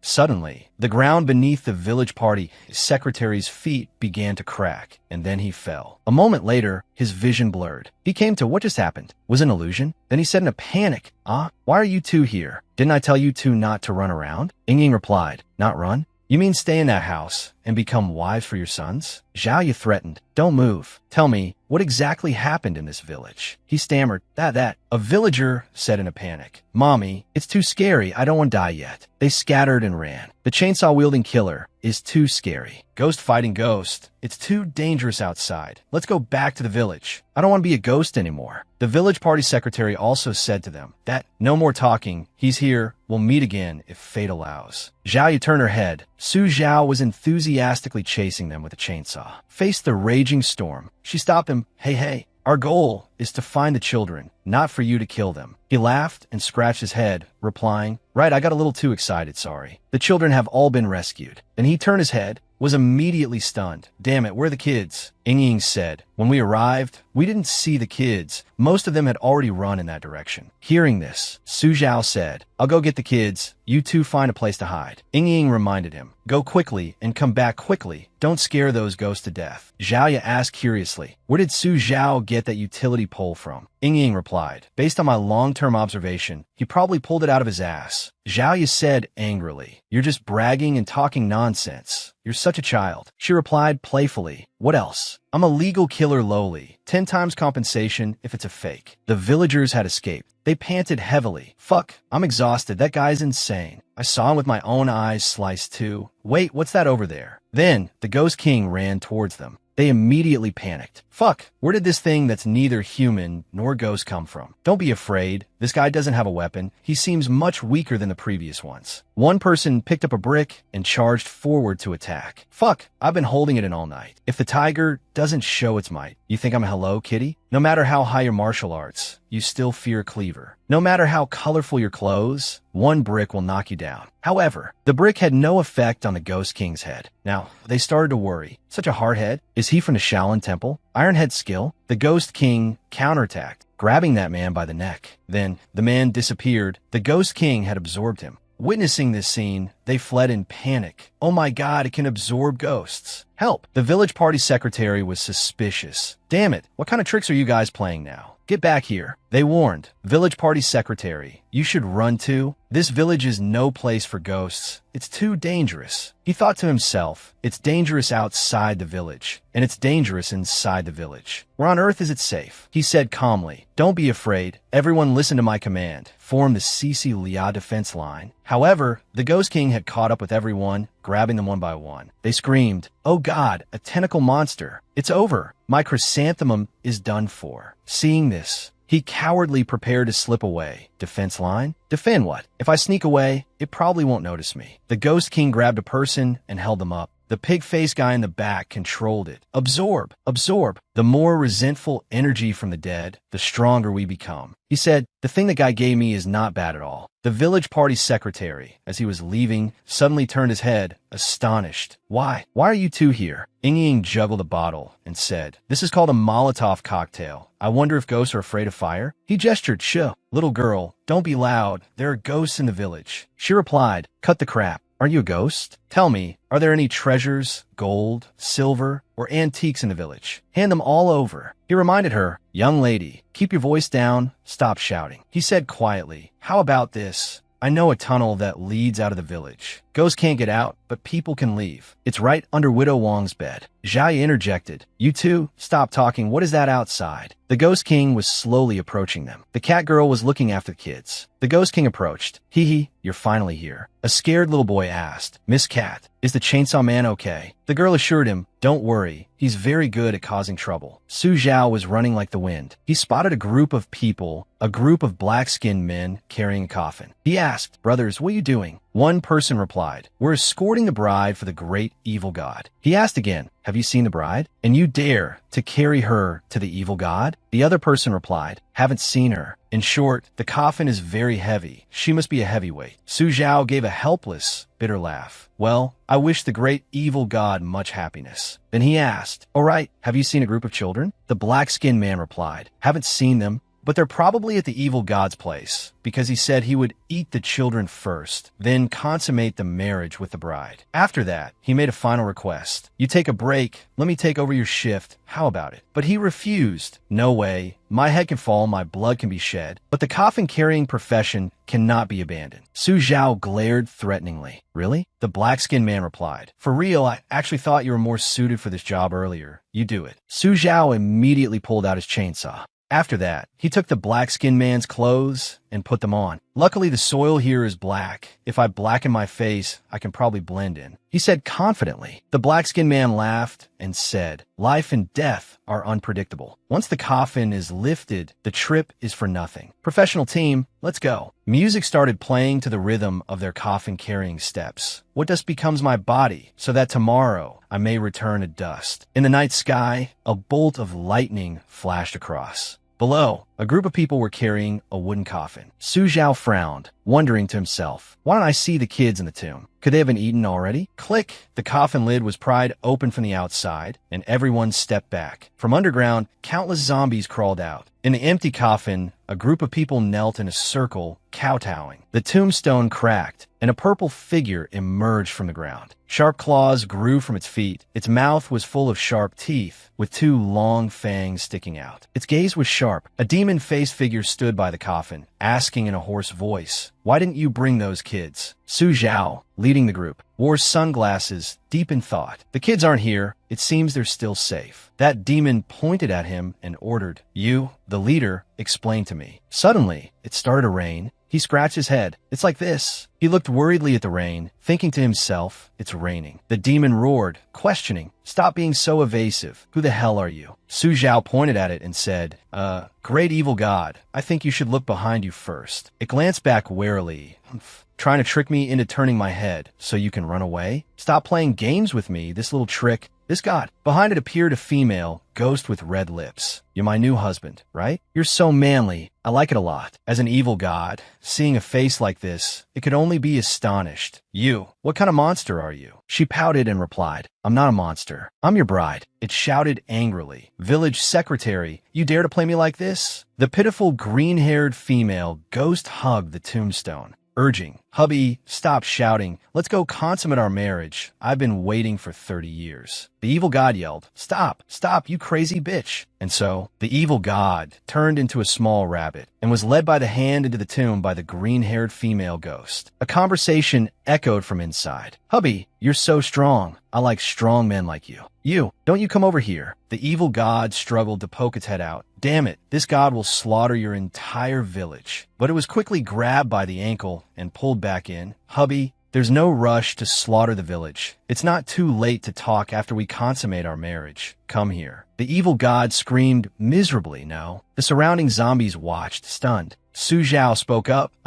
If there's nothing else, we'll be leaving now. The kids aren't here. They must have gone back to the village. I'll find them first. As soon as he reached the village entrance, he frowned again. What is this thing now? A tall zombie wrapped in bandages charged out. Below was a man wearing a pig head mask and black clothes. Hee hee, I've finally found you. The persecuted victim, the murderer. As long as I take you out of the game, this world will be mine. Su Zhao advised, I suggest you give up on that idea. A puppet once said the same thing. Now the grass on its grave is 3 feet tall. He shouted angrily, cut the crap. I've collected enough death energy. I am invincible. Ghost King, finish him for me. That zombie let out a roar. its whole body emitting black energy. Su Zhao didn't hesitate to draw his weapon, charging forward excitedly. Then bring it on. I hope you don't disappoint me. The children were hiding on one side, peeking out, obediently following the instructions of the girl in the cat mask. Count from here to the third house. Someone is waiting for you inside. I might have to fight in a bit. They replied in unison. Yes, thank you, Miss Cat. The cat girl watched excitedly. Wow, Senior's posture is so thrilling, but at this moment, the Ghost King was being beaten back repeatedly by Su Zhao. The man in the pighead mask thought to himself, this guy is too strong. Even the Ghost King is no match for him. Is he really human? I can only use my ultimate move. He immediately formed hand seals to cast a spell, and the dense death energy on the Ghost King was absorbed by him. After absorbing the last wisp of death energy, his body began to transform. His pants ripped, revealing bulging muscles. He turned into a tall, muscular man with a pig's head and a human body, holding a pig butchering knife. He laughed smugly. Ha ha ha, you're dead for sure this time. Then he swung his knife down, striking a conceited pose. Ha ha, this feeling of power is amazing. I am definitely the strongest man in this world. Oh, really? Then I like a lot. A ghost and a person were fighting.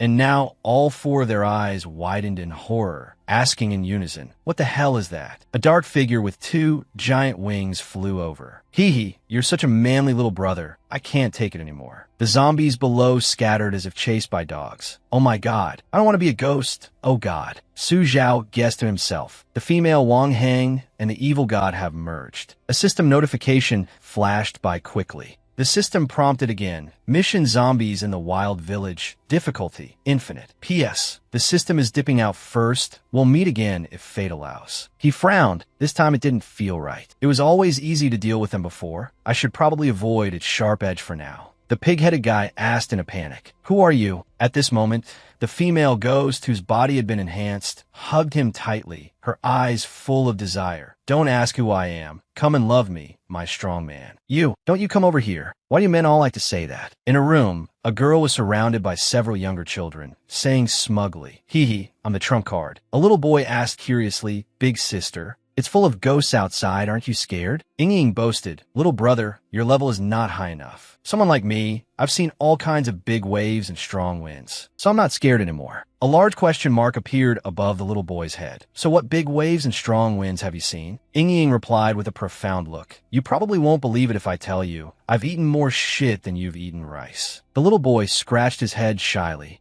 Then big sister, can I be friends with you? Ying squinted her eyes and refused. Kid, wait until your little brother is 50 centimeters long. Then come talk to me. The little boy spread his arms and started crying loudly. Zhao waved her hand. Stop crying. Su Zhao is here. Su Zhao, I'm here. He stood at the door and shouted. There's no time to explain. Everyone go now. If you don't go now, it'll be too late. The female ghost had completed her fusion with the pig-headed guy, and a giant eye on the roof said, Hey, little brother, it's already too late. Su Zhao took out his weapon and ordered, everyone go through the back window. I'll lure it away. Ying said, don't worry. The kind village secretary showed me a tunnel that can lead out of the village. It's right under the bed. Zhao urged, quick, everyone get into the tunnel. The children quickly crawled into the tunnel. The female ghost smirked, but didn't notice an orange bullet flying towards it. The bullet exploded with a bang, but the female ghost was unharmed. It even giggled. Boom, the house was destroyed. It looked inside. Hee hee. I remember you. You're the handsome guy who knocked me out. You're just my type. Let's become one. A streak of light flashed past its face. The female ghost's eyes glowed green, glaring angrily at the small old man below. The old man explained, I was just passing by. This has nothing to do with me, right? As soon as the words left his mouth, he was thrown into its toothy maw.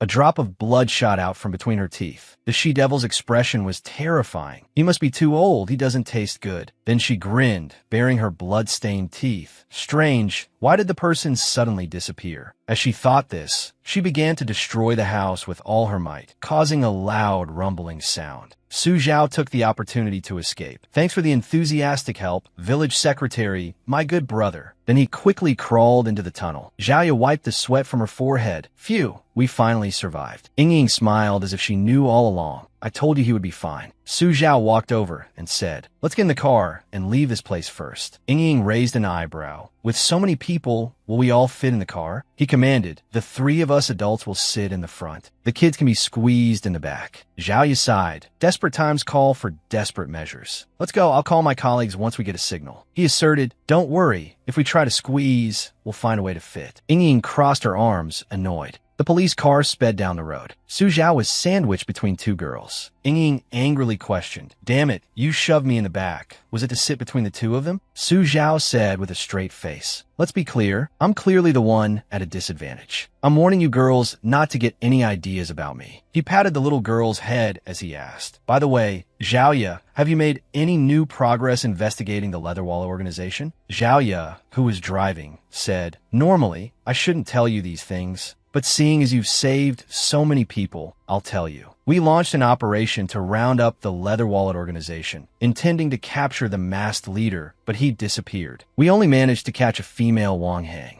At that time, that female Wang Hang stubbornly made a demand. Unless you lock me in a men's prison, I won't say a thing. Su Zhao and Zhao Yi started talking. So what did she say? She said jack squat. She wanted to go to the men's prison to play with men. Her new nickname is now the Man Juicer. In that case, I want to meet her. What? You want me juice too?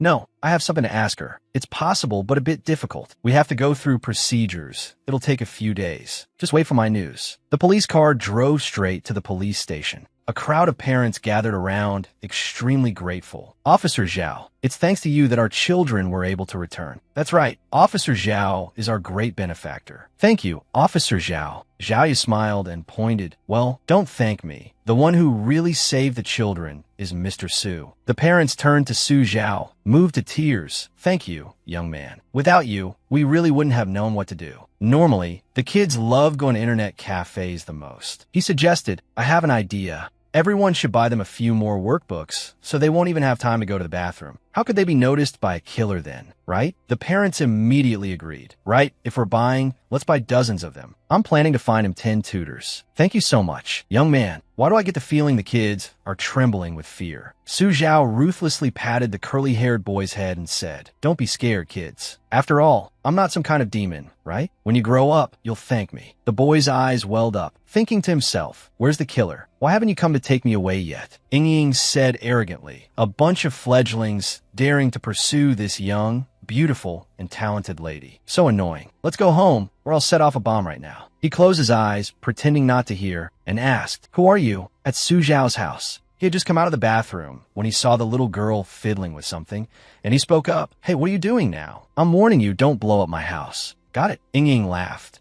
Don't worry. The killer will blow up your house sooner or later anyway. I'm researching how to make a torpedo. I heard you say you're going to some lake. The system panel appeared again. Coffin Lake. Mission difficulty. 4.5 stars. The lake water not only contains the vengeful spirits of the victims, but also some strange things that even science cannot explain. Have you ever heard the legend of the water ghost? Mission failure penalty. Be careful. The most terrifying things are those hidden deep in human nature. You wouldn't want to become a part of the lake water, would you? Su Zhao rubbed his chin. Water ghost? Could it be a water monkey? Is it really that interesting? I really want to go see. It's a pity I still don't know where Coffin Lake is. Hopefully I can get some information from female Wang Hang. The system prompted. The reward for the Wilderness Village Living Dead mission has been issued. Do you want to open it now? Open. A black candle appeared in his hand. The system explained, black candle. Effect details. A one-time use item. Lighting this candle can attract 100% of the perverts, murderers, and ghosts in the vicinity. Additional note. The number of perverted murderers in Wuzhou City is dropping sharply. Please use with caution, master. At this rate, the villains are about to switch careers to food delivery. He thought to himself, attracts 100% of the hatred. This reward is quite interesting. Ying pointed to the spiky ball on the table. Look, what do you think of my improved torpedo? It's equivalent to 50 grams of in with 50 steel balls, 48 iron nails,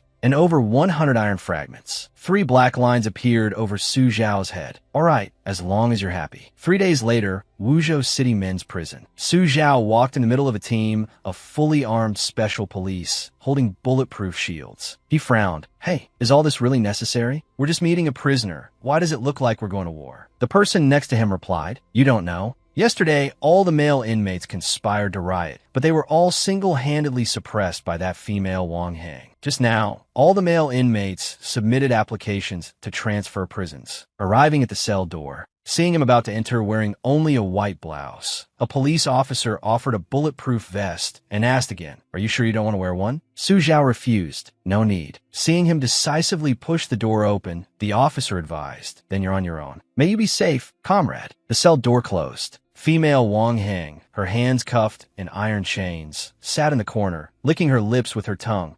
Handsome, I remember you. You're the one who pretended to come for an interview." He looked at her and got straight to the point. "Then let's not beat around the bush. I want to know where Coffin Lake is, and it's secret. You're a high-ranking member of the organization. You must know, right?" She crossed her arms. "Why should I tell you?" He passed her a photo. "This is your younger sister, right?" he said. To be precise, she was turned into a living dead and disappeared in Wilderness Village. "Are you sure you still want to work for them?" Female Wang Heng angrily snapped the iron chains. "Those bastards, they wouldn't even spare my sister's corpse. I see they're trying to rebel." Then she slowly said, "Coffin Lake is on Jialong Mountain, 15 kilometers from the eastern suburbs, personally overseen by the big boss. Also, Coffin Lake is not only related to everyone's safety, but it also hides the secret of the poisoning case from 15 years ago.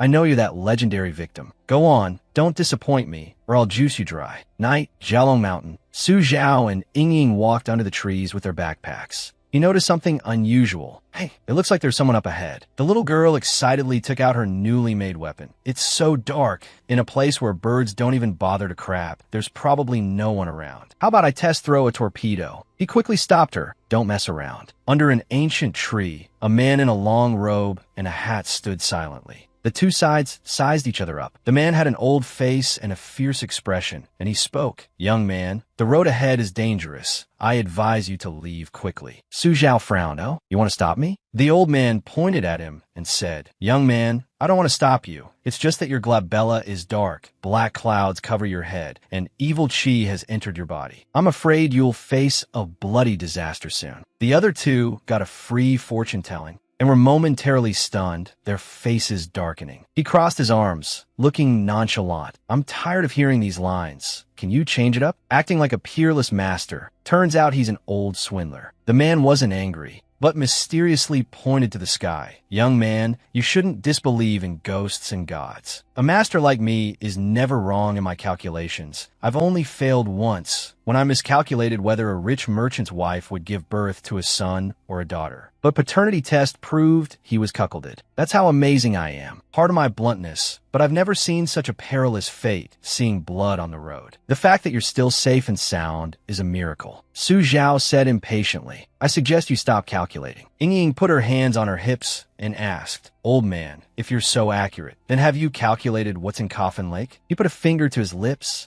Can't say.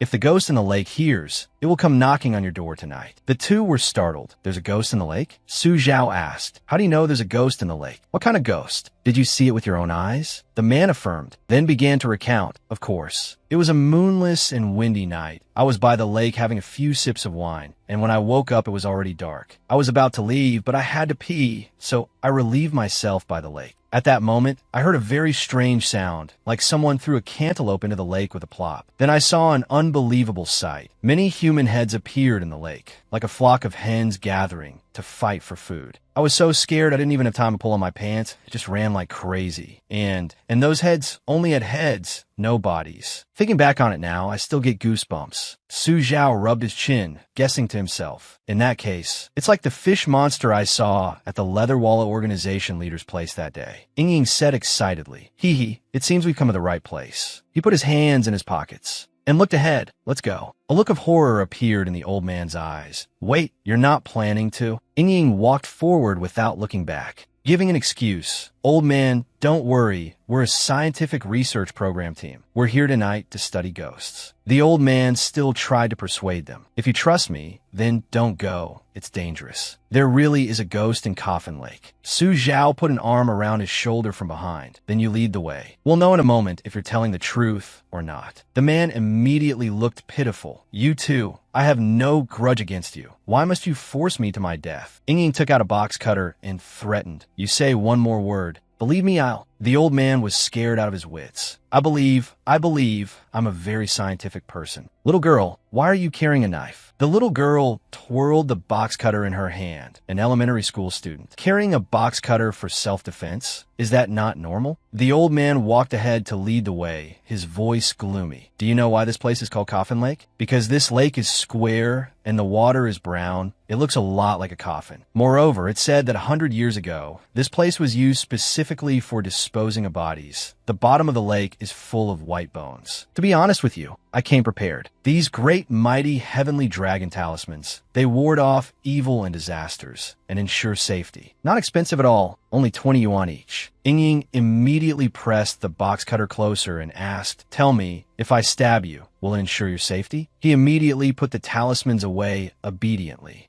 Sorry, occupational hazard. A moment later, the three of them arrived at the edge of a dark green lake. Seeing the other two staring at the lake's surface, the old man advised again. I'm telling you, maybe you should just stop filming your science show. Other people film shows for money. You guys are filming without wanting your lives. I'm not lying to you. There really is. Seeing something surface on the lake, the old man was startled. Seeing countless human heads rise to the surface of the water, opening their mouths to bite, the old man collapsed to the ground. See? I told you there were monsters. Seeing the little girl approach the lakeshore, he asked, "Little girl, what are you trying to do? What are you holding in your hand?" Ying held up a thing in her hand. Baichao herbicide. Would you like to try some? Baichao herbicide is a type of weed killer. The old man, holding two talismans, scoffed at the little girl's action of pouring the liquid into the lake. If that thing can deal with water ghouls, I'll drink a whole bottle on the spot. I'm telling you. Are you sure you don't want to buy a great mighty heavenly dragon talisman? Instantly, those heads rolled their eyes back, opened their mouths, and floated lifelessly on the water's surface. The old man was astonished. How? How is this possible? How can Baichao herbicide kill vengeful ghouls? Ying said smugly, I already told you. We're a scientific research program team. This is the power of science. Then she held a bottle in front of him. Come on, old man, there's one more bottle. Open it and drink up. Su Zhao pointed. There are people over there. In the middle of the lake, 3 figures are rowing a boat. He asked, is there any way to catch up to them? The old man replied, there's a tourist center over there that rents out small boats. We can row to the island in the middle of the lake. Ying immediately got excited. Then what are we waiting for? Let's go. A moment later,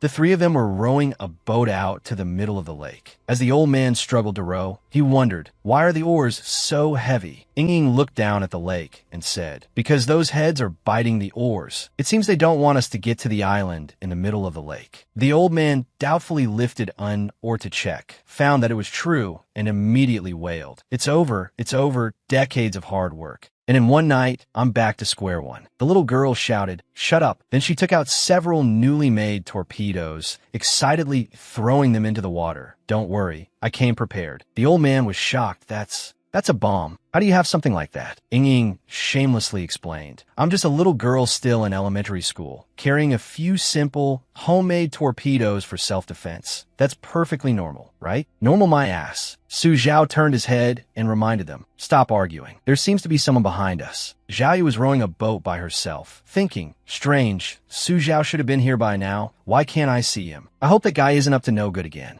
A human-headed fish leaped out of the water. A beauty. It's a beauty. It was immediately smacked away by her. Or, what the hell is this thing? Countless other human-headed fish leaped up, chattering. So fragrant, hee what a beauty. Don't fight me for her. I'm drooling. Zhao Yu drew her gun, firing at them one by one. Why are there so many? With a whoosh, a naked merman leaped up from the lake. Hee, the beauty is mine. It grabbed her wrist. Zhao Yu's eyes widened in terror. This time I'm really dead. Slash. Its arm was severed. Su Zhao, holding a chainsaw, stood at the bow of the boat and said, this one has a physical body. Zhao Yu shouted joyfully. Su Zhao. Her eyes lit up and she smiled to herself. I can't believe he saved my life. The lake's surface bubbled violently as countless human-headed fish swarmed towards them. Ying warned, hey, this doesn't look good. Get over here, quick. The 2 boats pulled alongside each other, and everyone got into one boat. Zhao Yu asked, what do we do next? Ying opened her backpack full of torpedoes and gave a thumbs up. The way back is even longer. Everyone charge. Let's fight our way through. Everyone immediately got into position. A moment later, they were on the island in the middle of the lake. The old man couldn't help but ask, "Who on earth are you people? I've been here for decades, and I've never seen anyone cross Coffin Lake, let alone get to the island in the middle." Su Zhao revved the chainsaw in his hand and replied, "Aren't we doing it right now?" After walking for a while, a house faintly appeared before them. Su Zhao observed the house and assessed. After entering this foggy area, this is no longer the normal Coffin Lake. "I'm afraid this house is very dangerous. Zhaoya and I will go in first to confirm it's safe. You two can come in after." The old man whispered, "Wait a minute, brother, aren't you being a bit inconsiderate? Leaving an unarmed old man and a child outside. What if some female hooligans show up? Wouldn't I just have to stand by and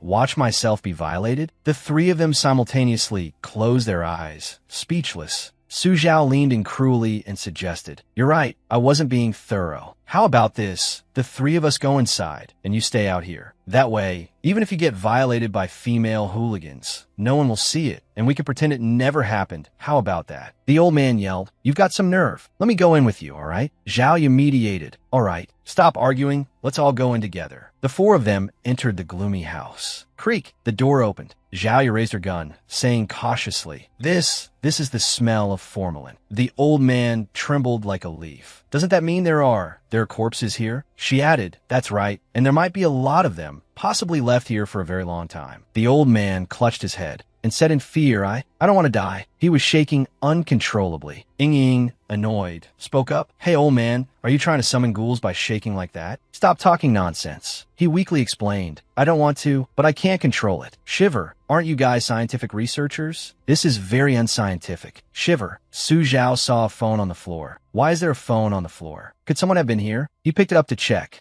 and found it was stuck on the video recording interface, unable to switch to any other screen. How strange. A sound was heard, and all four of them became alert. From behind a door locked with multiple iron chains, a banging sound erupted, and a giant arm reached out. The old man screamed in terror. "Holy crap, run." Zhaoya comforted him. "Don't panic. Hold this door shut. Don't let it in." Everyone immediately worked together to hold the door. Creak. The door groaned again. Creak. A gap was pushed open. Su Zhao let out a surprised "huh," seeing his current appearance on the phone screen. He wondered, could someone have installed a pinhole camera in the vengeful ghoul's eye? Ying pulled out a small dagger, stabbed the giant hand, then took out a firecracker, warning, "Everyone get back." Then she threw it into the gap. An explosion immediately went off behind the door. Zhaoya scolded, "You really know how to cause trouble." The old man was stunned, silently assessing. So terrifying at such a young age, and with the juvenile protection laws on her side, this kid is a walking disaster. Su Zhao was still focused on studying the video on the phone. Strange, this angle. It seems to be from behind all of us. A chill ran down the old man's spine, bro. "Brother, can you not look at me with that I've seen a ghost expression? I'm a little scared." "Hey, that shadow behind us." He raised an index finger.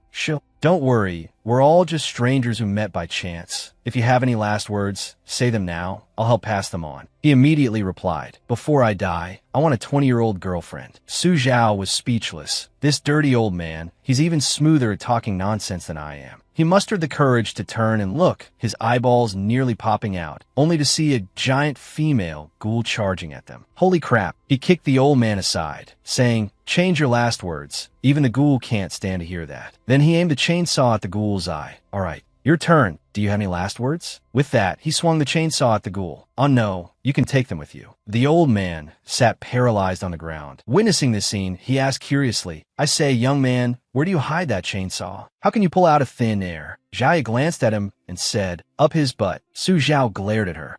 Zhaoya immediately shifted the blame. She said it. Ying scratched her head. This is called boldly hypothesizing, carefully seeking proof. A rumbling explosion came from overhead. Ying said nonchalantly, "Looks like we've been discovered." The old man was so angry he wanted to smack the talkative brat. "You made such a huge commotion, the whole world almost heard it. Hurry up and think of a plan." A horde of living dead broke through the door and rushed in. Su Zhao said excitedly, "This is interesting. You guys go to the second floor. I'll hold them off." Next, he used a system item, the black candle. This is a magical item that can attract evil spirits. Once lit, it becomes the target of all dangerous entities. He lit the candle without hesitation. The chainsaw in his hand whirred. "Don't blame me for not warning you. You guys made the first move." In a room, a group of people were sitting around a table. The leader said, there were originally no man-eating ghouls in this world, but because there are more and more people like us, man-eating ghouls came to be. Therefore, tonight we must also turn that kid outside into one of the man-eating ghouls. A young man with brown hair asked Dr. Liu uncertainly. That guy follow me back here. I'm sure of it. The real serial killer hunter is among them. Can the man-eating ghouls handle him? He rested his forehead on his hand and replied with a frown, Dr. Wong, you have to have faith. We have the big boss holding down the fort here. But just to be safe, you guys send a few more man-eating ghouls over. A man in glasses asked, Dr. Liu, do we need to use the water ghouls? His expression turned vicious, and he said decisively, no need. A leader has recently emerged among those water ghouls, and they're not very obedient. Don't worry, with so many man-eating ghouls, it's more than enough to deal with one ordinary person. Cat Girl stood on the chimney, looking down. I didn't expect Senior to arrive so quickly. I wonder if these man-eating ghouls will be enough for him to kill. 3 people were chatting on the balcony. Will Su Zhao be alright? You should be more worried about those evil spirits. You two should worry about yourselves first. What if those ghouls find their way up here? Don't you worry, old man. I have a plan. Below, ghouls swarmed into the house one after another. A black mass of them, as if heading to a festival. But not a single one could get past Su Zhao's chainsaw. He said contemptuously, is this all you've got? How disappointing. The man in glasses, hiding behind a door crack, thought to himself, damn it. Is this bastard even human? Can a man-eating ghouls really not handle him? That's right, there's still 3 ordinary people upstairs. I'll take them hostage. With that, he rushed upstairs with a knife. Nobody move, be good for me. The other 3 were playing cards. The old man said worriedly, I told you this relaxing card game was useless. See, the bad guy is here. Ying gave a cruel smile. Now there are 4 of us, just enough for a game of mahjong. Zhao Ye fired a warning shot into the air. Excuse me, what did you just say? My hearing isn't very good. I couldn't hear you clearly. Could you please speak a little louder, at least louder than my gun? He was so scared he dropped his weapon and raised his hands in surrender. I said I'm fine. I hope you all have a good game. Goodbye. Ying wasn't about to let him leave so easily. She threatened him with a grenade. Wait, mister, don't be in such a hurry to leave. Come be our prisoner. I believe big sister, Zhao, has many things she wants to ask you. Little girl, can you put that dangerous thing down first? I'll be a hostage. All right. Zhao Ye pressed her gun to his head and interrogated him. Talk. Who are you people? What are you doing hiding in this godforsaken place? Ying held up the grenade threateningly. Not talking, are you? I'm about to pull the pin. He confessed through tears. Don't. I'll tell you everything. But I advise you to surrender. The man-eating ghouls downstairs are just the appetizer. There's something far more terrifying than them in the lake outside. Outside in the lake, a giant human-faced fish raised its head from the water. The person we've been waiting for, has finally arrived. Zhao Ye said sternly, whether we surrender or not is our business. Answer my question first. He nodded like a bobblehead. Don't shoot. I'll talk. Then he began to spill everything he knew. We were commissioned to research a drug here that can turn ordinary people into homicidal maniacs. The things downstairs are all failed experimental products. We call them man-eating ghouls. We plan to infect the entire Wuzhou city through the water supply after successfully developing the drug, turning the whole city into a world of murderers. She frowned. Then why don't you release the drug now and turn them all into man-eating ghouls? He sneered, We are people of principle. If we say we're training perverted killers, then they must be perverted killers. Even if we can produce tyrant zombies, you still have to let me cook them up from scratch. The 3 of them were stunned by this answer. Zhao Ye said, there's no more movement downstairs. Is Su Zhao okay? The old man stuck a talisman on his forehead. Nothing strange about it. He was surely eaten by those man-eating ghouls. I'm afraid he's turned into human feces by now. Then he took the opportunity to market his wares. Would you 2 ladies like one? Great mighty heavenly dragon wards off evil and disasters. The 2 girls shouted in unison, shut up. All the ghouls have been taken down. Su Zhao, holding a chainsaw, interrogated a masked man. You just said, they're all downstairs? The masked man replied, trembling, yes, sir. He chopped the man on the back of the neck with the side of his hand. Then be a good boy and lie here for a while. Then he took the mask off the man's face and put on his own. The black candles are all used up. I guess I'll have to go down and check the situation myself. Below, a group of people was surrounding a tied-up man. Dr. Liu asked impatiently. It's been so long. Why isn't he back yet? Just as he finished speaking, the masked Su Zhao walked in, waving like a beauty pageant contestant. Dr. Wang shouted happily, Dr. Liu is back. These people had studied monsters for so long their brains had turned to mush, only recognizing people by their masks without noticing other obvious differences. That Dr. Liu was just as foolish, opening his mouth to ask, Dr. Liu, what's the situation up there? Su Zhao answered word by word. It's been taken care of. However, the intruders were basically all eaten by the man-eating ghouls. I'm afraid they've turned into human feces by now. He feigned regret. What a pity. I was planning to use them for the next experiment. Someone asked, That's right, Dr. Liu, didn't you say earlier that you made a major breakthrough in turning man-eating ghouls into killers? This stunned Su Zhao. The others clamored. The out-of-control, man-eating ghoul has been tied up. Hurry up and show everyone. That's right, we're all waiting to see. Su Zhao walked up to the tied-up, man-eating ghoul. All right, I'll put on a show for everyone. Then he pulled out his chainsaw before everyone's astonished eyes. He cut the ropes. Watching the vicious ghoul charge towards the crowd, Su Zhao said, Go on, start your performance. Dr. Wang screamed in terror.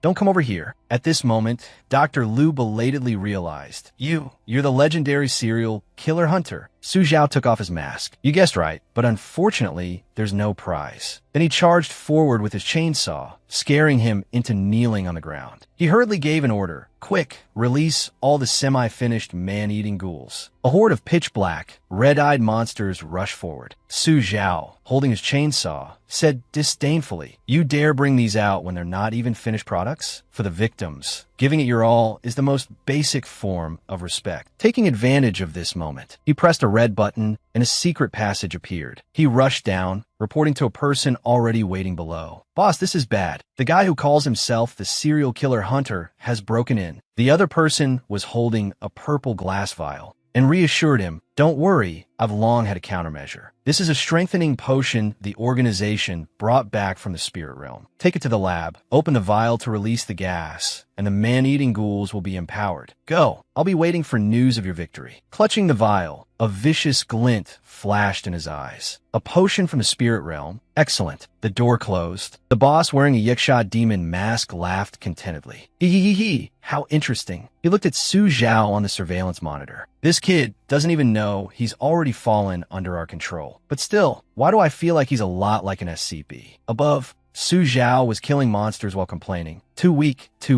Dr. Liu held up the vial of poison gas and laughed smugly. Hee. You're dead for sure this time. The vial was opened, and a puff of purple smoke drifted out. The monsters smelled it, and as if they were high on drugs, their entire aura surged. The other doctor saw this and breathed a sigh of relief. Phew, that's great. Our monsters have regained some face. But unexpectedly, a monster suddenly appeared next to Dr. Liu, scaring the soul out of him. What do you want? We're the ones who created. Before he could finish, the ghouls slapped him into a pile of mincemeat.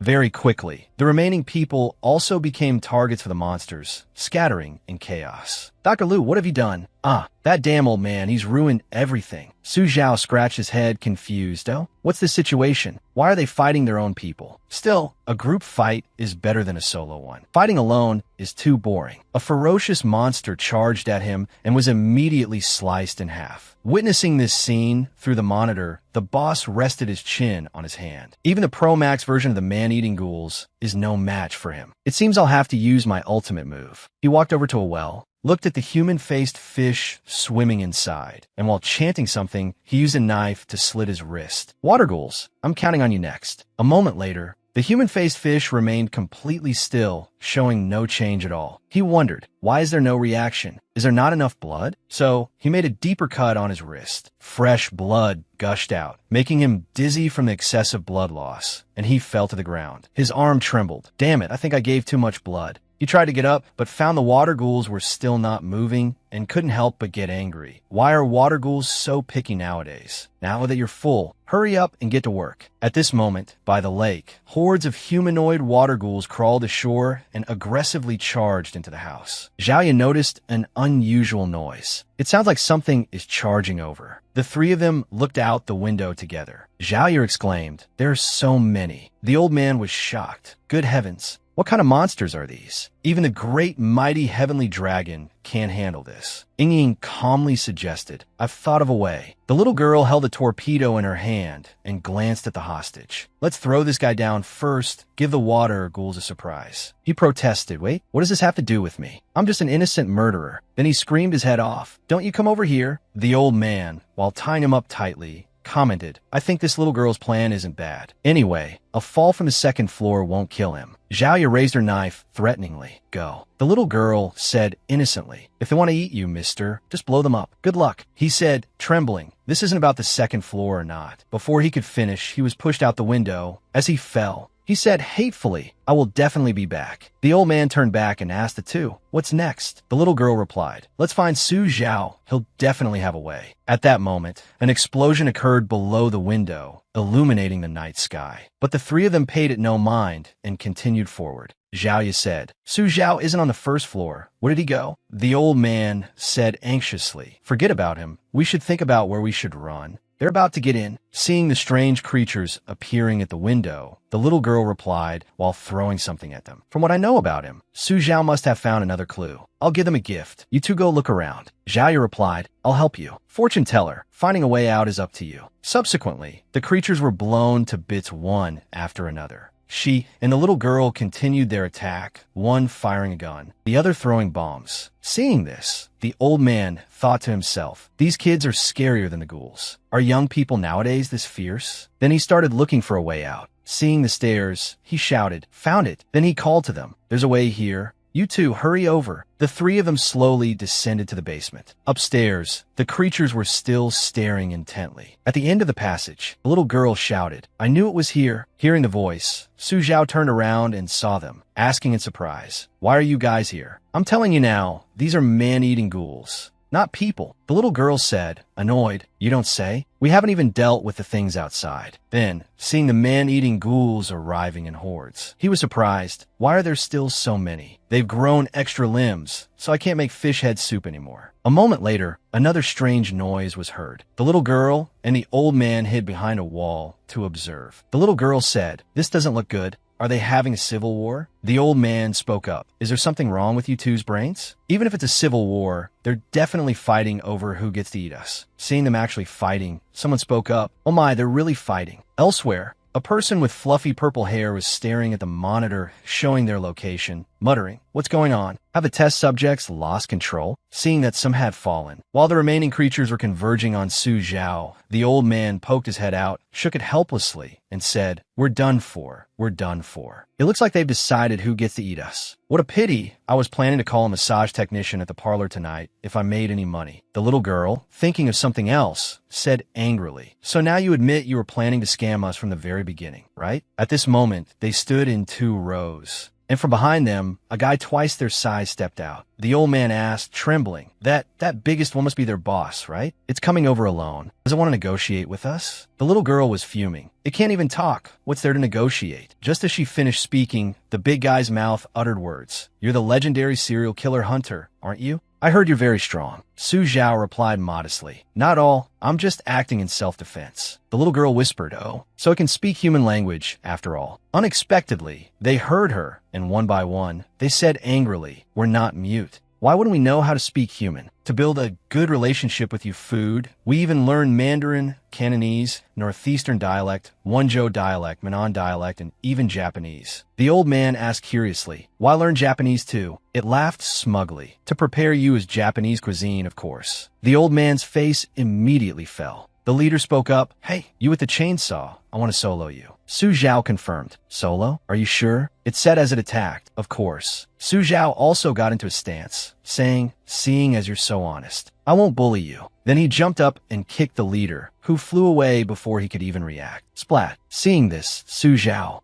said softly, too weak. The leader flew and hit the ground, but got up again a moment later, laughing loudly. You really are strong, I like it. Get on your knees and beg. No one has ever seen me like this. Then, it attacked with all its might, but before it could land a blow, Su Zhao rushed forward and delivered another strike. The leader's eyes widened, and in an instant, he was sent flying again. Seeing it wasn't moving, Su Zhao turned to the other three and said, it's done. Zhao spoke up, not yet. It's getting up again. It stood behind Su Zhao, muttering, damn it, damn it. But when Su Zhao turned around, he saw the guy kneeling, pleading, boss, you're too strong. I'm convinced, be our boss. The other monsters immediately knelt and shouted, please be our boss. Su Zhao scratched his head, not understanding what was happening. Huh? The person watching the monitor saw this and thought angrily, what are these idiots doing? Damn it, it seems I can only use that thing. Catgirl, standing behind, spoke up. This is the Yin Yang Pearl, a powerful treasure from the spirit realm. Using it at a critical moment will have an unexpected effect. The demon-masked man with flowing hair held the Yin Yang Pearl and thought to himself, this thing looks strange no matter how you look at it. If it weren't a last resort, I really wouldn't want to eat it. Then he put the pearl into his mouth. At the same time, an immense power enveloped him. On Su Zhao's side, those creatures suddenly self-destructed, attacking each other.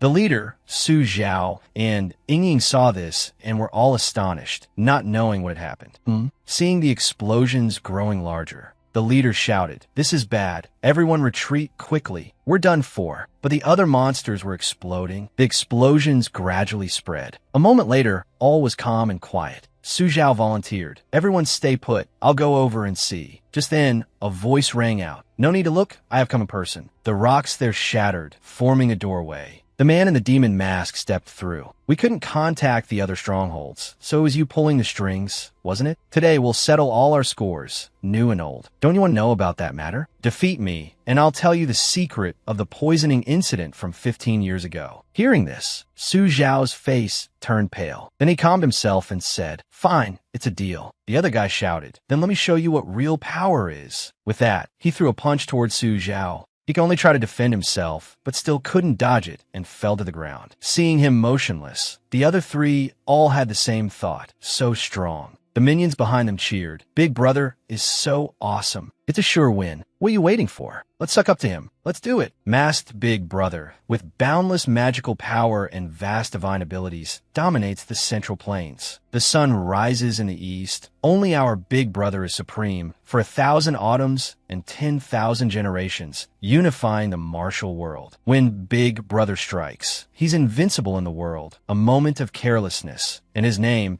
is etched in eternity. Those guys turned on celebratory music, but were stunned to see a guy in a pink coat not cheering. The guy in the pink coat immediately clapped. Too much overtime will give you a seizure. No pay means you'll end up in the West. The old man took the opportunity to say, handsome, here's my business card. Wreaths, coffins, urns, a 4-star cemetery, hearse management, and a full funeral package. Interested in learning more? The prices are reasonable, same for young and old. Seeing this, Zhaoye and Ying looked on in exasperation. Su Zhao struggled to his feet, rubbing his shoulder, and said, I didn't expect you to have a few tricks. Looks like I'll have to get serious. He immediately rushed forward. Stop bragging, whether you're serious or not. The outcome will be the same. Hiya! But he was blocked by Su Zhao. Su Zhao said, my turn, isn't it? Then he punched him in the stomach. The demon-masked man was drenched in sweat. I'm done for. Just like that, he was sent flying. The 4 minions were thunderstruck, exclaiming in shock, oh my god, the tables have turned. A moment later, the dust settled, only to see the guy standing there in tattered clothes. He said, I admit you are indeed very strong. In that case, I'll show you the power of the spirit realm. After that, he cut his finger, letting fresh blood drip onto a spell, and entered a black hole. Then, other monsters slowly emerged from within. The monsters that emerged from that place had bizarre shapes, but they all had one thing in common. They were ugly. The minions were terrified. Oh my god, what are those things? They're not ghosts, are they? So scary. The other guy said again, that's not all. The black hole slowly grew larger, and another monster stepped out. Seeing this, the old man whispered to Zhaoye, young lady, maybe we should retreat first? But she was thinking, it's this unscientific stuff again. What on earth is wrong with this world? Su Zhao laughed and said, these little tricks aren't bad. Have you considered working at a circus? They're short on magicians over there. His chainsaw was running. Su Zhao said to him, I can even introduce you to some friends. The demon-masked man said, nonsense. Tear him to shreds for me. The other creatures slowly advanced towards Su Zhao, but were counterattacked by him. He had a premonition, turned around, and discovered one was about to launch a sneak attack. Su Zhao immediately launched a full-force counterattack, then used its body as a springboard. Leaping into the air, Su Zhao shouted, it's over. The monster's head fell off. He said coldly to the masked man. Any more tricks? Use them all. He trembled and said, no, no more. I surrender. Hearing that, Su Zhao threatened. Then tell me everything you know. The guy, terrified, confessed everything. I'll talk. Actually, our leather armor company is just a small branch of the assassin organization. The real assassin organization has a history of thousands of years. Many killers have emerged from the organization. For example, the debauched King Zhou, the god of slaughter by Qi, and Ranmin who killed people for food. In short, this is an organization with a long history. In addition, this organization not only has a long history, but also a strict hierarchy. Although I'm the big brother of the leather armor company, I'm actually nothing in the organization. Above me are the instructors, then commanders, generals, and I don't know who's higher than that. Hearing this,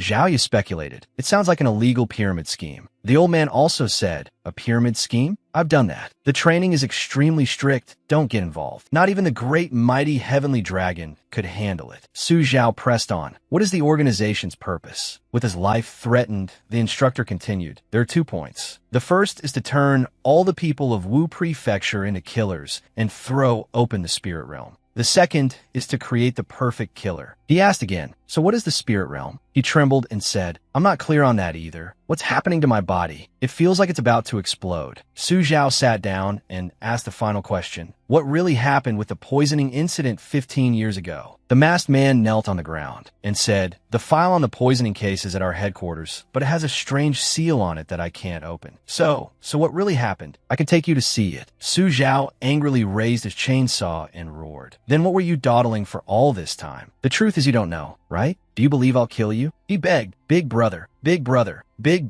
who specializes in hunting down murderers. No, my wronged lord. Don't kill me. If you kill me, how can I take you there? I'll tell you where the headquarters is. The file is really there. The headquarters is in the abandoned. But just then his entire body exploded. The cat girl, standing behind a wall, thought to herself, I didn't expect the yin-yang pearl to backfire at the critical moment. Su Zhao said grimly to the minions below, this trick again, it's so infuriating. Tell me where your headquarters is, or I'll kill all of you. Those men, their faces pale, said, wronged lord, please don't get agitated. Anger harms the body. That's right, let's talk things over slowly. But we don't know where the headquarters is either. Hearing this, he immediately rushed towards them, saying, then go die. The men ran for their lives. Mommy, we're dead for sure this time. Grandma, I'm not going to study murderers anymore. The cat girl covered her mouth and chuckled. Humph, an unexpected success. Is Senior finally about to go on a killing spree? At this moment, Zhao stepped forward to stop him from killing those men. Stop, Su Zhao. Calm down. Don't do anything rash. That organization is already finished. It can't withstand much more turmoil. But if you kill them, you'll be the murderer. The two glared at each other. After a moment, he turned his head away and said, fine, you win.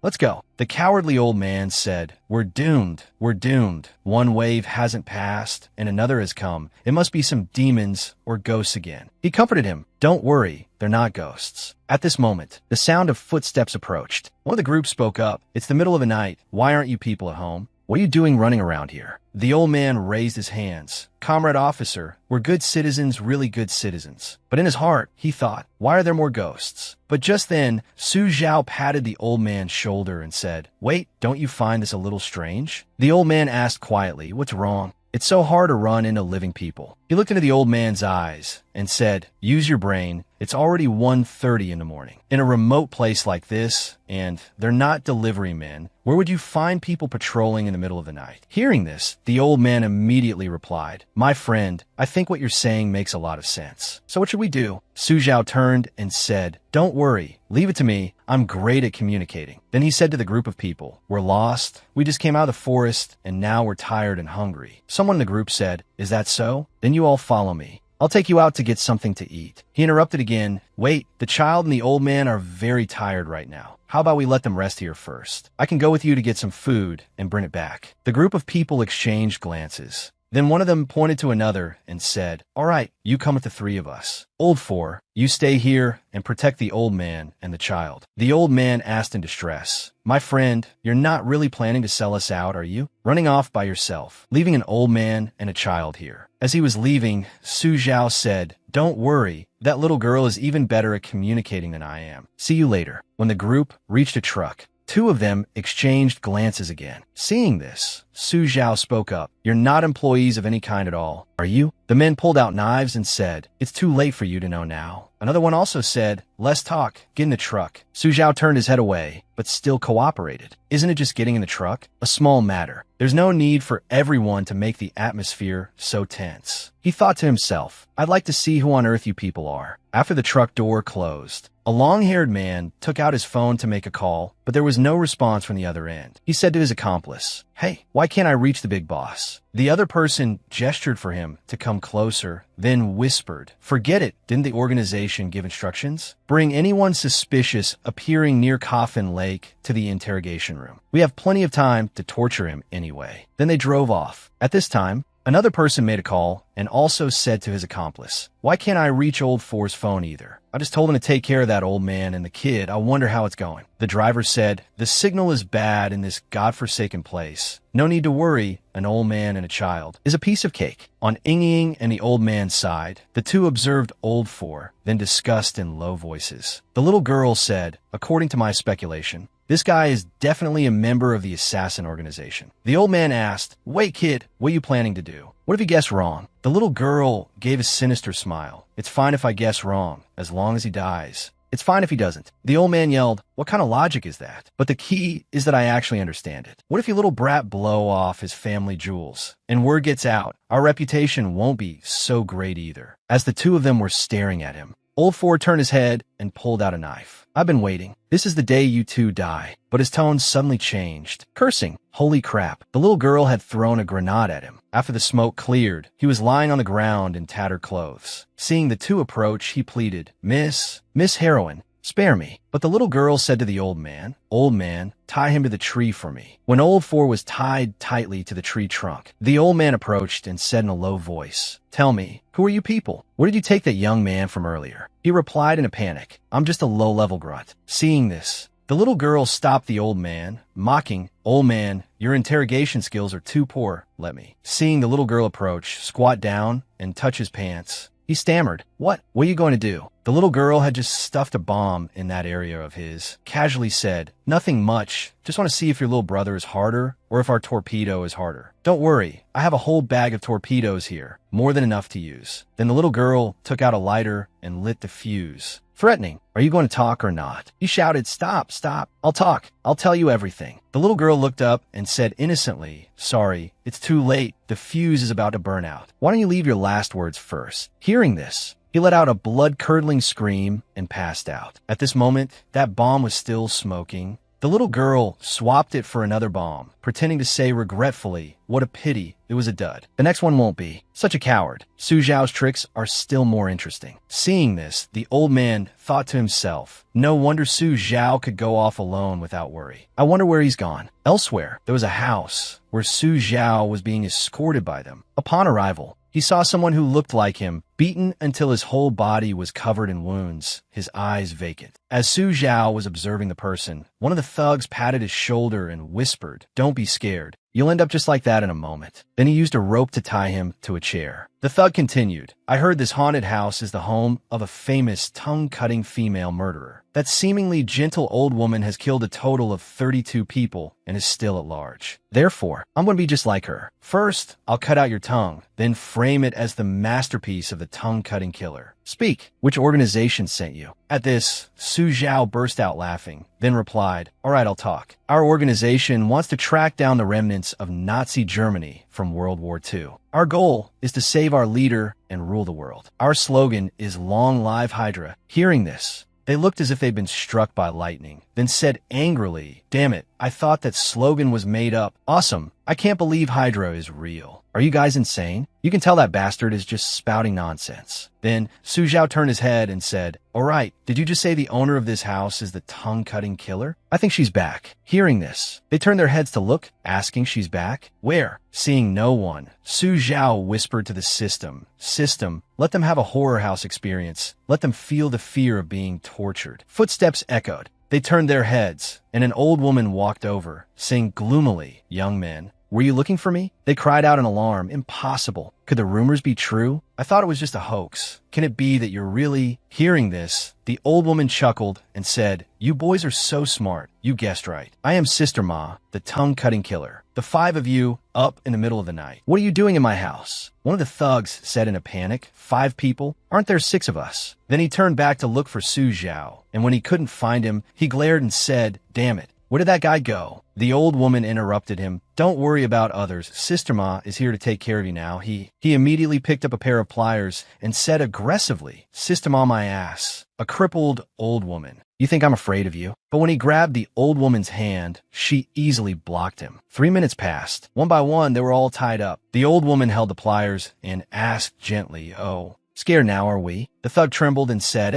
Scared. I'm scared to death." The old woman chuckled, moving the pliers towards his teeth, broke one off, and said, Then let me tell you a secret. Before cutting out the tongue, I also like to break the victim's teeth one by one. If you don't talk, I'll break all of your teeth." His mouth bleeding, tears welling in his eyes, he said to the old woman, "Sister Ma, no, Mother Ma, you have to ask. If you don't ask, how do I know what to answer?" Hearing this, the old woman seemed to be reminded and said, "Oh, you're right. That was my oversight."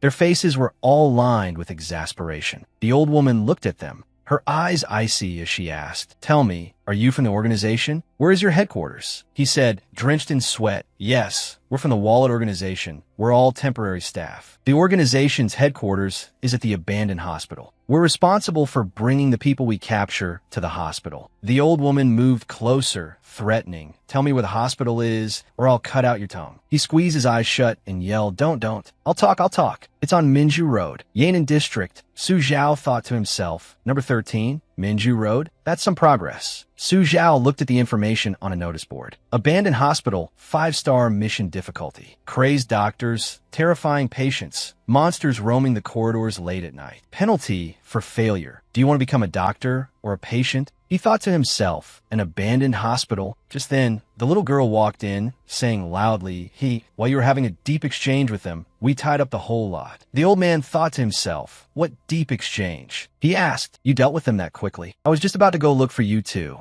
The little girl laughed loudly. "Isn't it because I'm good at communicating?" After a friendly exchange, that guy became obedient. The old man said silently, "Yes, very friendly, very friendly." At this moment, the tied-up thug spoke up, "Tell me, what's in that abandoned hospital? Is there anyone who can fight?"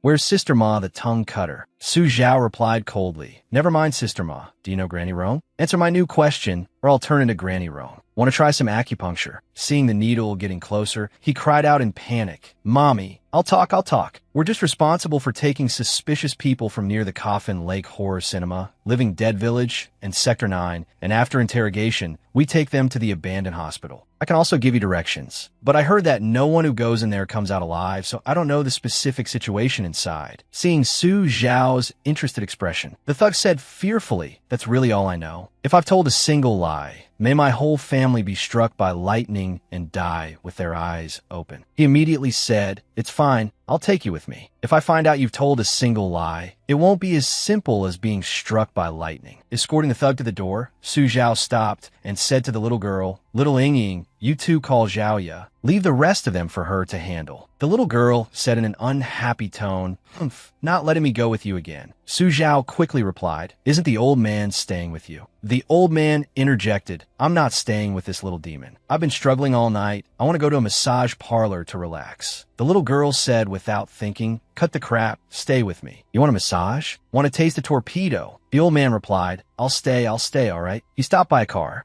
The driver stopped and asked, "Friend, you are?" He immediately said, "Open the trunk." Caught a suspect, preparing to take him to turn himself in. "Take me to number 444, Minju Road, Yan'an District." Getting into the car, the driver asked again, "Young man, who on earth are you?" He rubbed his wrists and said, "Me? A victim. Don't I look like one?" The driver thought to himself, "Who are you kidding? What kind of victim acts like that? This guy isn't going to harm me, is he? What's the police number again?" Su Zhao looked at him and said, "Driver, you seem very hot. Your head is covered in sweat." The driver, drenched in sweat, said, "No, not at all. I have a weak kidney. It's cold sweat, just cold sweat." He said, "Even though your kidney is weak, you need to speed up." Luckily, they arrived soon after. The driver sighed in relief and said, "People with weak kidneys are always fast. Honored guest, we've arrived." Arriving at the residential area, Su Zhao thought to himself. Looks like this guy wasn't lying. Then he turned his head and said, "Driver, please wait here for a moment. I feel like it's hard to get a car in this godforsaken place. Give me another ride later." The driver stepped on the gas and sped off, only replying, "Friend,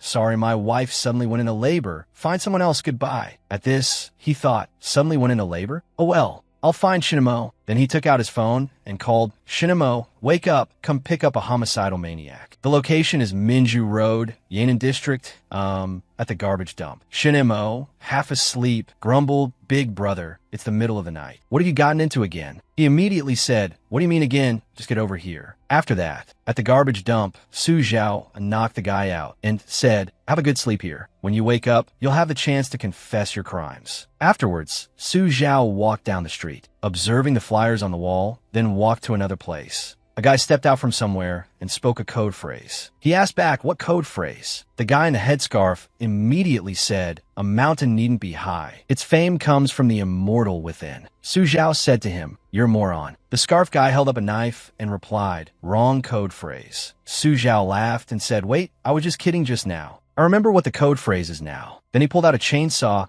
and asked, "This is my code phrase, right?" He stammered, "Con, congratulations, sir. The code phrase is correct. Respected psycho killer, sir, please." As he walked, he thought to himself, "Do I really look that much like a psycho killer?" The scarf guy followed behind and asked quietly, "Respected psycho killer, sir, pulling a chainsaw out of your ass. Is that a new skill from the organization?" Su Zhao replied, "That's right, but I'd advise you not to try it lightly." Arriving at the hospital, he walked in and said, "Why is there no one here? Aren't they all homicidal maniacs who like to be active at night?" Then he noticed light coming from under the door of another room. He entered, observed the room, saw a white coat, and thought to himself, "I didn't expect there to be a veterinarian here and one who shares my surname. In that case, I'll just borrow it for a bit." At this moment, a nurse walked by and said, "Dr. Su, I've finally found you. Hurry up, there's a patient who needs surgery now." He pointed to the name tag and said, "But I'm a veterinarian." The female nurse said angrily, "Dr. Su, stop pretending. Who here doesn't know your great name? Let's go." Hearing that, he replied, "All right then." As they walked, the female nurse said, "For the past 2 days, the organization's branches have all been attacked by a mysterious person. This place was originally used to create psycho killers, but now it's actually become a hospital for treating the wounded. From now on, we're all counting on you, Dr. Su." Su Zhao made an okay gesture and replied, "No problem." Upon arriving,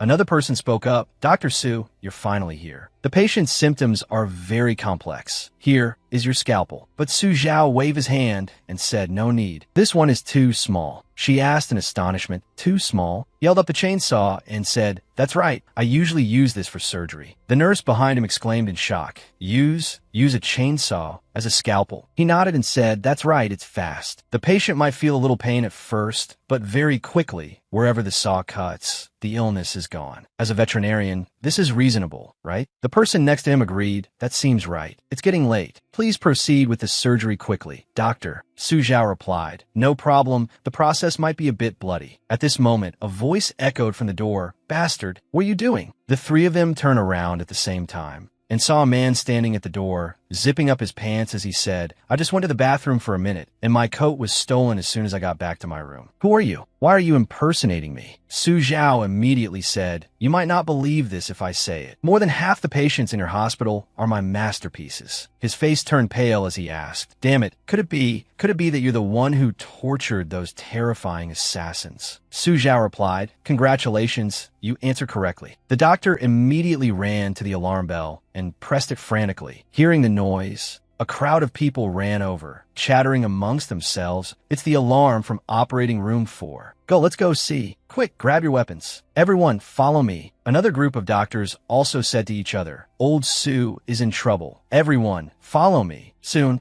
a large crowd stood in front of the operating room door. Besides Su Zhao, the other three said in unison, "Greetings, Director Wang." Director Wang then said, "Young man, I admire your courage, daring to come here alone to die. Tell me your name, so I can at least remember someone like you." Su Zhao replied, "It's not certain who will kill whom." Director Wang raised his gun and said, "Young man, the times have changed. Physical weapons are obsolete. Shaoli, you all go out first." But Shaoli said, But Director Wong, this patient is about to die, and he's one of our elite assassin comrades. Director Wong immediately said, forget about him. Go out first. The man on the bed then spoke up. I think I can still be saved. Director Wong said to him, young man, do you know what I'm best at? Hypnosis. I can unearth the darkest side of a person's heart, completely brainwash them, and turn them into a homicidal maniac. He immediately said, I advise you not to do that. You will regret it. The director retorted, don't worry.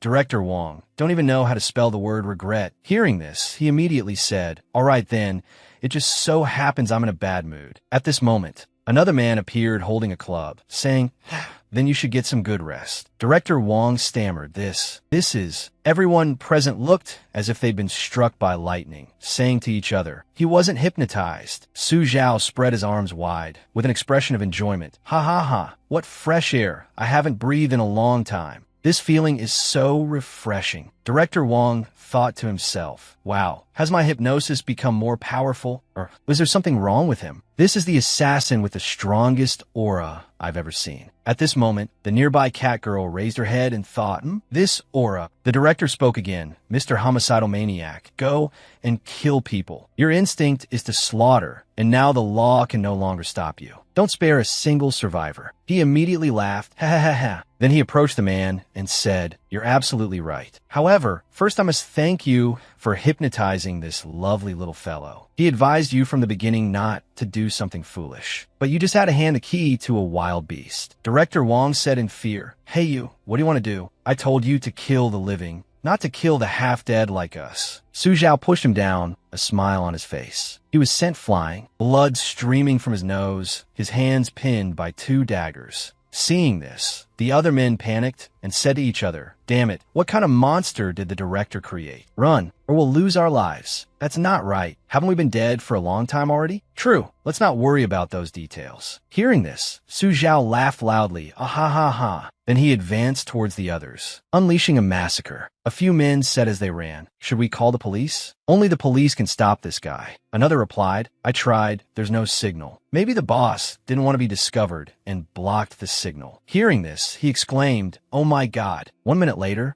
the floor was littered with corpses. He said to the man he was stepping on, only you are left. Tell me, where's the director's office? The man said in fear, it's on the 3rd floor at the very back of the small 3-story gray building. In another room, a man was rummaging through things, thinking to himself, why isn't it here? The boss's report clearly stated that the leather wallet company's documents were here. The cat girl appeared, asking, Mr. Inspector, are you looking for this? He was startled, then asked, who are you? How do you know I'm an inspector? She approached, saying, you are not qualified to know who I am. You were sent by Boss Lin, weren't you? It's useless. Even if you get this file, you won't be able to open it. This document belongs only to that person. He lunged at her, saying, Boss Lin, too bad, you guessed wrong. Enough with the useless talk. Hand it over, but she quickly dodged to the side, then ran off swiftly, adding a parting word goodbye. He thought to himself, so fast. Who is she? At this moment, Su Zhao was wandering around when she ran up and said to him, Senior, are you looking for this? Then she tossed the document to him. Su Zhao caught it and asked, hey, why are you here? She immediately acted like she had met her idol, saying to him, it's so hard to meet you. Those guys have descended to the mortal world again. We've all been waiting for your return. He immediately replied, after so many years, I've missed everyone too. To what extent has it awakened? At this moment, he was drenched in sweat, standing motionless. She then turned to Su Zhao and said, Senior, don't worry. Many domains have reappeared in the human world. I will definitely find a way to free you. This time we will definitely succeed. He clutched his head and yelled, my head hurts so much. Is the hypnosis time about to end? Before running off, she added one more instruction. Senior, read that letter. It will be useful. Goodbye. At this moment, he shut his eyes tightly, clutching his head with both hands. A moment later, Su Zhao opened his eyes, thinking to himself,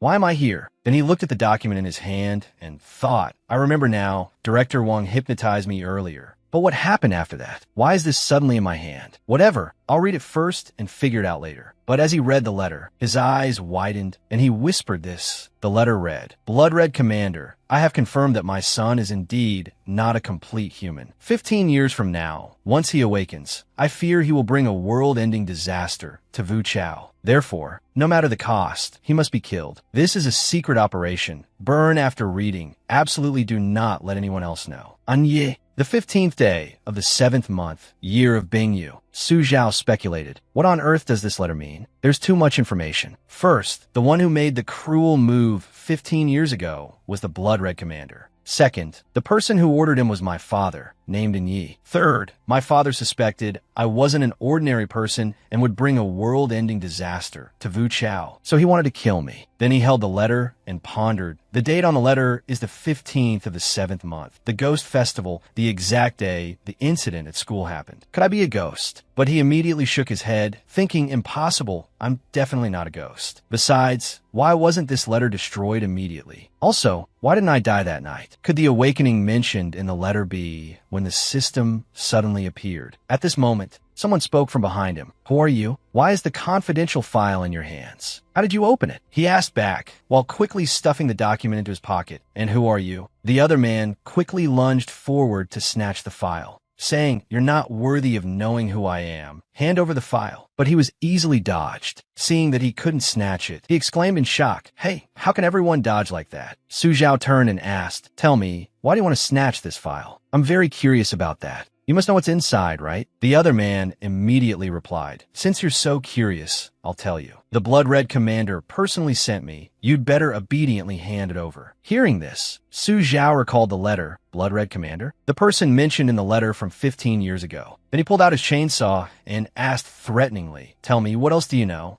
Where's that commander? The other man remained defiant, taunting him. Humph, let's not say I don't know. Even if I did, in front of the commander, you're just an ant. Then he bit his finger, saying contemptuously, someone who doesn't even know what the interconnected world is dares to dream of challenging the commander. Then he used all his strength to chant a spell, creating a giant demon enveloped in green energy. The other man controlled the demon to charge forward, but Su Zhao just used his chainsaw to turn the creature into dust. Then he laughed and said to him, Your pets look pretty scary, but they're actually nothing special. Right. The other man thought to himself, he can open the document bag, has strong combat power, and can even pull a chainsaw from behind his butt. This guy must be the legendary victim. Looks like I'll have to use my ultimate move. Then he pulled out a knife and made a cut on his arm. Seeing this, Su Zhao said softly, Hey, I admit I'm strong, but you don't have to be so desperate as to kill yourself, do you? That's an overreaction. He roared in anger, Kill myself my ass. I'm preparing my ultimate move, okay? With my blood as a conduit, spirits of this place from the past 3 years come forth. A stream of energy enveloped him, then slowly grew larger. After which other spirits appeared. Su Zhao got into his stance and said to him again, This ability is interesting, but you can't beat me with a human wave tactic. The other man was now chanting a spell, controlling those spirits to attack Su Zhao. Black energy emanated from his body. Then a suit of armor slowly appeared on his body, and a scythe materialized in his hand. As he said softly, You deserve to die. Su Zhao paid him no mind and launched an attack, one strike, then another. Finally, he threw a punch at the other man's face, but he remained unaffected. He blocked Su Zhao with his scythe and said, It's useless. This necromancer armor is as hard as rock. But he didn't care and continued to attack. The other man immediately dodged, saying, Trying to beat me with speed? You're too naive. The two of them were like a cat and mouse, one attacking, the other dodging. But just a moment later, the chainsaw was at his neck. Su Zhao spoke, Don't move, or I'll take one more step and your neck will be severed. Your turtle shell is indeed very hard. It took me 3 tries to hit your weakest spot. Now tell me, where is the Blood Red Commander? He still answered defiantly, Humph, want to get information from me?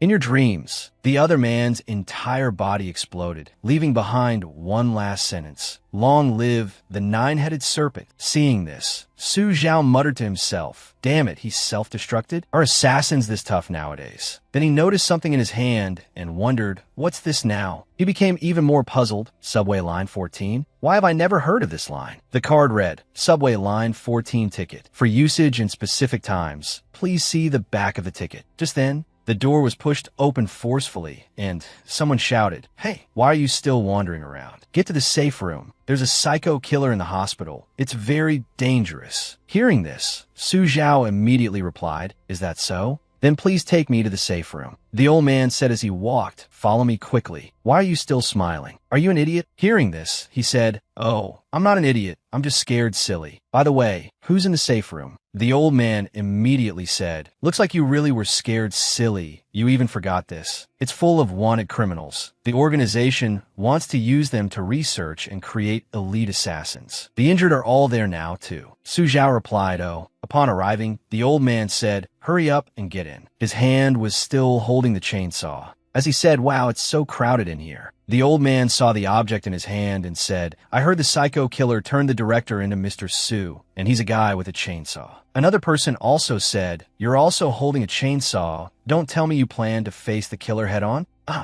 Then the old man introduced Su Zhao to someone, Director Wong. "I found the last survivor." But seeing his expression, the old man asked, "Why you look so pale? Did the chainsaw scare you?" Then he said to Su Zhao, "Friend, by the way, why are you holding chainsaw? Are you doing it to feel more intimidating?" Director Wong then roared in anger, "You idiot! The kid you brought in is that psycho killer." Su Zhao asked threateningly, "Who are you calling a killer? Do I look like a killer to you? Be careful, I could sue you for slander." Seeing how things were unfolding, the man who brought him in could only cry out, "Oh my God." Su Zhao gave another devilish smile and said to them, "Since it's come to this, let's liven things up a bit." The others were so scared they pissed their pants, saying to each other, "Let's run. The safe room is never safe. Help." The old man who led the way earlier now knelt down and begged, "Esteemed Mr. Victim, can I join your team?" Su Zhao asked, "Join my team? What use are you?" The old man quickly replied, Yes. These wanted assassins are almost all worth a bounty of fortune. The two of us can catch them and split it 50-50. No, how about 90-10? Just then, Director Wong raised his hand and said, "Wait, I have something to say." He walked up to Director Wong and said to him, "All right, speak. Say your last words. Don't worry, I'll try to make your death painless." He stammered, "What I want to say is, may I join as well?" He asked back, "You want to betray the organization too? I thought perverted killers like you all swore to die loyal." Director Wong knelt down and said in anguish, "In theory, yes, but you're just too strong." Elsewhere, 3 men were escorting a person. One of them said, "Behave yourself." Just then, Shin Mo heard the commotion and asked him, "Hey, what's going on?" The man immediately said in distress, "Officer, I confess. I'm a psychopathic serial killer." Shin Mo said, startled, "Calm down. Just tell me slowly." The man hugged his leg and begged, "Sir, I'll confess everything. Please save me." Well, I'm about to say, you guys shouldn't be scared. He gripped the man's shoulder and said, "We're the police. We're not afraid. Go on." The man immediately spilled everything. "A moment ago, a madman with a chainsaw was chasing me. Along the way, he even used the chainsaw to cut off my colleague's arm. Luckily, I run fast." Hearing this, he thought of someone. A chainsaw? Damn it, it's Su Zhao. What has that kid gotten himself into now?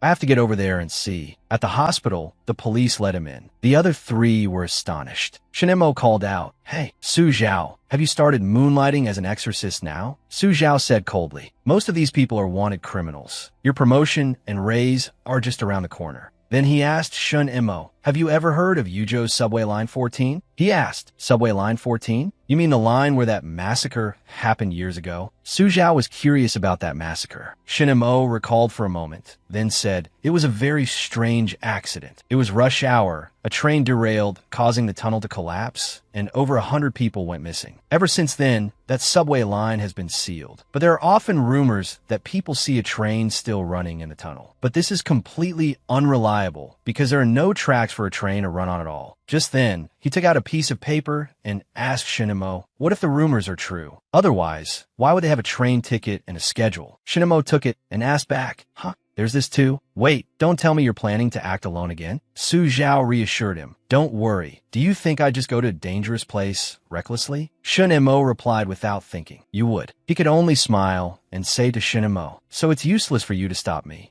I'm definitely going to line 14 to check it out." Shin Mo said seriously, "Su Zhao, I'm warning you. report anything to me. Don't act on your own. Director Wong rushed over at this moment and said to Shun Mo, "Officer, thank you for your timely rescue. Otherwise, we would have all been beaten to death by this madman." He patted the director's shoulder and said, "Don't celebrate too soon. You'll have plenty to enjoy in prison." The director stammered, There's more for me to enjoy?" At this point, Su Zhao chimed in. "Remember that perverted woman in your organization who preys on men? The police have decided that all captured male killers will be locked in the same cell with her." The old man went berserk, cursing, "You bastards set me up. I'd rather die than be locked up with that monster." With that, he slammed his head into the wall. Shinamo didn't expect things to turn out this way and said to the others, "Truly a man of character. Call an ambulance." Su Zhao said goodbye to him and left. "You stay busy." Then he returned to the apartment. As he neared his door, he thought to himself, "Why is the door open? Could something have happened?" He rushed into the house, repeatedly calling, "Hey, little Ingy." Then he noticed something, picked it up, and said, "This isn't my phone or hers. Could the culprit have left it on purpose?" As a video played, a voice came from within. "I know you're the pervert who preys on killers like us. Now your daughter." The lowly girl said angrily, "Hey, you stupid bastard. What daughter? I'm his girlfriend." The person in the video roared, "You brat. You're not even old enough to be talking so big. Believe it or not, I'll lock you in a dark room and make you do International Mathematical Olympiad problems every day. Get one wrong and you'll starve." Hearing this, the girl immediately deflated and said, "You're ruthless." Then,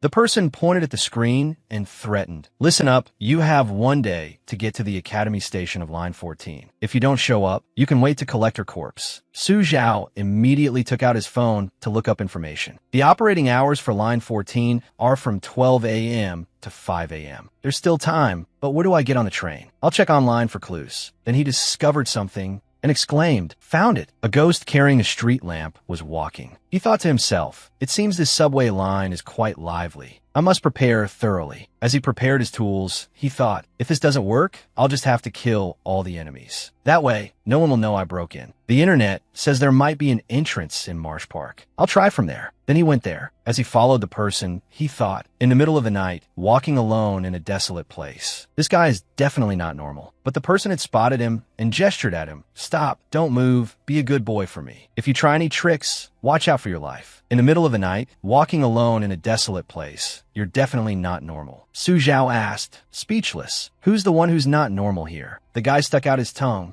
and said to him with a knife in hand, "Humph, it seems my powerful aura has leaked out. That's right, I am a heartless killer. Scared yet?" Su Zhao also pulled a knife from his backpack and said to the guy, "I can't tell, but so what?" Seeing that knife, the guy asked, trembling, "A knife? Why are you carrying such a big knife?" Su Zhao teased, "Who said I'm just a poor, innocent victim?" The guy was suspicious. "What kind of victim carries a weapon? Do you take me for a fool?" Su Zhao said nonchalantly, "As a professional victim, it's reasonable to carry a knife, right?" Then he put down his backpack, and knives fell out one by one. The guy pointed at the pile of knives and said in fear, "Reasonable my ass. You call this a few knives? Do you have some misunderstanding of the word a few? It's all because of you tricky victims that killers like us can't get a day of peace. I heard there was even a citizen carrying a chainsaw, specializing in preying on killers. Does that sound like a victim to you? Can you show a little respect for our profession?" Su Zhao thought to himself, "I think he's talking about me." Then he threatened with his knife, "Tell me about the situation on line 14. I don't have time to argue with you." A while later, Su Zhao, now wearing the guy's clothes, said, "Wouldn't it have been better if you just cooperated from the start?"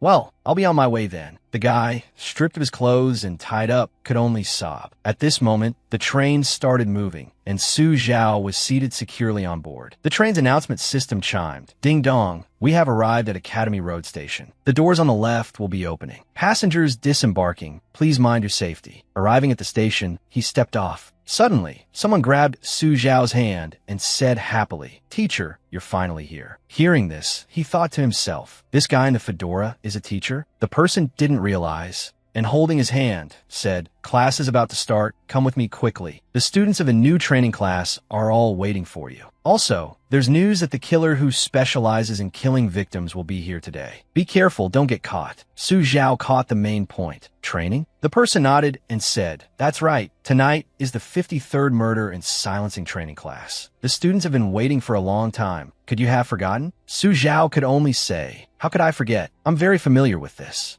Let's go. The projection screen read, 53rd Murder Training Class. Seeing Su Zhao, everyone stood up and greeted. Teacher is here. Everyone quiet down. Please maintain classroom discipline. He looked at everyone and said, hello. If you had been this enthusiastic about your studies back then, you'd have been sitting in an office long ago, not doing this thankless job here. Then he cleared his throat and asked, may I ask everyone present, has anyone here ever killed someone? A guy in a green coat raised his hand and asked, teacher, does accidental killing count? He immediately replied, it counts. Tell us the details. The guy stood up and recounted, I used to be a nurse in a hospital. I was just scrolling through social media and didn't notice my foot was on an air tube. As a result, the patient died. I still haven't dared to go home. At this point, Su Zhao interrupted. All right, that's enough. It seems you're the worst class of students I've ever taught. Murder is a practical subject. What's the use of you all sitting in a classroom? Practice is the sole criterion for testing truth. Only by killing with your own hands can you grasp its essence. Then he said coldly, so,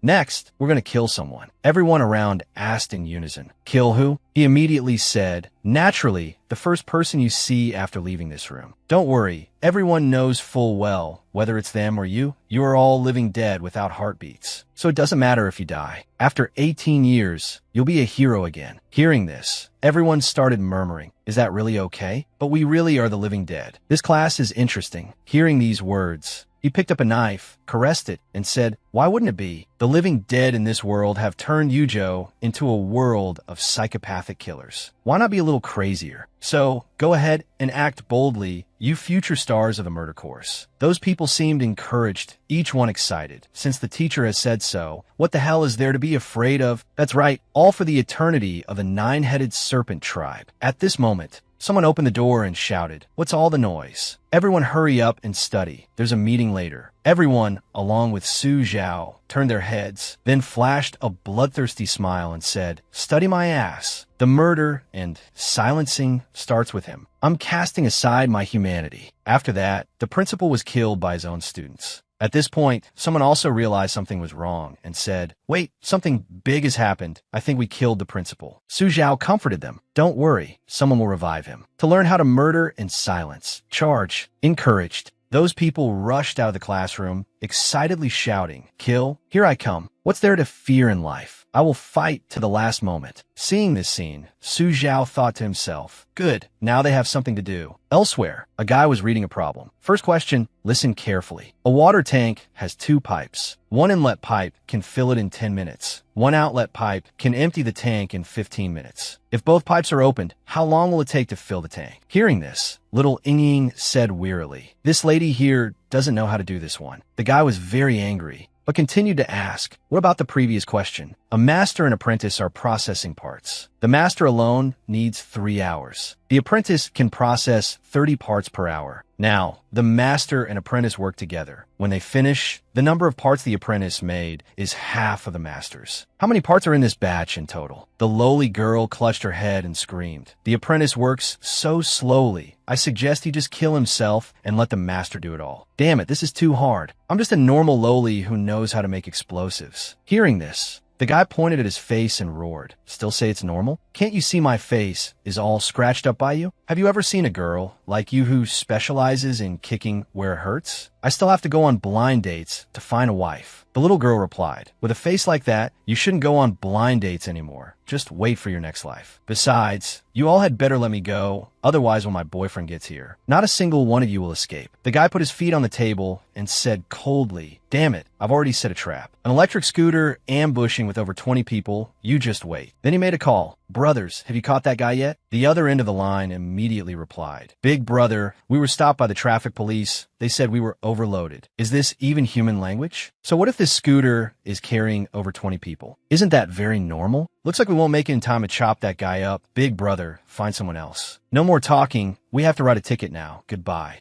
Hearing this, the guy fell silent. Just then, Tachiu kicked the door open and burst in, startling the guy. The guy roared angrily. Who kicked the door? Don't you know there's someone in the interrogation room? Seeing Tachiu, he said again, huh? Why do I feel like I've seen you somewhere before? He pointed to a photo on the wall and asked, look at the picture on the wall. Does it look like me? The photo was captioned, an emotionless amnesiac victim. Seeing this, the guy pulled out a knife and said, "So it was you." Tachiyu put a knife to his neck and said coldly, "That's right, I am that emotionless victim. Tell your subordinate to untie that little girl." The guy, terrified, ordered, "Quick, untie her." "Are you guys trying to get me killed?" Once untied, Tudon asked, "Where's the answer? Quick, give me the answer. Let me see what these idiots who drain and fill water at the same time are thinking." The guy who untied her handed over a piece of paper and said, "Here, the answer." Seeing the answer, the little girl flew into a rage, jumped on the guy's head, grabbed his hair, and yelled, "Damn it, what kind of answer is this? You dare give me an answer like this? Who gave you the courage? Fish Liang, where's the knife? Give me the knife. I'm going to chop these bastards to death." Seeing this, Tachiyu advised, "Calm down, they're basically zombies. We can talk about the killing later." Then he ordered, "Kid, go close the outermost door." Next, Tachiyu said to the leader, "You, tie up all the others." The guy hurriedly replied, "Yes." After everyone was tied up, Tachiyu began the interrogation. "Speak, who's the boss of this academy station? What's really going on? And what ulterior motives do you have?" One of them, trembling, confessed, "This is the territory under the Blood Red Commander." Tachiyu repeated, "Blood Red Commander?" The guy added, "Our big brother is Instructor Lin,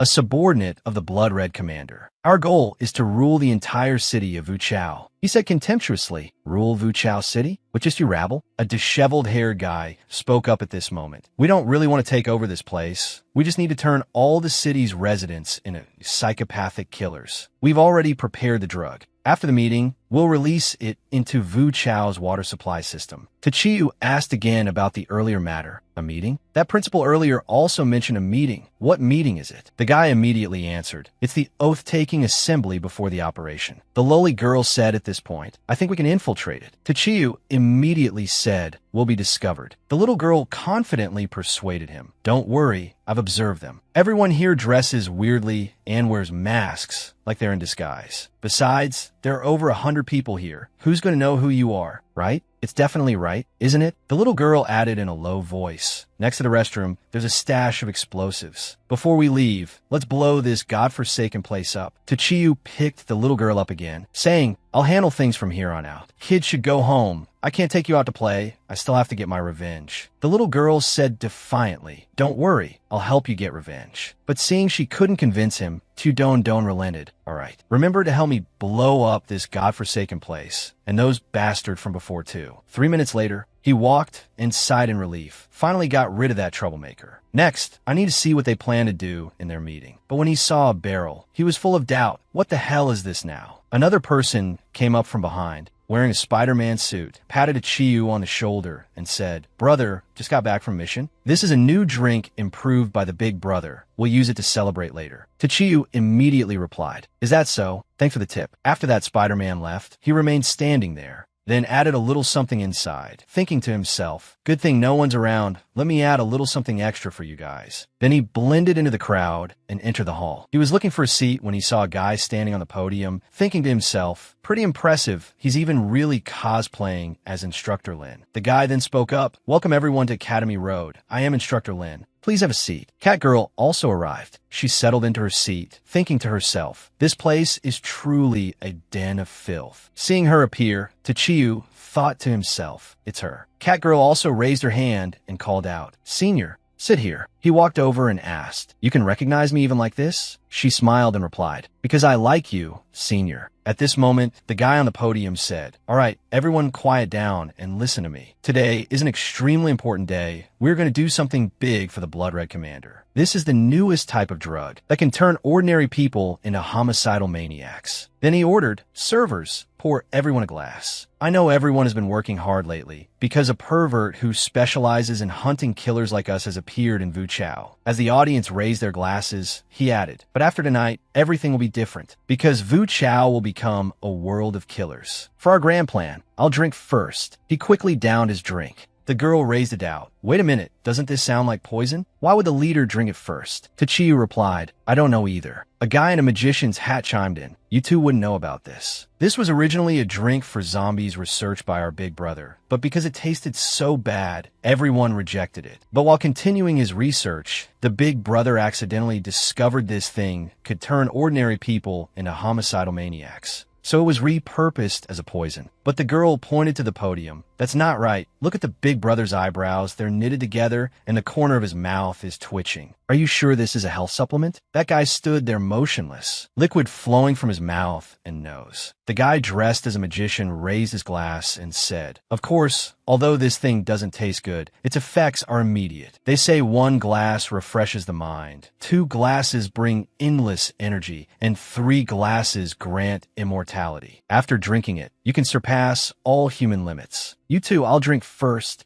Long live the 9-headed serpent." Then he downed the glass. A moment later, he said, trembling, "Gulp, that's strange. Why does my stomach feel so weird? It feels like something is about to erupt from my chrysanthemum." The others were the same, all groaning, "My stomach hurts so much." "Me too. I think I'm about to have diarrhea." "I bet it's not that." The girl asked doubtfully, "Is there something wrong with this water?" Tachiyu whispered to her, "I added a bottle of paraquat, but I don't know why the result isn't what I expected." Another guy burst in and said, "Instructor Lin, it's bad. A group of people are rioting, hacking at people randomly with all kinds of knives. There's blood flowing like a river. It's like a watermelon juice sale." But he didn't see him answer and looked over doubtfully. "Huh? What's wrong with Instructor Lin?" That guy's body was slowly expanding, his clothes tearing apart along with it, and all his hair fell out. Seeing this scene, the guy said, "I'm bald now, and I've gotten stronger too." The magician was still trembling. Seeing that the two of them were fine, he asked, "Why are you two okay?" Tachiyu immediately answered, "Maybe my digestive system is good." The girl also explained, "My health is excellent. I can eat anything and be fine." Then they both gave a thumbs up at the same time. That guy wasn't so easily fooled and immediately said, "That's not right. You two didn't drink. It was you." Then he yelled with all his might, "Catch the spies. They're infiltrators. These two tampered with the water." Tachiyu immediately grabbed her hand, saying as he ran, "Quick, run. It seems there are side effects." Catgirl ran after him, asking, "Senior, what's your next plan?" He answered, "I have to destroy their reagents, so I need to go to the warehouse next to the restroom to get some explosives. Do you know where the restroom is?" She turned to look back at the crowd, then said, "I don't know where the restroom is, but if you follow them, you'll probably find it." Those people were yelling, "Quick, I need to use the restroom. Don't fight me for it. Me first. I can't hold it anymore." Someone was also puzzled. "Strange. Why is Instructor Lin only farting and not going to the bathroom?" Another guy quickly said, "He's the instructor, after all." Seeing this, she said, "These guys really have gotten stronger. They're running so fast." Tachiyu, however, said, "Human potential is limitless. But this situation seems a bit disadvantageous for me." Then he asked her, "I'm going to follow them and see. What about you?" She said goodbye to him. "I have other things to do. I can't go with you. Senior, goodbye." The restroom was chaotic at this point. Everyone was banging on the doors, all fighting to get in. "Don't push. Can't you line up in an orderly fashion? I'm an emotionless killer. What the hell do I care about order? If you're not happy, let's fight. Someone's coming out. We'll settle the score after I'm done." Tachiyu hid outside and observed, thinking to himself, "Although there are a lot of people, I can only force my way in." Just then, a voice called out, "Teacher, why are you here?" He turned his head and said, "It's you guys." Those guys immediately started bragging. "Teacher, I really just killed someone to silence them." "Me too. Practice makes perfect. It's so addictive.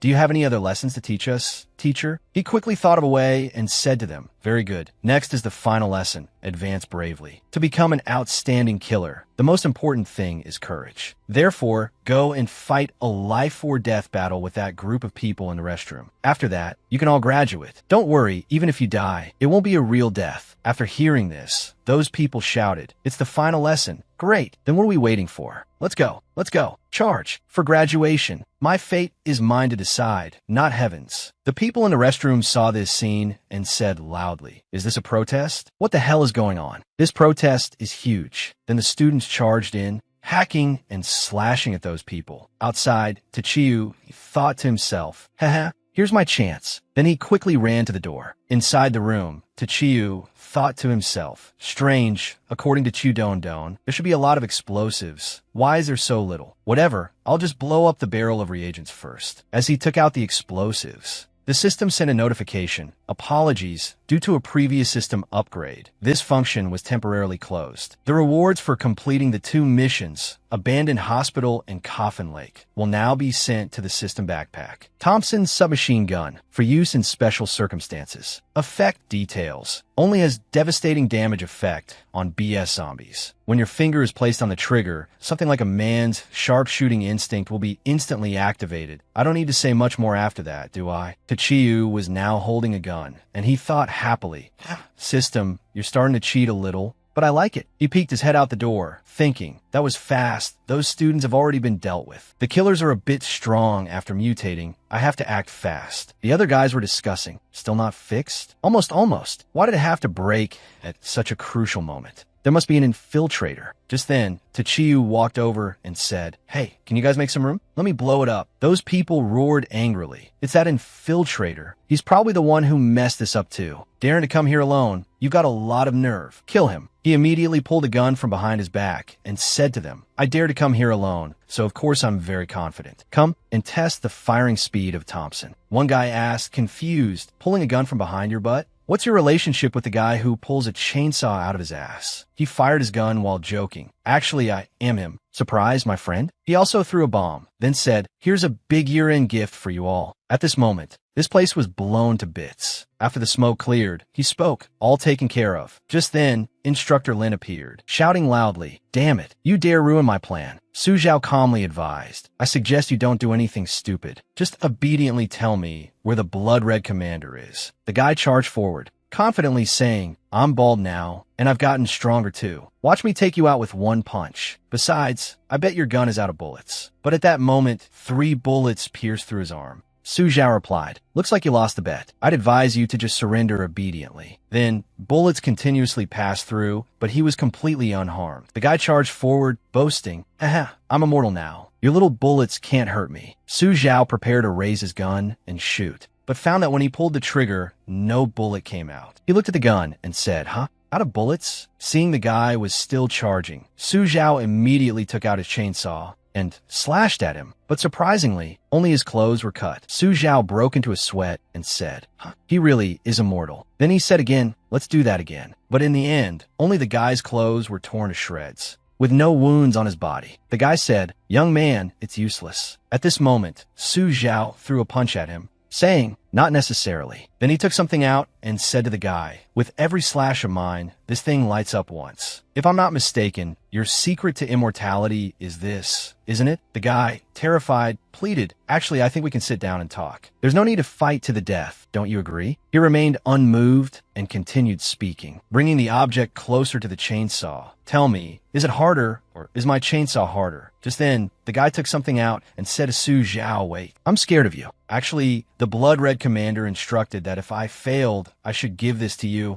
It contains clues about your identity." Su Zhao took the item, thinking to himself, "He's that kind? Sounds like a trap." The guy could only say, "I'm not sure about that." What the commander is thinking, we don't know, nor do we dare to ask. He stared at Instructor Lin and said, "All right, let's change the question. You people in the underworld raise those assassins, create those monsters that are neither human nor ghost in the abandoned hospital, raise ghosts in Wilderness Village, and create water ghouls in the Coffin Lake. What is all of this for in the end?" Hearing this, the guy immediately said, "As expected, you know a lot, but don't even think about getting any information from me." Then he took out a button and continued, "Ha ha ha ha, die here with me. Don't even think about learning the earth-shattering secret of Vu Chao. Long live the organization." After saying that, he decisively pressed the button. Su Zhao thought to himself, "This can't be real, can it? He surrendered so readily just now. Could it be a trap?" The explosion at this moment also affected him. Su Zhao said in annoyance, "This is a bit troublesome." Just then, a voice called out, "Senior, over here." At this moment, he noticed a subway train. Meow and V poked her head out and called, "Senior, hurry up." He was blown into the air by the explosion. As he jumped into the train, she said, "Quick, drive." As the train started, the explosion also reached it at the same time. On the train, Su Zhao said gratefully, "Thank you, you came just in time."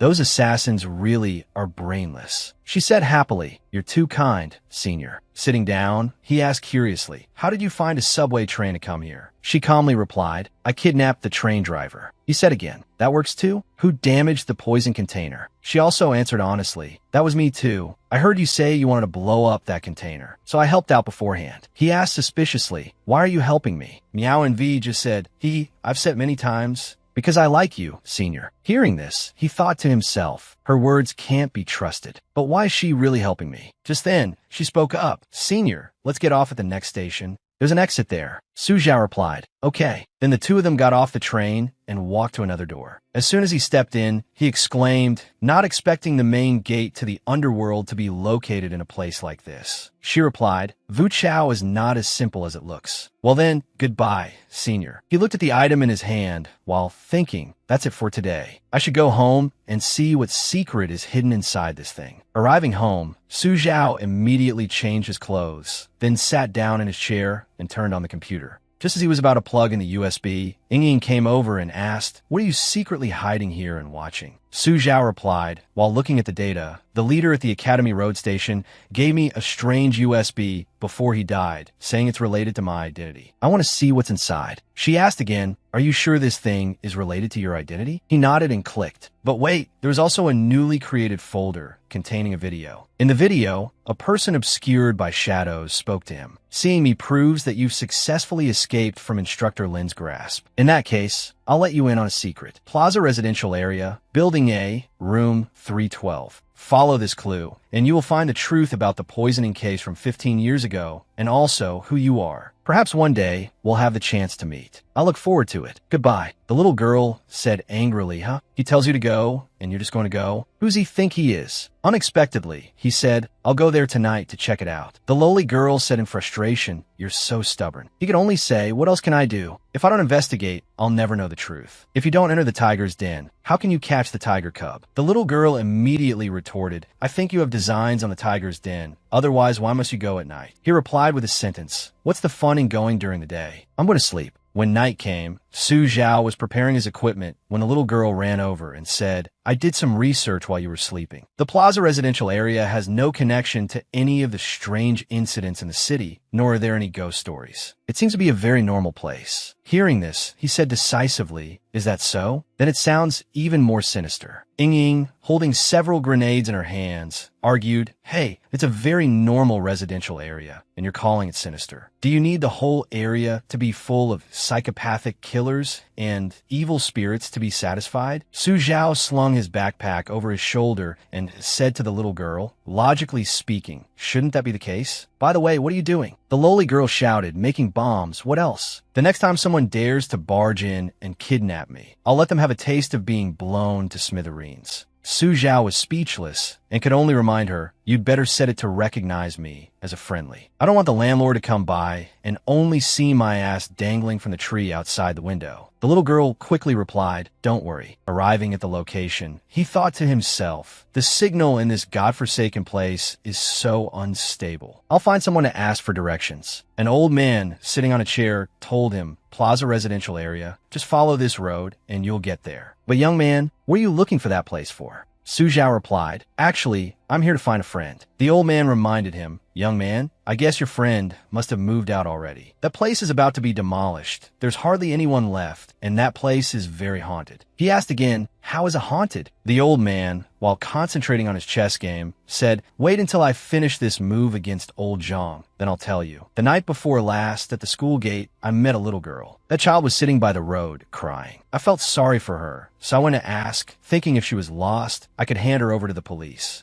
Who knew that when the girl looked up, I saw her eyes were full of blood, and it was still flowing. It was so scary. I was so frightened I ran for my life. It was only then that I realized, under the streetlight, that girl had no shadow." Then he paused and said, "So, "Young man, you should go home quickly. After old Zhang and I finish this game of chess, we're going home too." He asked doubtfully. "That is indeed scary. By the way, sir, have you been playing chess by yourself this whole time?" The old man immediately replied, "By myself? What are you talking about, young man? Can't you see old Zhang across from me, who's been playing Chinese chess with me for 2 years?" Su Zhao said honestly, "But I only see you sitting here alone, talking to yourself and playing chess with yourself." Hearing this, the old man screamed in terror. "Holy crap, there's a ghost." He sighed and continued walking towards the plaza residential area. Arriving, he knocked on the door while shouting, "Anyone home? Water meter check. Open up." A woman in the next room heard him, opened her door, and said to him, all right, stop knocking. No one is going to answer you. The family of 3 who lived there committed suicide 2 years ago. Are you here looking for ghosts?" Su Zhao nodded and said, "You're right, I'm here to look for ghosts." When she saw his chainsaw, she said in a panic, "Wait a minute, what are you planning to do with that long, big thing you're pulling out?" He asked in return, "Can't you hear the scratching sounds in the room?" She said fearfully, "This family died 2 years ago. How can there still be noise inside? Could it be that there really is a ghost?" Su Zhao then said, "If you want to know the answer, we could just break down the door, right?" Then he opened the door and went in with the woman from next door. At this moment, the door suddenly slammed shut on its own. Su Zhao thought to himself, someone was clearly scratching the door just now. But where did they go? At this moment,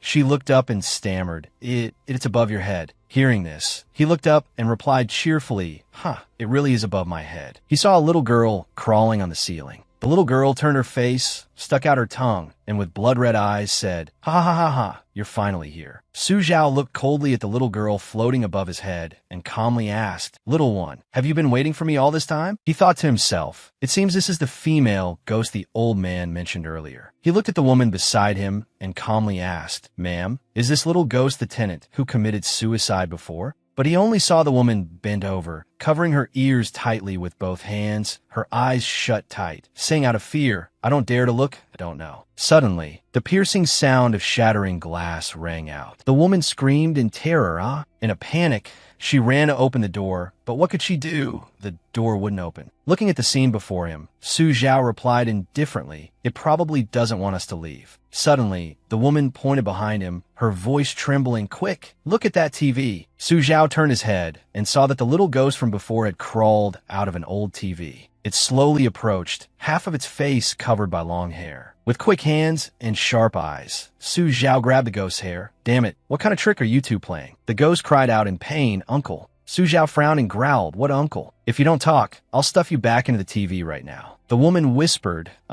Big brother, according to common sense, shouldn't the ghost be scaring us?" Su Zhao replied nonchalantly, "That's right, but haven't you noticed? The current situation is very abnormal." Su Zhao's hand was still grabbing the ghost's hair, his tone full of threat, still being stubborn. "Little ghost, believe I'll beat you, so bad your own mother won't recognize you?" Suddenly, the ghost trembled and called out softly, "Mom." Su Zhao and the woman exclaimed in unison, "Huh?" The woman hid behind Su Zhao in fear, her voice trembling. Something is about to come in." Su Zhao looked towards the commotion and said calmly, "Don't be afraid, I'm here." Then he saw a female ghost approaching with a bizarre appearance. Su Zhao cursed, "Damn it, are you two from the Island Nation?" The female ghost replied coldly, "We liked watching Island Nation horror movies when we were alive. What the hell does that have to do with you?" It lunged forward, but before she could do anything, Su Zhao grabbed her by the neck and lifted her up. "All right, the show is over." He sneered, "I have a precious item I want you all to try." Su Zhao forced the female ghost into a chair. He pressed a button on the controller. Sparks of electricity flashed. The female ghost screamed in pain, Seeing this, the woman came closer and whispered, "Big brother, do you know magic tricks?" Su Zhao crossed his arms and said nonchalantly, "You guessed right. The next act is electrocuting a live ghost." Just then, the female ghost hurriedly cried out, "Wait, wait." Su Zhao paid her no mind and said coldly, "You've even learned to imitate the sound of a computer starting up. Looks like I need to add a little more electricity." The terrified female ghost begged, "Don't increase it, I'll talk, all right." Satisfied with the female ghost's attitude, Su Zhao began to question her. Very good. Then I'll ask you. First, that little ghost earlier seemed to be waiting for me. Who told you to wait for me? Second, someone said something was hidden here. What is it? The female ghost quickly replied, no one told us to wait for you. To be precise, we were actually waiting for anyone who entered this room. Because we are spirits bound to this place, we are only powerful inside this room. As for the hidden video, it must be referring to that music box. Su Zhao asked curiously, what is that music box? The female ghost thought for a moment, then replied, that thing is very evil. It's best you don't touch it. My daughter and I turned into the ghosts we are now, all thanks to it. And because of it, after we died, we became trapped in this residential area, never to be reincarnated. After hearing the female ghost's explanation, Su Zhao demanded she hand it over. It sounds like that's the thing I'm looking for. Bring it out for me. The female ghost hurriedly ordered her daughter, Xiao Li, bring the music box to the uncle. Yes, the little ghost quickly went to get the box. In an instant, the box was brought over and handed to Su Zhao. The female ghost warned in a panic, this thing is very demonic, don't open it. But before she could finish her sentence, Su Zhao had already opened the box and turned his head to ask, nonchalantly, you said not to open what? The female ghost screamed in terror, don't open the music box, or you'll anger him. But it was too late. The box was opened, and a melodious song played. Today is a beautiful day. Open the door. Seeing this, Su Zhao sighed in relief and said, I told you it's just a music box. Is there a need to be this scared? You're vengeful spirits, after all. Just then, the woman tremblingly pointed out the window. The window. There's something outside the window. Su Zhao glanced over. It was a little boy standing outside the window, glaring at them fiercely. I see him. So what if it's a little boy? The woman cursed, her face pale. Holy crap, this is the 4th floor. Su Zhao smirked. It's fine. Maybe he hit puberty early and has legs up to his armpits. The woman panicked. Holy crap, is he a pole then? 12-meter-long legs? Su Zhao nodded. Joking, that's true. I think this kid will definitely be a great basketball player in the future. The woman couldn't take it anymore and said in frustration, Big brother, disaster is upon us, and you're still in the mood to joke with me? Tell me the truth. Are you trying to be a comedian? Watching the boy charge over in a flash, Su Zhao remained calm. I'm listening to the comedy show right now. Here it comes. As soon as he finished speaking, Su Zhao raised a chainsaw towards the boy and asked curiously, this hissing sound you all make, were you all taught by the same person? The terrified woman took out her phone to call the police for help. Hello? Is this the police station? I want to report a crime. She said while running towards the door, I didn't run into that perverted killer named Sue. I ran into a ghost. That's right, just like in a suspenseful horror movie. A ghost crawling out of the TV. But the police's answer left the woman stunned. What? You don't handle ghosts? Because ghosts aren't protected by the law? Then who should I call? A scientist? Hello? She immediately opened her suitcase, wanting to leave, thinking to herself, I can't stay in this godforsaken place for another minute. Su Zhao turned his head and asked the woman, Little sister, I want to ask, do you have a gas canister at home? Without turning her head, the woman casually said, there's a small gas canister in the kitchen. What are you planning to cook? He walked over to the gas canister, muttering, the amount of gas in this canister is just right. Then he reminded the woman, later, no matter what you hear, don't come out. Got it? Only then did the woman panic. Wait, what on earth are you planning to do? Su Zhao replied, nonchalantly, a physical exorcism, what else? After that, Su Zhao, holding the box in one hand and carrying the gas canister in the other, started running, constantly provoking. Chase me. I'll give you a head start. Su Zhao put the gas canister down. When he saw the boy run next to the gas canister, he threw out a lighter, the corner of his mouth curling into a smile. Kid, don't copy me. You should use fire safely. Immediately after, a loud explosion boomed. Su Zhao walked over to the boy. Can you talk? The boy weakly opened his mouth, yes. Seeing the boy could talk, Su Zhao looked satisfied. It's good that you can talk. So tell me, what exactly does this thing do? Behind them, the female ghost and the little female ghost walked over. Su Zhao spoke coldly. What are you looking at? Haven't you ever seen a ghost being tortured before? Su Zhao made the boy sit in the chair, then took out 3 knives and 3 bottles from his backpack. He said, this is concentrated sulfuric acid. This is aqua regia. Then there's the bone cleaver, boning knife, skinning knife, and bone saw. Don't make that face, kid. I also have an electric chair. I can shock you into a Parkinson's patient at any time. Looking at the boy's terrified expression, he sneered, come on, let's try the taste of concentrated sulfuric acid first. The boy trembled and begged, Uncle, I surrender. Compared to you, you're more like the demon. Su Zhao shouted, cut the crap. Tell me what this thing actually does. Seeing that he couldn't sway Su Zhao, the boy said, all right, I'll lay my cards on the table. I also don't know what it actually does. Actually, I was just ordered to guard this music box. As long as anyone dared to open it, I was to kill them without mercy. Killing them wasn't enough. I also had to turn them into a vengeful spirit, forever imprisoned in the residential area. Before the boy could finish, Su Zhao asked coldly, whose order? The boy obediently answered, a man. He didn't show his face, so questions like his name, contact info, height, or whether that thing is long or short, I don't know. Even if you beat me to death, I wouldn't know. Su Zhao reached out and touched the music box. I wasn't planning on asking about those things anyway. Tell me, what secret is hidden in this music box? The boy said quietly, it's secret. You'll know if you smash it. Su Zhao frowned at the boy, thinking to himself, judging by this kid's expression, it doesn't look like he's lying. Then he reached out and smashed the box. A piece of red paper flew out. Su Zhao opened it to look. A line of text was written on it. 2 families joined in marriage, a single union decreed, a good match forever bound, a fitting pair proclaimed. Behold this day. The peach blossoms are brilliant, fitting for chamber and home, foretelling for years to come, an endless line of descendants, for your prosperity and your passion. With reverence for the vow of growing old together, written upon the red thread, to affirm the pledge of the red leaf, and be recorded in the registry of Mandarin ducks. This certifies Groom Su Zhao, bride Nia Zhaoqianqian. Su Zhao held the paper, frowning and muttering. Nia Zhaoqianqian sounds like a female ghost name. Suddenly, a cold laugh echoed. Want to know that secret? The boy looked at him with a fierce gaze, mocking, then go to hell and find the truth. Just then, a black shadow lunged from behind. Su Zhao seemed to sense it, turning and swinging his knife. The woman collapsed to the ground, her eyes filled with astonishment. You, how could you? Su Zhao laughed coldly, his tone indifferent. Very surprising, isn't it? I remember you said 3 people died in that house, but I only saw the little girl and her mother. It seems the 3rd person was you. Didn't you find it unusual for a woman like you to be living here? He thought for a few seconds and continued. Besides, I also noticed the size of the underwear in that room didn't match yours. Of course, the thing that really gave you away was what the old man said earlier. You have no shadow. The woman gave a tragic laugh, her eyes icy. I didn't expect you to be so smart. Before dying, she suddenly cursed, but if that man wants you dead, then you must die. At this moment, the boy behind them suddenly shouted, next, it's your turn to die. The corner of Su Zhao's mouth twitched.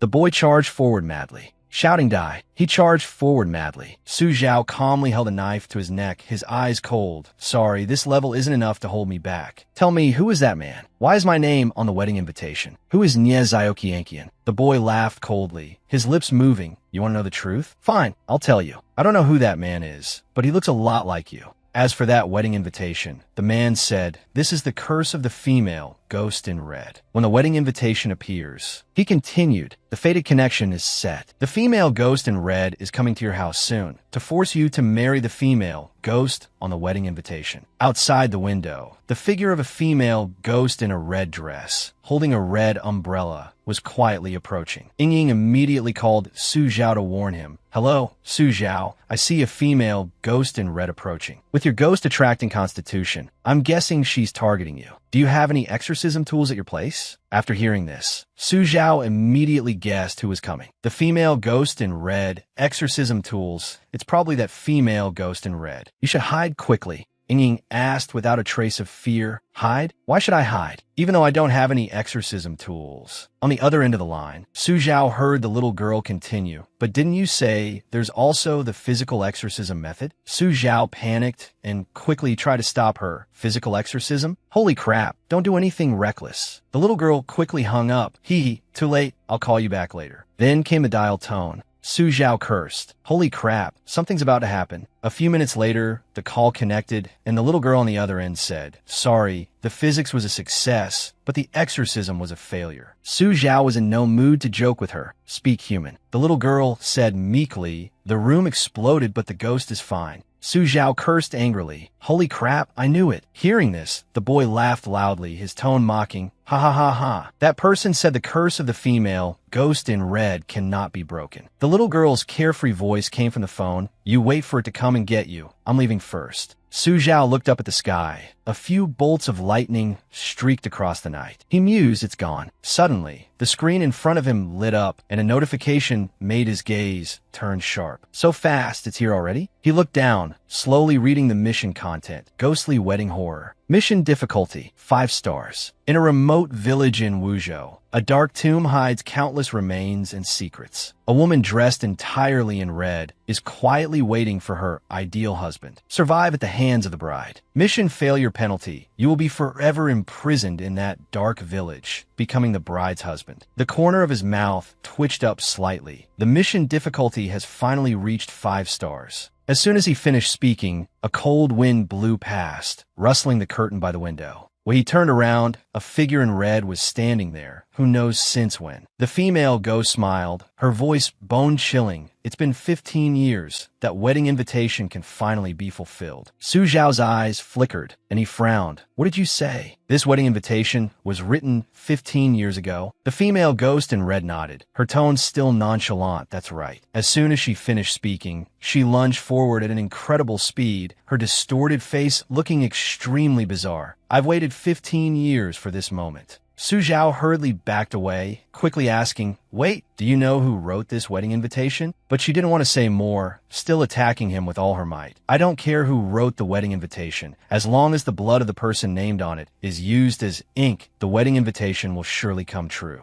Su Zhao sneered, his tone calm, yet threatening. You want to take me away? I'm afraid you're not capable enough. The female ghost in red chuckled faintly, her tone indifferent. You are indeed very powerful, but I'm a ghost form from the 1,000-year-old obsession of the dead. Her face twisted grotesquely. The you of now still can't sever a 1,000-year-old obsession. A fierce battle broke out. The female ghost's red threads coiled around Su Zhao's body like snakes. He struggled, but couldn't break free. Before him, the female ghost in red slowly approached, her eyes full of mockery. Let's go, your bride is waiting. When Su Zhao opened his eyes, he was in a different place. He rubbed his aching head and said in annoyance, that female ghost in red is too powerful. Could this be the village mentioned in the ghost invitation? Su Zhao stood up to observe his surroundings when he suddenly heard a loud shout. You can't escape. 3 men were running in a panic, their voices filled with fear. Run. Behind them, for ghosts were chasing at an astonishing speed, a cold voice echoing in night. Over there, after them, the 3 men screamed as they ran.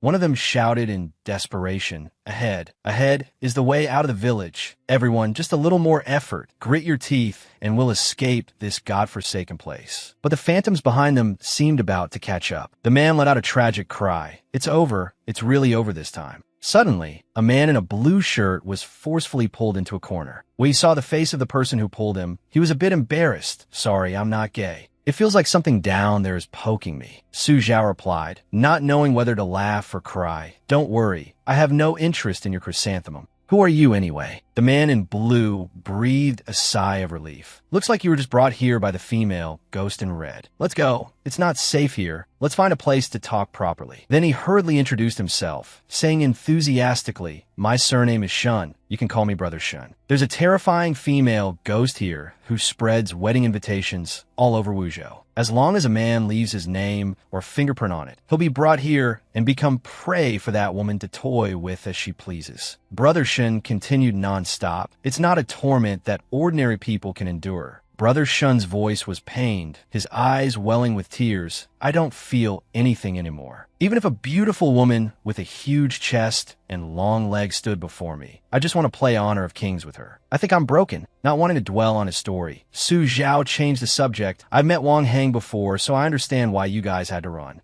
Brother Shun said seriously, unfortunately, besides that female ghost, there are also many vengeful spirits and murderers here. People like us basically don't stand a chance. Before he could finish, Brother Shin stammered, his face pale. Chan? See, Su Zhao sensed something was wrong and slowly asked, is there something behind me? A chilling wind blew from behind him, and a tall figure appeared. its face covered in blood, its eyes empty. It stuck out its tongue to lick the knife in its hand, speaking in a hoarse, murderous voice. I finally found you. The knife in my hand has been hungry for a long time. Seeing Su Zhao's nonchalant expression, the ghost roared in anger, its tone threatening. I'm a murderer. Aren't you scared? Aren't you afraid I'll? But in that instant, a crisp smack echoed as Su Zhao punched it straight in the face. In a flash, only the murderer's curse could be heard. Motherfucker. Before the murderer could even react, Su Zhao turned to Brother Shun and ordered decisively, "Get the rope from my backpack and tie him up." Brother Shun, still in shock,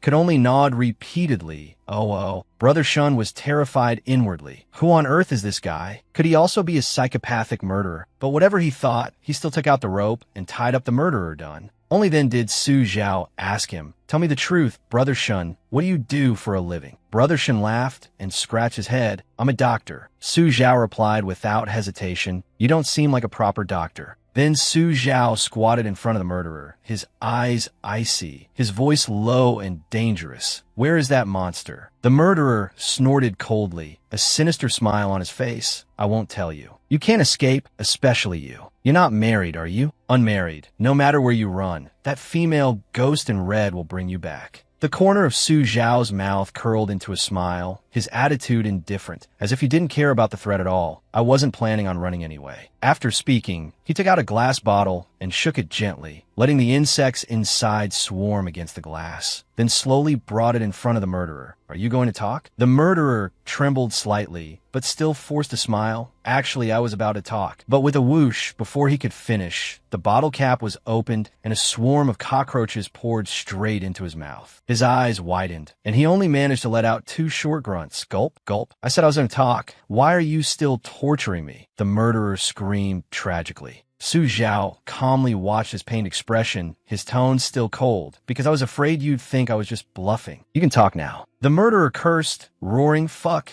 I've already eaten these damn cockroaches. What's the point of talking now?" Su Zhao smiled faintly, holding 2 more bottles, threatening, "It's fine, I prepared plenty." The murderer trembled, breaking out in a cold sweat, and quickly begged, "I'll talk. I'll tell you everything. That monster is in the ancestral hall. Later, if all the victims aren't found, we all have to go back and gather." Hearing this, Su Zhao frowned, pondered for a moment, then asked, "Last question, how do we get out?" The murderer's face was pale as he hurriedly answered. As soon as he finished speaking, Su Zhao landed a heavy blow on the back of his neck, knocking him out instantly. Su Zhao stood up, dusted off his hands, his tone cold, then take a nap. Brother Shun, still dazed, hurried after him and asked, "What's next?" Without turning his head, Su Zhao replied indifferently, "Don't worry, I have a perfect plan." But just then he suddenly bent down, grabbed the waistband of the unconscious murderer, and pulled it down a bit. A patch of bright red was revealed. Brother Shin cried out in shock. "Huh? And you said you weren't gay. What are you doing?" Su Zhao, expressionless, replied calmly, "What am I doing? Escorting you back, of course." Hearing this, Brother Shun's face immediately changed, and he said in a panic, "What? You can't do that. Are you burning the bridge after crossing it?" Su Zhao explained patiently, his gaze sharp. "Didn't you hear him? No one can escape. So only by pretending to escort you back and finding a way to deal with that monster can we truly solve the problem. Either I escort you back, or the murderer takes you back. Pick one." Brother Shun was petrified, his face pale. "What do you mean, pick one? Isn't it death either way?" But looking at Su Zhao's determined expression, he knew he had no other choice. He gritted his teeth and forced out the words, "Fine, if I have to die, I'll go back with you. But you have to promise me one thing." Su Zhao looked at him, raising an eyebrow. "What is it? Spit it out." The words he said next left Su Zhao speechless. "I live in the Xinjiang residential area, Building C, room 604. The spare key is hidden under the doormat. Before my parents go through my belongings, help me take care of the adult films on my computer's E-drive, especially the folder named Futanari in there." Su Zhao couldn't help but laugh. "It's fine. What's wrong with a man being a little perverted? Let's get moving." The two of them walked one after the other. Brother Shin asked curiously, "I've always had a question. Why doesn't that monster torture the murderers in the village?" Su Zhao explained slowly, "It's simple because their hearts stopped beating a long time ago. To be precise, they're just moving corpses." Ahead was the gathering point. A murderer was dragging a man who had tried to escape. The man didn't want to go back, screaming tragically, "I don't want to go back. I'd rather die than go back." Immediately after, the man rushed towards a wall and smashed his head against it, blood splattering everywhere. Seeing this, Su Zhao shook his head. A man of courage, indeed. But was it necessary to go this far? Brother Shin said quietly. A murderer once witnessed that female monster punishing an escapee. It said he still vomits uncontrollably every day. Hearing this, Su Zhao gave a faint smile. Oh, well, don't overthink it. Let's go. Su Zhao frowned in confusion. What are they doing? Brother Shin glanced over and explained. That female monster lives in an underground palace. They're lowering the captured people down into it. Just then, a blonde guy was grabbing someone, standing at the front and shouting loudly. Next one, hurry up, before anyone could react. Su Zhao's ice-cold voice suddenly rang out. Let that person go. You can leave now. The blonde guy had just turned his head when a thunderous punch landed squarely on his face, sending him tumbling to the ground. The people around started murmuring when they saw this. What's going on? A brown-haired man frowned. Are the murderers starting to fight amongst themselves? A blue-haired man nodded. Looks like an internal dispute. Su Zhao paid no mind to the surrounding chatter. He took out a small purple object and stuffed it into Brother Shin's hand, his tone serious. This is an explosive disguised as a vibrator. You know what to do later, right? Brother Shin held the object in his hand and asked in astonishment, Wait, you want to blow up that monster? Isn't this a suicide mission? Su Zhao glanced at him and reminded him solemnly, This is your only chance to escape. Don't worry, this thing has a timer. You stick it in and run immediately, then give a signal and we'll pull you up. Remember, stick it in, then run, got it? Brother Shin broke out in a cold sweat and nodded repeatedly, but didn't forget to remind him of his own matter. Yes, Brother Su. You have to remember the stuff on my computers you drive. Su Zhao gave a faint smile, his tone mocking yet still cold. Don't worry, I won't just delete it. I'll also copy a version onto a USB drive and burn it for you. And while I'm at it, I'll burn some paper effigies of long-legged, big-chested women to comfort your spirit in the afterlife. Brother Shun breathed a sigh of relief. Then I can go in peace. Brother Shin stepped into the cage and was lowered down. He took a deep breath, psyching himself up. No matter what difficulties we face, we must not be afraid. We must face it with a smile. The best way to eliminate fear is to face it. Let's do it. Go for broke. The cage slowly descended into hell. Seeing Brother Shun, the female ghost burst out laughing, her tone cheerful. Hey, why do you look so excited? You're making me so happy. Brother Shun gritted his teeth and roared. I'm dead anyway. Taking this thing down with me isn't so bad. Come on, motherfucker. Up above. The people around were chattering. One guy said, doubtfully, Is Brother Shin going to be okay? Is he going to be a martyr before we even win? A second guy shivered. No way, I'm still young. Only 25, I don't want to die. A third guy shook his head. No way. You look at least over 40. What do you do for a living, man? The other man was silent for a few seconds, then replied softly, I draw comics. Boom. A world-shaking explosion rang out, and the ground seemed to tremble. Su Zhao quickly shouted, Quick, get ready to pull him up. Looking at the situation,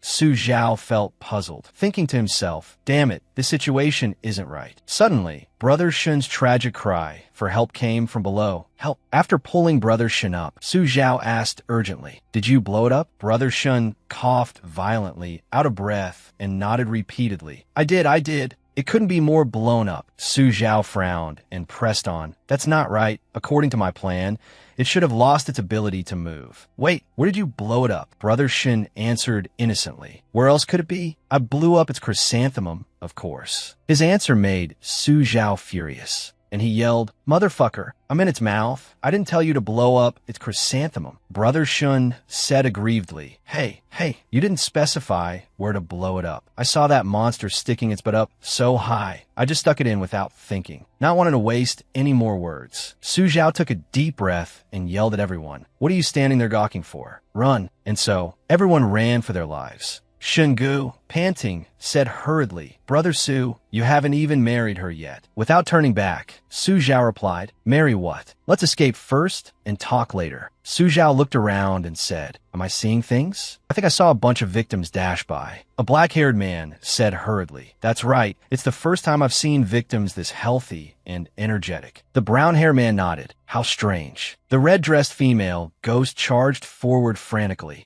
Her voice as cold as ice. Useless fools. All of you are useless. She commanded, Everyone move. Bring them back to me. Su Zhao looked at the scene before him, quite astonished. This is bad. The black-haired man cried out in terror. It's a coffin. Shingu pointed at the coffin and yelled, "Look, there's a ghost inside." A ghost stepped out of the coffin, flashing a bizarre smile, its tone ruthless. None of you will escape tonight. In the darkness, an ugly, ghostly figure revealed a distorted face, letting out a strange cackle. Su Zhao leaped onto the coffin and kicked the ghost in the chest, cursing, "KH my ass." Before the ghost could even figure out what was happening, it was getting thrashed by Su Zhao. It let out a miserable cry. Damn it, what's going on? Are victims this tough nowadays? Without a moment's hesitation, Su Zhao brandished his chainsaw and said coldly, "This is for getting in my way. This is for getting in my way." The chainsaw ripped through the air. The ghost screamed in pain, Su Zhao continued to advance with the chainsaw, his eyes turning to the ghost in the hat, and spoke coldly. "What? You want to get in my way too?" The hatted ghost flinched, shaking its head frantically. Su Zhao took a few more steps forward, his gaze as sharp as a blade fixed on the hatted ghost, his tone menacing. "Oh? I think you still want to block my path, so I'll just kill you first." The hatted ghost yelled in terror. "Hey, why are you so unreasonable?" But Su Zhao paid him no mind, simply raising his chainsaw, the corner of his mouth twisting into a cold smirk. A victim dealing with a murderer doesn't seem to be a problem, right? The hatted ghost turned and fled in terror, screaming, "I'm not playing anymore. This world has gone insane." In the distance, 3 other ghosts were slowly approaching. The brown-haired ghost let out a sinister laugh. "Ha, ha, ha." The bald ghost burst out laughing. "Ka, ka, ka." The long-haired ghost let out a hee-hee-hee laugh. Just then, the hatted ghost suddenly turned to look at them and yelled, "What are you standing there gawking for? Run.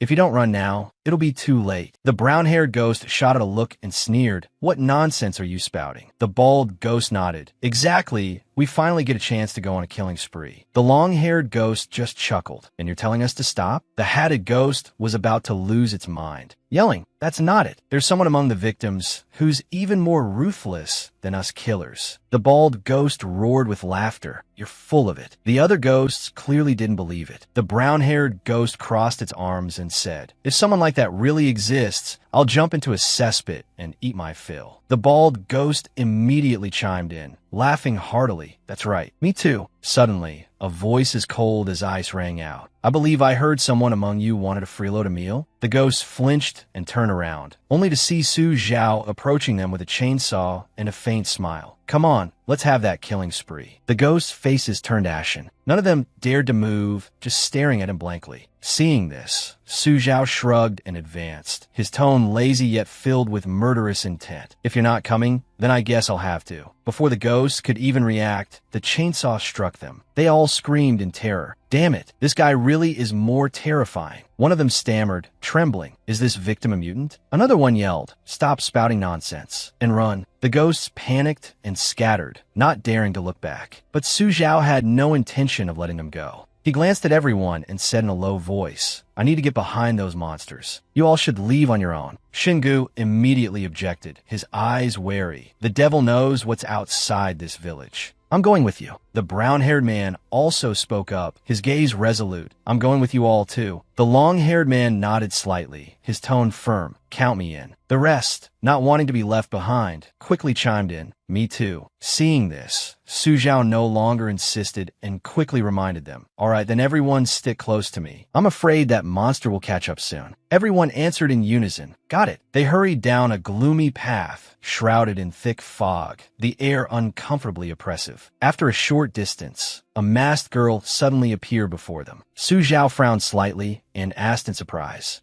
"Why are you here too?" Seeing him, Miao Nu replied happily, "This is great. I didn't expect you to get out on your own, senior. I've been here studying for ages and still couldn't figure out how to save you." Su Zhao's frown deepened, his voice growing a few degrees colder. "For ages? How is that possible? I've only been here for a little while." Miao Nu quickly explained, "A little while? I clearly saw you and another person come in here this morning." Su Zhao pondered for a moment, then asked again, "That's strange. Are you sure you weren't mistaken?" Before he could finish, the red-dressed female ghost caught up. Miao Nu immediately grew tense. "That monster is here. What do we do now?" Then she took out something she had brought and handed it to Su Zhao. "I brought this, it can deal with her. I was planning to wait until she was asleep to put it in her mouth." "Senior, the situation seems a bit difficult to handle now." What exactly did you guys do? Su Zhao said nonchalantly, as if discussing the weather. Someone used explosives to blow up her chrysanthemum. Miao Nue's eyes went wide, and then burst out laughing. She quickly covered her mouth. That's so bold. Could have been you, senior. Su Zhao immediately shook his head,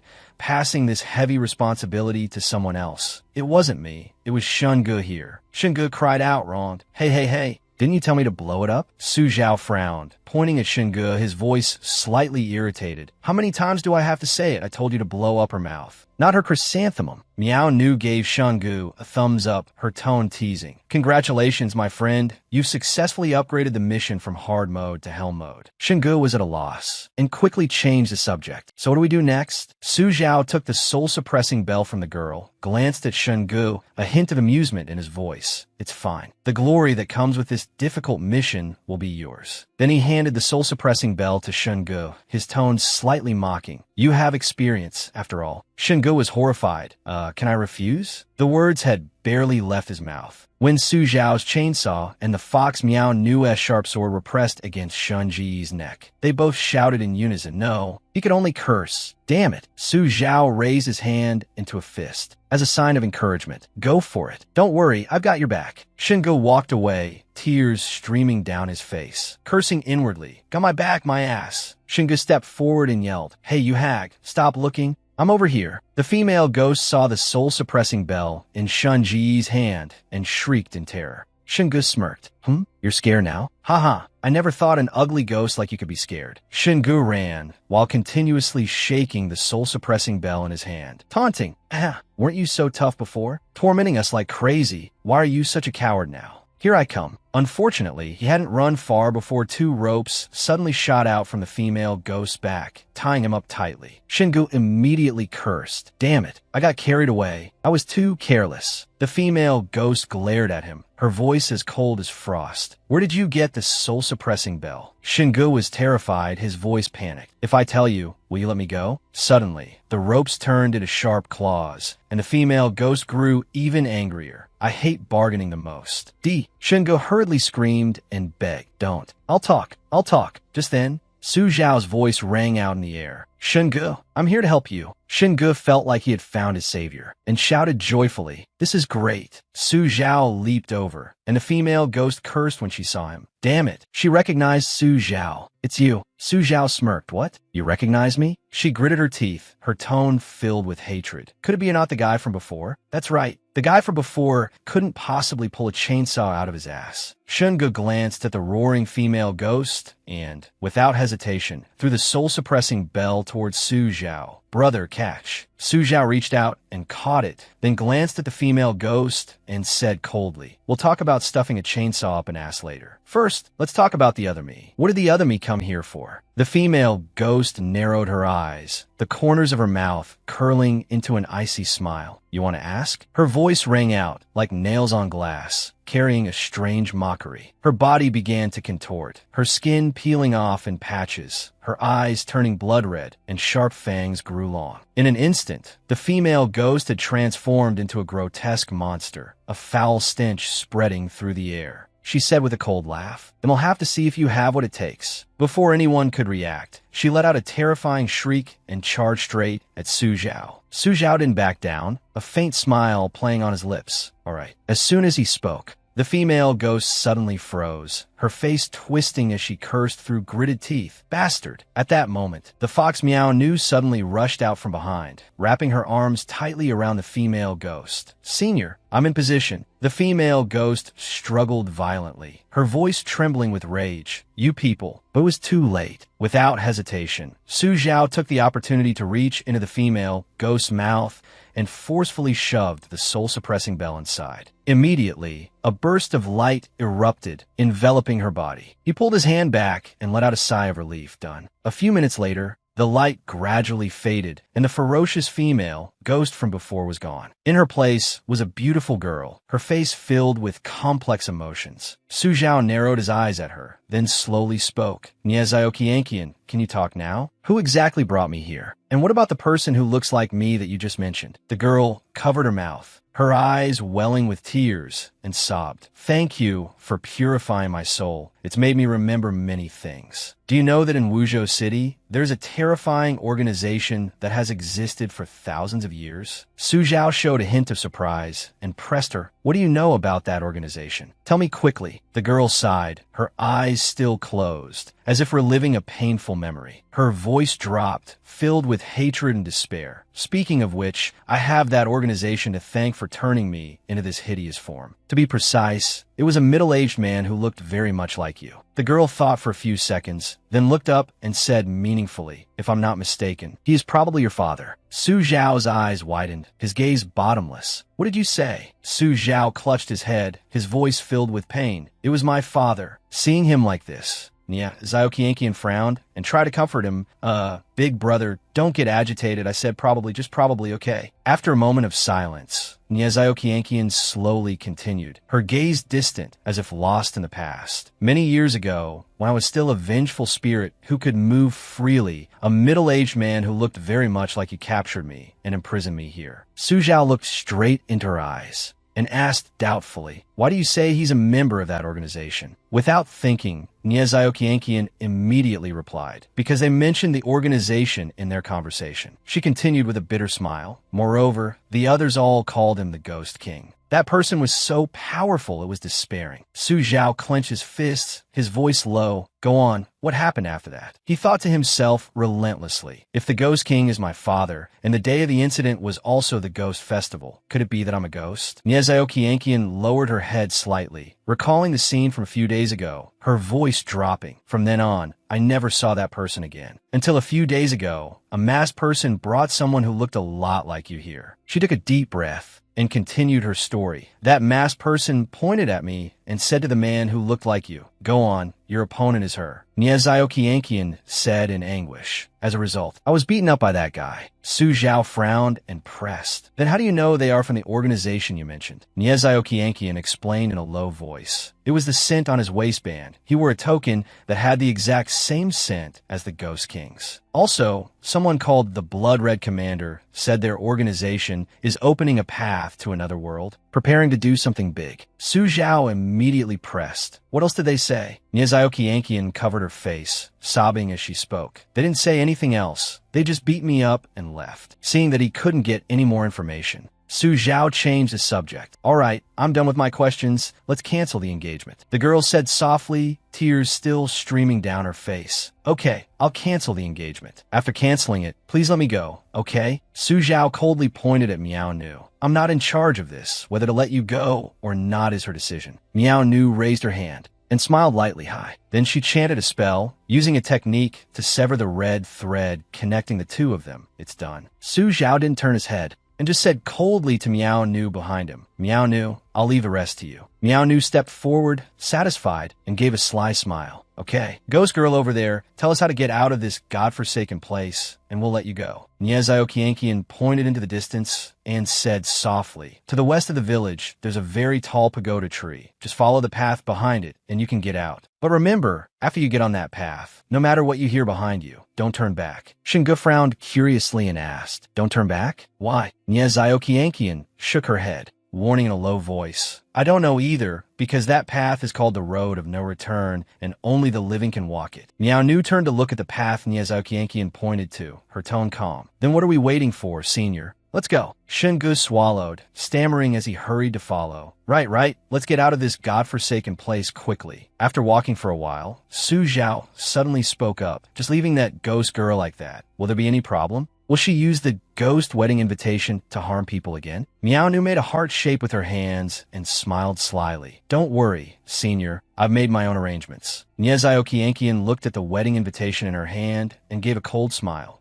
As long as the wedding invitation still exists, sooner or later I will return to my peak. But when she opened the invitation, she cried out in shock. This is... Immediately after, a loud explosion rang out, and a blazing red fire erupted in the dark night. Zhaoqianqian let out a blood-curdling scream as her body was burned to ashes. Su Zhao glanced at Miao Nu and questioned, didn't you just say you'd spare her? Miao Nu covered her mouth and giggled. Senior, Don't you know that girls are always fickle? Su Zhao could only give in to her, shrugging. Oh. After walking a bit further, someone in the group shouted, "We're at the big tree." In front of them, a giant pagoda tree appeared in the night. Su Zhao observed for a moment, then gave a signal. "Let's go. The two of us will go first. Everyone else follow." Shungu suddenly panicked.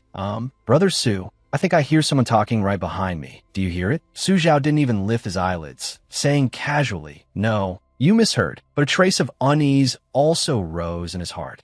I think I heard it too. Seeing a puddle of water ahead, he thought to himself, "Good, there's a puddle. I'll take this chance to see what's behind me." Su Zhao slowed down, his gaze glancing downwards. The surface of the water rippled slightly, reflecting his image in two strange, blurry shadows clinging tightly to his back. Su Zhao silently continued walking forward, hearing only Shun Ji's incessant nagging in his ear. "Brother Su, is there really nothing behind me?" Shungu swallowed, his voice trembling. "I really hear someone talking behind me, and the voice is getting louder." Su Zhao looked at the two little ghosts clinging to Shun Ji's back, his tone calm. There's nothing.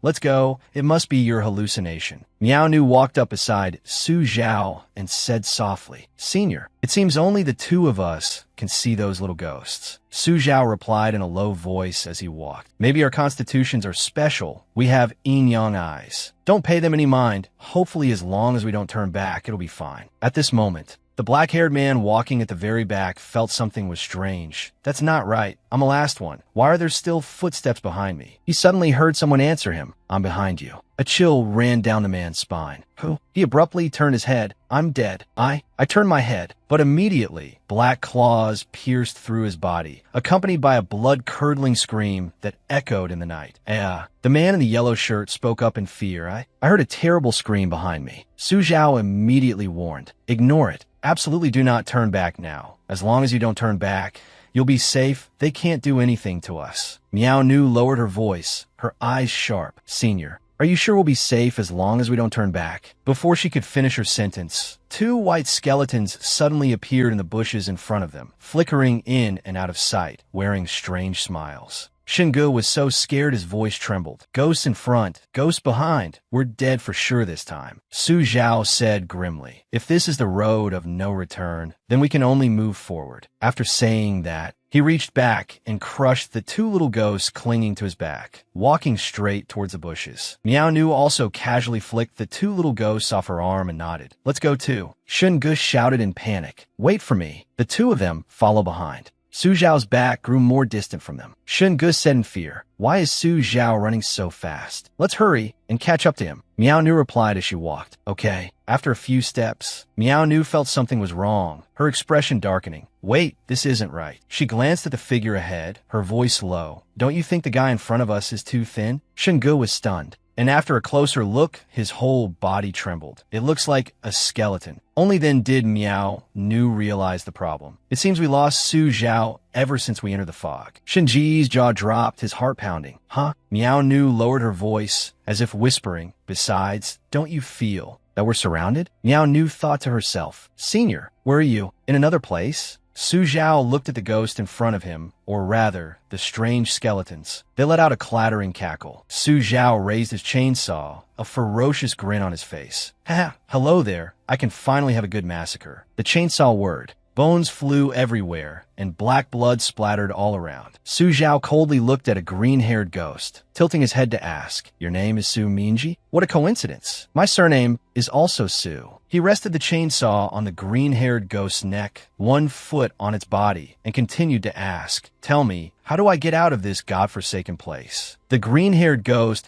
could only make a clattering sound. Su Zhao frowned. After dealing with the green-haired ghost, Su Zhao continued to search for an exit. He saw an old house appear in the fog. He hadn't expected to find a house here. He looked at the words on the rotten wooden plank at the door and wondered to himself, "Strange, this is my handwriting, but I've never been to this place." He then thought, "I wonder if the system can find any clues." He called out silently, "System, come out," but there was no response. "This place is too strange. Even the system can't be opened. This is the first time I've encountered this situation." Su Zhao narrowed his eyes, the corner of his mouth twitching into a faint smile. "Whatever, there's no turning back anyway. I can only keep going." Then he took a step, silently walking deeper into the night. Su Zhao froze when he saw the scene before him. His heart tightened. He He looked at the familiar face in the painting, frowning. Why is there a portrait of me here? Before he could think, his foot suddenly stepped on something. He looked down and saw it was a notebook. He picked it up, flipped to the first page, and a line of text jumped out at him. 100 ways to kill a son. Su Zhao blinked, then cursed. Holy shit. What kind of grudge is this against sons? Suddenly, he paused, a thought flashing through his mind. Wait a minute, I'm not that son, am I? His hand tightened on the notebook as he hurriedly flipped to the next page. After many days of careful consideration, I have decided on the following plan. For Wuzhou, and also for this world. But before that, I hope Su Mingji can help me paint a portrait of my son. Su Zhao read softly, his gaze darkening. As expected, that son is me. The skeleton Su Mingji who was leading them just now was the one who painted my portrait. But what is all this for? He flipped to the next page again, but it was a blank page with only jagged tears left, as if the most important part had been torn out long ago. He guessed to himself, the specific method to kill the son has been torn out. I'm afraid the poisoning 15 years ago and that ghost wedding invitation are all part of these 100 ways. Whatever. First, let's see if there are any clues in these two strange paintings. Su Zhao unrolled the scroll, and a line of strange text appeared inside. There will come a day when a child named Su Zhao will see these two paintings. Painted at number 10. Haitang Street. Su Zhao narrowed his eyes, his resolve hardening. It seems I have to go to this place to check it out. Suddenly, there was a noise behind him. Su Zhao turned around and saw two ghosts. He said softly, vengeful spirits. The two ghosts laughed coldly, their eyes as black as a bottomless abyss. Humph. I didn't expect you to be fine. Su Zhao immediately drew his blade, shouting angrily. Who are you? No, that's not right. What kind of damn thing are you to wish for something to happen to me? The two ghosts replied in unison. We are under the orders of the Blood Red Commander to collect your corpse. Su Zhao sneered. Then I'm afraid the Blood Red Commander will be disappointed. The red-haired ghost laughed coldly and charged forward, disappointed or not. It's not for you to say. But before it could even make a move, Su Zhao's blade had already pierced through its chest. This guy is really powerful, probably no less than that instructor Lin. But unfortunately, still not good enough. The red-haired ghost fell. Without hesitation, Su Zhao turned and attacked the remaining ghost. Before being finished off, the long-haired ghost's eyes widened as it mumbled, the painting. Just then, the painting on the wall began to shake. Su Zhao narrowed his eyes. This isn't right. Why is the portrait moving? Suddenly, an ice-cold hand ambushed Su Zhao from behind, sending him flying several meters away. A shrill voice echoed in the night. Senior, it's time to counterattack. Su Zhao's body swayed, and he felt as if he were being sucked into a vortex. Then, a loud shout pulled him out of the chaotic abyss. Are you trying to get killed? What are you doing standing in the middle of the road? In a hurry to reincarnate? Su Zhao snapped back to reality, raised his head, and the surrounding scenery was extremely familiar. He realized he had returned to Wuzhou City. He quickly checked his phone. The screen showed 99 missed calls from Xiao Baobao, 66 from Shun Mo. He frowned. Something was wrong. It was clearly early morning just now. Why is it still night? What's going on? 3 days have passed. Why do I feel like I was only trapped in that village for one night? Could my memories be messed up? Su Zhao scanned his surroundings, his gaze landing on a woman nearby. Her eyes were filled with fear. He frowned. Why is this lady so afraid of me? Could it be that she saw my chainsaw just now? His gaze unintentionally swept over a notice posted on the side of the road. Announcement. At 7:32 last night, a man broke into a psychiatric hospital, murdering a doctor and over 20 patients with a knife. Below is his photo. Su Zhao's heart skipped a beat. What? I killed over 20 psychiatric patients last night? Which bastard is framing me? Just then, the system sent a notification. After reading it, Su Zhao mumbled, the system is finally restored. It seems the ghost marriage mission was a success, but there's no reward. Before he could process all the information, his phone vibrated violently. A familiar name appeared on the screen, Xiao Baobao. Su Zhao pressed the answer button. Hello? The moment he spoke, a piercing scream came from the other end. You, with the surname Su, are you an idiot? The police are right next to me. Hang up and run now. I believe you're innocent. Goodbye. Su Zhao only heard the dial tone of the disconnected call. Before he could recover, he heard the Annie from earlier making a call. Her tone incredibly mysterious. Hello, is this the police? I'm Annie Zhao, a person who always turns towards the light and pursues the truth. I've seen that murderer. He's on Minju Road. Su Zhao's face turned pale, and he immediately took to his heels. To think I'd become a wanted criminal. Whatever. I'll go to number 10 Haidang Street first. He waved down a nearby taxi. After the car window rolled down, he said decisively, "Driver, to number 10 Haidang Street." The driver was a middle-aged man.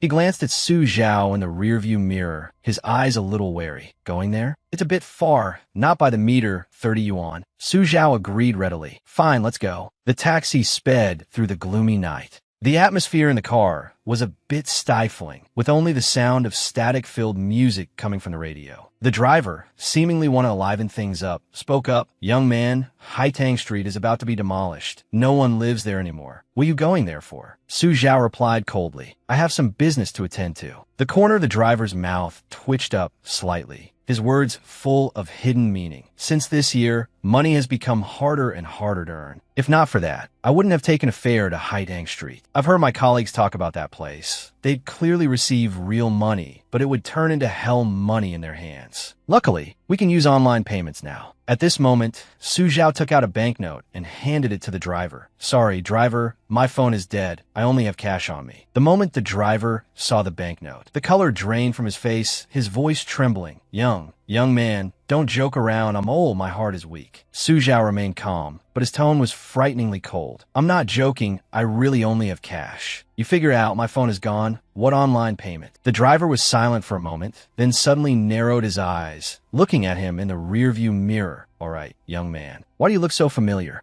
Have we met before?" Su Zhao answered decisively, "Definitely not." Just as he finished speaking, the car radio suddenly broadcast a special report. The female announcer's voice was steady but chilling to hear. "At 7:32 last night, a man broke into a psychiatric hospital, murdering a doctor and over 20 patients with a knife, then fled. The suspect is about 24 years old, with short hair, a tall build, carrying a black backpack, and armed with multiple weapons. If any citizens see the suspect, please report to the police immediately." The driver tried to appear calm, forcing a trembling smile. "Young man, since your phone is dead, I won't charge you for this trip." Su Zhao leaned forward, placed a knife against the driver's neck, and said casually, "Give me your phone. Also, do you mind working overtime tonight?" The driver was so scared he stammered, No problem. "Big brother, just say the word. What kind of overtime?" 996, 711, 007. Any style is fine. At this, Su Zhao gave a satisfied, cold laugh. "Very good. I like employees like you. Keep driving." The driver didn't dare to delay, immediately stepping hard on the gas. A moment later, he spoke up again.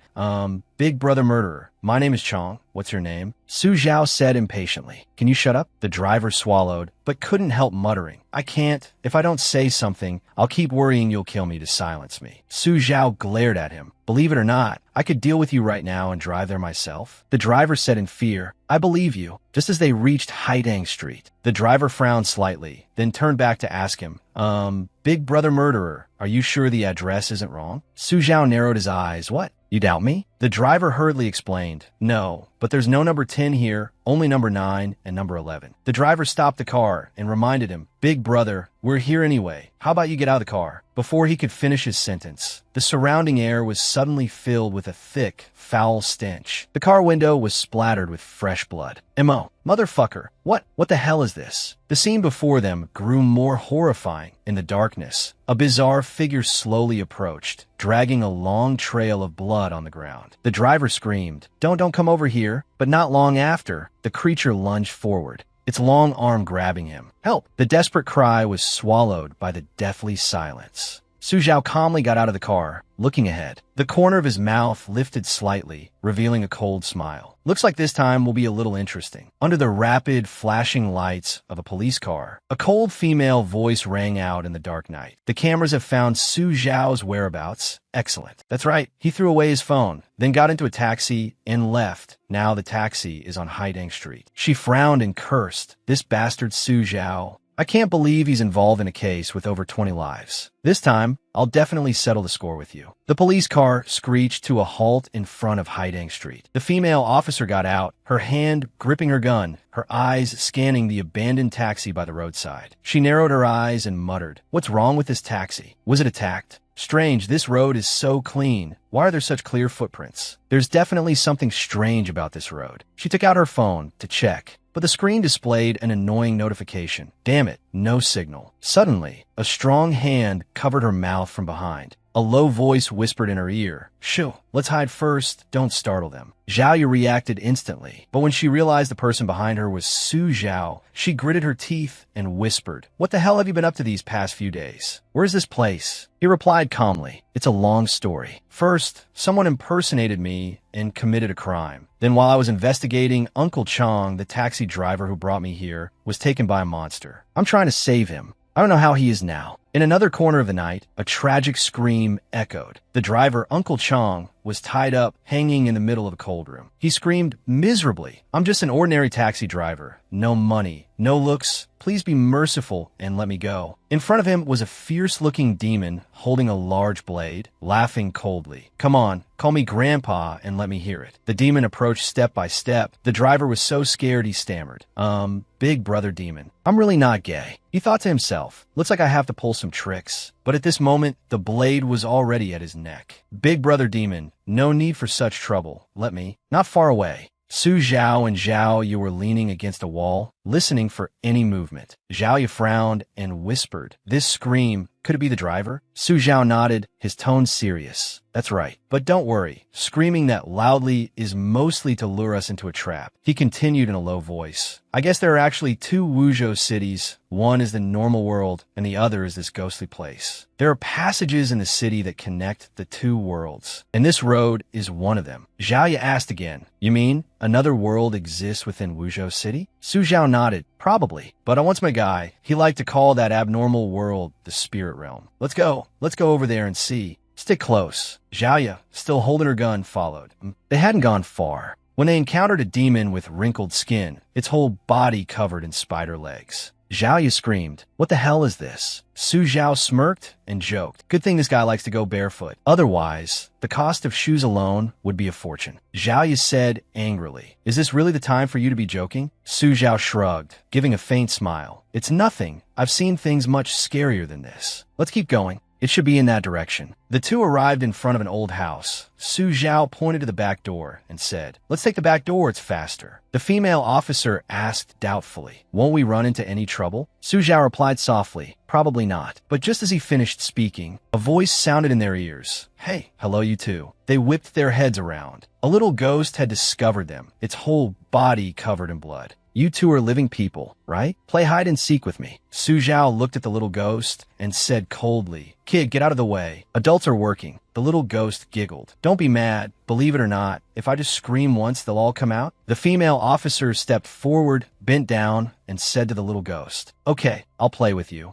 But you're seeking for the first round." The little ghost cheered happily. "Okay, don't let me find you, or you'll die." The little ghost covered its eyes and started counting. 1, 2, 3, bang. Bang! A gunshot rang out, sending the little ghost flying. Zhao Yu stood up straight, her tone cold. "You dare threaten me? I see you've got a death wish. Tired of living, are you?" Su Zhao gave a faint smile. "Officer Zhao, is this how you normally enforce the law?" "Not all." Zhao Yu said slowly, "I know this guy. He's the victim in case number 314. The medical examiner and I examined the body." Su Zhao frowned. "Let's go quickly, you made such a loud noise. It's sure to lure the others out." They entered the abandoned house. A naked demon's face changed the moment it saw Su Zhao, and it fled in a panic. "Motherfucker, why is it you?" Seeing this, Zhao Yu asked doubtfully, "What's going on? Why does it look at you like it's seen a ghost?" Su Zhao said nonchalantly, "I don't know, but we'll find out if we just catch it and ask." He knocked on the door of the room the demon was hiding in, taunting, "Little bunny, be good and open the door." The demon in the room screamed, its voice trembling with fear, "Don't you come over here, or I'll kill you. I'm very fierce. Besides, this door has 10 locks. You can't open it." Su Zhao pulled out a chainsaw, smirking. "Who said I was going to unlock it?" The roar of the chainsaw tore through the night. "We're here now. Speak. Why did you run? You met me before, right?" The demon cried out in fear. "Are you sick? Acting like a DMO? You were here that day and beat me to a pulp, and even said you'd beat me every time you saw me." Zhao Yu glanced at Su Zhao, who saw her look and hurriedly explained, "Hey, don't look at me like that. This is my first time in this ghostly place too." Zhao Yu was still suspicious, but said it met you. "Could someone be impersonating you?" Su Zhao shrugged. "Of course, didn't I just tell you? I didn't kill those psychiatric patients either. Someone is impersonating me." trying to corner me. The demon, groaning on the ground, suddenly opened its eyes wide, asking in astonishment, its voice full of doubt. Wait a minute, you mean you're not that person? Su Zhao looked down at it, his eyes icy. Of course not. In an instant, the demon suddenly burst out laughing, a sinister smile on its face. It grabbed a nearby knife and stood up, approaching step by step. If you're not him, then I don't have to spare you. Su Zhao's expression didn't change. He even smirked. To think you'd want to make a move on me, you'll definitely regret it. But before I do anything, I want to ask you a question. Do you know what weapon the famous sword saint is best at? The demon paid him no mind,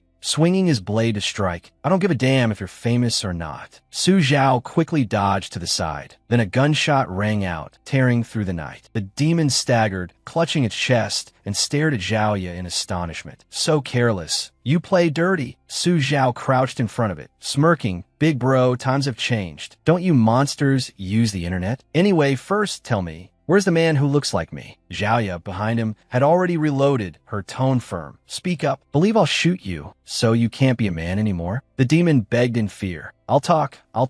That guy is in the house of mass murder. Go down this road to the end. You'll see a house with the number 10. That's the place. Su Zhao glanced at Zhaoya and said without hesitation, let's go. We're heading to the house of mass murder. Just as he turned around, the demon's hoarse voice rang out from behind. Like a warning, I advise you not to go there. That place is hell. The most terrifying monsters in this area are all there. The corner of Su Zhao's mouth twitched up slightly. Too bad. The ones going to hell will be them. Zhaoya walked behind Su Zhao and said in a low voice, Su Zhao, its words are a trap, right? The corner of Su Zhao's mouth curled up in a faint smile. Be more confident. Drop the right. It's 100% a trap. Zhaoya was astonished and said loudly, and you're still going? Su Zhao shrugged, a look of interest on his face. Wouldn't that be very interesting? Facing the most terrifying thing on this street head-on could save me quite a bit of time, he said slowly as he walked, his tone full of hidden meaning. It's just that you haven't seen them before. Actually, there are many places like this. Arriving at the location, Su Zhao frowned slightly, his sharp gaze sweeping over the house in front of them. We're here. Zhaoya looked at the number on the door, feeling that something was wrong. She frowned in confusion. This number 10 is too strange. There isn't a single monster around. Su Zhao stared at the building before them, his voice deepening. That's because no monster dares to come near. Suddenly, Zhaoya pointed above the house. Su Zhao, look. Su Zhao looked up. His eyes darkened, and a cold smile gradually appeared on his lips. It seems this bastard deliberately killed people in front of the hospital's camera and framed me. He jutted his chin towards the door. Let's go inside and see. The two pushed the door open and entered. Inside was a disturbing scene, with corpses strewn across the floor and blood splattered everywhere. Zhaoya cursed. Holy shit. Is this a slaughterhouse? Su Zhao raised his hand, signaling for silence, his sharp eyes scanning the room. Wait, I think I hear something. He pressed his ear to listen. The sound of crying was coming from the second floor. Let's go. The two quickly arrived in front of a room. Su Zhao pressed himself against the door, while Zhaoya raised her gun in preparation, shouting, go. The door was kicked open. Inside, a man was hanging upside down in the middle of the room. It was the driver they had met before. When he saw Su Zhao, his eyes lit up, and he cried out desperately, Murderer Big Bro, save me. There's a monster here, even scarier than you. Su Zhao held a knife to his mouth and snapped. Shut up. How many times do I have to say it? I'm not a murderer. I'm just a victim. The driver was terrified. Wait, are you gonna kill me? He screamed his lungs out. Help. Su Zhao sighed, not wanting to waste time. He cut the rope, letting the man down. Shut it. I'm just untying you. The driver sat on the ground, muttering. There's a monster here. Its whole body is covered in disgusting faces. Let's run. I don't want my eyes sewn onto its body. Su Zhao glanced at him and said coldly, stop talking and don't run around. You can't escape anyway. Next, I have to check every floor to find the one who impersonated me. Hearing this, the driver's eyes widened and he said in a panic, are you crazy? That's a monster, not a living person. How can you be its match? Take my advice. While it hasn't found us, let's run. Zhaoya reminded him, outside is full of terrifying monsters. Going out is suicide. If you're that stubborn, run by yourself. The driver immediately fell silent, swallowing hard. My head isn't that hard. Fine, you two are right. Su Zhao tilted his head and asked in a low voice, "Hey, when you were captured and brought here, did you see anything strange?" The driver recalled with a shudder. "Strange things? Is there anything normal here? I saw human centipedes, human spiders, a four-legged female demon, a pig-headed man. It's practically a 3D version of a horror movie." Suddenly, a burst of creepy laughter echoed from outside the door. The driver panicked. "We're done for. The monsters are here to get us." Su Zhao cut him off coldly. "Don't worry, I'll go check." He turned to Zhao Ye and the driver, saying seriously, "You two hide in here. Unless I tell you to open the door, don't open it for anyone, understand?" Zhao Ye nodded. "Understood. Have a safe trip." Su Zhao raised an eyebrow, muttering, "Safe trip, my ass." Su Zhao opened the door. Outside, for demons were waiting for him, their expressions cold. The next scene might be a bit bloody. Anyone who's squeamish can leave first. The demons cackled. Su Zhao slowly pulled out a chainsaw, a ruthless glint in his eyes. "Come on, let's hurt each other." The demons were startled, none daring to charge forward first. Su Zhao sneered. "Weren't you going to make a move? Why is everyone so cowardly now? Hurry up if you won't come. Then I'll make the first move." The demons immediately roared and charged at him. He sneered. "That's right, that's more like it." In the room, the driver held his head, his voice trembling. "It's over, it's all over. We're dead for sure this time. I haven't even gotten married yet." Zhao Ye, who was paying attention to the situation outside, snapped. "Can you stop rambling? You say that as if I'm already married." Then he said in surprise, "Wait, why do I hear the monsters outside begging for mercy?" Zhao Ye didn't turn her head and said coldly, "You're hearing things. Why would a monster beg for mercy?" The driver insisted, "But I really heard it." Zhao Ye frowned. "Impossible." Knock, knock. A knock came from the door. A familiar voice came through. "Open up, I've dealt with them all." The driver jumped out. "What? Dealt with them?" Su Zhao said impatiently. "If you don't open the door, I'm coming in with the chainsaw." Zhao Ye exclaimed, "My God, what did you do?" The door opened, and Su Zhao stood there, raising a hand in greeting, revealing a meaningful smile. Zhao Ye pointed at him suspiciously. "What on earth is going on? Could it be that you're the legendary final boss hiding behind the scenes?" Su Zhao scratched his head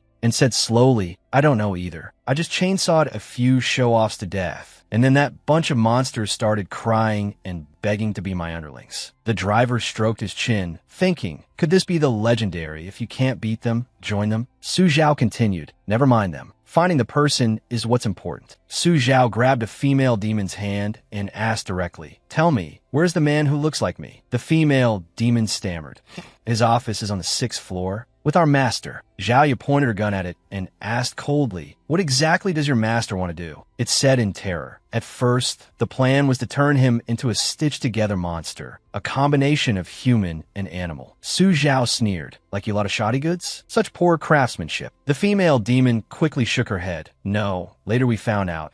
The master wants to create a perfect, constantly self-upgrading killing demon king. I heard he's already completed it." Su Zhao narrowed his eyes and said in a low voice, "Lead the way. You know the consequences if you dare to trick me, right?" The female demon nodded, trembling. "I wouldn't dare." Arriving at the 6th floor, the female demon said softly, "Big bro, this is it." Su Zhao pushed the door open, his icy gaze sweeping across the room. But the scene before them left both him and Zhao Ye stunned. This is... In the room, cages were neatly arranged, and inside were countless faces identical to Su Zhao's. He pointed at the pile of cages and asked the female demon, "The most terrifying killing demon king you mentioned, was he made by imitating me?" The female demon timidly nodded. "We didn't know either. If we knew you were the most terrifying maniacal killer, we wouldn't have dared to provoke you even if you beat us to death." Su Zhao turned to Zhao Ye, his tone casual. "Hey, I told you I'm not a murderer. Don't you believe me?" Zhao Ye said irritably, "A ghost would believe you. They even use your photo as a model to create a killing demon king, and you still say you're not a pervert?" She continued, "Look, this whole room is full of your files and photos." Su Zhao shrugged. "Fine if you don't believe me. I think this notebook can prove my innocence." He took out the notebook, flipped to a page, and read aloud. "The 13th experiment also failed. My intention was to combine humans with the most terrifying monsters, but I only created low-quality products with low intelligence, completely lacking the potential to surpass the strongest perverted killer. Forget it, I'm done." I'm gonna get some nutrition. He flipped the page. Thanks to the materials on Su Zhao provided by Commander Huyet Hong, I finally have a new idea. Why not imitate Su Zhao to create a killer? I've decided to give it a try. Su Zhao narrowed his eyes. So the materials were provided by Huyet Hong. Su Zhao flipped to another page, a cold glint in his eyes. I actually succeeded. The only imperfection is that the perverted killer I created can't pull a chainsaw out of his ass. This point must be improved. Reading this, Su Zhao gritted his teeth. It really was this bastard who let his clone go to the mental hospital to kill people. Suddenly, a low, hoarse voice came from behind. You've finally come. The clone smirked. Original. I've waited a long time for this day. I can finally surpass you. Su Zhao turned around, facing a person who looked exactly like him, but with a ferocious expression. Surpass me? Are you sure? You're just a counterfeit product. The clone sneered. Not necessarily. He suddenly lunged forward, roaring, let's settle this once and for all. Su Zhao swung his chainsaw down. The clone burst out laughing, also pulling out an identical chainsaw, his voice as cold as iron. You think you're the only one with a chainsaw? The two chainsaws clashed,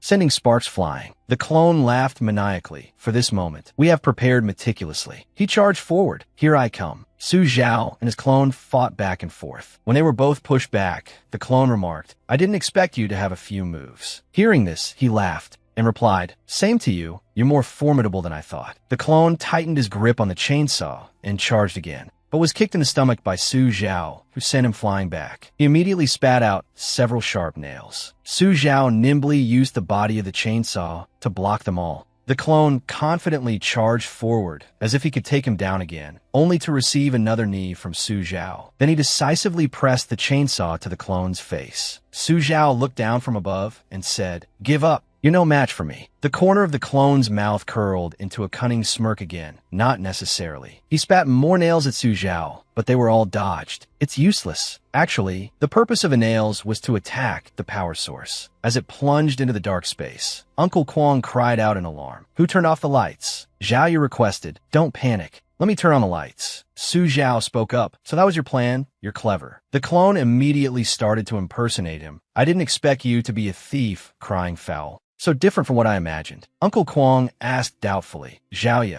do you know who Mr. Su is? She replied seriously, how would I know? These two are like the real and fake Monkey King. Do you think I look like the Buddha? Over here, Su Zhao smiled and said, don't worry, I have a way. Then he was seen raising a chainsaw, causing the clone's face to pale in terror. I forgot about this. Do you have a skill for pulling a chainsaw out of your ass? Seeing the situation was bad, the clone turned and fled. Immediately, 2 bullets hit his legs. Zhao Yu ordered Uncle Chong, tie him up with a rope. Uncle Chong immediately agreed. All right. After the subject was tied up, Su Zhao sat down and interrogated him. Speak. Why did you frame me? Also, where is your creator? He lay on the ground, raised his head, and answered, first, I didn't intend to harm you. I just wanted to test my own strength. As for my creator, you'd best not meet him. The day you meet him will be your last. Finally, I want to say, from the moment you all stepped into this alley, your fate has already been sealed. Uncle Chong broke out in a cold sweat. We're done for. Hearing this, does this mean we're about to die? She frowned and said, you believe the words of a criminal? Plenty of bad guys have threatened me before, but didn't they all end up rotting in jail? Bring him along. He can prove your innocence. Su Zhao ordered in a stern voice. Move, you. Suddenly, a voice echoed from an unknown source. You're not going anywhere. A giant fox entered with a rumble. I didn't expect to run into you here. This is great. Seeing it, the clone panicked and shouted, hey, Brother Fox, you're finally here. Be careful. This guy is very strong. Su Zhao was not afraid at all, and even taunted. You're wrong. You should say,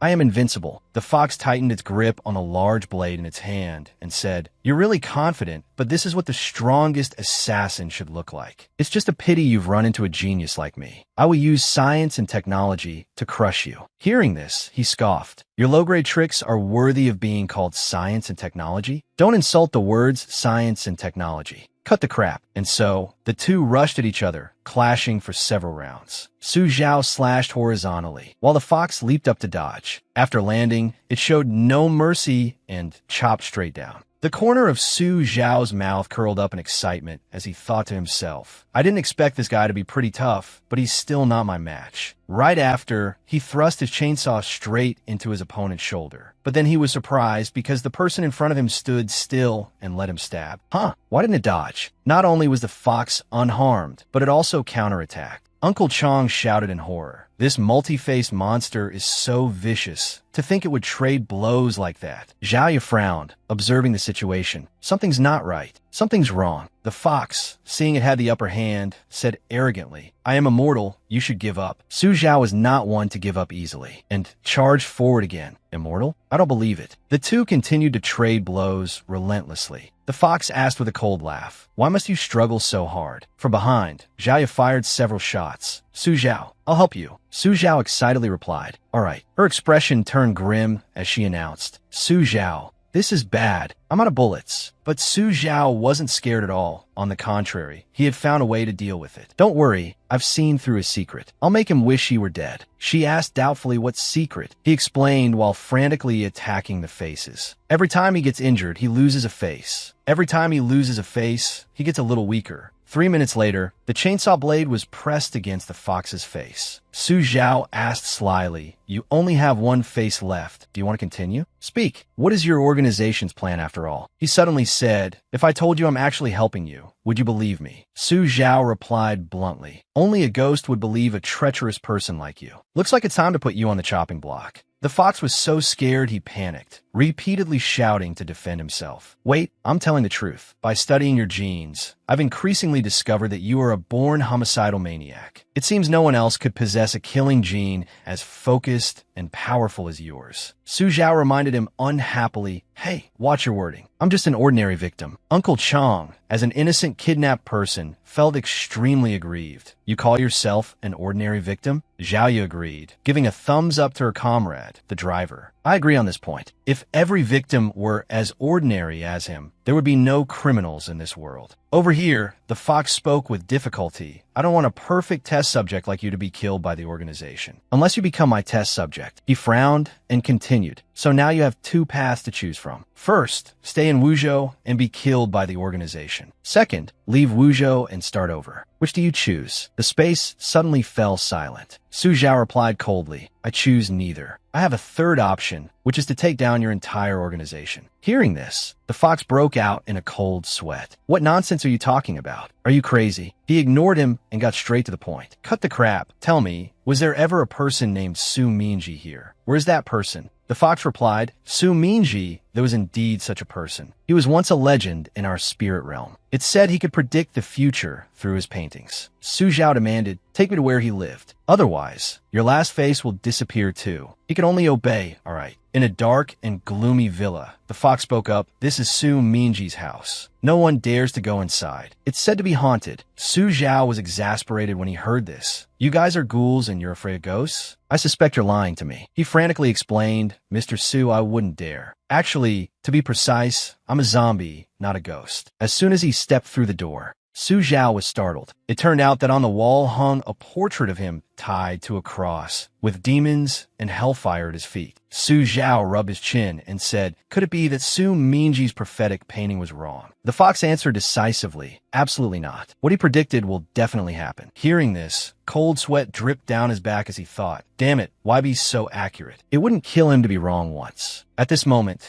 Zhao Yu loudly urged Su Zhao, look quickly. There's another painting here, with both you and me in it. As he walked over, Su Zhao was stunned. Looking at the painting on the wall, he couldn't help but fall into thought. It was a painting of him stabbing Zhao Yu through the stomach with a chainsaw. She immediately became vigilant, pointed her gun at Su Zhao, and blurted out, tell me, should I strike first to prevent future trouble and shoot you dead right now? He reminded her, don't get agitated. Maybe this Su Minji was just painting randomly. What if he was drunk before he painted? The fox rubbed his chin, adding fuel to the fire. Rumor has it that Mr. Su Minji had to drink in order to paint his prophecies. This left him speechless. Zhao Yu didn't dwell on it either. Forget it, killing someone over a painting, that's not my style. Let's go see if there are any other clues around. Uncle Chong spoke up at this moment. There are a few more paintings here, and I'm in them too. I think what Mr. Fox said is true. Perhaps what's in the paintings will happen. The two of them went forward to look. Seeing the painting that recreated the scene of the three of them just meeting, Su Zhao immediately and anxiously demanded, show me the other paintings. He took a stack of paintings and examined them closely. On them were countless scenes. One depicted everyone standing in a waiting hall. One depicted him alone. In short, it showed little Ying staring intently at something. The last one was a scene of Su Zhao fighting a demon. He asked in horror, why did this guy only paint me? Could it be he has other intentions for me? Zhaoya handed Su Zhao a book and requested, look at this. Perhaps this sketchbook can answer your questions. He slowly flipped through the pages. The first page depicted several ferocious monsters, accompanied by a line of text. From the moment I saw that strange kid, my own end was sealed. Su Zhao was as if struck by lightning. His face turned pale, his mind in turmoil. What, that organization kill my mother? The next page recorded, this is a war. Not only is Wuzhou City facing destruction, but it is also a disaster for the entire world. But anyway, I've been dead for a long time. Just let be. He closed the book and spoke seriously. It seems Su Mingji discovered that he would die because of me. So he was unwilling to accept it and painted so many pictures related to me, wanting to find a way to resolve it. Zhaoya asked worriedly, and then, did he succeed? Su Zhao sighed and replied, no. I saw Su Mingji's body, just like in his painting, dead on a road of no return. The fox, as if vindicated, said, I told you so. The prophecies in Mr. Su's paintings will definitely come true. Why don't you people believe it? Su Zhao frowned, pointed the chainsaw straight at him, and ordered,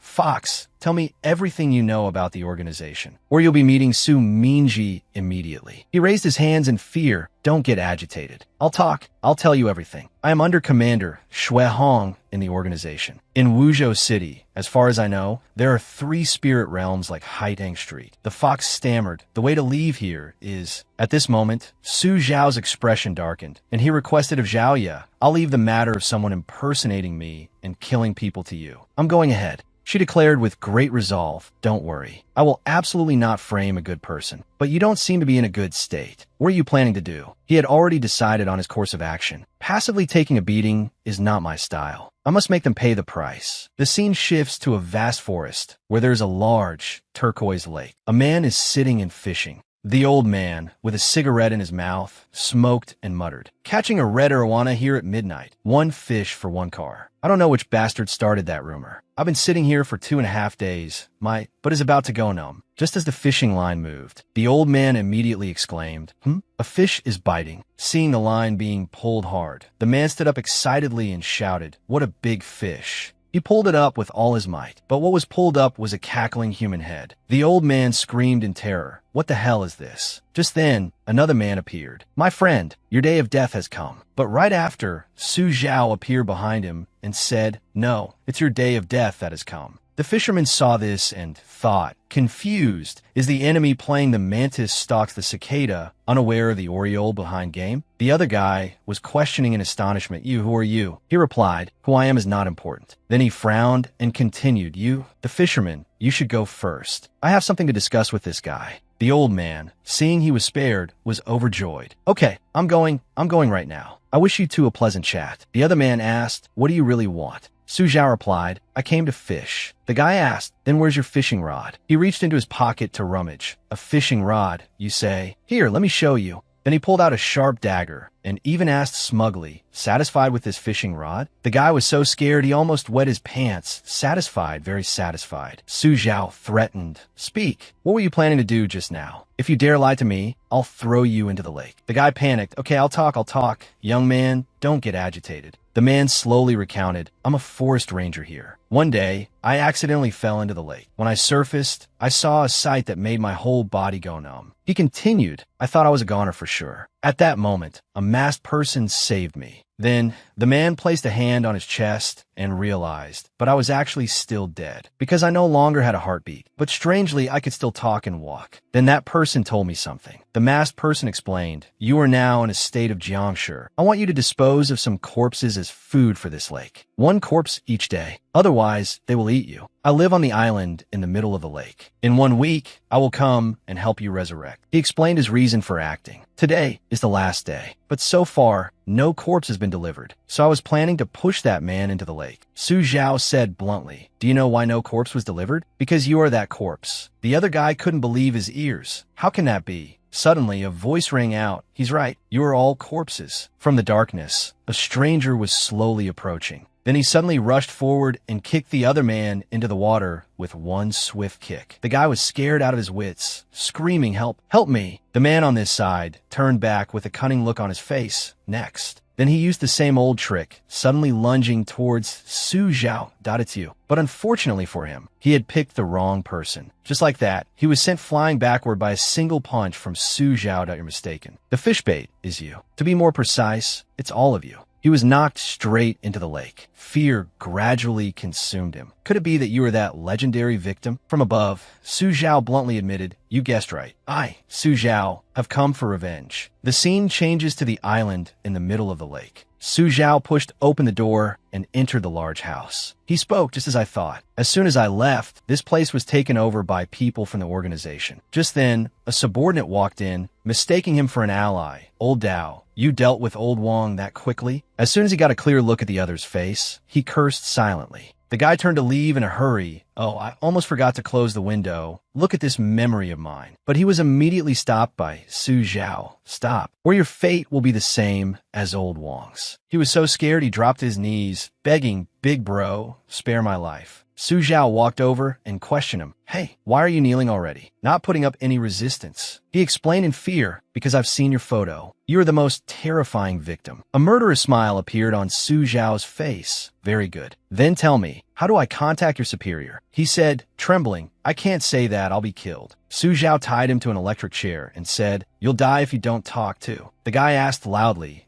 Could it be that you were treated by Dr. Yang at the mental hospital?" Hearing this, he replied, "No, I was the one who treated Dr. Yang." At this moment, the guy was in extreme pain from the electric shock. Stop, please stop. I'll talk. I'll tell you everything." He began to explain, "My superior is a man in a hat. The purpose of Coffin Lake is to collect death energy. It's used to open a new spiritual domain or to create more Jiangshi. That's all I know. I really don't know anything else." "I'm not lying to you, big bro." Su Zhao frowned and pressed for the contact method. He replied, "At the phone booth in front of Yuzhou Elementary School in the old town. Dial 6 zeros. Su Zhao confirmed again. "Are you sure you're not lying to me?" He answered, trembling, "I'm sure, absolutely." But in the end, Su Zhao still left decisively, "I don't believe you, unless you can endure for 10 minutes. Once outside, he started writing something in a notebook. On the page were suspicious locations and characters. Abandoned hospital, midnight bus, the third hospital, Coffin Lake in the midnight serial killer case, horror, amusement park. He gritted his teeth and declared, "Organization, I, Su Zhao, am coming for you." Su Zhao poured a purple liquid onto the lake's surface, thinking to himself, "This time, I must completely destroy this place." A system notification appeared. "Mission complete. Coffin Lake Revenge System. The Fear Experience Room has been upgraded to intermediate level. Can now explore the darkness in people's hearts." He thought with satisfaction, "Not bad. Another powerful interrogation tool." The corner of his mouth curled into a cunning smirk. It's time to find the superior. The scene changes to a phone booth outside. The person on the other end of the line asked impatiently, "What is it? I told you to try not to contact me during this period." "What's wrong?" Su Zhao replied, "Something happened to the forest ranger." The other person immediately realized the situation. "Who are you?" "You're not Dr. Xing." He calmly replied, "I am Dr. Xing. I have a cold recently, so my voice is a bit different, don't mind the details. I want to meet you." The other end of the line said harshly, "Like hell I believe you. What on earth did you do to Dr. Xing?" Su Zhao no longer hid his identity. "Fine, then I'll tell you, Dr. Xing has already been treated by me." The other person provoked, "Treated? Get lost. I don't care who you are. Do you dare to wait for me?" The corner of his mouth curled into a meaningful smile. "All right. It just so happens I want to treat you a little too. Come on, I'll wait." 5 minutes later, a guy dressed in black from head to toe, with only his hair being white, walked over. "Were you the one who just called?" Su Zhao turned and replied, "That's right. It's 30 degrees today. You're wearing a coat and a deerstalker hat. Aren't you hot?" The other guy laughed loudly and said, "Well, you know, haven't you seen Detective Conan? The black organization in it dresses like this regardless of the season." Hearing this, all he could do was think, good grief. Su Zhao ignored the other's eccentricity and got straight to the point. "Tell me, who is the one behind your organization?" Hu Guansai was still very tight-lipped. "You think you can get a clue from me? Dream on. Although I don't know where you got your information, I can assure you, what you know is just a drop in the ocean." He was doubtful that a drop in the ocean. The other guy let out a cold laugh. That's right. The organization's ultimate goal is not this city, but you will never have the chance to know the truth. Then he pointed a gun forward, laughing maniacally as if he'd taken the wrong medicine. The times have changed. Hu Guansai questioned. Tell me, who on earth are you? What did you do to old Xing and the others? Su Zhao asked arrogantly. What if I don't tell you? The other guy became even more excited. Are you perhaps betting that my gun isn't loaded?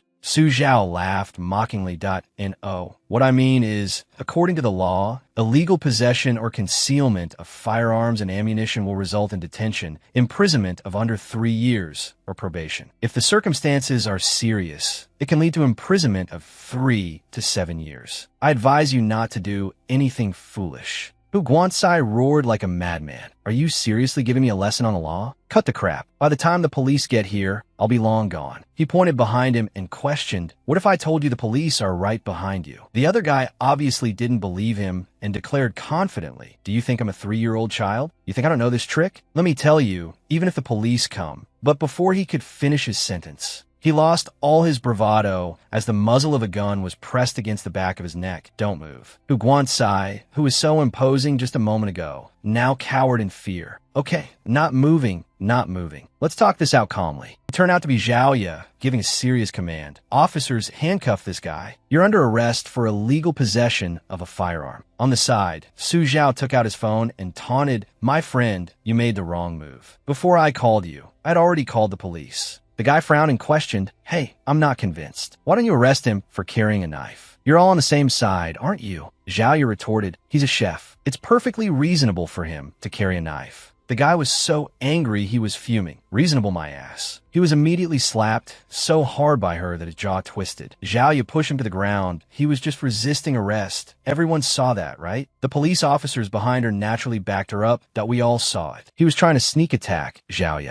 I can testify this guy's got some nerve. Having done what she wanted, Zhao Ye turned to leave. Very good. Next time he resists, just beat him to death. One side of Hu Guansai's face was bright red, but he had to endure it. I'll give it to you guys. You're good. The scene changes to the police station. Zhao Ye asked seriously, you've been completely out of touch during this time. Where did you go, disappearing for so long? Su Zhao replied, went to find a few people, talked about a few things. Hearing this, she immediately flew into a rage. What kind of attitude is that? Do you have any idea who's been taking care of the child, the cat, and the turtle at your house? He smiled placatingly. All right, thank you so much. Come on, let's look at the contents inside first. She opened the computer. The screen immediately displayed countless strange files like moaning 3060 bunny girl, private photos of a gorgeous F-cup schoolgirl, rare collection of Maria Oda Kwa, 18-plus version of So Rima Vo. Zhao Ye roared, questioning, what the hell is all this? Su Zhao leaned down and explained, these are things hidden by a killer mastermind. Don't worry about it. Just look at the last folder. She read a very suggestive file name, .22 year, old young wife, secretly does it with husband in room. Isn't this file even more indecent? Shin Mo, hearing such an interesting name, also eagerly tried to get a look. Such an important document. Let me see it too. He was scolded by her with one word.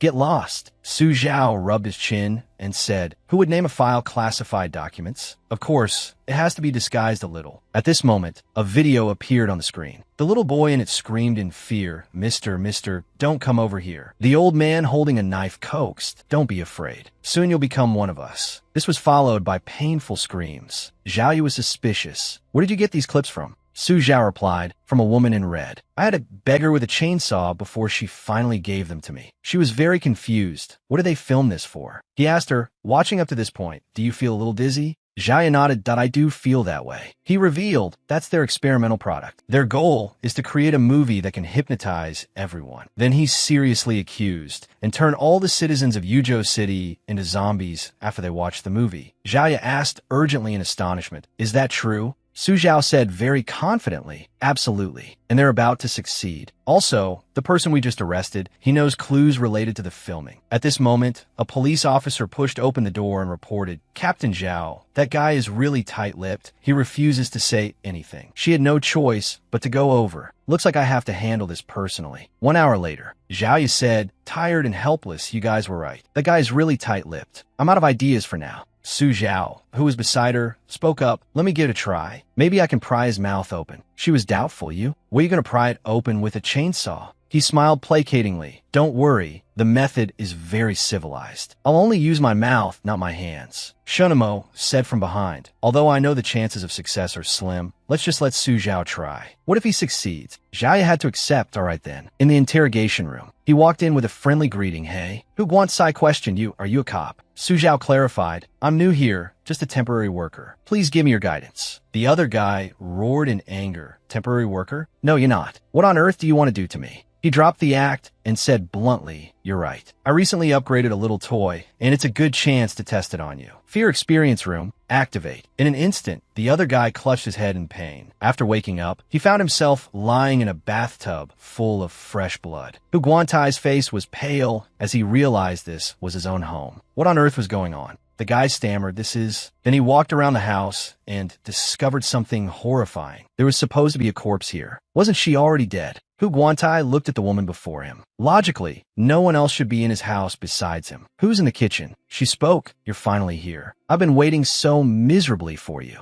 The guy stammered, how are you? The woman, holding a knife, turned her head and smiled eerily. You want to ask why I was able to come back, right? You, of all people, should know the answer to that. Hu Guantai's limbs immediately went weak, and he knelt on the ground. I was wrong. I shouldn't have conspired with that bitch to kill you. But she continued to close in. I'm so lonely by myself under the pagoda tree at the crossroads on the eastern outskirts. Do you want to come and keep me company? The guy was so scared he was about to wet his pants. Please spare me. She pressed the sharp tip of the knife to his neck. I heard you wanted to harm more people. I think it's best to just kill you. The guy screamed, no. I swear I won't harm anyone again. The woman continued, then tell me your entire plan to harm people. Hopefully, there's still time to save them. To save his own life, Hu Guantai agreed to everything. Okay, their plan is to make a movie that can hypnotize people. The actor is... He asked cautiously, can you spare me now? She spoke. Spare you? How could I? For a bad person like you, death is the best salvation. As soon as she finished speaking, his head flew off his neck. Blood spurted like a fountain. The guy was scared out of his wits, clutching his neck and screaming wildly, spare me. Hearing the commotion, Zhao rushed in. Su Zhao, what are you doing? What did you do to him? He calmly reassured her, don't worry. He's fine, just a little mentally traumatized. Su Zhao calmly asked, by the way, are you interested in watching a movie with me? The kind that's forbidden for children under 18.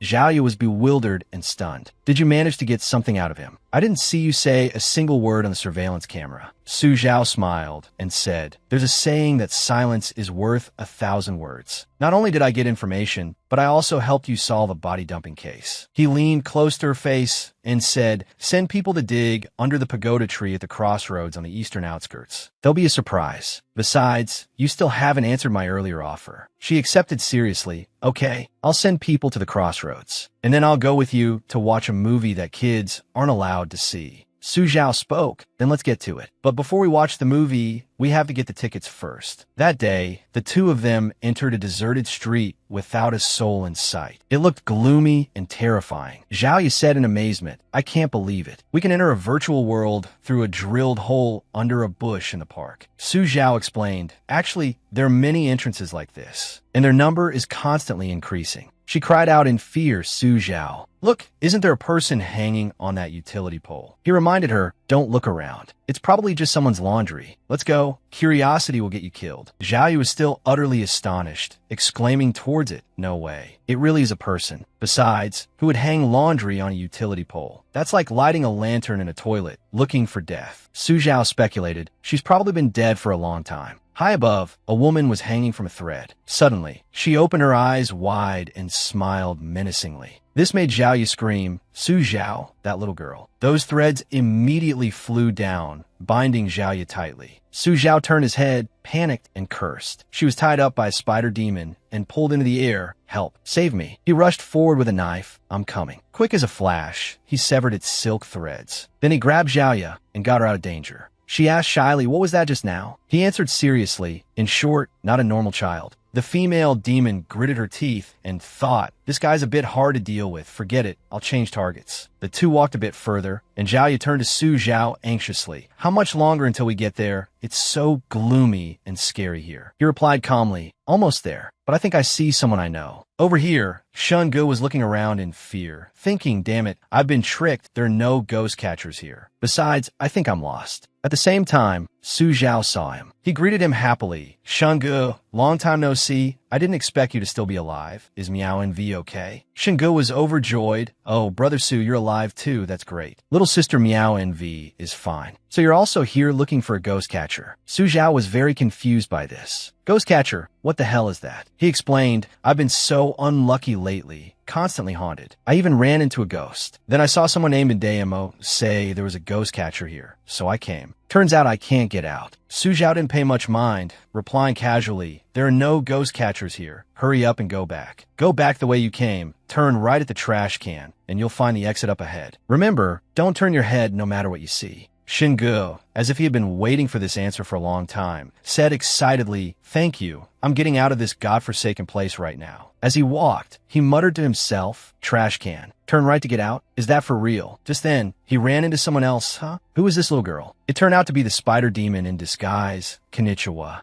Shingu thought to himself, Konnichiwa, that sounds like Japanese. What does it mean? I don't think the heroines in the action movies I hide say that. How do I answer this little girl? This is trouble. She kept saying Konnichiwa, Aishiru. He also pretended to understand and replied, but unexpectedly cursed by mistake, Baka. This angered her, and she grew spider legs. Shingu was chased and ran for his life, cursing, damn it. The spider demon excitedly chased after him. Hee, it would have been fine, but it's a pity you turned your head. At this moment, its spider silk had wrapped tightly around his leg. He broke out in a cold sweat. Damn it, I fell for it. Meanwhile, Su Zhao was standing in front of a huge building. We're here. You take the invitation and go find a seat first. I have a few things to do. Zhao reminded him. Okay, you'd better not be up to any tricks. He said, don't worry. Do I look like the type to pull tricks? She said bluntly, you don't look like it. You're that type. He looked at the map and thought, it must be the door up ahead. Su Zhao tried to open a door, only to find it was locked. He didn't hold back, directly kicking the door open and rushing in. At this moment, he saw Shun Gu tied to a stretcher, crying for help. Sir, my conscience is black. I'm a murderer, not a victim. You have to believe me. I can even sing Japanese love songs. Su Zhao had no choice but to step forward to rescue him. I'm Su Zhao. Shut your damn mouth. He was ecstatic, shouting, you're here, that's great. Because the one who caught me was an island girl. I thought everyone here was from the island nation. Su Zhao tossed Shingu a set of clothes. Put these on and follow me now. He immediately complied. Yes, yes. As soon as he finished dressing, he screamed, Brother Su, it's back. Standing at the door was a spider demon holding a sword. Su Zhao spoke gibberish. Ahem, konnichiwa, oh, meshi meshi shinaida. She kicked the door open with one foot and roared angrily. He summoned a chainsaw, smiling at the little girl. Although I don't know what you're saying, you've made the wrong move. We have no past grievances or recent grudges. How about we each take a step back? The spider demon shouted as she slashed repeatedly in your dreams. Witness my unique divine skill. He easily parried, taunting her sarcastically. All flashy moves, they look pretty. Too bad, I specialize in dealing with flashy things. 3 minutes later, Su Zhao had tied her up and stuffed her into a sack. Shingu asked doubtfully, aren't we leaving? He chuckled and replied, with this girl, we don't need to leave. At this moment,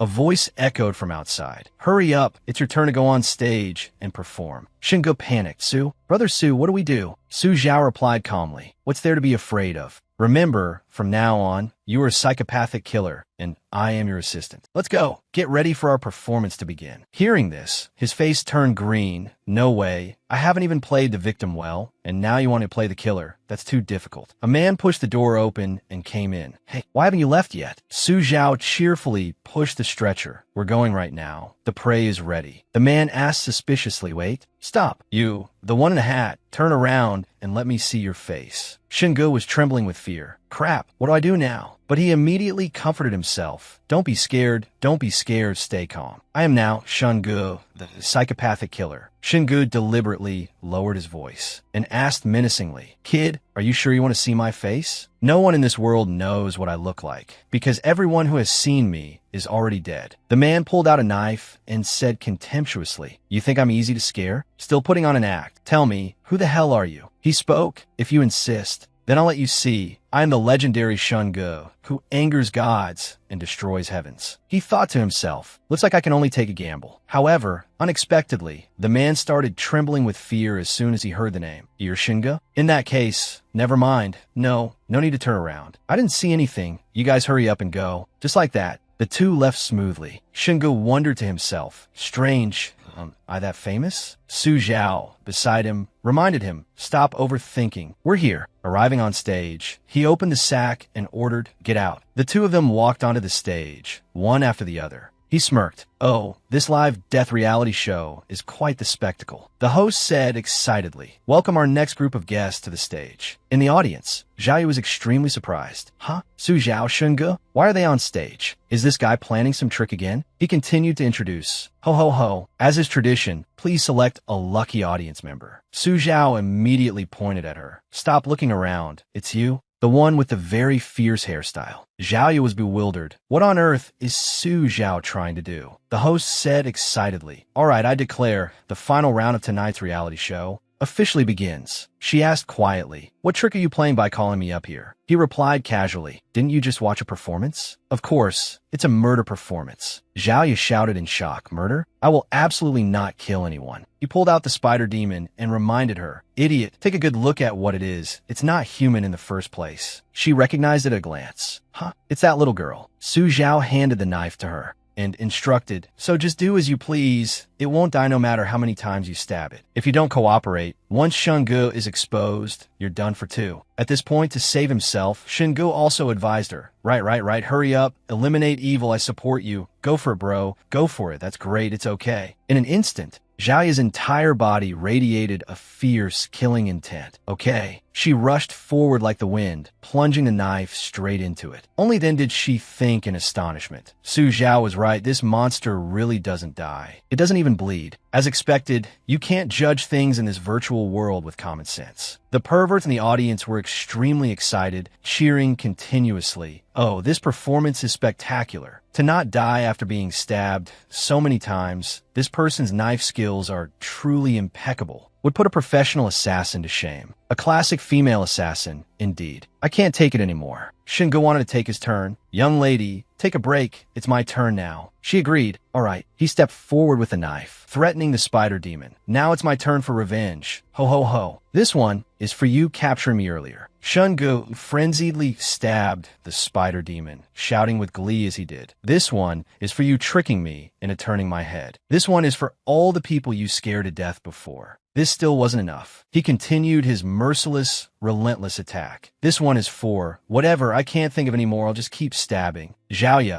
witnessing this, couldn't help but worriedly ask Su Zhao, are you sure Shungu isn't a member of that perverted assassin organization? Su Zhao broke out in a cold sweat and said, I'm not too sure myself. Maybe we should take him to the station for questioning? She agreed. I think that's a good idea. The host had to step in to intervene. All right, Mr. Murderer, please control your emotions. Time is up. Shingu asked doubtfully. There's a time limit? Hearing this, the host burst out laughing. It seems this gentleman is too into character. He even forgot the rules. But congratulations to the three of you. The judges unanimously agree that your performance skills are the best. Even I am very curious as to why the victim is still alive. The host continued. Therefore, congratulations to the three of you. You have received tickets to join director Wen Zixin's film crew. Zhao Yu surmised. Director Wen Zixin's crew is the horror film crew that frequently has unexpected accidents. He smiled and said, congratulations, you've answered correctly. Then he turned and ordered to the back, men, drag the victim out. The spider demon then bit through the tape on its mouth and shouted, I'm not the victim, I'm the killer, they are the prey. Attack now. The audience below the stage was bewildered. Zhao Yu asked doubtfully, is this also part of your plan? Su Zhao replied, sweating profusely, not at all. Shingu asked worriedly, then what should we do? Big brother? Su Zhao stepped forward to explain. Everyone, don't get agitated, calm down, let me speak. This is just a misunderstanding. Do you believe me? They charged forward with knives. Like how we believe you. Get them. For the tribe, eternal and undying. Being an assassin isn't so bad. Shungu said fearfully, is this the difficulty level of old Joe's game? Brother Su, think of something. He requested, calm down. It's all up to you now, big brother. Su Zhao immediately came up with a plan and shouted, stop, everyone is being too rash. Do you know who is standing behind me? He is Shungu, who slays gods that block his path and kills Buddhas who stand in his way. This sentence made the crowd stop and say in astonishment, what, Shungu? The Shungu who's so crazy he even kills his own people? No wonder his technique was so good just now. I heard that anyone who has seen his face will be killed to be silenced. Zhao Yu urged, say something already. Shungu seemed to have understood the situation. All right, All right. He stepped forward, comforting himself inwardly. Calm down. You're a web novelist. How can a small matter like this stump you? Remember, you're the most terrifying assassin in your own work. Then he questioned loudly. Were you all satisfied with the performance just now? Suddenly, a phone call came in, the ringtone playing, "Arise, ye prisoners of starvation, arise, ye wretched of the earth." He said politely, "Excuse me, I have to take this call." The person on the other end asked, "Teacher,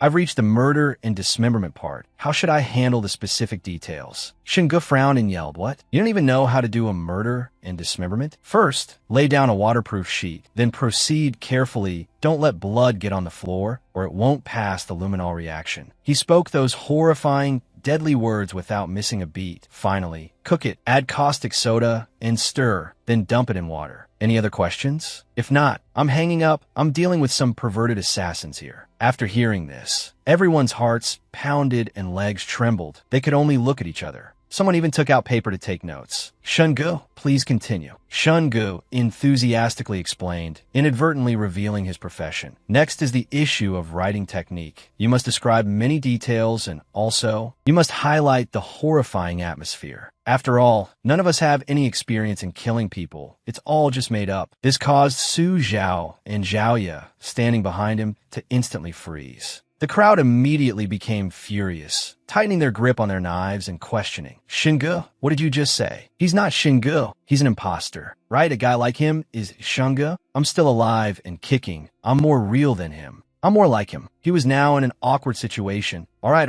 everyone is Shungu. I won't do it anymore, okay? Just don't kill me." Suddenly, the large doors were kicked open, and a giant with green skin walked in, asking in a deep voice, "I heard someone is impersonating me. Who is it?" Everyone pointed at Shingu. "It's him." It turned out this guy was the real Shingu. He roared in extreme anger. "It seems I've been too merciful for someone to dare impersonate me." Su Zhao stepped forward to mediate. "Big brother, you've misunderstood. He's not impersonating you. He really is Shungu." Then he threw a piece of paper to the other party. "If you don't believe me, you can look at his ID card." The giant took it and looked. The name was indeed Shingu. Su Zhao smiled and said, "So this is all a misunderstanding." The real Shingu was still aggressive. Whether it's a misunderstanding or not doesn't matter anymore. He declared loudly, "What's important is, according to legend, everyone who sees my true face must die." Everyone panicked upon hearing this. Holy crap, you can't be serious? It turns out the real Shungu really has a screw loose. The real Shungu drew his greatsword and started slashing wildly everywhere. "What the hell are you doing? A legend is a legend. No one is allowed to break the legend about me. So all of you must die." They scrambled to flee. "Run. He really does slay gods. Shungu is too terrifying." Just as they were screaming in despair, the model of an assassin. On the side, Zhao Ye urged, "What are you two waiting for? Run." The two of them replied in unison, "Yes, yes." She asked doubtfully, "Su Zhao, where are we going next?" He replied, "Next, we're going to the film shoot." To the address written on the back of this ticket, a bus was slowly driving along the slope of a cliff. Inside the bus, the passengers sat in silence, each with their own worries. At the back of the bus, Su Zhao sat next to Zhao Ye, both of them focused on observing the people around them. Before long, Zhao Ye turned and whispered in Su Zhao's ear, "Have you noticed anything?" Seeing Zhao Ye's question, Su Zhao responded with a sharp gaze. "Yes, I've discovered that among this group, there are both living people and the undead." Hearing Su Zhao's answer, she also asked curiously, and their conversation continued. "How do you tell the living from the undead?" "That's not something I can teach you. It can only be felt, not described in words." In front of Su Zhao, for people were whispering among themselves in confusion. No matter how you look at it, the three people in the back don't look like they've ever acted before. Who are they? "I don't know either, but I heard they were personally arranged by Director Wen, so it's better to be polite to them." A man in a moss green t-shirt then tentatively asked the blonde girl next to him, "I heard people often die when filming Director Wen's movies. Zihan, why did you still dare to come?" "Because no one else came, I got this opportunity. I've been playing an attendant for so many years. Who knows? Maybe I'll get famous this time." After she finished speaking, he added a hair-raising comment. "I heard the village we're going to is often haunted by ghosts. Aren't you afraid you won't be human anymore? But the girl didn't seem to believe it. Actually, I'm not a pioneer. Stop trying to scare people. I'm an atheist. There are no such things as gods or ghosts in this world. After listening to them talk for a while, the orange-haired girl in front also spoke up with a somewhat mocking tone. Humph. Save those scary words to trick little girls. I'm not that easily fooled. Su Zhao, sitting in the back, witnessed everything they said. At this moment, he also leaned close to Zhao Ye and whispered, making her unable to believe her ears. That man was right. He really isn't human. Is he one of the undead? Was this arranged by Director Wen? What on earth do they want to do? I don't know for now, but it's definitely nothing good. They talked like this for a while, then the bus stopped. A pale-faced, somewhat frightening man in the driver's seat turned around and announced, "We're here, get off." Hearing that they had arrived, everyone on the bus got off and gradually walked inside. Su Zhao and Zhao Ye walked side by side, discussing plans and stories unknown to others, both their expressions very tense. I've investigated it clearly. The mastermind of this operation is the Blood Red Commander. I suspect the never-before-seen Director One is the Blood Red Commander. So this operation is very important to me. I have to go scout the surroundings. Who is the Blood Red Commander? The poisoning incident at the elementary school 15 years ago caused me to lose someone very important, and the Blood Red Commander was the mastermind behind it. With that said, he also quickly went inside. As he walked, he turned his head, waved, and said, "So I must investigate this case to the end. You guys pay attention to protecting that girl playing the attendant." "Okay, but didn't you say the male and female leads are human? Don't we need to protect them?" "No need, because in movies, the male and female leads are usually the last to die." Gradually, he also split from the group, arriving in an extremely dilapidated and gloomy place. This village is so deserted, but why do I feel like I'm being watched? No one knows where Director One is. He isn't lying in ambush in this village, is he? Suddenly, he turned in another direction, a look of joy on his face. There's someone over there. Without waiting long, Su Zhao quickly walked towards that person to start a conversation. "Great, I've finally met a living person." "Young man, what do you want?" "I don't have any money. You're not trying to rob me of my virtue, are you?" Hearing the old woman say this, he was a bit helpless, but still smiled cheerfully and said to her, "What are you talking about, ma'am? I saw you were having trouble walking, so I came over specifically to help you." "Young man, are you really that kind?" An old woman and a tall young man thus supported each other into the village, their conversation echoing. "Of course, ma'am. I'm an exemplary young man." "Oh, right, ma'am. Why is there no one in this village? Do people often come here to film movies?" "Before we arrived, did you see anyone from the film crew, for example, the director?" After walking for a while, something extremely ironic happened. The old woman spoke up. Hey, young man, stop.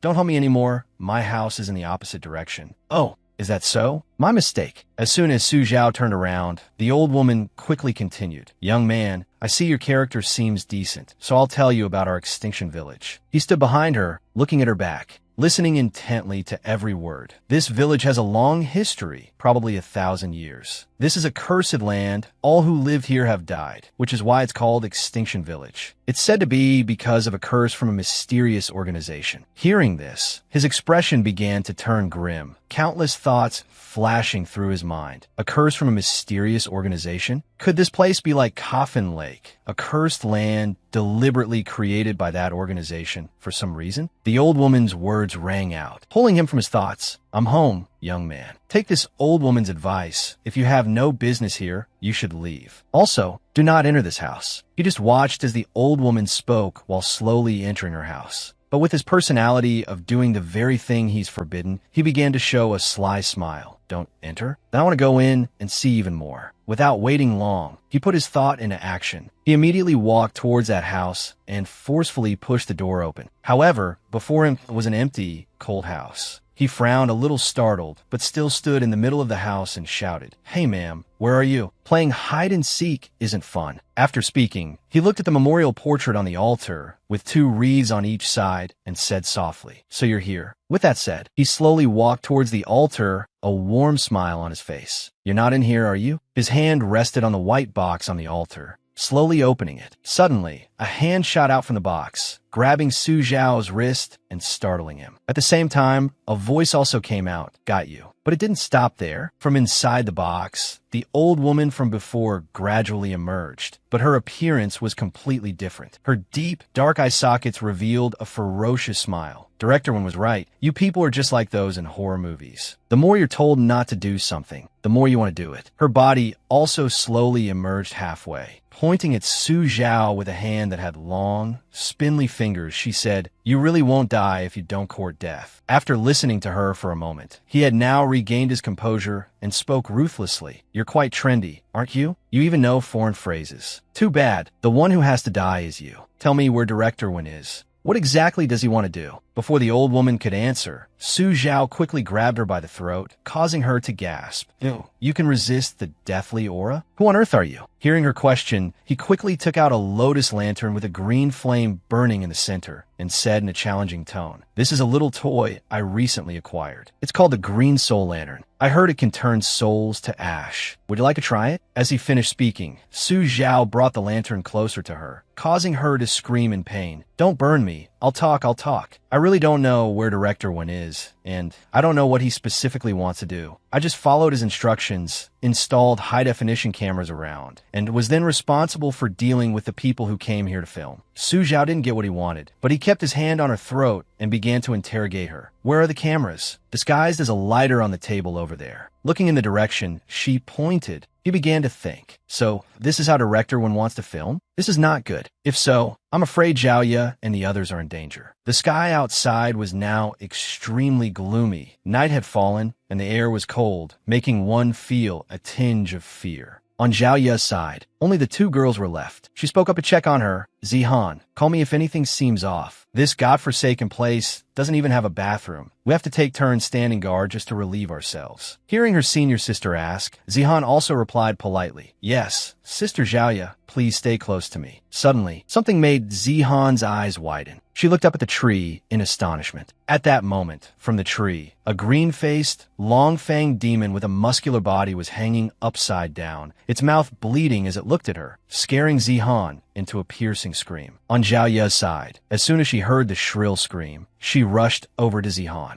She skillfully drew her gun and fired straight at the green demon, but what happened next confused her. The bullets have no effect on it? Seeing the look on Zhao Ye's face, he seemed to know what she was thinking and said loudly, "I am a vengeful ghost. To think you can deal with me with bullets. You are truly naive. I will eat you." With that, he quickly lunged from the tree straight toward Zhao Ye.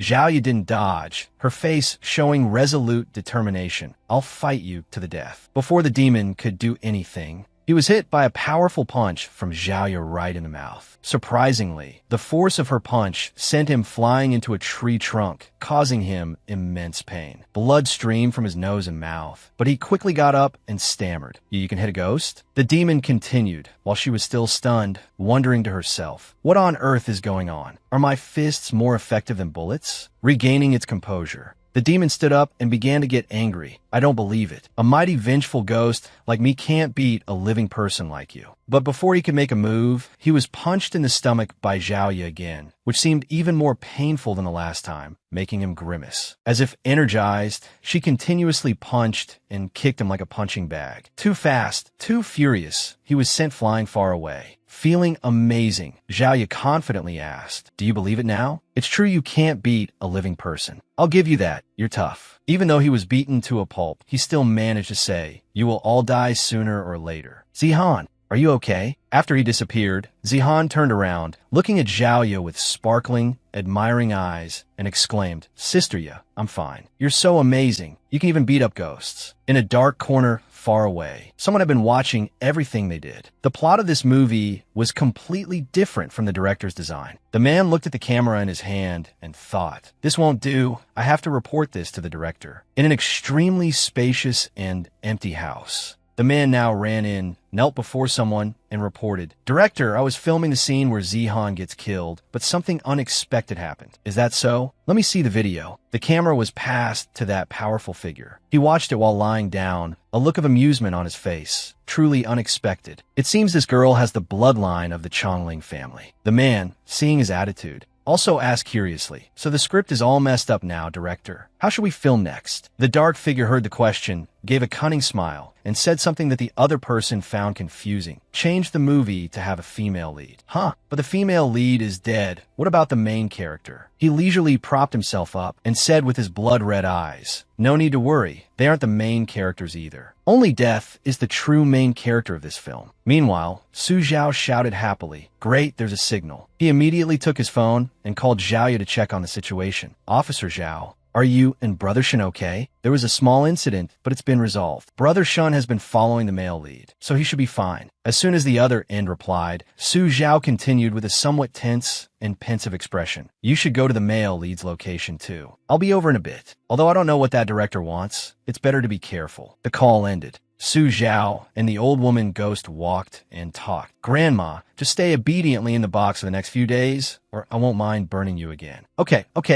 I'll listen to you. But young man, the waters in this village run deep, why don't you? Don't worry, it's just a few ghosts. To me, they're just toys. After walking for a while, he suddenly stopped in his tracks. Huh? This movie even has historical costumes? As he spoke, a long-haired girl in a white historical costume stood before him with her back turned and said, My lord, don't you want this servant to turn around? Su Zhao wasn't scared at all and replied in a somewhat teasing tone, Go ahead and turn. You're not just going to turn your head while your body stays still, are you? I've seen Strange Tales from a Chinese studio. I know this trick well. You can't scare me. How could that be? How could that be? Hearing this, the girl turned around and looked at him with sharp eyes, asking, Well, am I beautiful? Before he could answer, she transformed into a ghost and flew up, preparing to lunge straight at him. Seeing him stand still without moving, the female ghost asked angrily, while he stood there with a blank expression, Hey, according to the normal movie plot, shouldn't you be screaming in terror? I have a lot of guts. Also, let me ask, are you from the island nation? No, I learned this from a movie director when showed me. Suddenly, Su Zhao pulled out a chainsaw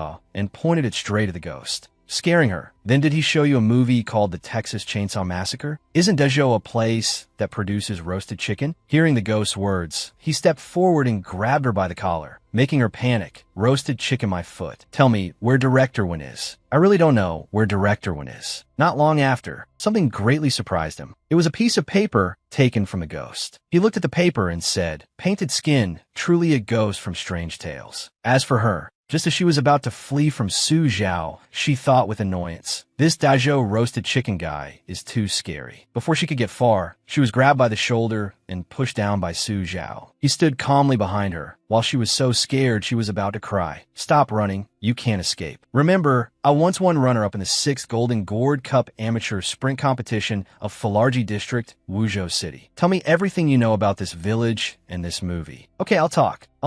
She began to tell him everything that had happened, with ghostly figures floating around, creating a very dramatic scene. We ghosts were captured by a mysterious organization. I'm from the late Ming and early Qing dynasties, and there are also ghosts from the Song dynasty, even the Tang dynasty. People from all over gathered here. Cut the crap. Why don't I see that many ghosts? Because ghosts also eat ghosts. Only the strong ghosts, or ghosts with some special skills like me, can barely survive. Until a week ago, Director Wen came to this village. Is the competition even among ghosts this fierce this year? He brought us a lot of movies and projection equipment, told us to study them slowly, learn the tricks inside, and then cooperate with him to complete a movie, promising to set us free after the filming was done. As a result, we've been watching horror movies for a whole week. After telling him everything, she looked at him with a helpless expression and said, Big brother, I really didn't know that horror movie actors nowadays also know how to catch real ghosts. Your profession is too competitive. The man and the ghost stood there chatting, but the chainsaw in his hand showed no intention of being lowered. Cut the crap. Since it's a movie, do you have a script? Let me see it. There probably is one, but they didn't give it to me. I'm just a small-time ghost, only responsible for one scene. I see someone say the line from just now and then eat them. So do you know the ending of this movie? I know that one. All the humans will die. Then he stepped in front of her, a menacing and cunning smile on his face. I'll give you a chance to live. That skin you painted, can you paint one for me exactly like it? Yes, as long as you don't kill me. Big brother, I definitely can. How long will it take? Very quickly. All right, then paint a skin that looks exactly like me, and then follow me. Yes. Listening to Su Zhao, She did as he said and painted a skin. Big brother, are you satisfied with my skin painting skills? It's all right, but the voice isn't the same. Talk less later. Yes. They started walking towards Zhao Ye and Brother Shun. Seeing him, she asked, Su Zhao, did you find anything? Who's that person behind you? Hearing her question, he also replied, this is a body double. I'm the real Su Zhao. I'll let this guy take my place for a while. I'm going to find a way to get director when script. Don't worry, I've given him a special potion. There's no danger. He held up 2 bombs in his hands and continued. These 2 are ghost exterminating bombs made by Little Bao Bao. I heard they're made from a mixture of dog's blood, donkey hooves, glutinous rice, explosives, iron nails, and other things. I don't know if they're actually effective. Brother Shun, standing beside them, listened intently and asked curiously, who is Little Bao Bao? A ghost-catching expert? A kid who doesn't play by the rules. I'm leaving now. Protect yourselves. After speaking, he started to leave, waving his hand as if saying goodbye, while the others stared at him blankly. The orange-haired girl hiding behind a tree witnessed everything from start to finish. Watching Su Zhao's receding figure, she frowned and thought, I just feel that this mysterious guy looks very familiar. Where have I seen him before? At this moment, Su Zhao arrived in front of a dark house, holding a sharp knife, and said, the sound just now came from this house. I hope there are clues inside. Meanwhile, the orange-haired girl who was thinking suddenly exclaimed in shock, I remember now. He's the murderer from the mental hospital that was reported in the news. Suddenly, a hand from behind covered her mouth. It was a tall man wearing a nail-studded mask, and the girl's eyes rolled back as she was about to faint. After she fainted, the man in the mask slung her over his shoulder and took her to a pitch-black room. A while later, she woke up, her voice a little weak as she tried to call for help. But that guy just stood there imposingly. Help! Help! This place is very soundproof. Even if you scream your lungs out, no one will come to save you. But don't worry, I'm not the one responsible for killing you in this scene. Enjoy your last moments. After saying that, he walked out. From a distance, another man walked in. Seeing him, the man complained and reminded him, why are you only arriving now? Are you clear on how we're going to act later? Say it again. At the other's request, the buzz-cut guy happily repeated it. Later, when the bonfire party starts, we'll rush out from both sides of the road and give him a surprise. A surprise? That's right. This is director wind arrangement. He wants to carry out the hunting scene while the actors are completely unaware, which is why the actors' expressions in the previous film were so incredibly real. Then, the buzz-cut guy spoke into the walkie-talkie,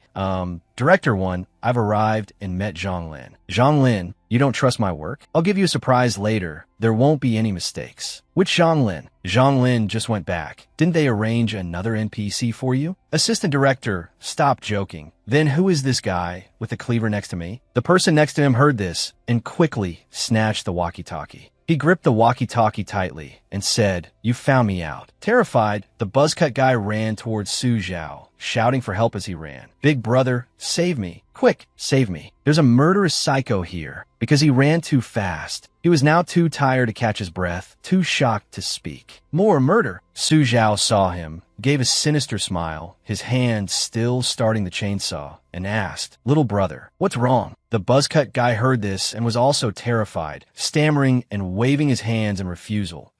Big brother, it's nothing. You go on with what you're doing. I'll be on my way. Don't be scared, little brother. Didn't you just say there was a murderer here? Great. I'll make him log out now. The other guy finally caught up. Holding a sharp knife, he said, make me log out? In your dreams. I'm a ghost who's lived for 1,000 years. Suddenly, a giant and ferocious ghost roared from behind Su Zhao. But he remained calm and swung the chainsaw at it. As expected of an old ghost that's lived for 1,000 years, it has some skill. Too bad, it's still not enough to watch. The man in green watched him deal with the ghost, unable to believe his eyes, and said, are the extras and film crews all this formidable nowadays? Just as he finished speaking, that guy was sent flying by Su Zhao's kick. Su Zhao, slightly angry, walked toward the guy and said, all right, let me see who you really are. He pulled off the person's mask and asked in surprise, the driver, what are you doing here? I was just curious for a moment, just playing around. Su Zhao angrily pointed the chainsaw at the guy. Then go play in hell. Don't. I'll talk. I'll tell the truth. I'm also one of the actors in this movie. The buzzcut guy who had been standing by the side heard this, interrupted and pointed at the driver, saying, stop making things up. How come I don't know you're in the film crew? Because the real director of this movie isn't Director 1, but the Blood Red Commander. We are filming according to a script, so it really is the Blood Red Commander. Then where's the script? Do you have it? Yes, yes, in my pocket. Hearing the driver say this, Su Zhao immediately took a script out of his pocket. Su Zhao looked at the rolled-up script and asked him, and hearing the question, the man trembled with fear. Why are there only a few pages left? Because the script I have is only for the scenes I'm acting in. Su Zhao opened the script, a tense expression on his face as he looked at it, and the other guy was still kneeling there looking at him. Su Zhao continued, also, there's something about the director. Does Director Wen know? Director Wen doesn't know anything. He's actually one of the actors too. Then do you know where Director Wen is? I don't know. I'm afraid he's still in that drum. The movie he himself directed. Director Wen, after hearing everything they said, thought, those guys must still think I'm trapped in the drum. Too bad. I've known about their plan for a long time. Over here,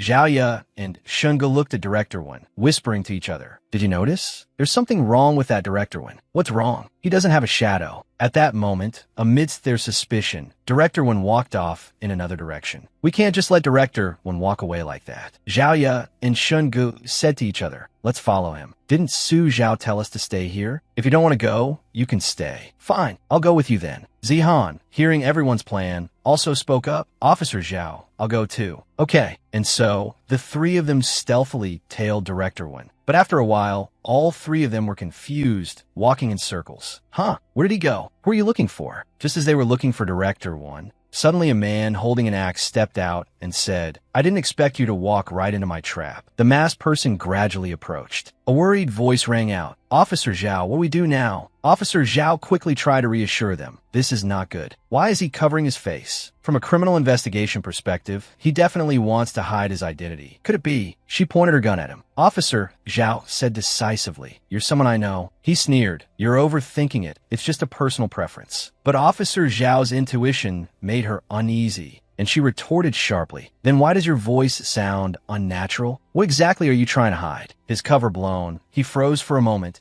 but quickly attacked her. Enough with the nonsense. He appeared like a phantom in front of Zhao Ye's gun. The masked Qian Feng, having narrowly escaped death, said smugly, Aha, you can't kill me. The two beside them stared, stunned. What are you looking at? Over here, he jumped high with his axe, bringing it down in one strike, but she reacted quickly and dodged. Zhao Ye angrily clenched her fists, opting for close combat. Like a fish in water, one punch landed squarely on his gut. Zhao Ye shouted, You're nothing but an amateur. He couldn't help but curse, damn it, as the guy collapsed to the ground. Her sharp gaze swept over him. Zhao Ye said curiously, Let me see who you are. Finding himself in a difficult position, he hurriedly took off the mask himself. Zihan saw the face behind the mask, unable to believe her eyes. Qian Feng, it's you. Zhao Ye's words were sharp. It seems you're the living dead, Su Zhao mentioned. Why did you attack us? Qian Feng stubbornly retorted. You won't get any information out of me. You dare threaten me? Zhao Ye kicked him hard. She said angrily, Are you going to talk or not? He was kicked into the wall by her. He thought to himself, This woman is too strong. Zhao Ye approached,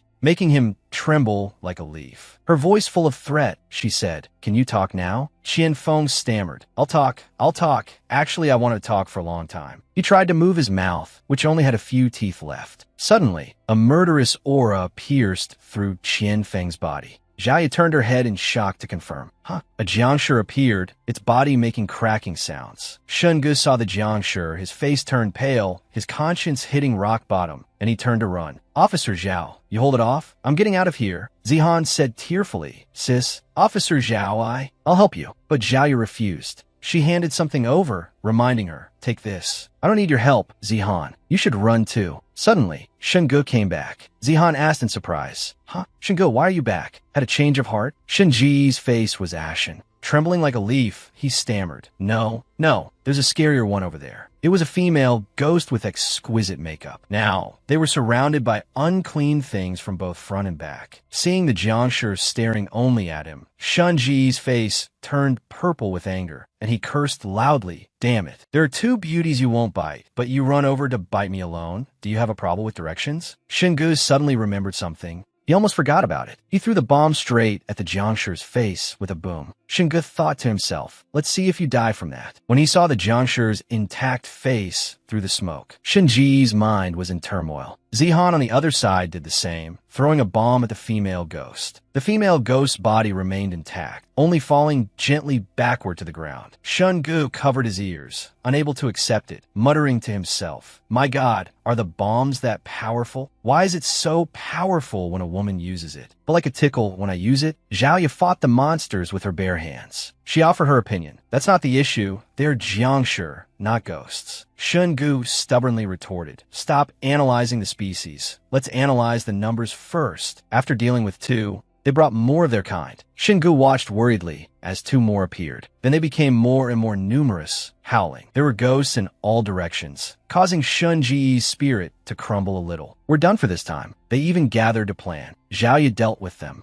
then spread her wings and flew up. Zihan and Shungu were scared and uneasy. At this moment, looking at the scene before her, Zhaoya questioned her existence. Could that prophecy be true? In a dark corner, Director Wen hid and observed the situation. Perplexed, who on earth is she? No, I have to act fast. Director Wen hurriedly left his position. He found his assistant and asked, Assistant, is the thing I asked for ready? The assistant was a little curious. It's ready. But Director, what exactly did you ask me to prepare these things for? Su Zhao put on a mysterious air. You'll know in a bit. He opened his mouth and said, wait for me here. Then he walked out of the storage room. The assistant frowned and replied, yes. Suddenly, a figure holding scissors appeared outside the window. The assistant was scared to death. He stood outside trembling and called out, Director Wen, are you okay? I'm coming in. He gently pushed the door and saw Director Wen muttering to himself. Many years ago, when I was an unknown director, a mysterious person came to me. That person said they could help me become a respected figure in the industry. But the price of this deal was my soul. Director Wen picked up a mask and took a deep breath. Tonight is the deadline to take my soul. But Director Wen also cursed helplessly. Damn it, he said softly. Too bad. No matter what, Blood Red would never have expected that this film is my counterattack. The assistant, who was watching the excitement from the side, spoke up worriedly. What's going on? Director, what are you talking about? Suddenly, Director Wen lost control and roared, I'm casting aside my humanity. Then he turned evil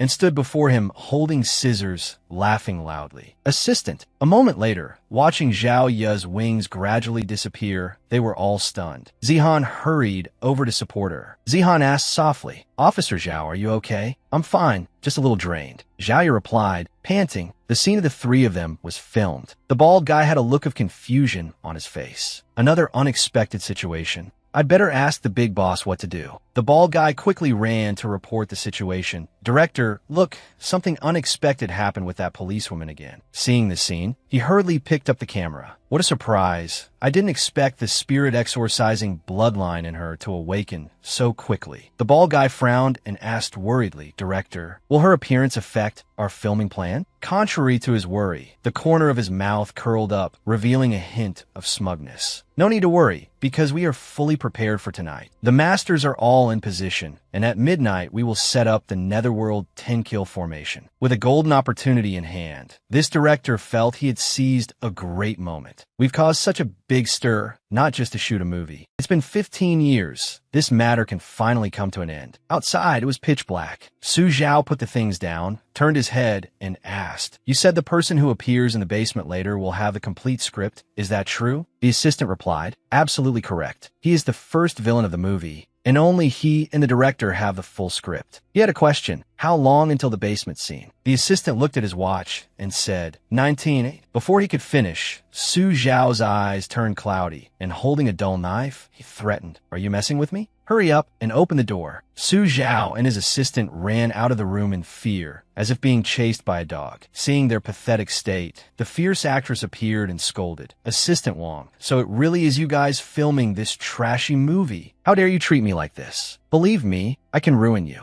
I'm an A-list star. My fee for one movie is more than you could earn in 8 lifetimes. She yelled. Suddenly, a strange sound was heard. Squeak, squeak. She turned her head in shock. Damn it, what's that sound? Immediately, the image of a monster appeared before her eyes. Its facial features were all scrunched together. She was scared out of her wits and screamed for help. Oh my God, help! The ghost bared its teeth and attacked, arrogantly puffing out its chest and roaring. Go on, scream. No one will come to save you even if you scream your throat out. The actress was frightened out of her wits.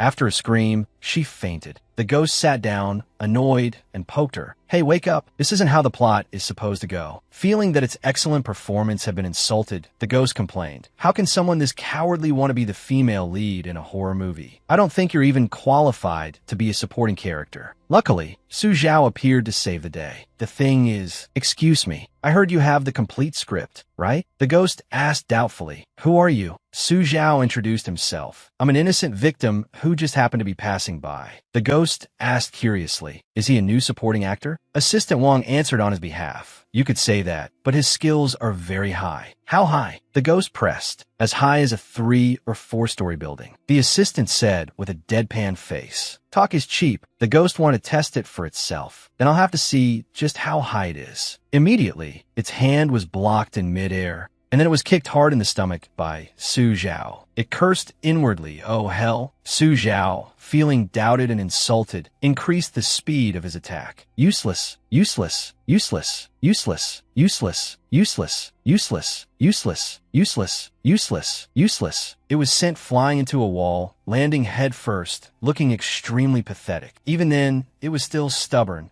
Are you really an innocent victim? Su Zhao dusted off his hands and replied, of course. If I'm faking it, I'll pay you back tenfold. Su Zhao played the villain, raising a chainsaw threateningly. I'm afraid of being harmed by you people, so I have to carry a chainsaw around everywhere, every day. It's a hard life, so it's best if you cooperate a little and give me the script. The monster had no choice but to hand over the notebook. It's yours. It collapsed on the ground, reminiscing. I haven't left this village in several hundred years. It wondered, are all victims this formidable nowadays? Su Zhao expressed, not all of them. You could say I'm the most senior victim. Looking at the notebook in his hand, his expression turned grim. Su Zhao wondered. The rest of the plot all happens at the bonfire party. Looks like I have to go to the bonfire party. He turned and kicked the actress on the butt. Su Zhao said, hey, wake up. We have to get out of here. A moment later, a bonfire appeared in the middle of the forest. Zhang Lin held a cigarette in his mouth, lost in thought. The signal is gone. This damn place is really creepy. And there isn't even a toilet. Oh well, I'll just go over there where no one is and take care of business. He had no choice but to get up and walk deeper in. While he was relieving himself, a strange sound was heard. He looked around in alarm. What's that sound? Is someone visiting a grave? Director Wen sure has a lot of tricks up his sleeve. Zhang Lin curiously approached to start a conversation. Hey buddy, your next line isn't someone wrote the wrong name on my tombstone, is it? The grave visitor with pitch black eyes roared. How did you know? Even at this point, Zhang Lin still didn't sense the danger. He leaned in close and said, come on, I'm a professional actor, you know? A cliche plot like this, of course it can't fool me. But your acting needs improvement. Your movements and expression need to be a bit weirder. First, you need to say a few lines to pique the audience's curiosity. For example, how could this be? Then when I call out to you, you have to act extremely surprised. Oh, and your clothes are no good. Even the old ladies in nursing homes are tired of the all-black look now. You need to wear something a bit more colorful. He got more and more carried away as he spoke. The grave visiting ghost, hearing him ramble on, felt annoyed. Where did Director Wen find such a comical male lead? Suddenly, Zhang Lin's spirits lifted. He waved his arms and legs and shouted, that's right, it's him. Look at his design. It's a perfect match for Cherry the perverted killer. A small knife dripping with blood, a strange mask on his face, his body covered in bloody handprints. What a strong visual impact. Cherry the perverted killer has a burly figure, holding a weapon full of demonic energy. Zhang Lin excitedly pointed at it and said, look at that aura. With this kind of vibe, you can tell at a glance he's a pay-to-win player. But the grave visiting ghost was already trembling with fear. Watching the guy run as if a ghost was chasing him, he was bewildered. Zhang Lin shouted, hey wait, I'm not finished talking. Why are you running? The grave visiting ghost cursed as it ran. Are you stupid? If you don't run, are you waiting to die? Damn it, that guy is a perverted killer. Only then did he react, frowning at the approaching killer. He stammered, WH what? Zhang Lin ran away in fear. Is he really a perverted killer? Suddenly, he ran headfirst into a mountain of flesh. He was knocked down and fell on his butt. He scrambled, looking for a way to escape. This was a dilemma, unable to advance or retreat. Could this be a blessing in disguise? Su Zhao appeared, scratching his head and saying, "Don't be afraid, I'm not a bad guy." Zhang Lin was so scared he was about to cry. "Be big, brother. Do you think those words are convincing at all? Only a ghost would believe you." Suddenly, the killer's leg moved. As if enraged, he charged towards him. He yelled, "Damn it! Looks like I'm being forced to do something I don't want to do." Zhang Lin ran to Su Zhao's side. He asked doubtfully, "Big brother, are you really a good guy?" Su Zhao admitted, "Of course. I'll hold him off. You go inform the film crew and tell everyone to be careful. A big ghost is approaching." At that moment, Su Zhao charged forward alone with a dull knife to attack the killer. A moment later, everyone had gathered. The actress said worriedly, "Everyone be careful. A perverted killer has appeared in the village, and there are ghosts too. Is it real or fake? You're not trying to scare us, are you? Don't talk nonsense. A rational person like me, how could I believe such baseless claims?" As soon as he finished speaking, Zhang Lin ran over with a panicked expression, shouting, It's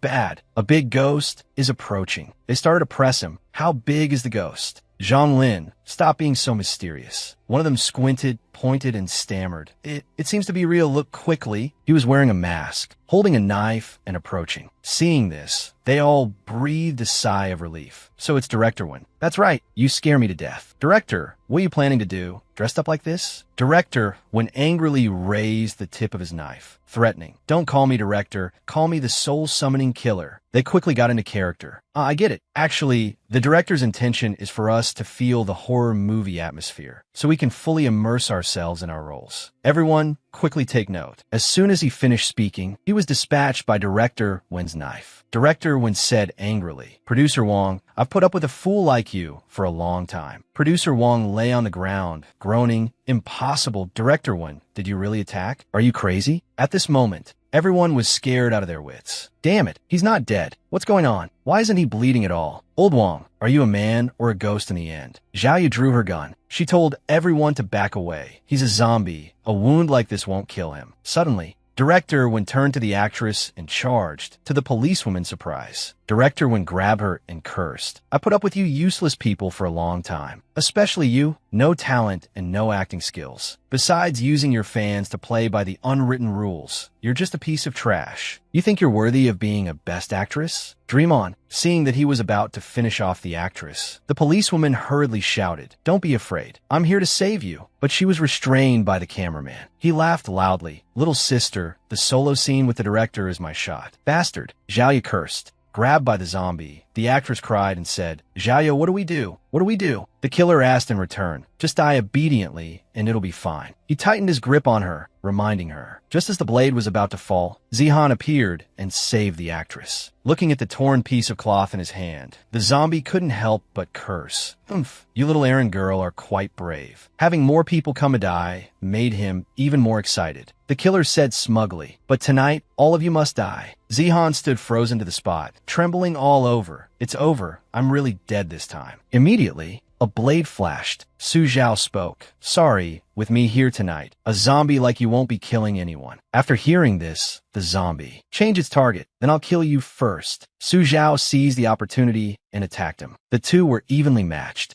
At this moment, the zombie's body was slashed. He touched the wound with his hand, trembling slightly. The aura on the knife flared up, and a voice rang out. "Useless thing. It's almost midnight, and you can't even kill a few ordinary people." The female ghost appeared. She mocked him. Who are you?" The zombie stammered. Even at this point, he was still stubborn and tried to shift the blame. "It's not that I can't do it, it's that he's too strong." "How about you kill him, and it'll be fine." The female ghost shook her head and said, "He's so strong. I can't kill him either, damn it." "Then we're done for, aren't we? If even you can't do it, on what grounds can you ask me to?" The zombie saw a glimmer of hope. She smiled, a murderous intent in her eyes, and turned her head to look at him. "Haha, although I can't kill him, I can kill you." The zombie stammered.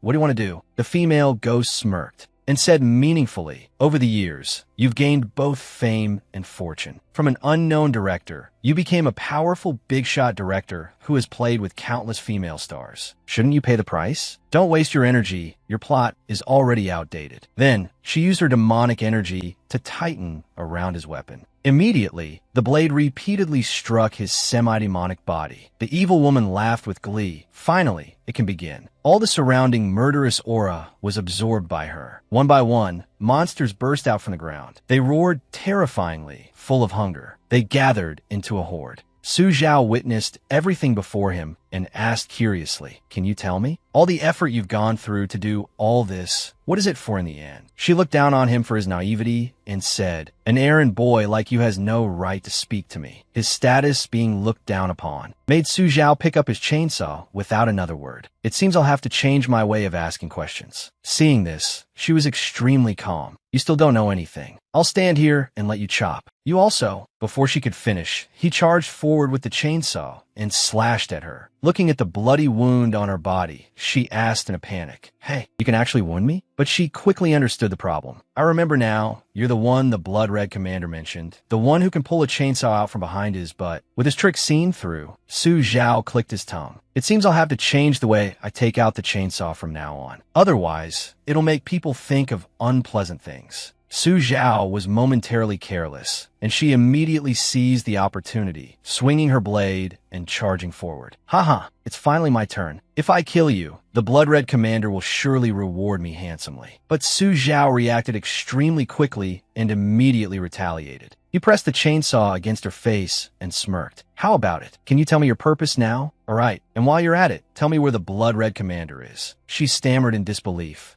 How are you so strong? Cut the crap and answer my question." With death so close, she had no choice but to painstakingly lift her head and confess. "We have two purposes this time. First, to use the ghostly energy and the netherworld 10-kill formation here to create a cursed film. The second purpose is to kill you. Commander Bloodred said that the matter from 15 years ago must be put to an end. As for where Commander Bloodred is, I really don't know. If she doesn't know, then she's of no use anymore." Su Zhao struck without hesitation. "Then you can go die. I also want to settle things with him for good." Looking at the zombie corpse on the ground, Su Zhao thought to himself, so this opera ghost didn't come from the Yanling saber. Suddenly, Zhao Yu pointed to the sky in a panic. "Look at the sky." Demonic energy gathered from all directions, forming a demonic eye. It transformed into the shape of a skull, its mouth like a cosmic black hole. Looking at the scene before him, Su Zhao frowned. It seems the final scene is about to begin. Cold sweat dripped down Zhao Yu's face as she said, "Su Zhao, forget about that camera. A bigger problem has arrived." At this moment, a horde of demonic creatures swarmed in. The masked man spoke up. "After such a long delay, the mission can finally be completed tonight." Su Zhao said urgently, "Zhao, yeah?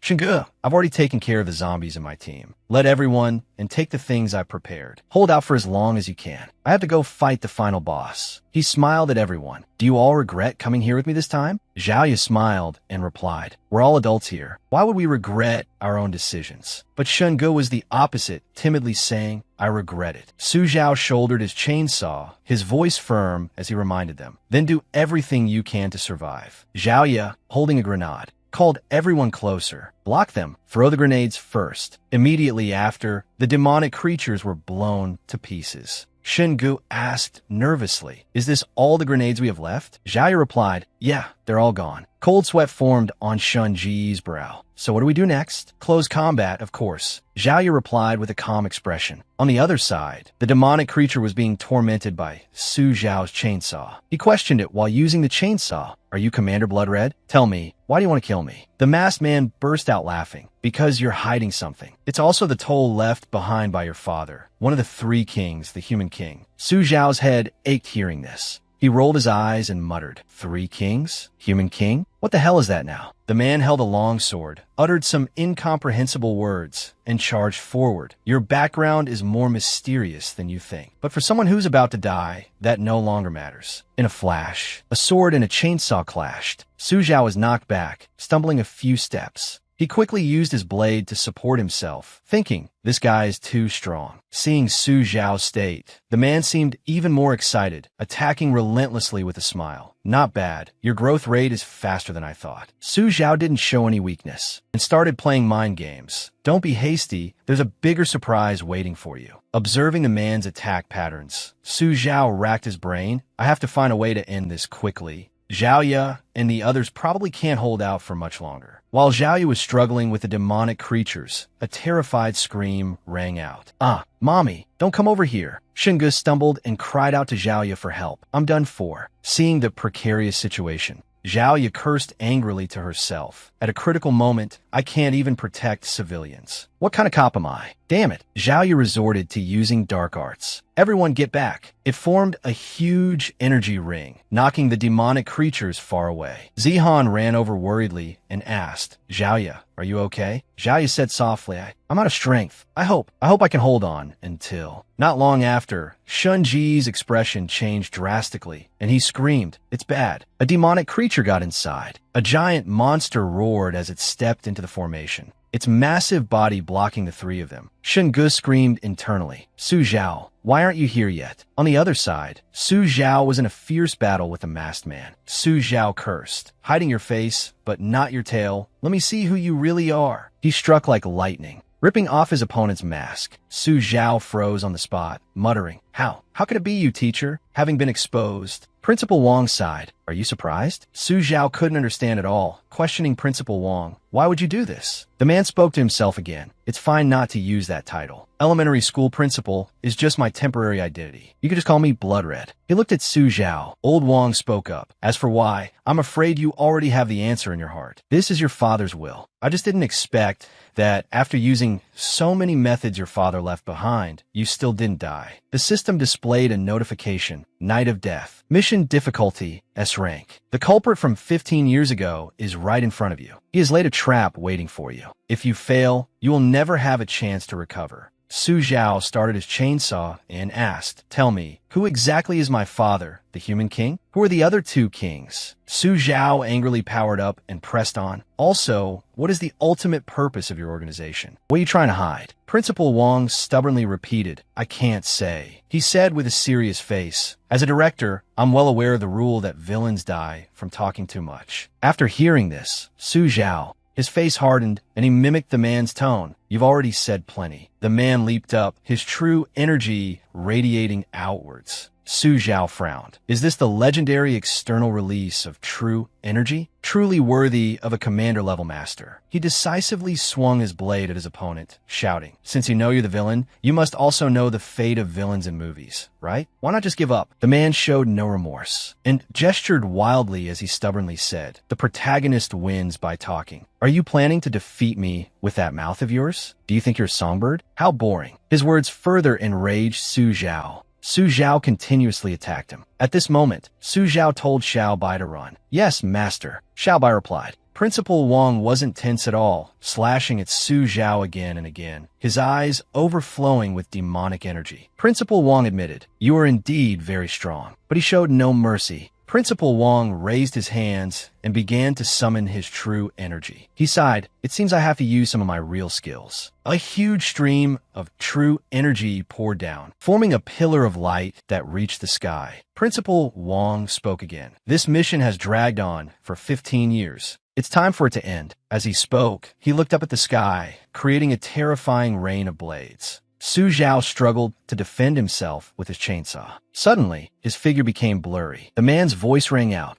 He glared. "Where did he go?" "I'm right here," Su Zhao whispered in his ear. Su Zhao slashed him across the body. Looking at the wound on his back, he broke out in a cold sweat. Not a bad prop. A pity it can only be used once. As soon as he finished speaking, he returned a fatal blow to Su Zhao. Seeing Su Zhao still standing, he clicked his tongue and said regretfully, "What a shame. You can't beat me." He condensed an axe-shaped weapon. Principal Wang spoke again. "Give up." At this point, Su Zhao had been beaten to the ground, the blood at the corner of his mouth, making him furious. "You're the first person to be able to injure me." Seeing Su Zhao struggle to his feet, the man coldly twisted the knife. "By now, your friends are probably all dead. I'll send you to reunite with them." Su Zhao prayed silently. "Zhao Ye, Shingu, you all have to hold on." He lifted his chainsaw and charged. A moment later, Shingu clutched his head, his body trembling. "Su Zhao, hurry up and get here. I can't take it anymore." The ferocious monster lunged at him, scaring Shingu into a shivering mess. Zihan appeared, slicing the monster in two. Zihan spoke up. Don't be afraid. I will protect everyone. Alone, she faced the demonic creatures with a heroic air. Zihan tightened her grip on the knife, watching the horde of monsters charge forward like moths to a flame. She suddenly realized that fate had finally given her a chance to be the protagonist. Let this knife devour all of my life force. She thought to herself, even if I die, I must die a glorious death like a protagonist. Then, Zihan swung her blade and met the charge. Time passed. Meow and V appeared with a group of subordinates. Meow and V spoke up. It seems we've arrived just in time. A subordinate reached out and tapped the formation, saying urgently, "That's right, it feels very solid." Meow and V, "This formation looks very sturdy. How do we break it?" Another one asked curiously. Meow and V observed the situation and said, "This is the Netherworld 10-kill formation. It has a total of 10 formation eyes. It's indeed very powerful." She drew her sword and said, "But this formation is hard to break from the inside, but there's a chance from the outside. The weak point of the formation is right here." As she drew her sword, an ice phoenix appeared in the sky.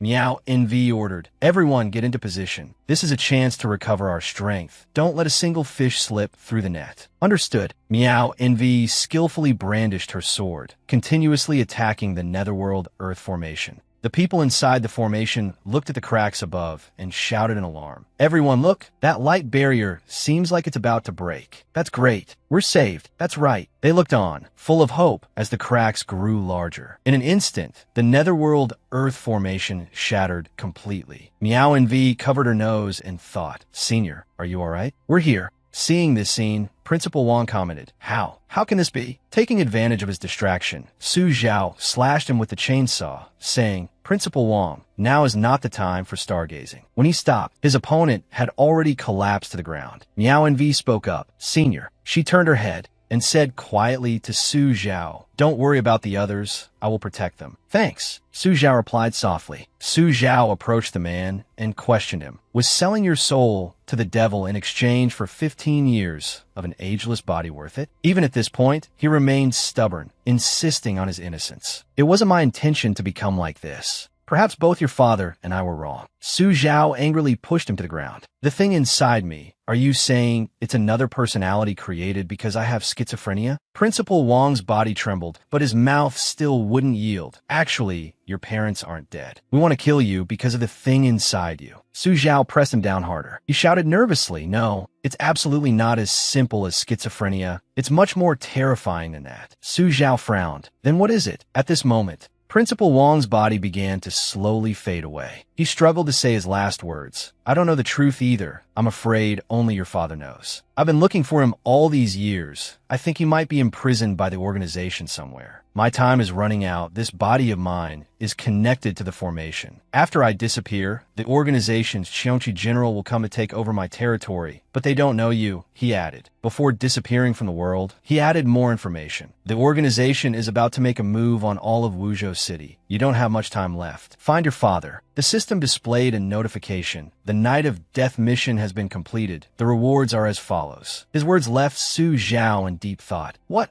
does this mean?" The master fell to the ground in pain. Suddenly, his eyes flew open and he shouted, "I am Su Zhao. Ying, hurry and give me 10,000 yuan. A hand from behind gripped his shoulder, making him shudder. The master's mouth moved faster than his brain. "Who's there?" Couldn't see. When his eyes met Su Zhao, he jumped in fright. "Oh my God." Ying secretly laughed, adding fuel to the fire of her act. "Oh, Master, you succeeded. You've really summoned the spirit of my man back." Su Zhao leaned close to his ear, whispering in an otherworldly tone, "Thank you, Master. If it weren't for you, I couldn't have come back." The master broke out in a cold sweat, stammering, "No, it wasn't me. I didn't. Who on earth are you? Could it be that my nonsense incantations really summoned you back?" He even began to doubt himself. Su Zhao glanced at him. "Since you've summoned me back, Master, why not see it through to the end?" The master was terrified. What do you want to do?" He grinned mischievously, pulling a knife from his pocket, said, "Nothing, I just want to..." Seeing the knife, the master screamed at the top of his lungs. help me. Then he collapsed to the ground, his head hit the floor, and he foamed at the mouth. Watching him curl up like a shrimp and pass out, Su Zhao sighed. Is that all? I was just about to say I'd make you some sweet and sour pork ribs. Ying Ying rushed over and tugged at his shirt. Wow, Zhao, this summoning spell is amazing. Even your physical body came back. Quick, take off your pants and let me see if that thing got bigger. At this, Su Zhao finally got angry. He angrily pointed at the altar. I'm not even dead yet, and you've already set up a memorial tablet to summon my spirit. Are you trying to wish me dead? Ying Ying burst into tears, feeling wronged. You were missing for so long. I thought you died and your body was never found. I was heartbroken. I was devastated.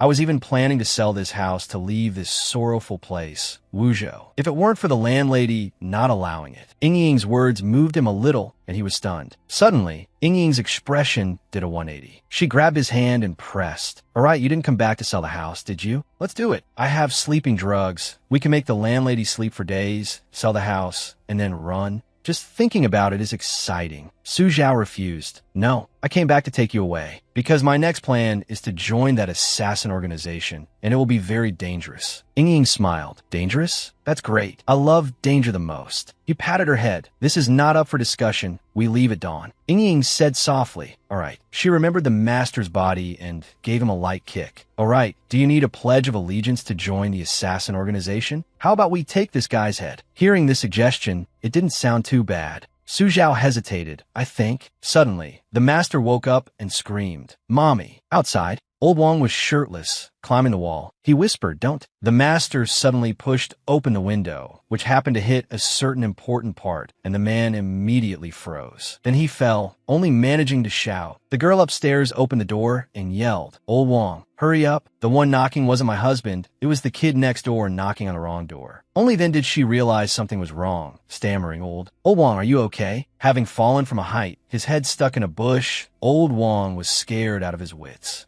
Ying Ying ran out to see the commotion. Looks like he's a goner. Su Zhao added, actually what I wanted to say earlier was I think it's a bad idea. Su Zhao kindly took something out. Master, take this bottle of lubricant. You'll definitely need it when you get in there. The master cursed. Damn it. An hour later, Su Zhao entered the room, thinking to himself, I finally handed that old charlatan and Ying Ying over to Zhaoye to be taken away. Just now, Ying Ying took my things to her room and played with them for a long time. I wonder what she was doing. Looking at the weapons on the table, he said, all weapons have been enhanced with elemental damage, plus 999 poison attack. He frowned as he read the note. Do not lick with tongue. Su Zhao cursed inwardly. Only an idiot would lick this. The next day, Su Zhao was fast asleep when the phone rang. Ring, ring, ring, ring, ring, ring. He shot up. With dark circles under his eyes, he answered the phone. Hello? On the other end, Shun Emo said frantically, Su Zhao, be careful recently. From last night to this morning, several people named Su Zhao have had accidents. Su Zhao asked, annoyed, is that so? Shun Emo replied, yes. Moreover, there have been several frenzied murders in the city. He replied, all right, Shun Emo, I know. He thought to himself, it seems the Cheongqi general that Shui Hong mentioned has arrived. There was a call from outside. Little Su, are you home? Su Zhao said to Shun Emo, someone's here for me. Don't worry, I'll be careful. Su Zhao quickly put on a coat and groggily opened the door. Who are you looking for? Huh, it's Sister Maylin. What's the matter? Maylin greeted him. Little Su, I wanted to ask you. Before she could finish, Su Zhao flatly refused. I don't know how to fix computers, I don't know how to unclog drains, and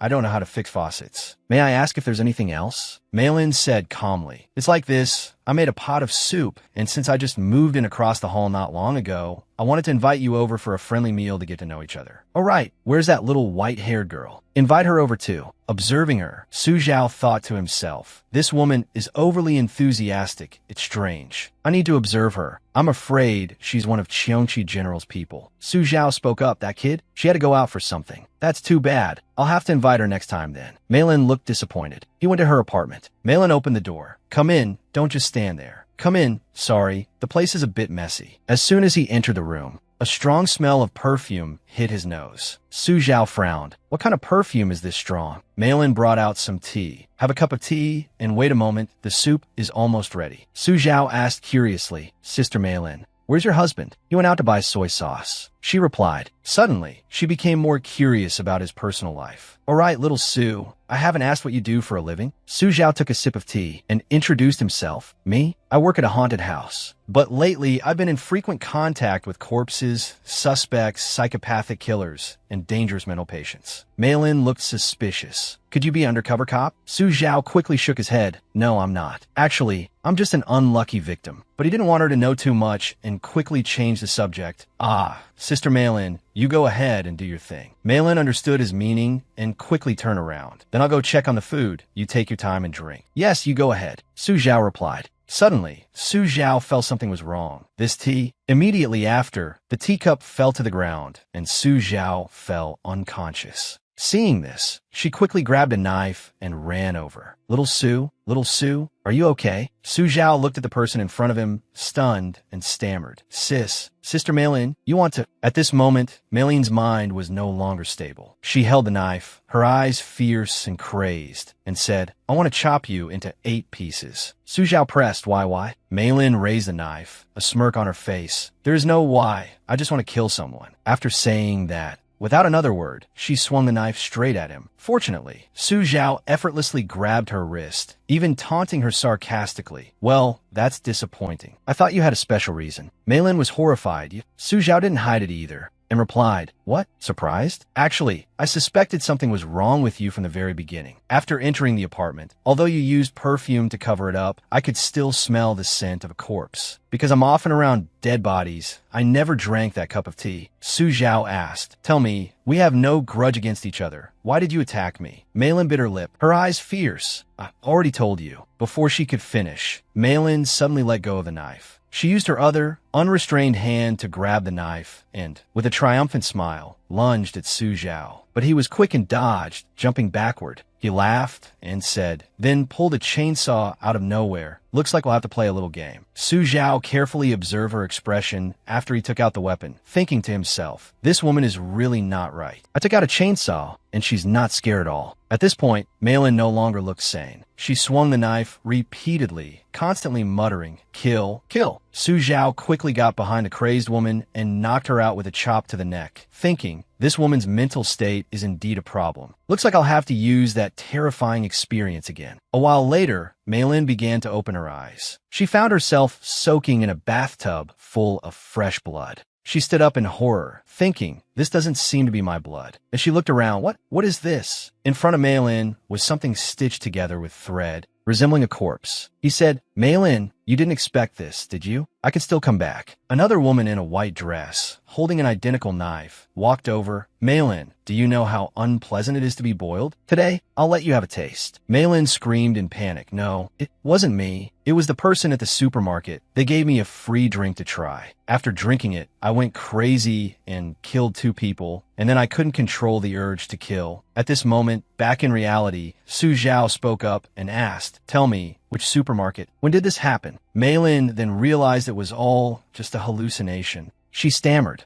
Just now you? Su Zhao couldn't be bothered to explain. Cut the crap and answer my question. Hearing this, Malin had no choice but to tell the truth. It was Jala Supermarket this morning. At that time, I was planning to... 3 minutes later, Su Zhao had put on his jacket and backpack. He called Zhaoya. This is Su Zhao. 2 things. First, there's a problematic salesperson at Jala Supermarket. Second, my neighbor is a murderer. Send someone over. In a row of tightly packed houses, Su Zhao stood before a table full of weapons, thinking to himself, it seems that during the 3 days I was asleep, that Xiongqi general has already made his move. I should also prepare a bit and wait for Zhao Ye and the others to arrive before taking action. Suddenly, a large rock with a piece of paper tied to it was thrown in from the window, shattering the glass. Su Zhao was startled and saw it was a piece of paper. Could this be a letter for me? He quickly opened it and read, the woman who likes to play bondage games with you is in our hands. If you want her to live, come to Jima Alley. An emotionless kidnapper. Su Zhao thought of Malin, whom he had just tied up, and stroked his chin, thinking, play bondage games? I don't think I tied her up quite right. But why are they targeting me? I'm afraid this is related to Qiongqi General. There was a loud call from outside the door. Su Zhao opened the door. I'm Zhaoya. Zhaoya arrived with several people. She asked Su Zhao what's going on. There's There's no one across from your apartment. Where's the dangerous woman you mentioned? Su Zhao quickly glossed over it. It's a long story. In short, I'm going to rescue her. Zhao, you pressed. You're going to act alone again? Su Zhao nodded. Yes. I'm going to catch the kidnapper and save the hostage. You saw what happened last time. Just leave this to me, otherwise your people might suffer casualties. Zhao Yu didn't press the issue and agreed. All right then, you must ensure the kidnapper's safety. Hearing this, Su Zhao was speechless. Ensure the kidnapper's safety? Are you kidding me? Night fell. Below the apartment building, 3 people sat in a car parked nearby. The person in the back seat said, "Do you think we'll be able to catch that perverted victim this time?" The person in the driver's seat replied, "I don't know. If we catch him, the reward will be enough for us to live on for half a lifetime." The person in the passenger seat then spoke up.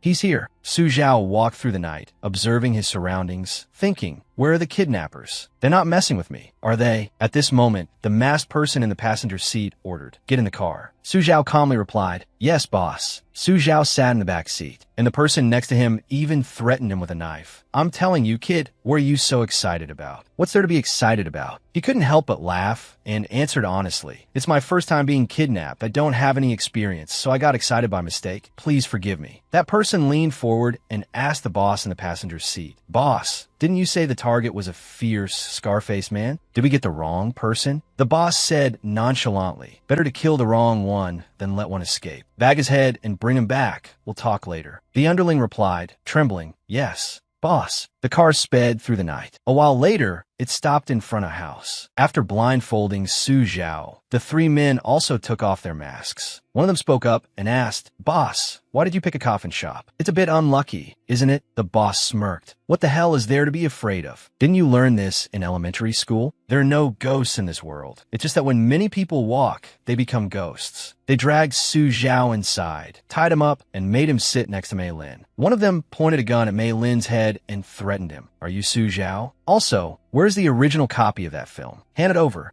or we'll kill this bitch." Su Zhao let out a cold laugh. "I refuse to answer your questions. Go ahead and kill her." The man was suspicious. What do you mean?" Su Zhao replied nonchalantly. "What I mean is, you should hurry up and kill the hostage. This woman was just trying to kill me a moment ago. Consider it getting revenge for me. Thank you." The kidnapper was bewildered. "Wait, weren't you two just playing a bondage game?" He shrugged. "You're overthinking it. This is just a coincidence." At this moment, the kidnapper tore the tape off Mei Lin's mouth and asked, "Hey, is he Su Zhao? Were you really trying to kill him just now?" Mei Lin suddenly had another episode, laughing uncontrollably. "Haha, kill. Can't hold it in anymore. I want to kill people. I want to kill all of you." The boss approached him and cursed, "Damn it, are you Su Zhao or not?" Su Zhao replied, "No, I'm her husband. She went crazy and tried to kill me just now. I ran to the house across the street to hide, and then someone threw a rock at the house. Although our relationship is broken, we were husband and wife once, so I came over." Mei Lin giggled foolishly. "Husband?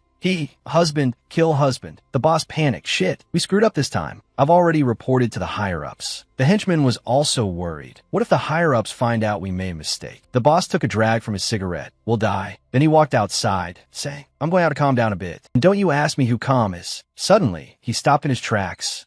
Was there a coffin here just now? Then he couldn't resist opening it to take a look. Inside was a mummy wrapped in bandages from head to toe. He thought to himself, "My God, so much is happening tonight. Is this a mummy stolen from Egypt?" Suddenly, there was a strange noise. A woman in a black dress with long hair over her shoulders, holding a sharp knife, approached with a bizarre smile. The boss was scared out his wits. "Oh my God, what the hell is this now? Didn't I just say there are no ghosts in this world? This coffin shop really is unlucky." He had no other choice but to jump into the coffin. "Looks like this is the only place to hide." That female ghost opened the coffin and said suspiciously, "Strange, has it been too long since I was last here? Why don't I remember there being 2 bodies?" The boss broke out in a cold sweat, lying perfectly still. Then the female demon walked away with her knife. "Looks like I'm getting old. My memory is failing me. Whatever, I'll just go see if that news is true or false." The boss finally breathed a sigh of relief. It turns out this person was his superior. Phew, lucky for me her memory is bad. But unfortunately, his phone suddenly rang. "You are the most beautiful cloud on my horizon. Let me keep you with all my heart." The female demon turned her head, puzzled.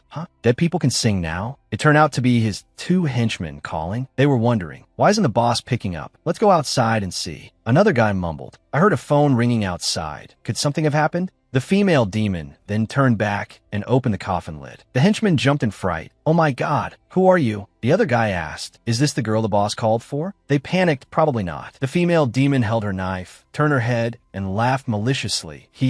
I am, of course, the emotionless female killer." The kidnapper screamed, "Mommy!" Su Zhao sprang up and pulled out a chainsaw. "Looks like it's my turn to act." The other guy shouted, "Use the chainsaw to cut the ropes. Otherwise, you can't guarantee the safety of us robbers." A terrified kidnapper ran to Su Zhao's side and said, "The female killer is here." He said fearfully, "It's over. We're dead for sure." Su Zhao smiled, turned his head and asked, "Excellent. Where is the female demon?" The other guy asked in surprise, "Brother, your reaction doesn't seem right. Why are you so excited?" "There's nothing to be excited about." Su Zhao picked up his backpack and said with a laugh, Of course I'm excited, because killing demons can make me stronger." He walked out into the yard, looked around, and thought, "Could I be a step too late? That robber is already dead." He discovered a room nearby. There was light and noise coming from the room. They're probably in there. Su Zhao cautiously observed from outside the door. Sure enough, they were here. Inside, the female demon was sitting and boiling a large pot of water. She said loudly, "You even dare to deceive a demon. You've got some nerve." The other two guys were hanging upside down from the ceiling, explaining in fear, "We really didn't deceive you. We just made a mistake." The female demon held her head. "It's been a long time since I left the virtual world. My memory has gotten worse." She said in frustration, "I've even forgotten how to make a mummy." Then she took out a book to read. "Looks like I have to do it step by step." The boss spotted Su Zhao and shouted, "Hey, you're here. Hurry and save me." Su Zhao asked in disgust, "Weren't you just kidnapping me? Why the sudden change of heart?" The boss laughed and said, "Of course, it's because you look more like a psychopathic killer than she does." Su Zhao walked in with his backpack, laughing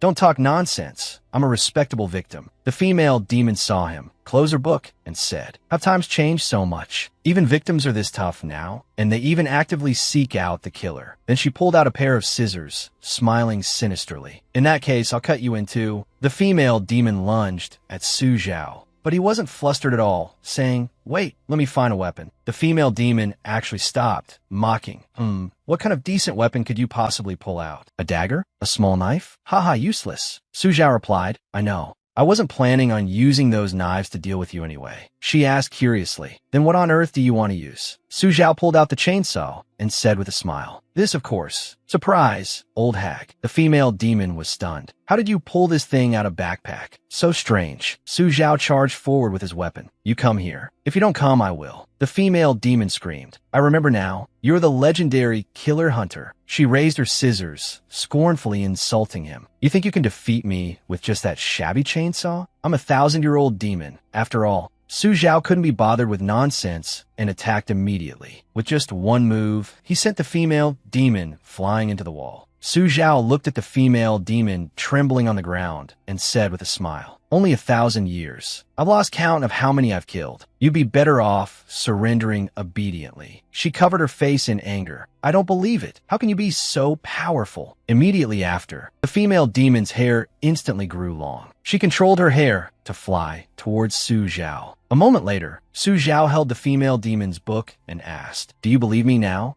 It turned out the female demon had been caught by him and was hanging from the ceiling. She cried and begged for mercy. I believe you. Let's talk things over. It wasn't easy for me to cultivate a human form. Don't turn me into a mummy." Su Zhao closed the book and agreed. "All right, making a mummy is quite troublesome anyway. Tell me, what is your status in the organization that's looking for me everywhere, and what is their purpose?" The female demon quickly confessed, "My name is Su Hongi. I'm a Feng too in the organization. I was originally trapped in the virtual world. It was General Qiongqi's subordinate who released me. That person told me that as long as I was loyal to the general, I could kill as I pleased." After hearing this, Su Zhao asked, "Have you met General Qiongqi? What does he look like? Do you know what he ultimately wants to do?" The female demon shook her head desperately. "I've never met the general. I've only met the commander under the general. They seem to want to turn Wuzhou City into a world of killers, and they also want to collect corpses to undo the seals of all the virtual worlds. But I don't know their specific purpose." Su Zhao rubbed his chin and thought, "How strange. What do they gain from doing this? Could it just be for an ideal? That's too much free time on their hands." The female demon asked with a smile, "So, can you let me go now?" Su Zhao continued to flip through the book, refusing. "No, tell me, how can I find General Qiongqi?" The female demon said in a low voice, "If I tell you, can you let me? Before she could finish, Su Zhao lost his temper, gripping the book tightly and scolding. You dare to bargain with me? I'll show you. The female demon was also scared.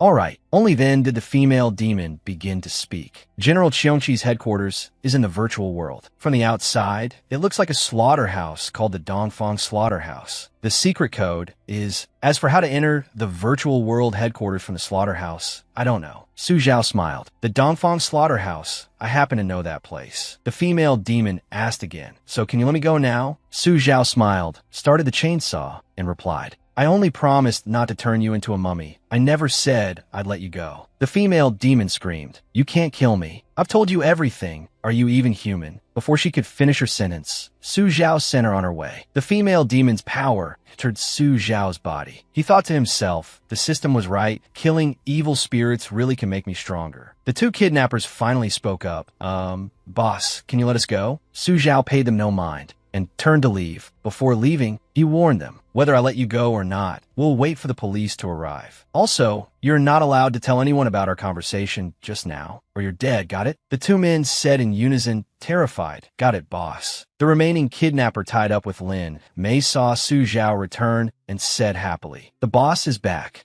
I was so worried the female demon outside would finish him. Su Zhao cut the man's ropes. If you want to save your own skin, call this number. Only this police officer can save you. Also, your boss has been dealt with by the female demon. This is his phone. The guy took the phone, agreeing profusely. Yes, yes, yes, whatever you say, boss. Officer, I'm a kidnapper. Yes, the one who kidnapped that girl. Please hurry and save me, I'm at. On the other end of the line, Zhao Yu replied, Okay, I got it. I'll be right there. She then asked, By the way, have you seen a man who can pull a chainsaw out from behind his ass? The guy answered honestly, I have. He's the one who gave me this number. Zhao Yu said, Good, put him on the phone. That bastard is up to no good again. Su Zhao took the phone. Hello. He said, I need you to do me a favor later. The location is the Dongfang Slaughterhouse. At this point, Su Zhao had arrived at the gate of the slaughterhouse. A gatekeeper was sitting in front, who said, Young man, we only slaughter pigs here. We don't sell meat. Su Zhao said, Heaven and earth are not benevolent. They treat the myriad creatures as straw dogs. The man recognized the secret code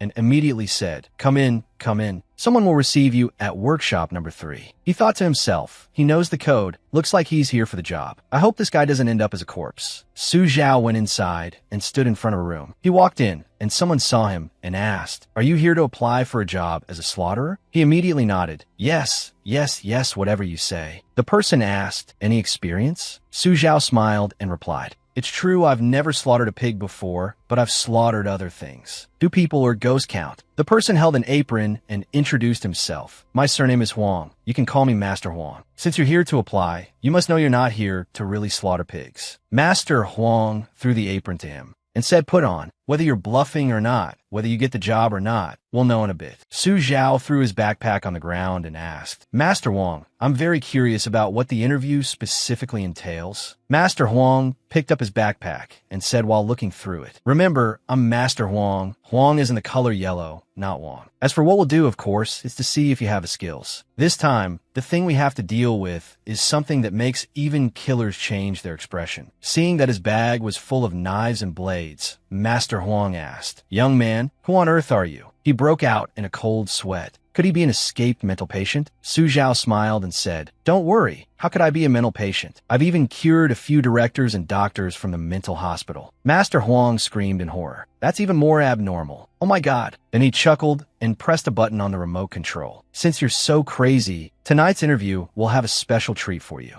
A door opened. Su Zhao smirked. Oh, interesting. A ferocious beast, a giant wild boar with long tusks. Master Huang warned, There's a knife in the room. I hope you don't die before you find it. The wild boar charged towards Su Zhao, and he leaped up. Su Zhao easily dodged the boar's attack, causing it to crash into the wall. Then Su Zhao spotted a knife, so it was hidden up so high. He grabbed the knife and jumped down, landing lightly. Master Huang rubbed his chin, observing, and smiled in praise. Not bad. This kid is very smart. He found the hidden knife so quickly. He's the first one. Su Zhao said loudly. The next part might get a little bloody. Try not to puke. Master Huang laughed heartily. I used to be a professional butcher. How could I puke? Su Zhao held the knife and said in a sweet voice, Little piggy. He rushed towards it, then said in a low voice, If you have to hate someone, hate Master Huang. In less than a minute and a half, Su Zhao had dealt with the boar. The floor was now splattered with blood. He turned around, smiled, and asked, "All done, Master Huang. Did I pass the interview?" The man who had just insisted he wouldn't puke was now facing the wall, retching violently, saying, "Bleck, you passed, but I suggest you go to a mental hospital for an evaluation." Then he led Su Zhao away. "All right, you'll work here for tonight. He's called Old Zhang. I'm going to talk to the director. If there are any new arrangements, I'll come and let you know." Su Zhao spoke up. "Can I see him now? I'm in a hurry." Master Huang shouted, "No. Do you think the director is someone you can just meet whenever you want?" A cold glint of light flashed through the air. Su Zhao pressed the knife to the other's neck, threatening coldly. "Can I see him now? Think about that pig's head from just now." Master Huang agreed in a panic. "All right, it's just the director. Of course you can see him if you want to." Elsewhere, an old man was watching the scene of Su Zhao dealing with a wild boar on a computer. The old man assessed, "This guy can't be underestimated. Perhaps he can complete the plan to capture that hunter of killers." Master Huang entered the room and said, "Director, the new employee wants to talk to you." The director frowned and yelled, "How many times have I told you? Unless it's something important, don't come to me without permission." Suddenly, a hand knocked Master Huang unconscious. It was Su Zhao, holding the knife. He smirked, "Director, it really is something important." The director was so scared he jumped out of his chair, stammering, "Oh, who on earth are you?" Su Zhao approached, placed his hand on a drawing, and said, "I'm the person in this drawing. Although I don't know why you drew me so ugly." The other man asked in confusion, "You're Su Zhao? Are you mistaken? This drawing was made based on all available information. It's definitely not wrong." Su Zhao asked impatiently, "Cut the crap. Where is General Cheongqi? I want to see him." The director replied, "You can see the general, but not in your current position." He stepped back and pressed a button on the wall. Something unusual immediately appeared under Su Zhao's feet. It was a hidden mechanism. It suddenly opened, causing him to fall unexpectedly. The director stood above, fantasizing about a bright future, chuckling. "Looks like I'll soon get a promotion and a raise, become the CEO, marry a beautiful, rich woman, and reach the pinnacle of my life." Su Zhao stood in the middle of an empty room. A voice echoed from above. "Hunter of killers, how does it feel?" The director and everyone else were watching him through a glass panel. He sneered. "It seems the legendary hunter of killers is only this much. To think he'd run right into our headquarters on his own." Su Zhao smirked. "Hearing you say that puts my mind at ease. It seems this really is your headquarters." He threatened sternly, "Tell me where General Cheongqi is, or I'll make you wish you were dead." But the director wasn't scared at all. He provoked. As expected, the legendary hunter of killers is very arrogant. "I'd like to see who's the one who will wish they were dead, us or you." Suddenly, the door behind him opened. A green giant walked out, grunting angrily. The director laughed loudly. "This is the strongest perverted killing machine we've developed. Redisprosium hunter of killers, tremble before him." The giant stood in front of Su Zhao and sneered. "You're the hunter of killers? You look so scrawny and small." Su Zhao smirked, rested the knife on his shoulder, and said, "Size doesn't mean anything. I've killed guys even bigger than you." The giant paid him no mind and lifted him up, saying, "Now do you see the difference between us?" Su Zhao pulled his knife-wielding arm free and said, "I do. The result is the same." Unexpectedly, a hand suddenly emerged from the monster's body, snatched his knife, and laughed. "He didn't expect that, did you? I'm a new age killer equipped with technology." The monster licked the knife. "Today, I'll show you what a new age perverted killer is." Suddenly, it looked at the knife, puzzled. "Strange, why is your knife bitter?" Su Zhao gave a cunning smile. "Oh, I forgot to mention, the knife is coated with poison." The monster's face froze. It immediately fell, foaming at the mouth, and asked, "Why, how could you predict this? Could it be in the air?" Su Zhao looked contemptuously at the monster on the ground.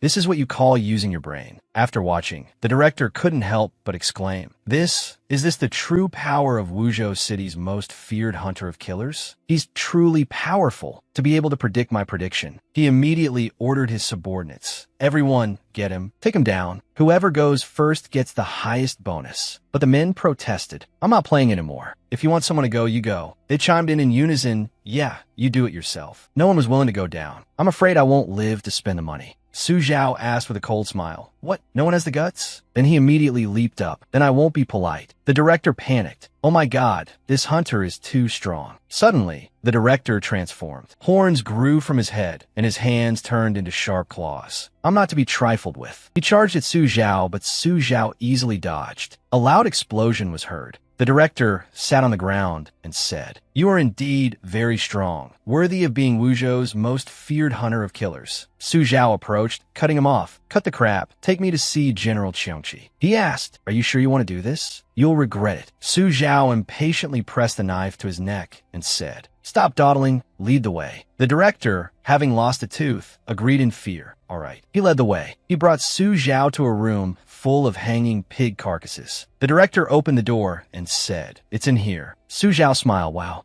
what a nice place."